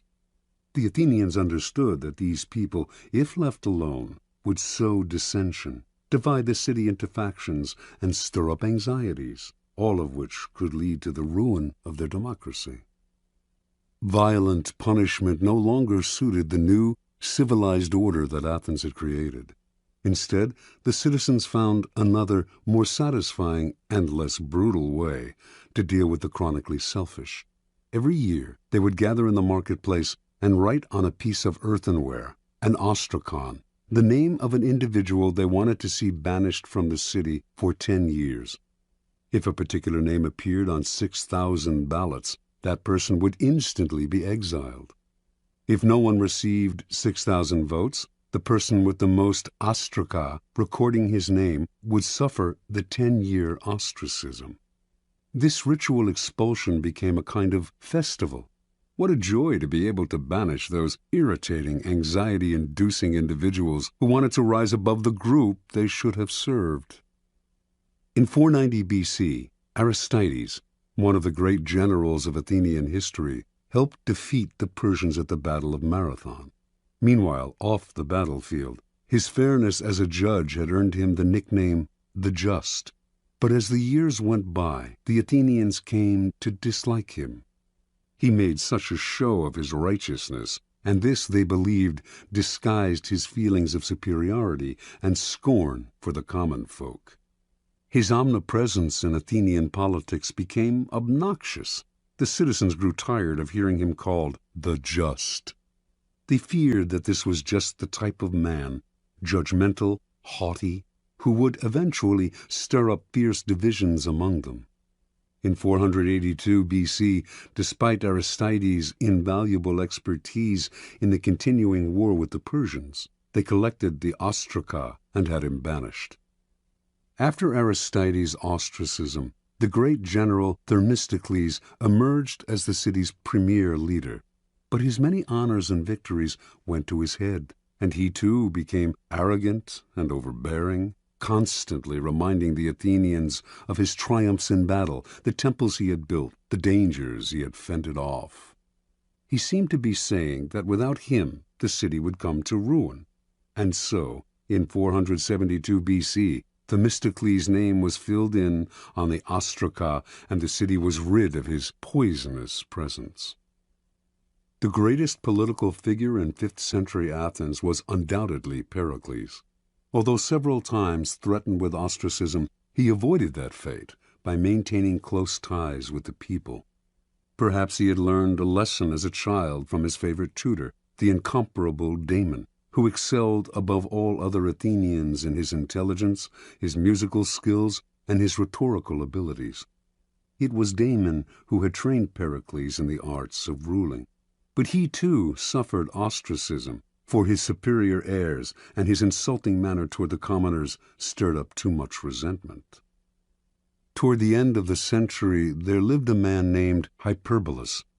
Most writers of the time describe him as the city's most worthless citizen. He did not care what anyone thought of him, and slandered whomever he disliked. He amused some, but irritated more. In 417 B.C., Hyperbolus saw an opportunity to stir up anger against the two leading politicians of the time, Alcibiades and Nicias. He hoped that one of the two would be ostracized and that he would rise in that man's place. His campaign seemed likely to succeed. The Athenians disliked Alcibiades' flamboyant and carefree lifestyle, and were wary of Nicias's wealth and aloofness. They seemed certain to ostracize one or the other, but Alcibiades and Nicias, although they were otherwise enemies, pooled their resources and managed to turn the ostracism on Hyperbolus instead. His obnoxiousness, they argued, could only be terminated by banishment. Earlier sufferers of ostracism had been formidable, powerful men. Hyperbolus, however, was a low buffoon, and with his banishment the Athenians felt that ostracism had been degraded, and so they ended the practice that for nearly 100 years had been one of the keys to keeping the peace within Athens. Interpretation. The Athenians sensed the dangers posed by asocial behavior and saw how such behavior often disguises itself in other forms. The holier-than-thou attitude that silently seeks to impose its standards on others, overweening ambition at the expense of the common good, the flaunting of superiority, quiet scheming, terminal obnoxiousness. Some of these behaviors would eat away at the city's cohesion by creating factions and sowing dissension. Others would ruin the democratic spirit by making the common citizen feel inferior and envious. The Athenians did not try to re-educate people who acted in these ways, or to absorb them somehow into the group, or to impose a violent punishment that would only create other problems. The solution was quick and effective. Get rid of them. Within any group, trouble can most often be traced to a single source, the unhappy, chronically dissatisfied one who will always stir up dissension and infect the group with his or her ill ease. Before you know what hit you, the dissatisfaction spreads. Act before it becomes impossible to disentangle one strand of misery from another, or to see how the whole thing started. First, recognize troublemakers by their overbearing presence or by their complaining nature. Once you spot them, do not try to reform them or appease them. That will only make things worse. Do not attack them, whether directly or indirectly, for they are poisonous in nature and will work underground to destroy you. Do as the Athenians did. Banish them before it is too late. Separate them from the group before they become the eye of a whirlpool. Do not give them time to stir up anxieties and sow discontent. Do not give them room to move. Let one person suffer so that the rest can live in peace. Keys to power. In the past, an entire nation would be ruled by a king and his handful of ministers. Only the elite had any power to play with. Over the centuries, power has gradually become more and more diffused and democratized. This has created, however, a common misperception that groups no longer have centers of power, that power is spread out and scattered among many people. Actually, however, power has changed in its numbers, but not in its essence. There may be fewer mighty tyrants commanding the power of life and death over millions, but there remain thousands of petty tyrants ruling smaller realms and enforcing their will through indirect power games, charisma, and so on. In every group, power is concentrated in the hands of one or two people, for this is one area in which human nature will never change. People will congregate around a single, strong personality like stars orbiting a sun. To labor under the illusion that this kind of power center no longer exists is to make endless mistakes, waste energy and time, and never hit the target. Powerful people never waste time. Outwardly, they may play along with the game, pretending that power is shared among many, but inwardly, they keep their eyes on the inevitable few in the group who hold the cards. These are the ones they work on. When troubles arise, they look for the underlying cause, the single, strong character who started the stirring, and whose isolation or banishment will settle the waters again. In his family therapy practice, Dr. Milton H. Erickson found that if the family dynamic was unsettled and dysfunctional, there was inevitably one person who was the stirrer, the troublemaker. In his sessions, he would symbolically isolate this rotten apple by seating him or her apart from the others, if only by a few feet. Slowly, the other family members would see the physically separate person as the source of their difficulty. Once you recognize who the stirrer is, pointing it out to other people will accomplish a great deal. Understanding who controls the group dynamic is a critical realization. Remember, stirrers thrive by hiding in the group, disguising their actions among the reactions of others. Render their actions visible, and they lose their power to upset. Finally, the reason you strike at the shepherd is because such an action will dishearten the sheep beyond any rational measure. When Hernando Cortés and Francisco Pizarro led their tiny forces against the Aztec and Incan empires, they did not make the mistake of fighting on several fronts, nor were they intimidated by the numbers arrayed against them. They captured the kings Moctezuma and Atahualpa. Vast empires fell into their hands. With the leader gone, the center of gravity is gone. There is nothing to revolve around, and everything falls apart. Aim at the leaders, bring them down, and look for the endless opportunities in the confusion that will ensue. Law 43. Work on the hearts and minds of others. Judgment. Coercion creates a reaction that will eventually work against you. You must seduce others into wanting to move in your direction. A person you have seduced becomes your loyal pawn, and the way to seduce others is to operate on their individual psychologies and weaknesses.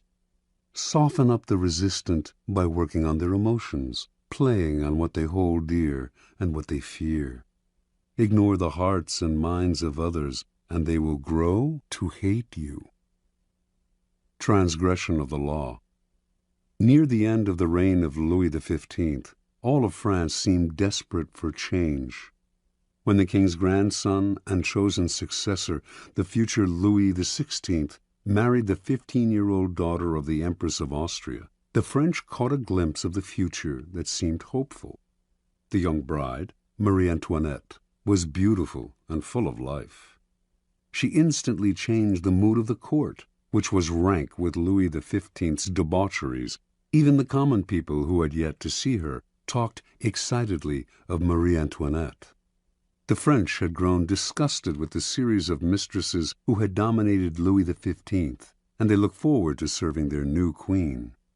In 1773, when Marie Antoinette publicly rode through the streets of Paris for the first time, applauding crowds swarmed around her carriage. "How fortunate," she wrote her mother, "to be in a position in which one can gain widespread affection at so little cost." In 1774, Louis XV died, and Louis XVI took the throne. As soon as Marie became queen, she abandoned herself to the pleasures she loved the most, ordering and wearing the most expensive gowns and jewelry in the realm, sporting the most elaborate hair in history, her sculpted coiffures rising as much as 3 feet above her head, and throwing a constant succession of masked balls and fêtes. All of these whims she paid for on credit, never concerning herself with the cost or who paid the bills. Marie Antoinette's greatest pleasure was the creation and designing of a private Garden of Eden at the Petit Trianon, a chateau on the grounds of Versailles with its own woods. The gardens at Petit Trianon were to be as natural as possible, including moss applied by hand to the trees and rocks. To heighten the pastoral effect, Marie employed peasant milkmaids to milk the finest-looking cows in the realm. Launderers and cheesemakers in special peasant outfits she helped design, shepherds to tend sheep with silk ribbons around their necks. When the queen inspected the barns, she would watch her milkmaids squeezing milk into porcelain vases made at the Royal Ceramic Works.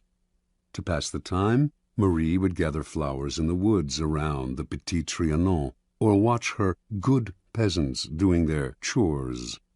The place became a separate world, its community limited to Marie's chosen favorites. With each new whim of Marie's, the cost of maintaining the Petit Trianon soared. Meanwhile, France itself was deteriorating. There was famine and widespread discontent. Even socially insulated courtiers seethed with resentment. The queen treated them like children. Only her favorites mattered, and these were becoming fewer and fewer. But Marie did not concern herself with this. Not once throughout her reign did she read a minister's report. Not once did she tour the provinces and rally the people to her side. Not once did she mingle among the Parisians or receive a delegation from them. She did none of these things because, as queen, she felt the people owed her their affection, and she was not required to love them in return. In 1784, the queen became embroiled in a scandal. As part of an elaborate swindle, the most expensive diamond necklace in Europe had been purchased under her name, and during the swindler's trial, her lavish lifestyle became public. People heard about the money she spent on jewels and dresses and masked dances. They gave her the nickname Madame Deficit, and from then on she became the focus of the people's growing resentment. When she appeared in her box at the opera, the audience greeted her with hisses. Even the court turned against her, for while she had been running up her huge expenditures, the country was headed for ruin. 5 years later, in 1789, an unprecedented event took place, the beginning of the French Revolution. The queen did not worry. Let the people have their little rebellion, she seemed to think. It would soon quiet down, and she would be able to resume her life of pleasure.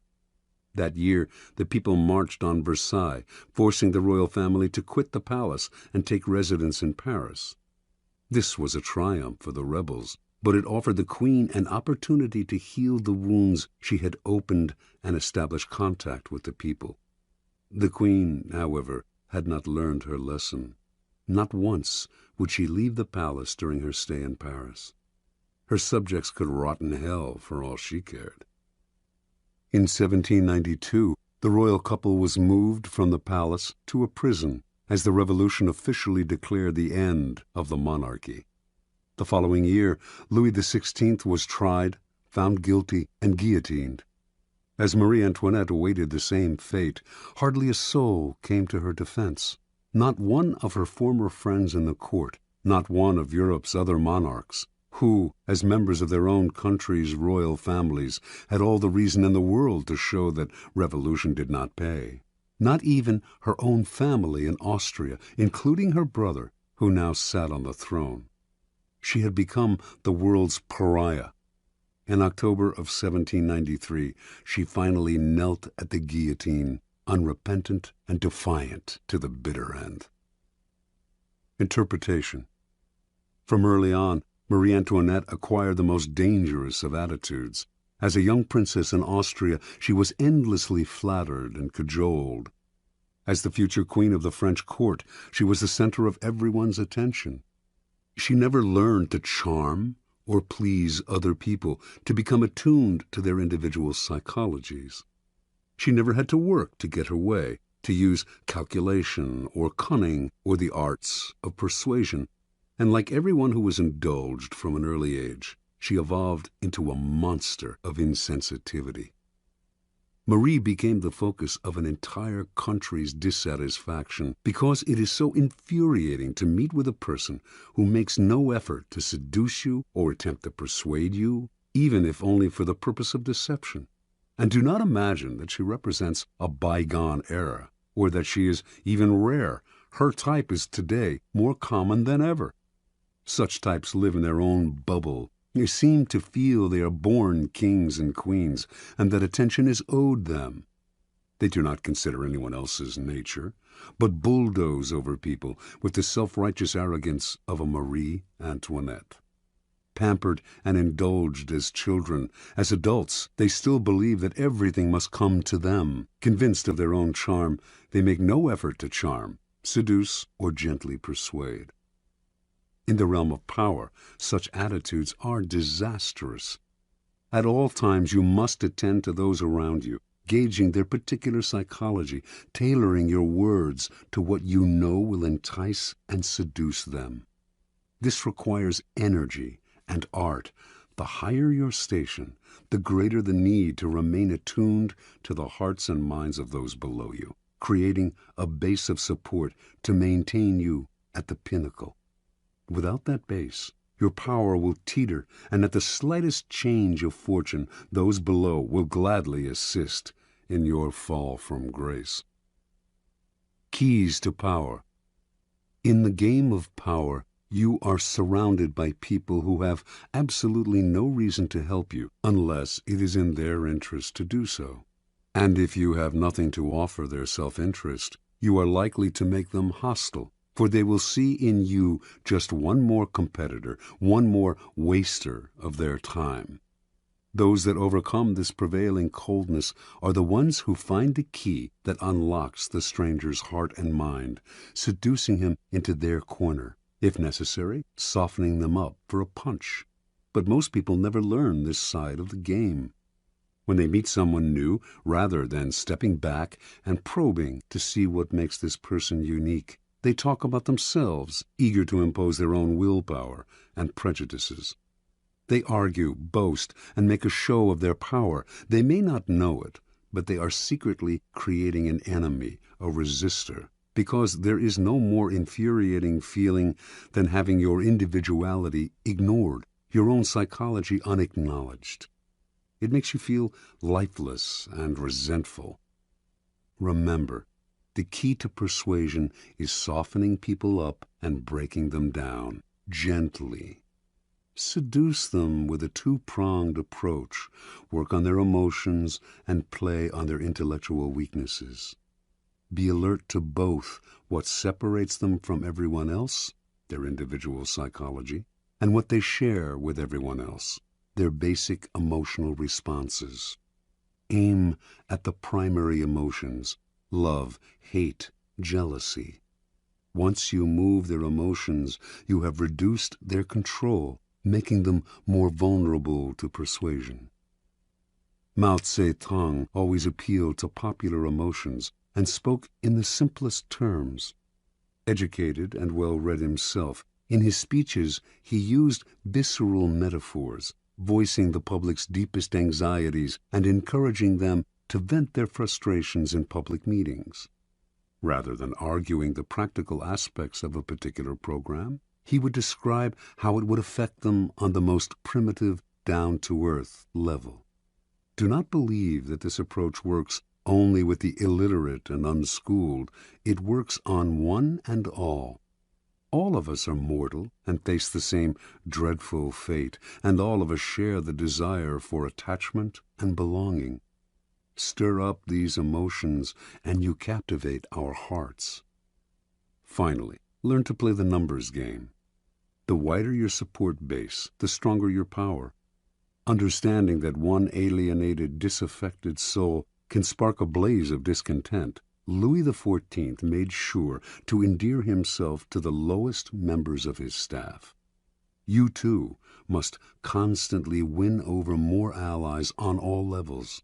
A time will inevitably come when you will need them.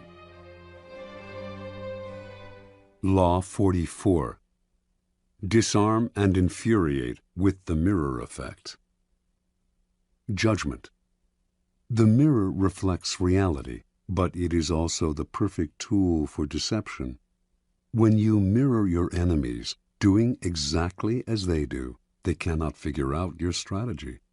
The mirror effect mocks and humiliates them, making them overreact.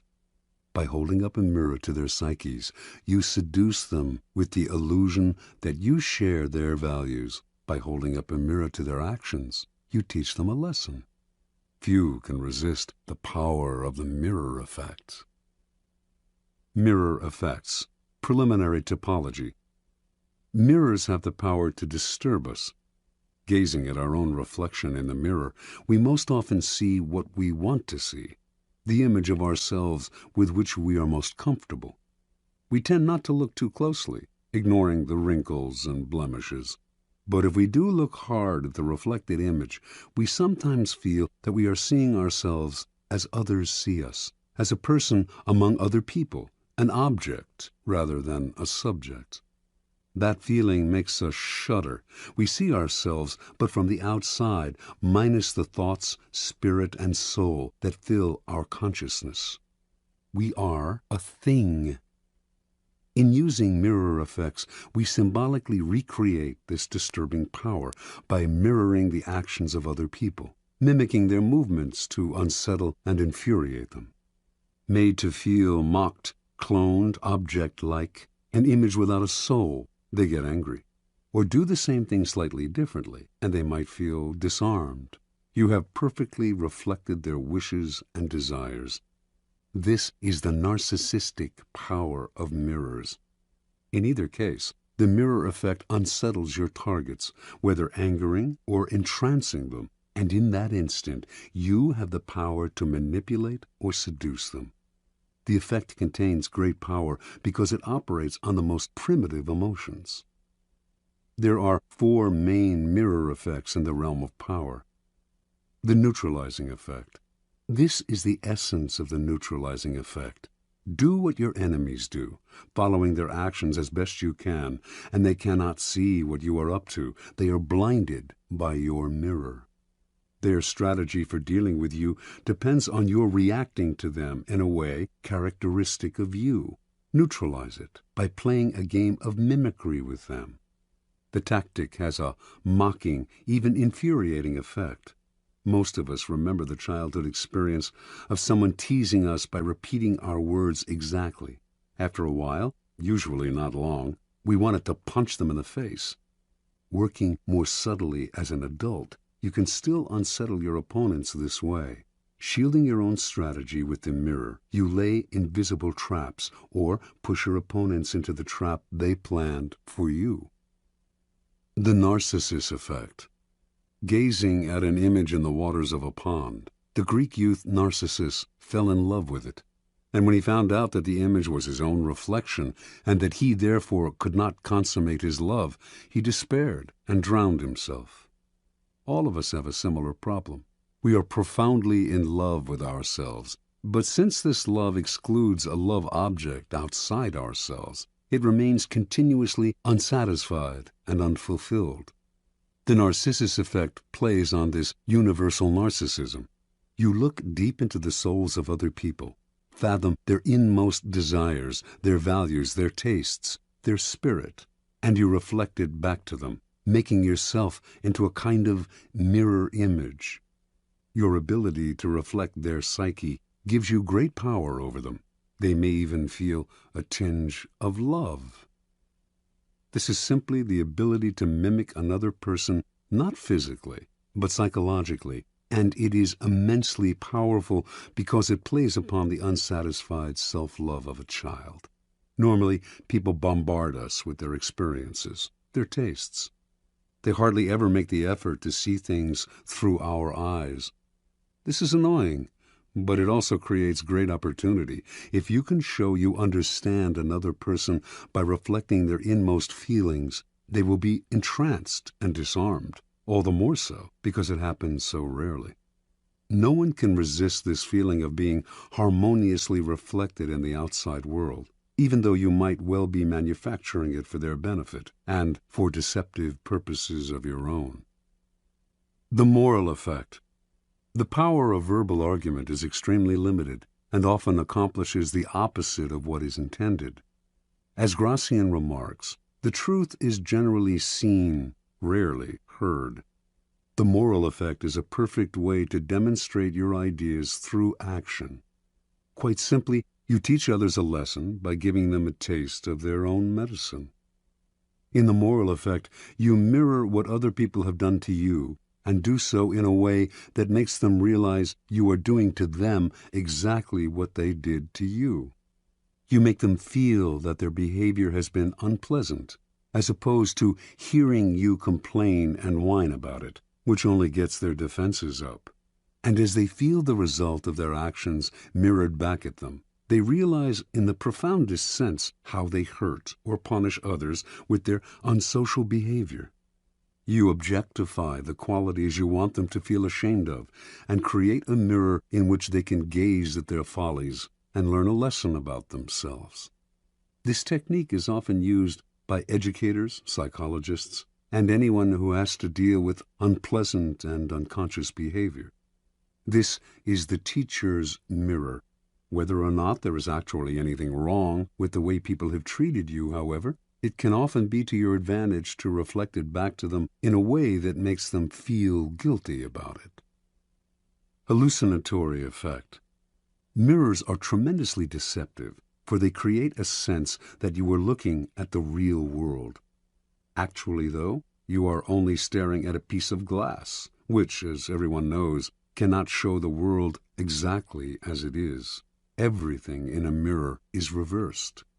When Alice goes through the looking glass in Lewis Carroll's book, she enters a world that is back to front, and more than just visually.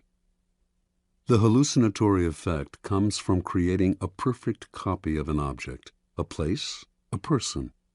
This copy acts as a kind of dummy. People take it for the real thing because it has the physical appearance of the real thing. This is the preeminent technique of con artists, who strategically mimic the real world to deceive you. It also has applications in any arena that requires camouflage. This is the deceiver's mirror.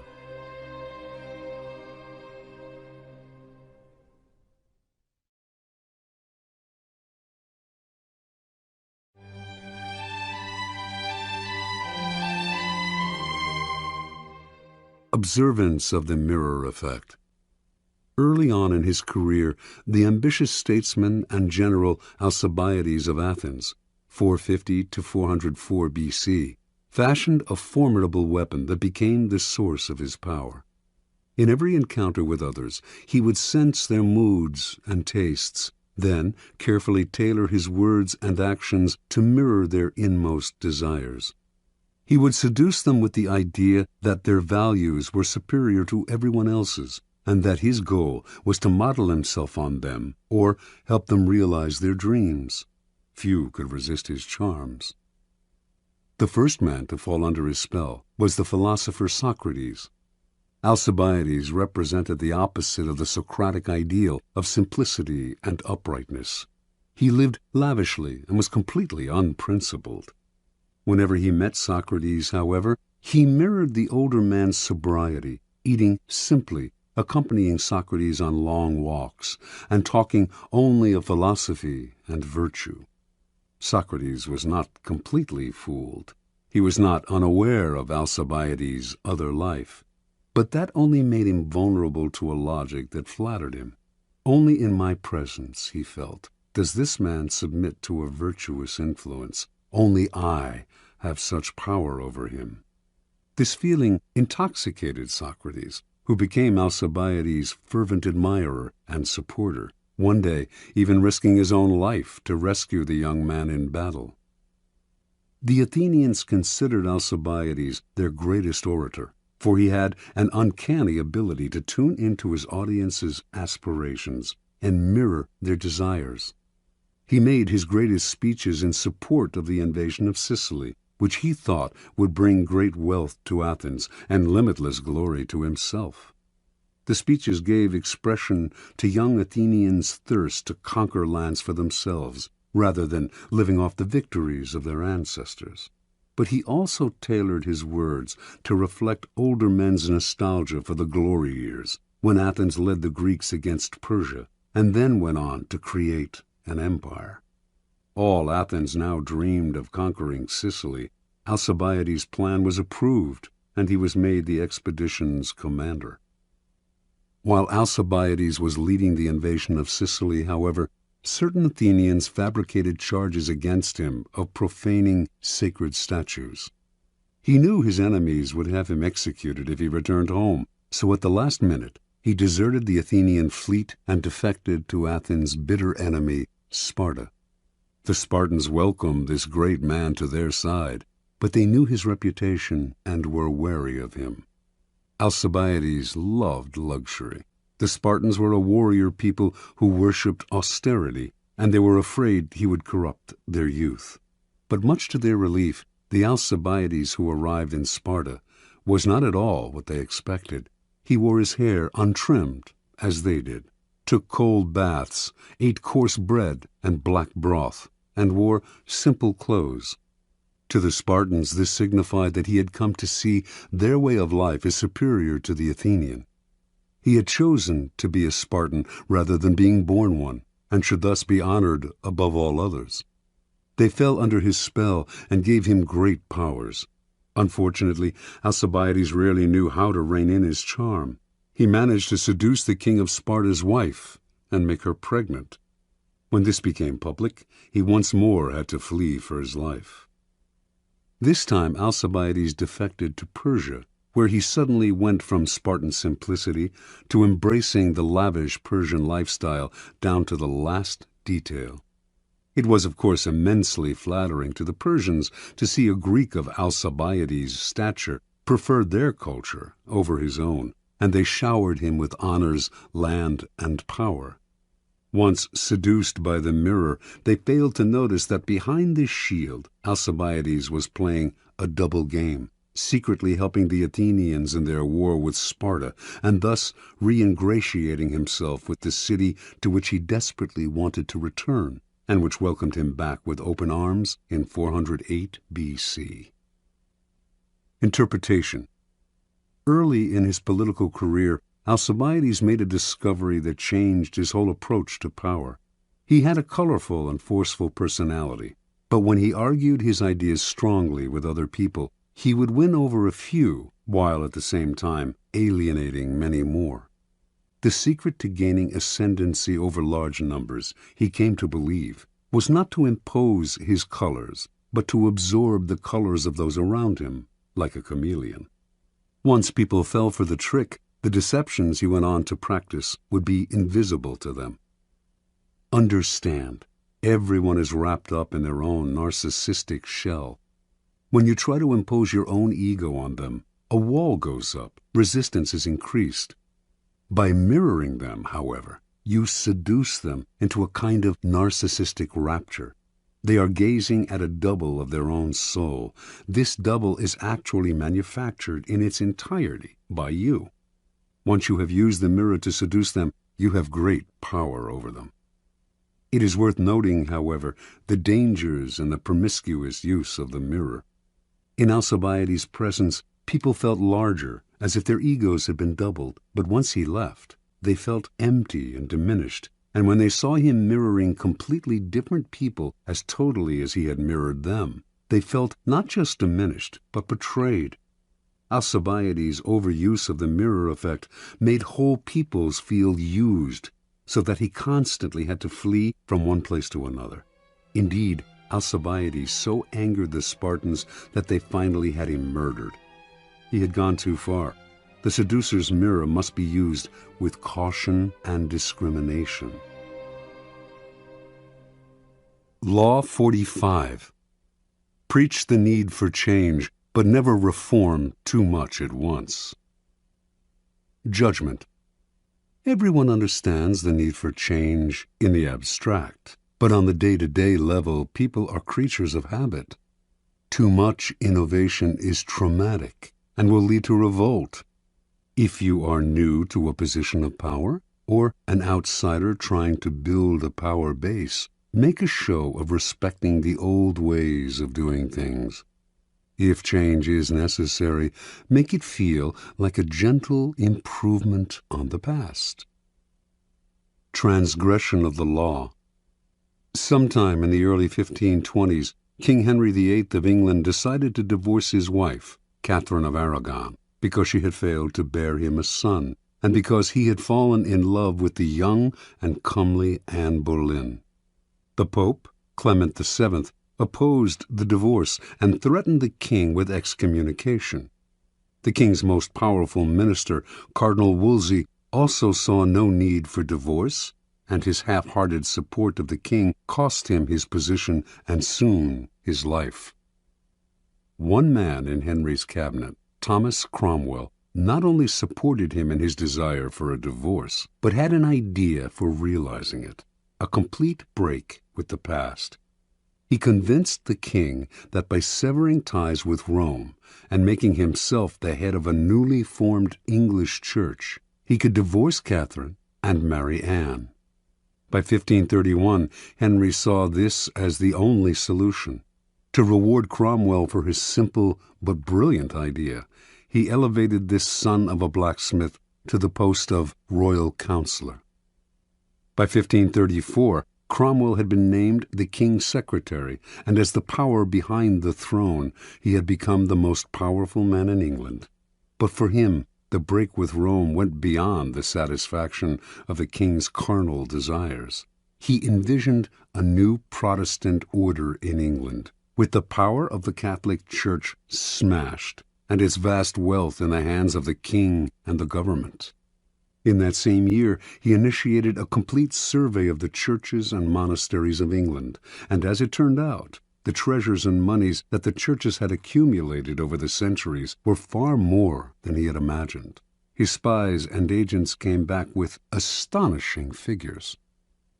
To justify his schemes, Cromwell circulated stories about the corruption in the English monasteries, their abuse of power, their exploitation of the people they supposedly served. Having won Parliament's support for breaking up the monasteries, he began to seize their holdings and to put them out of existence, one by one. At the same time, he began to impose Protestantism, introducing reforms in religious ritual and punishing those who stuck to Catholicism, and who now were called heretics. Virtually overnight, England was converted to a new official religion. A terror fell on the country. Some people had suffered under the Catholic Church, which, before the reforms, had been immensely powerful, but most Britons had strong ties to Catholicism and to its comforting rituals. They watched in horror as churches were demolished, images of the Madonna and saints were broken in pieces, stained glass windows were smashed, and the church's treasures were confiscated. With monasteries that had succored the poor suddenly gone, the poor now flooded the streets. The growing ranks of the beggar class were further swelled by former monks. On top of all this, Cromwell levied high taxes to pay for his ecclesiastical reforms. In 1535, powerful revolts in the north of England threatened to topple Henry from his throne. By the following year, he had suppressed the rebellions, but he had also begun to see the costs of Cromwell's reforms. The king himself had never wanted to go this far. He had only wanted a divorce. It was now Cromwell's turn to watch uneasily as the king began slowly to undo his reforms, reinstating Catholic sacraments and other rituals that Cromwell had outlawed. Sensing his fall from grace, in 1540 Cromwell decided to regain Henry's favor with one throw of the dice. He would find the king a new wife. Henry's third wife, Jane Seymour, had died a few years before, and he had been pining for a new, young queen. It was Cromwell who found him one, Anne of Cleves, a German princess and, most important to Cromwell, a Protestant. On Cromwell's commission, the painter Holbein produced a flattering portrait of Anne. When Henry saw it, he fell in love and agreed to marry her. Cromwell seemed back in favor. Unfortunately, however, Holbein's painting was highly idealized, and when the king finally met the princess, she did not please him in the least. His anger against Cromwell, first for the ill-conceived reforms, now for saddling him with an unattractive and Protestant wife, could no longer be contained. In June of that year, Cromwell was arrested, charged as a Protestant extremist and a heretic, and sent to the Tower. 6 weeks later, before a large and enthusiastic crowd, the public executioner cut off his head. Interpretation. Thomas Cromwell had a simple idea. He would break up the power and wealth of the Church and lay the foundation for Protestantism in England. And he would do this in a mercilessly short time. He knew his speedy reforms would cause pain and resentment, but he thought these feelings would fade in a few years. More important, by identifying himself with change, he would become the leader of the new order, making the king dependent on him. But there was a problem in this strategy. Like a billiard ball hit too hard against the cushion, his reforms had reactions and caroms he did not envision and could not control. The man who initiates strong reforms often becomes the scapegoat for any kind of dissatisfaction, and eventually the reaction to his reforms may consume him, for change is upsetting to the human animal, even when it is for the good. Because the world is, and always has been, full of insecurity and threat, we latch on to familiar faces and create habits and rituals to make the world more comfortable. Change can be pleasant and even sometimes desirable in the abstract, but too much of it creates an anxiety that will stir and boil beneath the surface and then eventually erupt. Never underestimate the hidden conservatism of those around you. It is powerful and entrenched. Never let the seductive charm of an idea cloud your reason. Just as you cannot make people see the world your way, you cannot wrench them into the future with painful changes. They will rebel.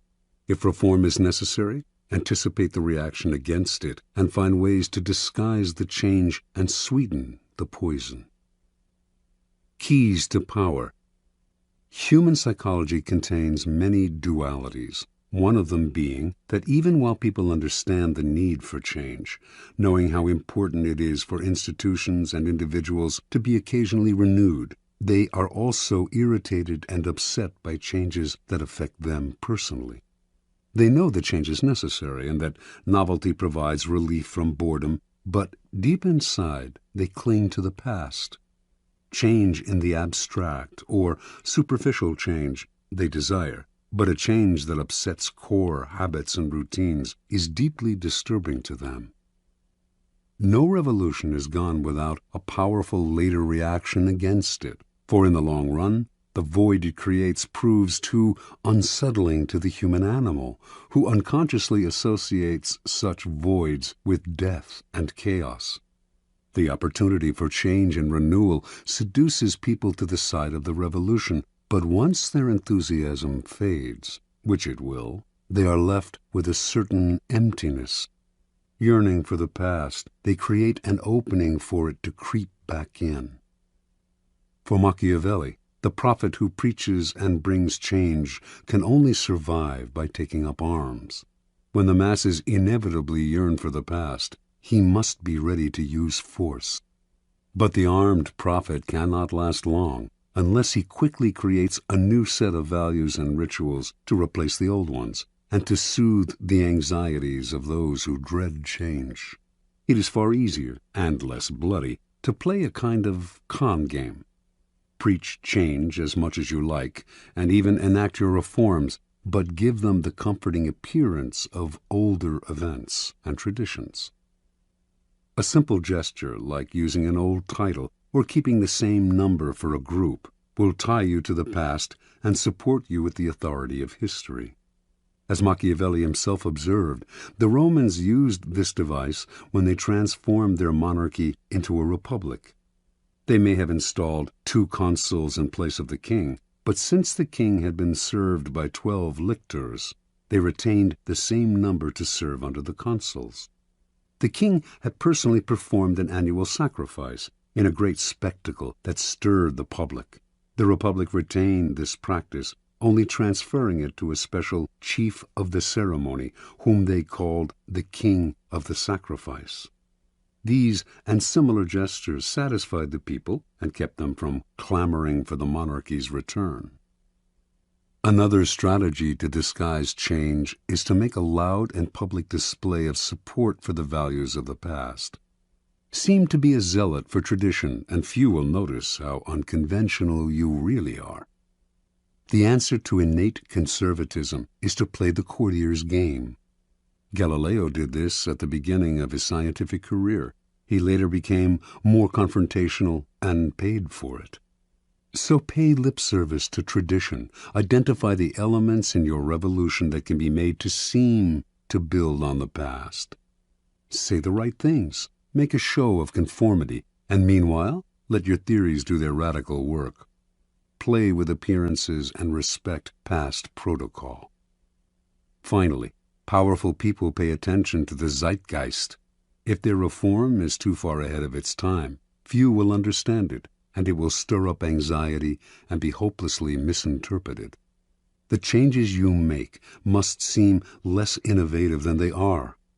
England did eventually become a Protestant nation, as Cromwell wished, but it took over a century of gradual evolution. Watch the zeitgeist. If you work in a tumultuous time, there is power to be gained by preaching a return to the past, to comfort, tradition, and ritual. During a period of stagnation, on the other hand, play the card of reform and revolution, but beware of what you stir up. Those who finish a revolution are rarely those who start it. You will not succeed at this dangerous game unless you are willing to forestall the inevitable reaction against it by playing with appearances and building on the past. Law 46. Never appear too perfect. Judgment. Appearing better than others is always dangerous, but most dangerous of all is to appear to have no faults or weaknesses. Envy creates silent enemies. It is smart to occasionally display defects and admit to harmless vices in order to deflect envy and appear more human and approachable. Only gods and the dead can seem perfect with impunity. Transgression of the law. Joe Orton met Kenneth Hallowell at the Royal Academy of Dramatic Arts, London, in 1953, where both had enrolled as acting students. They soon became lovers and moved in together. Hallowell, 25 at the time, was 7 years older than Orton and seemed the more confident of the two, but neither had much talent as actors, and after graduating, having settled down together in a dank London apartment, they decided to give up acting and collaborate as writers instead. Hallowell's inheritance was enough to keep them from having to find work for a few years, and in the beginning he was also the driving force behind the stories and novels they wrote. He would dictate to Orton, who would type the manuscripts, occasionally interjecting his own lines and ideas. Their first efforts attracted some interest from literary agents, but it sputtered. The promise they had shown was leading nowhere. Eventually, the inheritance money ran out, and the pair had to look for work. Their collaborations were less enthusiastic and less frequent. The future looked bleak. In 1957, Orton began to write on his own, but it wasn't until 5 years later, when the lovers were jailed for 6 months for defacing dozens of library books, that he began to find his voice, perhaps not by chance. This was the first time he and Hallowell had been separated in 9 years. He came out of prison determined to express his contempt for English society in the form of theatrical farces. He and Hallowell moved back in together, but now the roles were reversed. Orton did the writing, while Hallowell put in comments and ideas. In 1964, Joe Orton completed his first full-length play, Entertaining Mr. Sloane. The play made it to London's West End, where it received brilliant reviews. A great new writer had emerged from nowhere. Now success followed success at a dizzying pace. In 1966, Auden had a hit with his play Loot, and his popularity soared. Soon commissions came in from all sides, including from the Beatles, who paid Auden handsomely to write them a film script. Everything was pointing upwards, everything except Auden's relationship with Kenneth Hallowell. The pair still lived together, but as Auden grew successful, Hallowell began to deteriorate. Watching his lover become the center of attention, he suffered the humiliation of becoming a kind of personal assistant to the playwright, his role in what had once been a collaboration growing smaller and smaller. In the 1950s, he had supported Auden with his inheritance. Now Auden supported him. At a party or among friends, people would naturally gravitate towards Auden. He was charming, and his mood was almost always buoyant. Unlike the handsome Auden, Hallowell was bald and awkward. His defensiveness made people want to avoid him. With Auden's success, the couple's problems only worsened. Hallowell's moods made their life together impossible. Auden claimed to want to leave him and had numerous affairs, but would always end up returning to his old friend and lover. He tried to help Hallowell launch a career as an artist, even arranging for a gallery to show his work, but the show was a flop, and this only heightened Hallowell's sense of inferiority. In May of 1967, the pair went on a brief holiday together in Tangiers, Morocco. During the trip, Auden wrote in his diary, "We sat talking of how happy we felt, and how it couldn't surely last. We'd have to pay for it, or we'd be struck down from afar by disaster because we were, perhaps, too happy. To be young, good-looking, healthy, famous, comparatively rich and happy is surely going against nature." Hallowell outwardly seemed as happy as Auden. Inwardly, though, he was seething. And 2 months later, in the early morning of August 10th, 1967, just days after helping Auden put the finishing touches to the wicked farce What the Butler Saw, undoubtedly his masterpiece, Kenneth Hallowell bludgeoned Joe Auden to death with repeated blows of a hammer to the head. He then took 21 sleeping pills and died himself, leaving behind a note that read, "If you read Auden's diary, all will be explained." Interpretation. Kenneth Hallowell had tried to cast his deterioration as mental illness, but what Joe Auden's diaries revealed to him was the truth. It was envy, pure and simple, that lay at the heart of his sickness. The diaries, which Hallowell read on the sly, recounted the couple's days as equals and their struggle for recognition. After Auden found success, the diaries began to describe Hallowell's brooding, his rude comments at parties, his growing sense of inferiority. All of this Auden narrated with a distance that bordered on contempt. The diaries made clear Hallowell's bitterness over Auden's success. Eventually, the only thing that would have satisfied him would have been for Auden to have a failure of his own, an unsuccessful play perhaps, so that they could have commiserated in their failure as they had done years before. When the opposite happened, as Auden grew only more successful and popular, Hallowell did the only thing that would make them equals again. He made them equals in death. With Auden's murder, he became almost as famous as his friend, posthumously. Joe Auden only partly understood his lover's deterioration. His attempt to help Hallowell launch a career in art registered for what it was, charity and guilt. Auden basically had two possible solutions to the problem. He could have downplayed his own success, displaying some faults, deflecting Hallowell's envy, or, once he realized the nature of the problem, he could have fled as if Hallowell were a viper, as in fact he was, a viper of envy. Once envy eats away at someone, everything you do only makes it grow, and day by day it festers inside them. Eventually they will attack. Only a minority can succeed at the game of life, and that minority inevitably arouses the envy of those around them. Once success happens your way, however, the people to fear the most are those in your own circle, the friends and acquaintances you have left behind. Feelings of inferiority gnaw at them. The thought of your success only heightens their feelings of stagnation. Envy, which the philosopher Kierkegaard calls unhappy admiration, takes hold. You may not see it, but you will feel it some day, unless, that is, you learn strategies of deflection, little sacrifices to the gods of success. Either dampen your brilliance occasionally, purposefully revealing a defect, weakness, or anxiety, or attributing your success to luck, or simply find yourself new friends. Never underestimate the power of envy. Keys to power. There are several strategies for dealing with the insidious, destructive emotion of envy. First, accept the fact that there will be people who will surpass you in some way, and also the fact that you may envy them.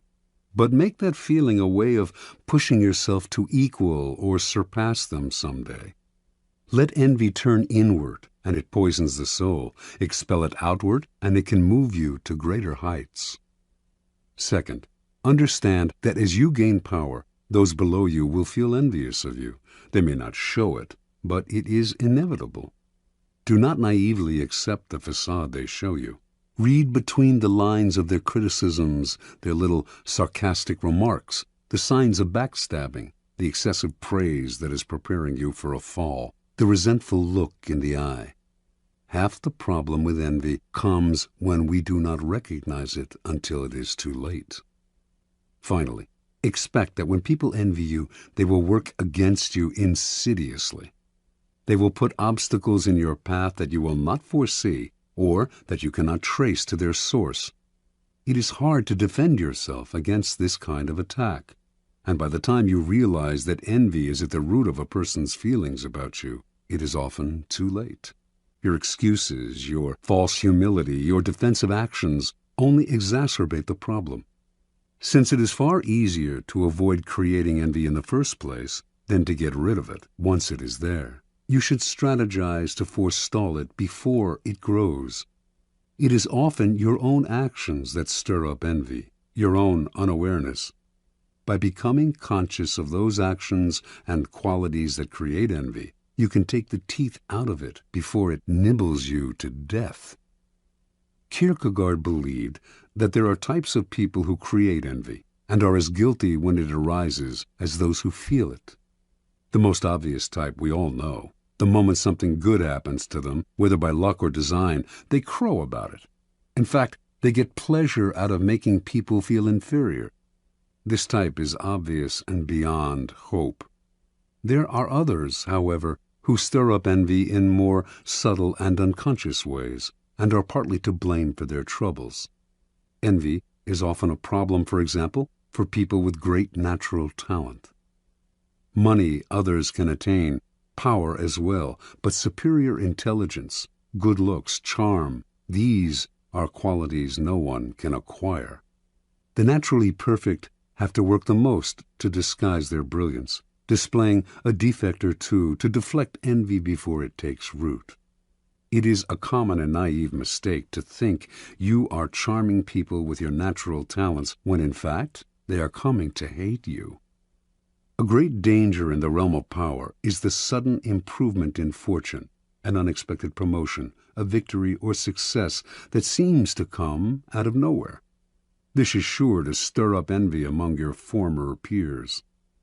Subtly emphasize how lucky you have been to make your happiness seem more attainable to other people, and the need for envy less acute. But be careful not to affect a false modesty that people can easily see through. This will only make them more envious. The act has to be good. Your humility and your openness to those you have left behind have to seem genuine. Any hint of insincerity will only make your new status more oppressive.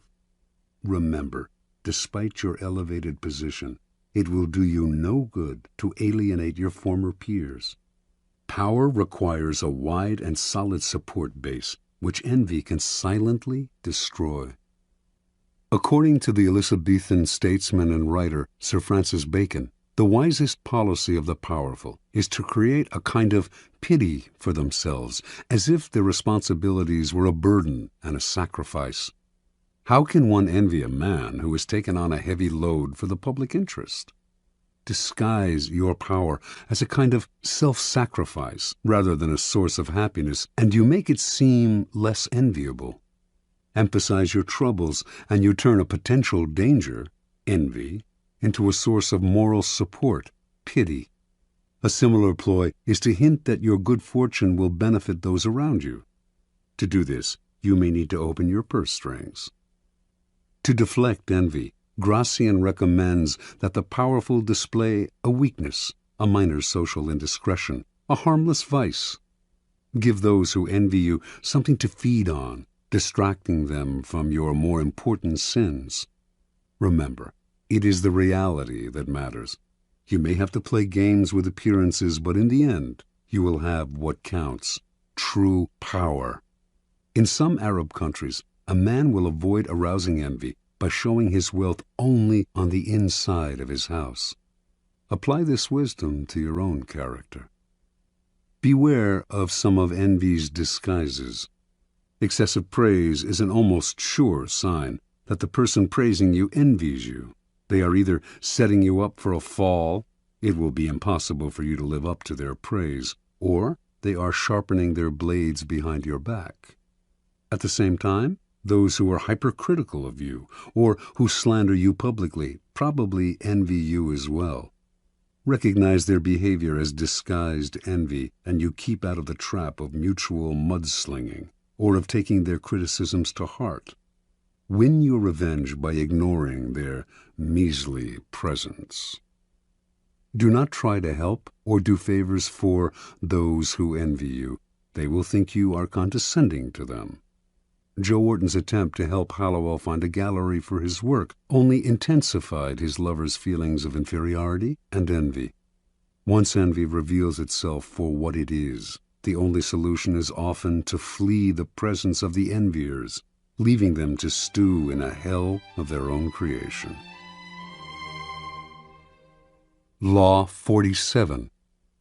Do not go past the mark you aimed for. In victory, learn when to stop. Judgment. The moment of victory is often the moment of greatest peril. In the heat of victory, arrogance and overconfidence can push you past the goal you had aimed for, and by going too far, you make more enemies than you defeat. Do not allow success to go to your head. There is no substitute for strategy and careful planning. Set a goal, and when you reach it, stop. Transgression of the law. In 559 BC, a young man named Cyrus gathered an immense army from the scattered tribes of Persia and marched against his grandfather Astyages, king of the Medes. He defeated Astyages with ease, had himself crowned king of Media and Persia, and began to forge the Persian Empire. Victory followed victory in quick succession. Cyrus defeated Croesus, ruler of Lydia, then conquered the Ionian islands and other smaller kingdoms. He marched on Babylon and crushed it. Now he was known as Cyrus the Great, king of the world. After capturing the riches of Babylon, Cyrus set his sights on the east, on the half-barbaric tribes of the Massagetae, a vast realm on the Caspian Sea. A fierce warrior race led by Queen Tomyris, the Massagetae lacked the riches of Babylon, but Cyrus attacked them anyway, believing himself superhuman and incapable of defeat. The Massagetae would fall easily to his vast armies, making his empire immense. In 529 BC, then, Cyrus marched to the wide river Araxes, gateway to the kingdom of the Massagetae. As he set up camp on the western bank, he received a message from Queen Tomyris, king of the Medes. She told him, "I advise you to abandon this enterprise, for you cannot know if in the end it will do you any good. Rule your own people and try to bear the sight of me ruling mine. But of course you will refuse my advice, as the last thing you wish for is to live in peace." Tomyris, confident of her army's strength and not wishing to delay the inevitable battle, offered to withdraw the troops on her side of the river, allowing Cyrus to cross its waters safely and fight her army on the eastern side, if that was his desire. Cyrus agreed, but instead of engaging the enemy directly, he decided to play a trick. The Massagetæ knew few luxuries. Once Cyrus had crossed the river and made his camp on the eastern side, he set the table for an elaborate banquet full of meat, delicacies, and strong wine. Then he left his weakest troops in the camp and withdrew the rest of the army to the river. A large Massagetæ detachment soon attacked the camp and killed all of the Persian soldiers in a fierce battle. Then, overwhelmed by the fabulous feast that had been left behind, they ate and drank to their heart's content. Later, inevitably, they fell asleep. The Persian army returned to the camp that night, killing many of the sleeping soldiers and capturing the rest. Among the prisoners was their general, a youth named Spargapises, son of Queen Tamiris. When the queen learned what had happened, she sent a message to Cyrus, chiding him for using tricks to defeat her army. "Now listen to me," she wrote, "and I will advise you for your own good. Give me back my son, and leave my country with your forces intact, and be content with your triumph over a third part of the Massagetæ. If you refuse, I swear by the sun, our master, to give you more blood than you can drink, for all your gluttony." Cyrus scoffed at her. He would not release her son. He would crush these barbarians. The queen's son, seeing he would not be released, could not stand the humiliation, and so he killed himself. The news of her son's death overwhelmed Tamiris. She gathered all the forces that she could muster in her kingdom, and whipping them into a vengeful frenzy, engaged Cyrus's troops in a violent and bloody battle. Finally, the Massagetæ prevailed. In their anger, they decimated the Persian army, killing Cyrus himself. After the battle, Tamiris and her soldiers searched the battlefield for Cyrus's corpse. When she found it, she cut off his head and shoved it into a wineskin full of human blood, crying out, "Though I have conquered you and live, yet you have ruined me by treacherously taking my son. See now, I fulfill my threat. You have your fill of blood." After Cyrus's death, the Persian Empire quickly unraveled. One act of arrogance undid all of Cyrus's good work. Interpretation. There is nothing more intoxicating than victory, and nothing more dangerous. Cyrus had built his great empire on the ruins of a previous one. 100 years earlier, the powerful Assyrian Empire had been totally destroyed, its once splendid capital of Nineveh but ruins in the sand. The Assyrians had suffered this fate because they had pushed too far, destroying one city-state after another until they lost sight of the purposes of their victories and also of the costs. They overextended themselves and made many enemies who were finally able to band together and destroy them. Cyrus ignored the lesson of Assyria. He paid no heed to the warnings of oracles and advisers. He did not worry about offending a queen. His many victories had gone to his head, clouding his reason. Instead of consolidating his already vast empire, he pushed forward. Instead of recognizing each situation as different, he thought each new war would bring the same result as the one before, as long as he used the methods he knew: ruthless force and cunning. Understand, in the realm of power, you must be guided by reason. To let a momentary thrill or an emotional victory influence or guide your moves will prove fatal. When you attain success, step back. Be cautious. When you gain victory, understand the part played by the particular circumstances of a situation, and never simply repeat the same actions again and again. History is littered with the ruins of victorious empires and the corpses of leaders who could not learn to stop and consolidate their gains. Keys to power. Power has its own rhythms and patterns. Those who succeed at the game are the ones who control the patterns and vary them at will, keeping people off balance while they set the tempo. The essence of strategy is controlling what comes next, and the elation of victory can upset your ability to control what comes next in two ways. First, you owe your success to a pattern that you are apt to try to repeat. You will try to keep moving in the same direction without stopping to see whether this is still the direction that is best for you. Second, success tends to go to your head and make you emotional. Feeling invulnerable, you make aggressive moves that ultimately undo the victory you have gained. The lesson is simple. The powerful vary their rhythms and patterns, change course, adapt to circumstance, and learn to improvise. Rather than letting their dancing feet impel them forward, they step back and look where they are going. It is as if their bloodstream bore a kind of antidote to the intoxication of victory, letting them control their emotions and come to a kind of mental halt when they have attained success. They steady themselves, give themselves the space to reflect on what has happened, examine the role of circumstance and luck in their success. As they say in riding school, you have to be able to control yourself before you can control the horse. Law 48. Assume formlessness. Judgment.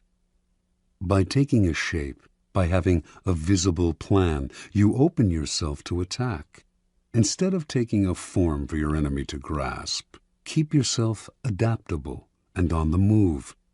Accept the fact that nothing is certain and no law is fixed. The best way to protect yourself is to be as fluid and formless as water. Never bet on stability or lasting order. Everything changes.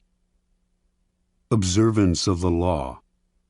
When World War II ended and the Japanese, who had invaded China in 1937, had finally been thrown out, the Chinese nationalists, led by Chiang Kai-shek, decided the time had come to annihilate the Chinese communists, their hated rivals, once and for all.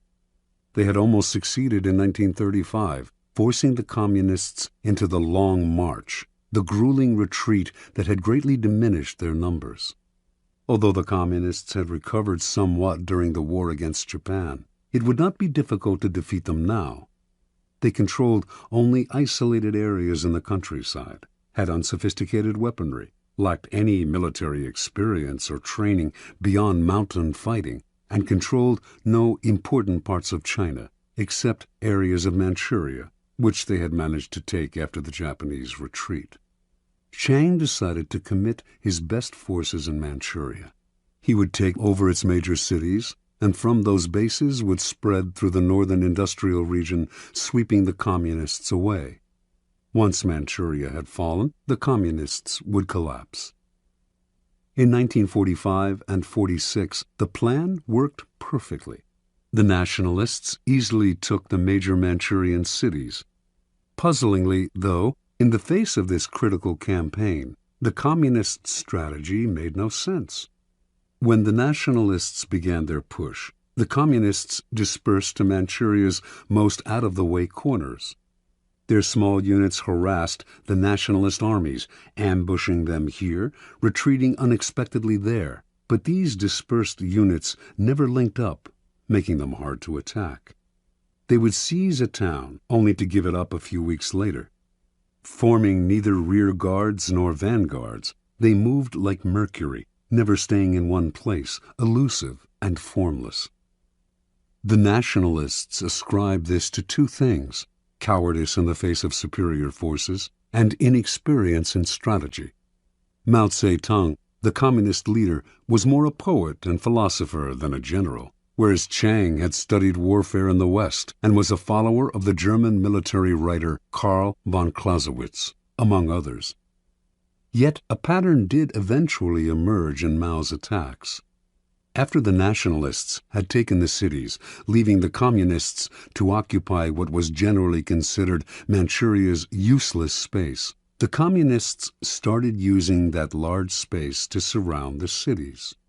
If Chiang sent an army from one city to reinforce another, the communists would encircle the rescuing army.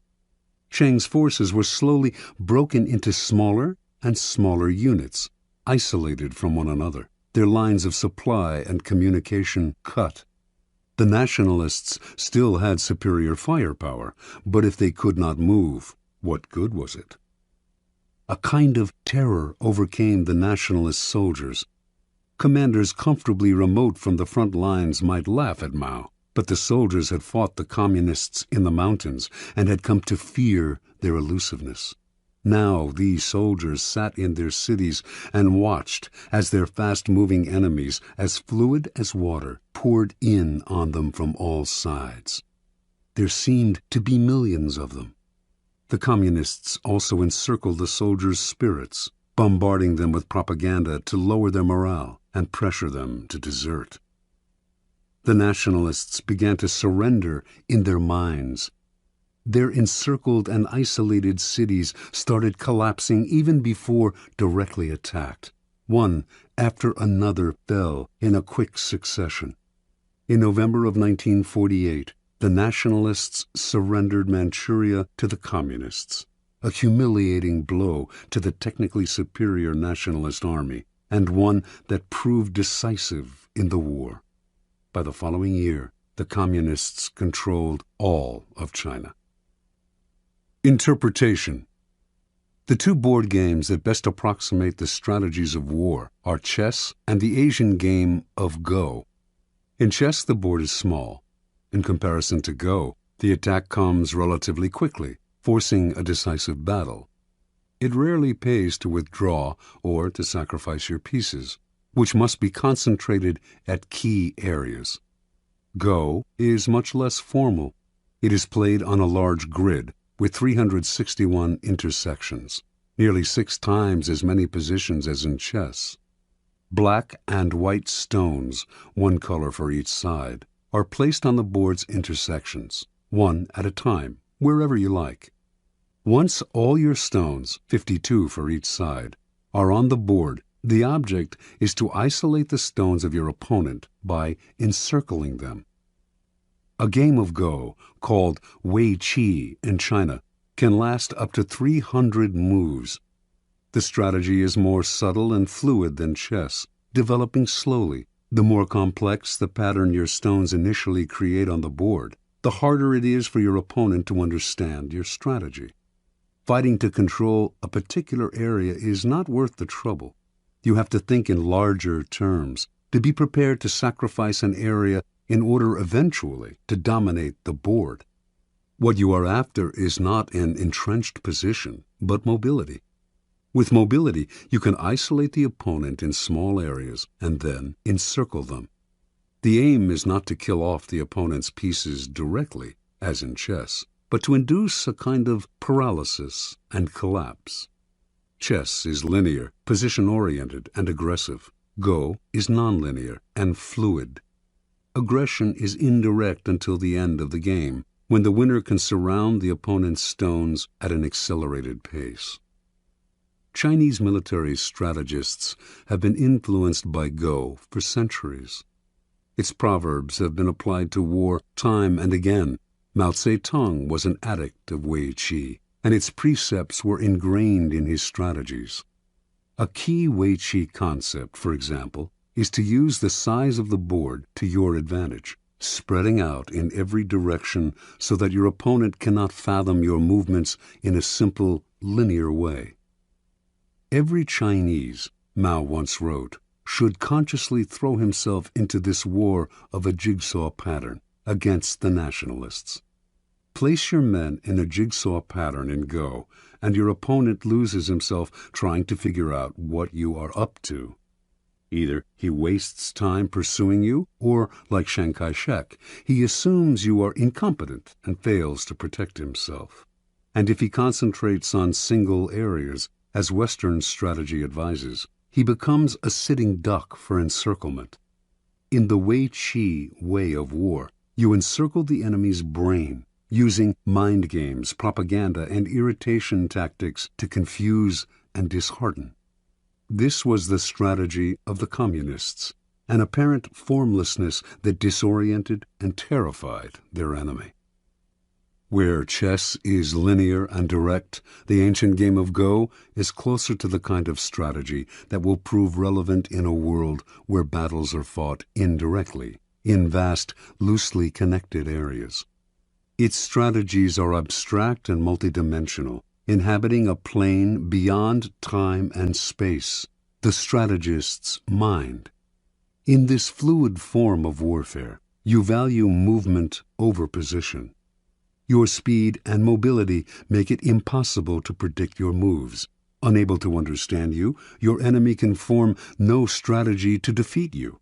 Instead of fixing on particular spots, this indirect form of warfare spreads out just as you can use the large and disconnected nature of the real world to your advantage. Be like a vapor. Do not give your opponents anything solid to attack. Watch as they exhaust themselves pursuing you, trying to cope with your elusiveness. Only formlessness allows you to truly surprise your enemies. By the time they figure out where you are and what you are up to, it is too late. Keys to power. The human animal is distinguished by its constant creation of forms. Rarely expressing its emotions directly, it gives them form through language, or through socially acceptable rituals. We cannot communicate our emotions without a form. The forms that we create, however, change constantly, in fashion, in style, in all those human phenomena representing the mood of the moment. We are constantly altering the forms we have inherited from previous generations, and these changes are signs of life and vitality. Indeed, the things that don't change, the forms that rigidify, come to look to us like death, and we destroy them. The young show this most clearly.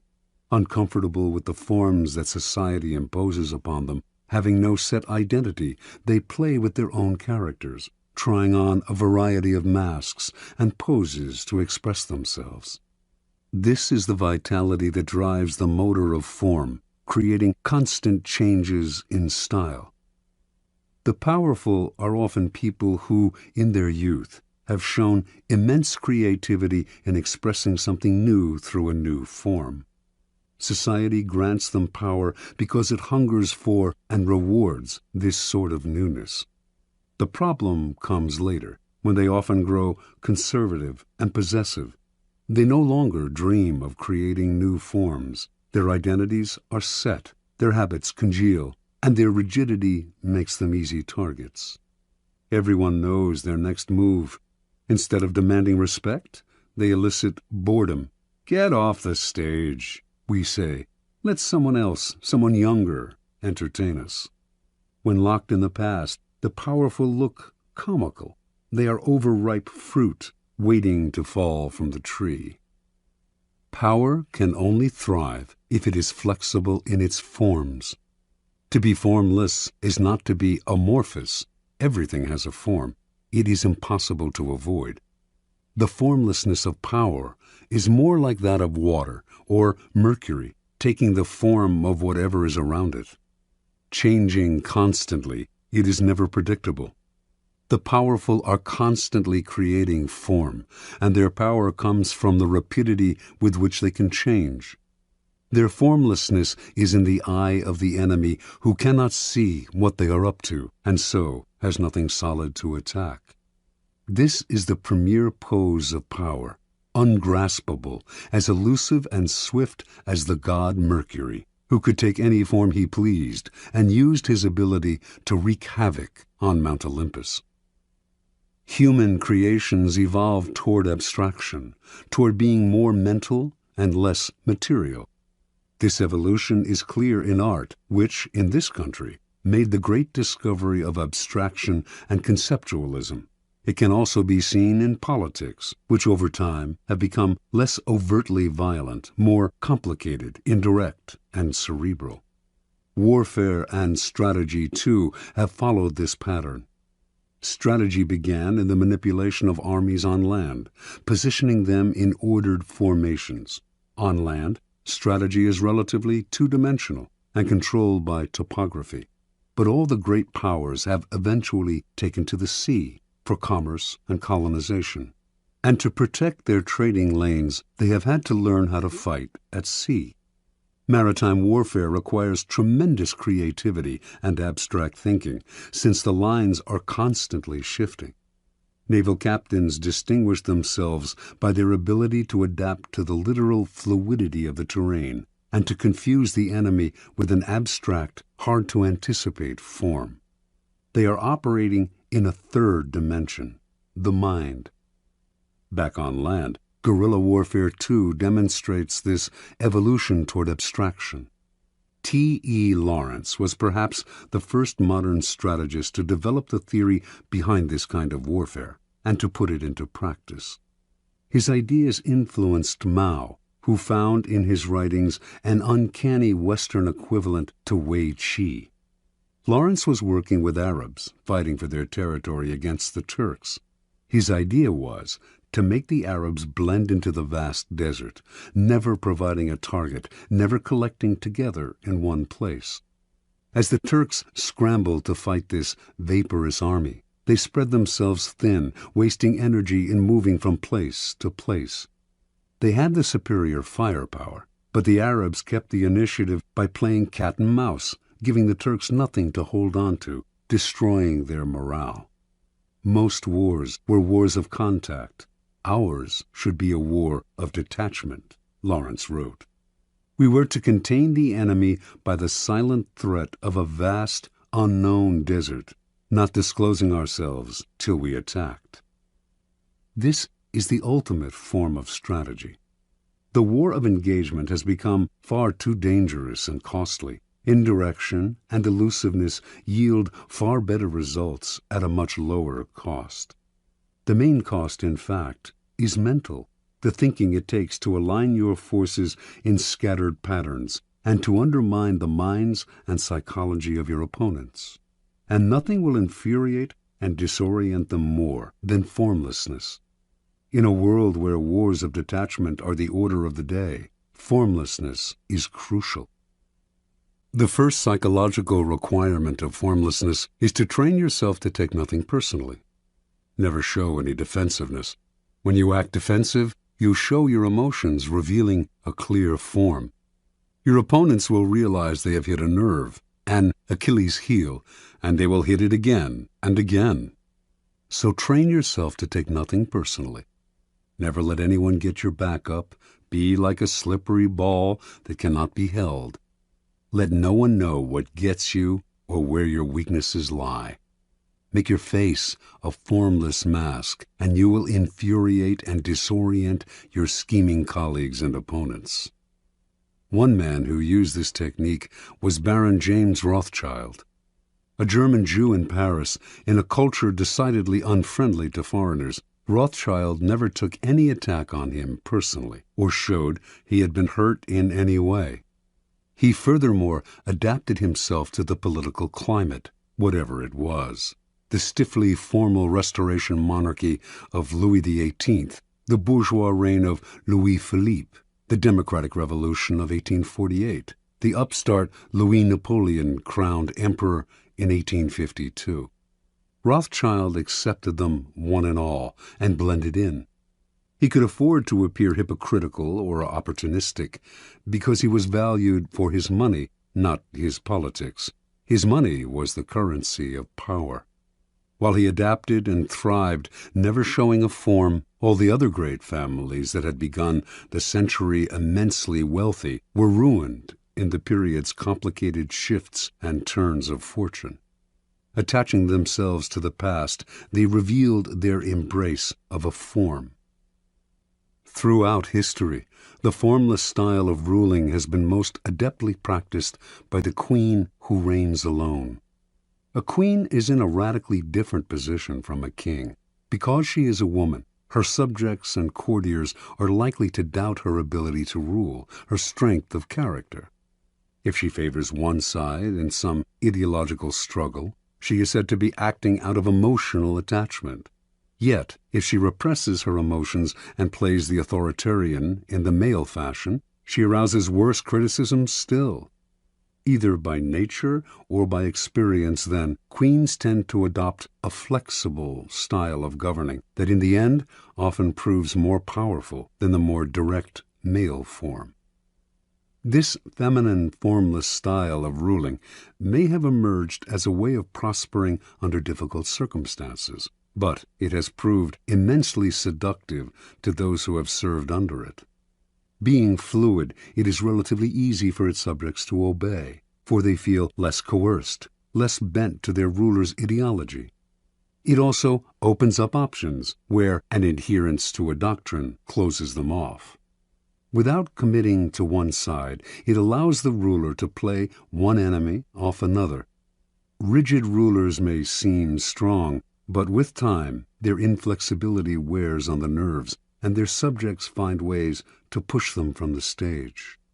Flexible, formless rulers will be much criticized, but they will endure, and people will eventually come to identify with them, since they are as their subjects are, changing with the wind, open to circumstance. Despite upsets and delays, the permeable style of power generally triumphs in the end. When you find yourself in conflict with someone stronger and more rigid, allow them a momentary victory. Seem to bow to their superiority. Then, by being formless and adaptable, slowly insinuate yourself into their soul. This way you will catch them off guard, for rigid people are always ready to ward off direct blows, but are helpless against the subtle and insinuating. To succeed at such a strategy, you must play the chameleon, conform on the surface, while breaking down your enemy from the inside.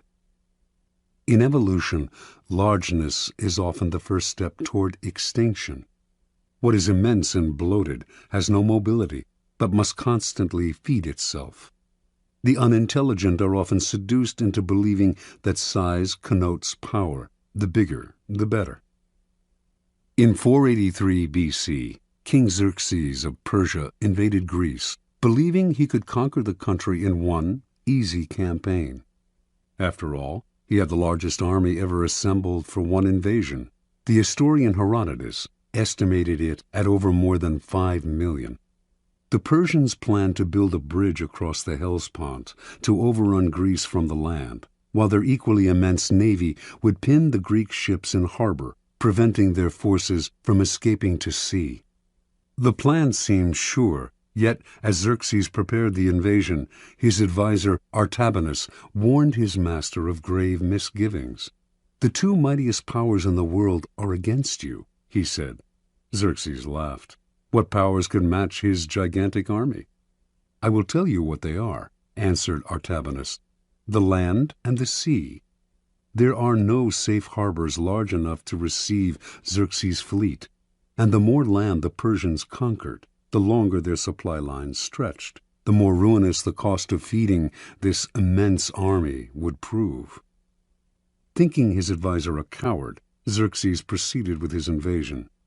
Yet, as Artabanus predicted, bad weather at sea decimated the Persian fleet, which was too large to take shelter in any harbor. On land, meanwhile, the Persian army destroyed everything in its path, which only made it impossible to feed, since the destruction included crops and stores of food. It was also an easy and slow-moving target. The Greeks practiced all kinds of deceptive maneuvers to disorient the Persians. Xerxes' eventual defeat at the hands of the Greek allies was an immense disaster. The story is emblematic of all those who sacrifice mobility for size. The flexible and fleet of foot will almost always win, for they have more strategic options. The more gigantic the enemy, the easier it is to induce collapse. The need for formlessness becomes greater the older we get, as we grow more likely to become set in our ways and assume too rigid a form. We become predictable, always the first sign of decrepitude, and predictability makes us appear comical. Although ridicule and disdain might seem mild forms of attack, they are actually potent weapons and will eventually erode a foundation of power. An enemy who does not respect you will grow bold, and boldness makes even the smallest animal dangerous. As you get older, you must rely even less on the past. Be vigilant, lest the form your character has taken makes you seem a relic. It is not a matter of mimicking the fashions of youth. That is equally worthy of laughter. Rather, your mind must constantly adapt to each circumstance, even the inevitable change that the time has come to move over and let those of younger age prepare for their ascendancy. Rigidity will only make you look uncannily like a cadaver. Never forget, though, that formlessness is a strategic pose. It gives you room to create tactical surprises. As your enemies struggle to guess your next move, they reveal their own strategy, putting them at a decided disadvantage. It keeps the initiative on your side, putting your enemies in the position of never acting, constantly reacting. It foils their spying and intelligence. Remember, formlessness is a tool. Never confuse it with a go-with-the-flow style or with a religious resignation to the twists of fortune.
From Robert Greene, The Art of Seduction and 33 Strategies of War. On the web at www.highbridgeaudio.com. Here is an excerpt from Greene's ruthless guide to psychological warfare, The 33 Strategies of War. Do not fight the last war. The guerrilla war of the mind strategy. What most often weighs you down and brings you misery is the past, in the form of unnecessary attachments, repetitions of tired formulas, and the memory of old victories and defeats. You must consciously wage war against the past and force yourself to react to the present moment. Be ruthless on yourself. Do not repeat the same tired methods. Sometimes you must force yourself to strike out in new directions, even if they involve risk. What you may lose in comfort and security, you will gain in surprise, making it harder for your enemies to tell what you will do. Wage guerrilla war on your mind, allowing no static lines of defense, no exposed citadels. Make everything fluid and mobile. The Last War. No one has risen to power faster than Napoleon Bonaparte, 1769-1821.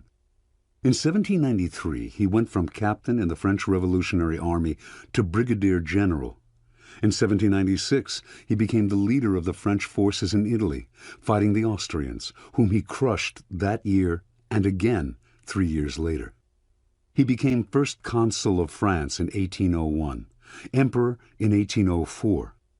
In 1805, he humiliated the Austrian and Russian armies at the Battle of Austerlitz. For many, Napoleon was more than a great general.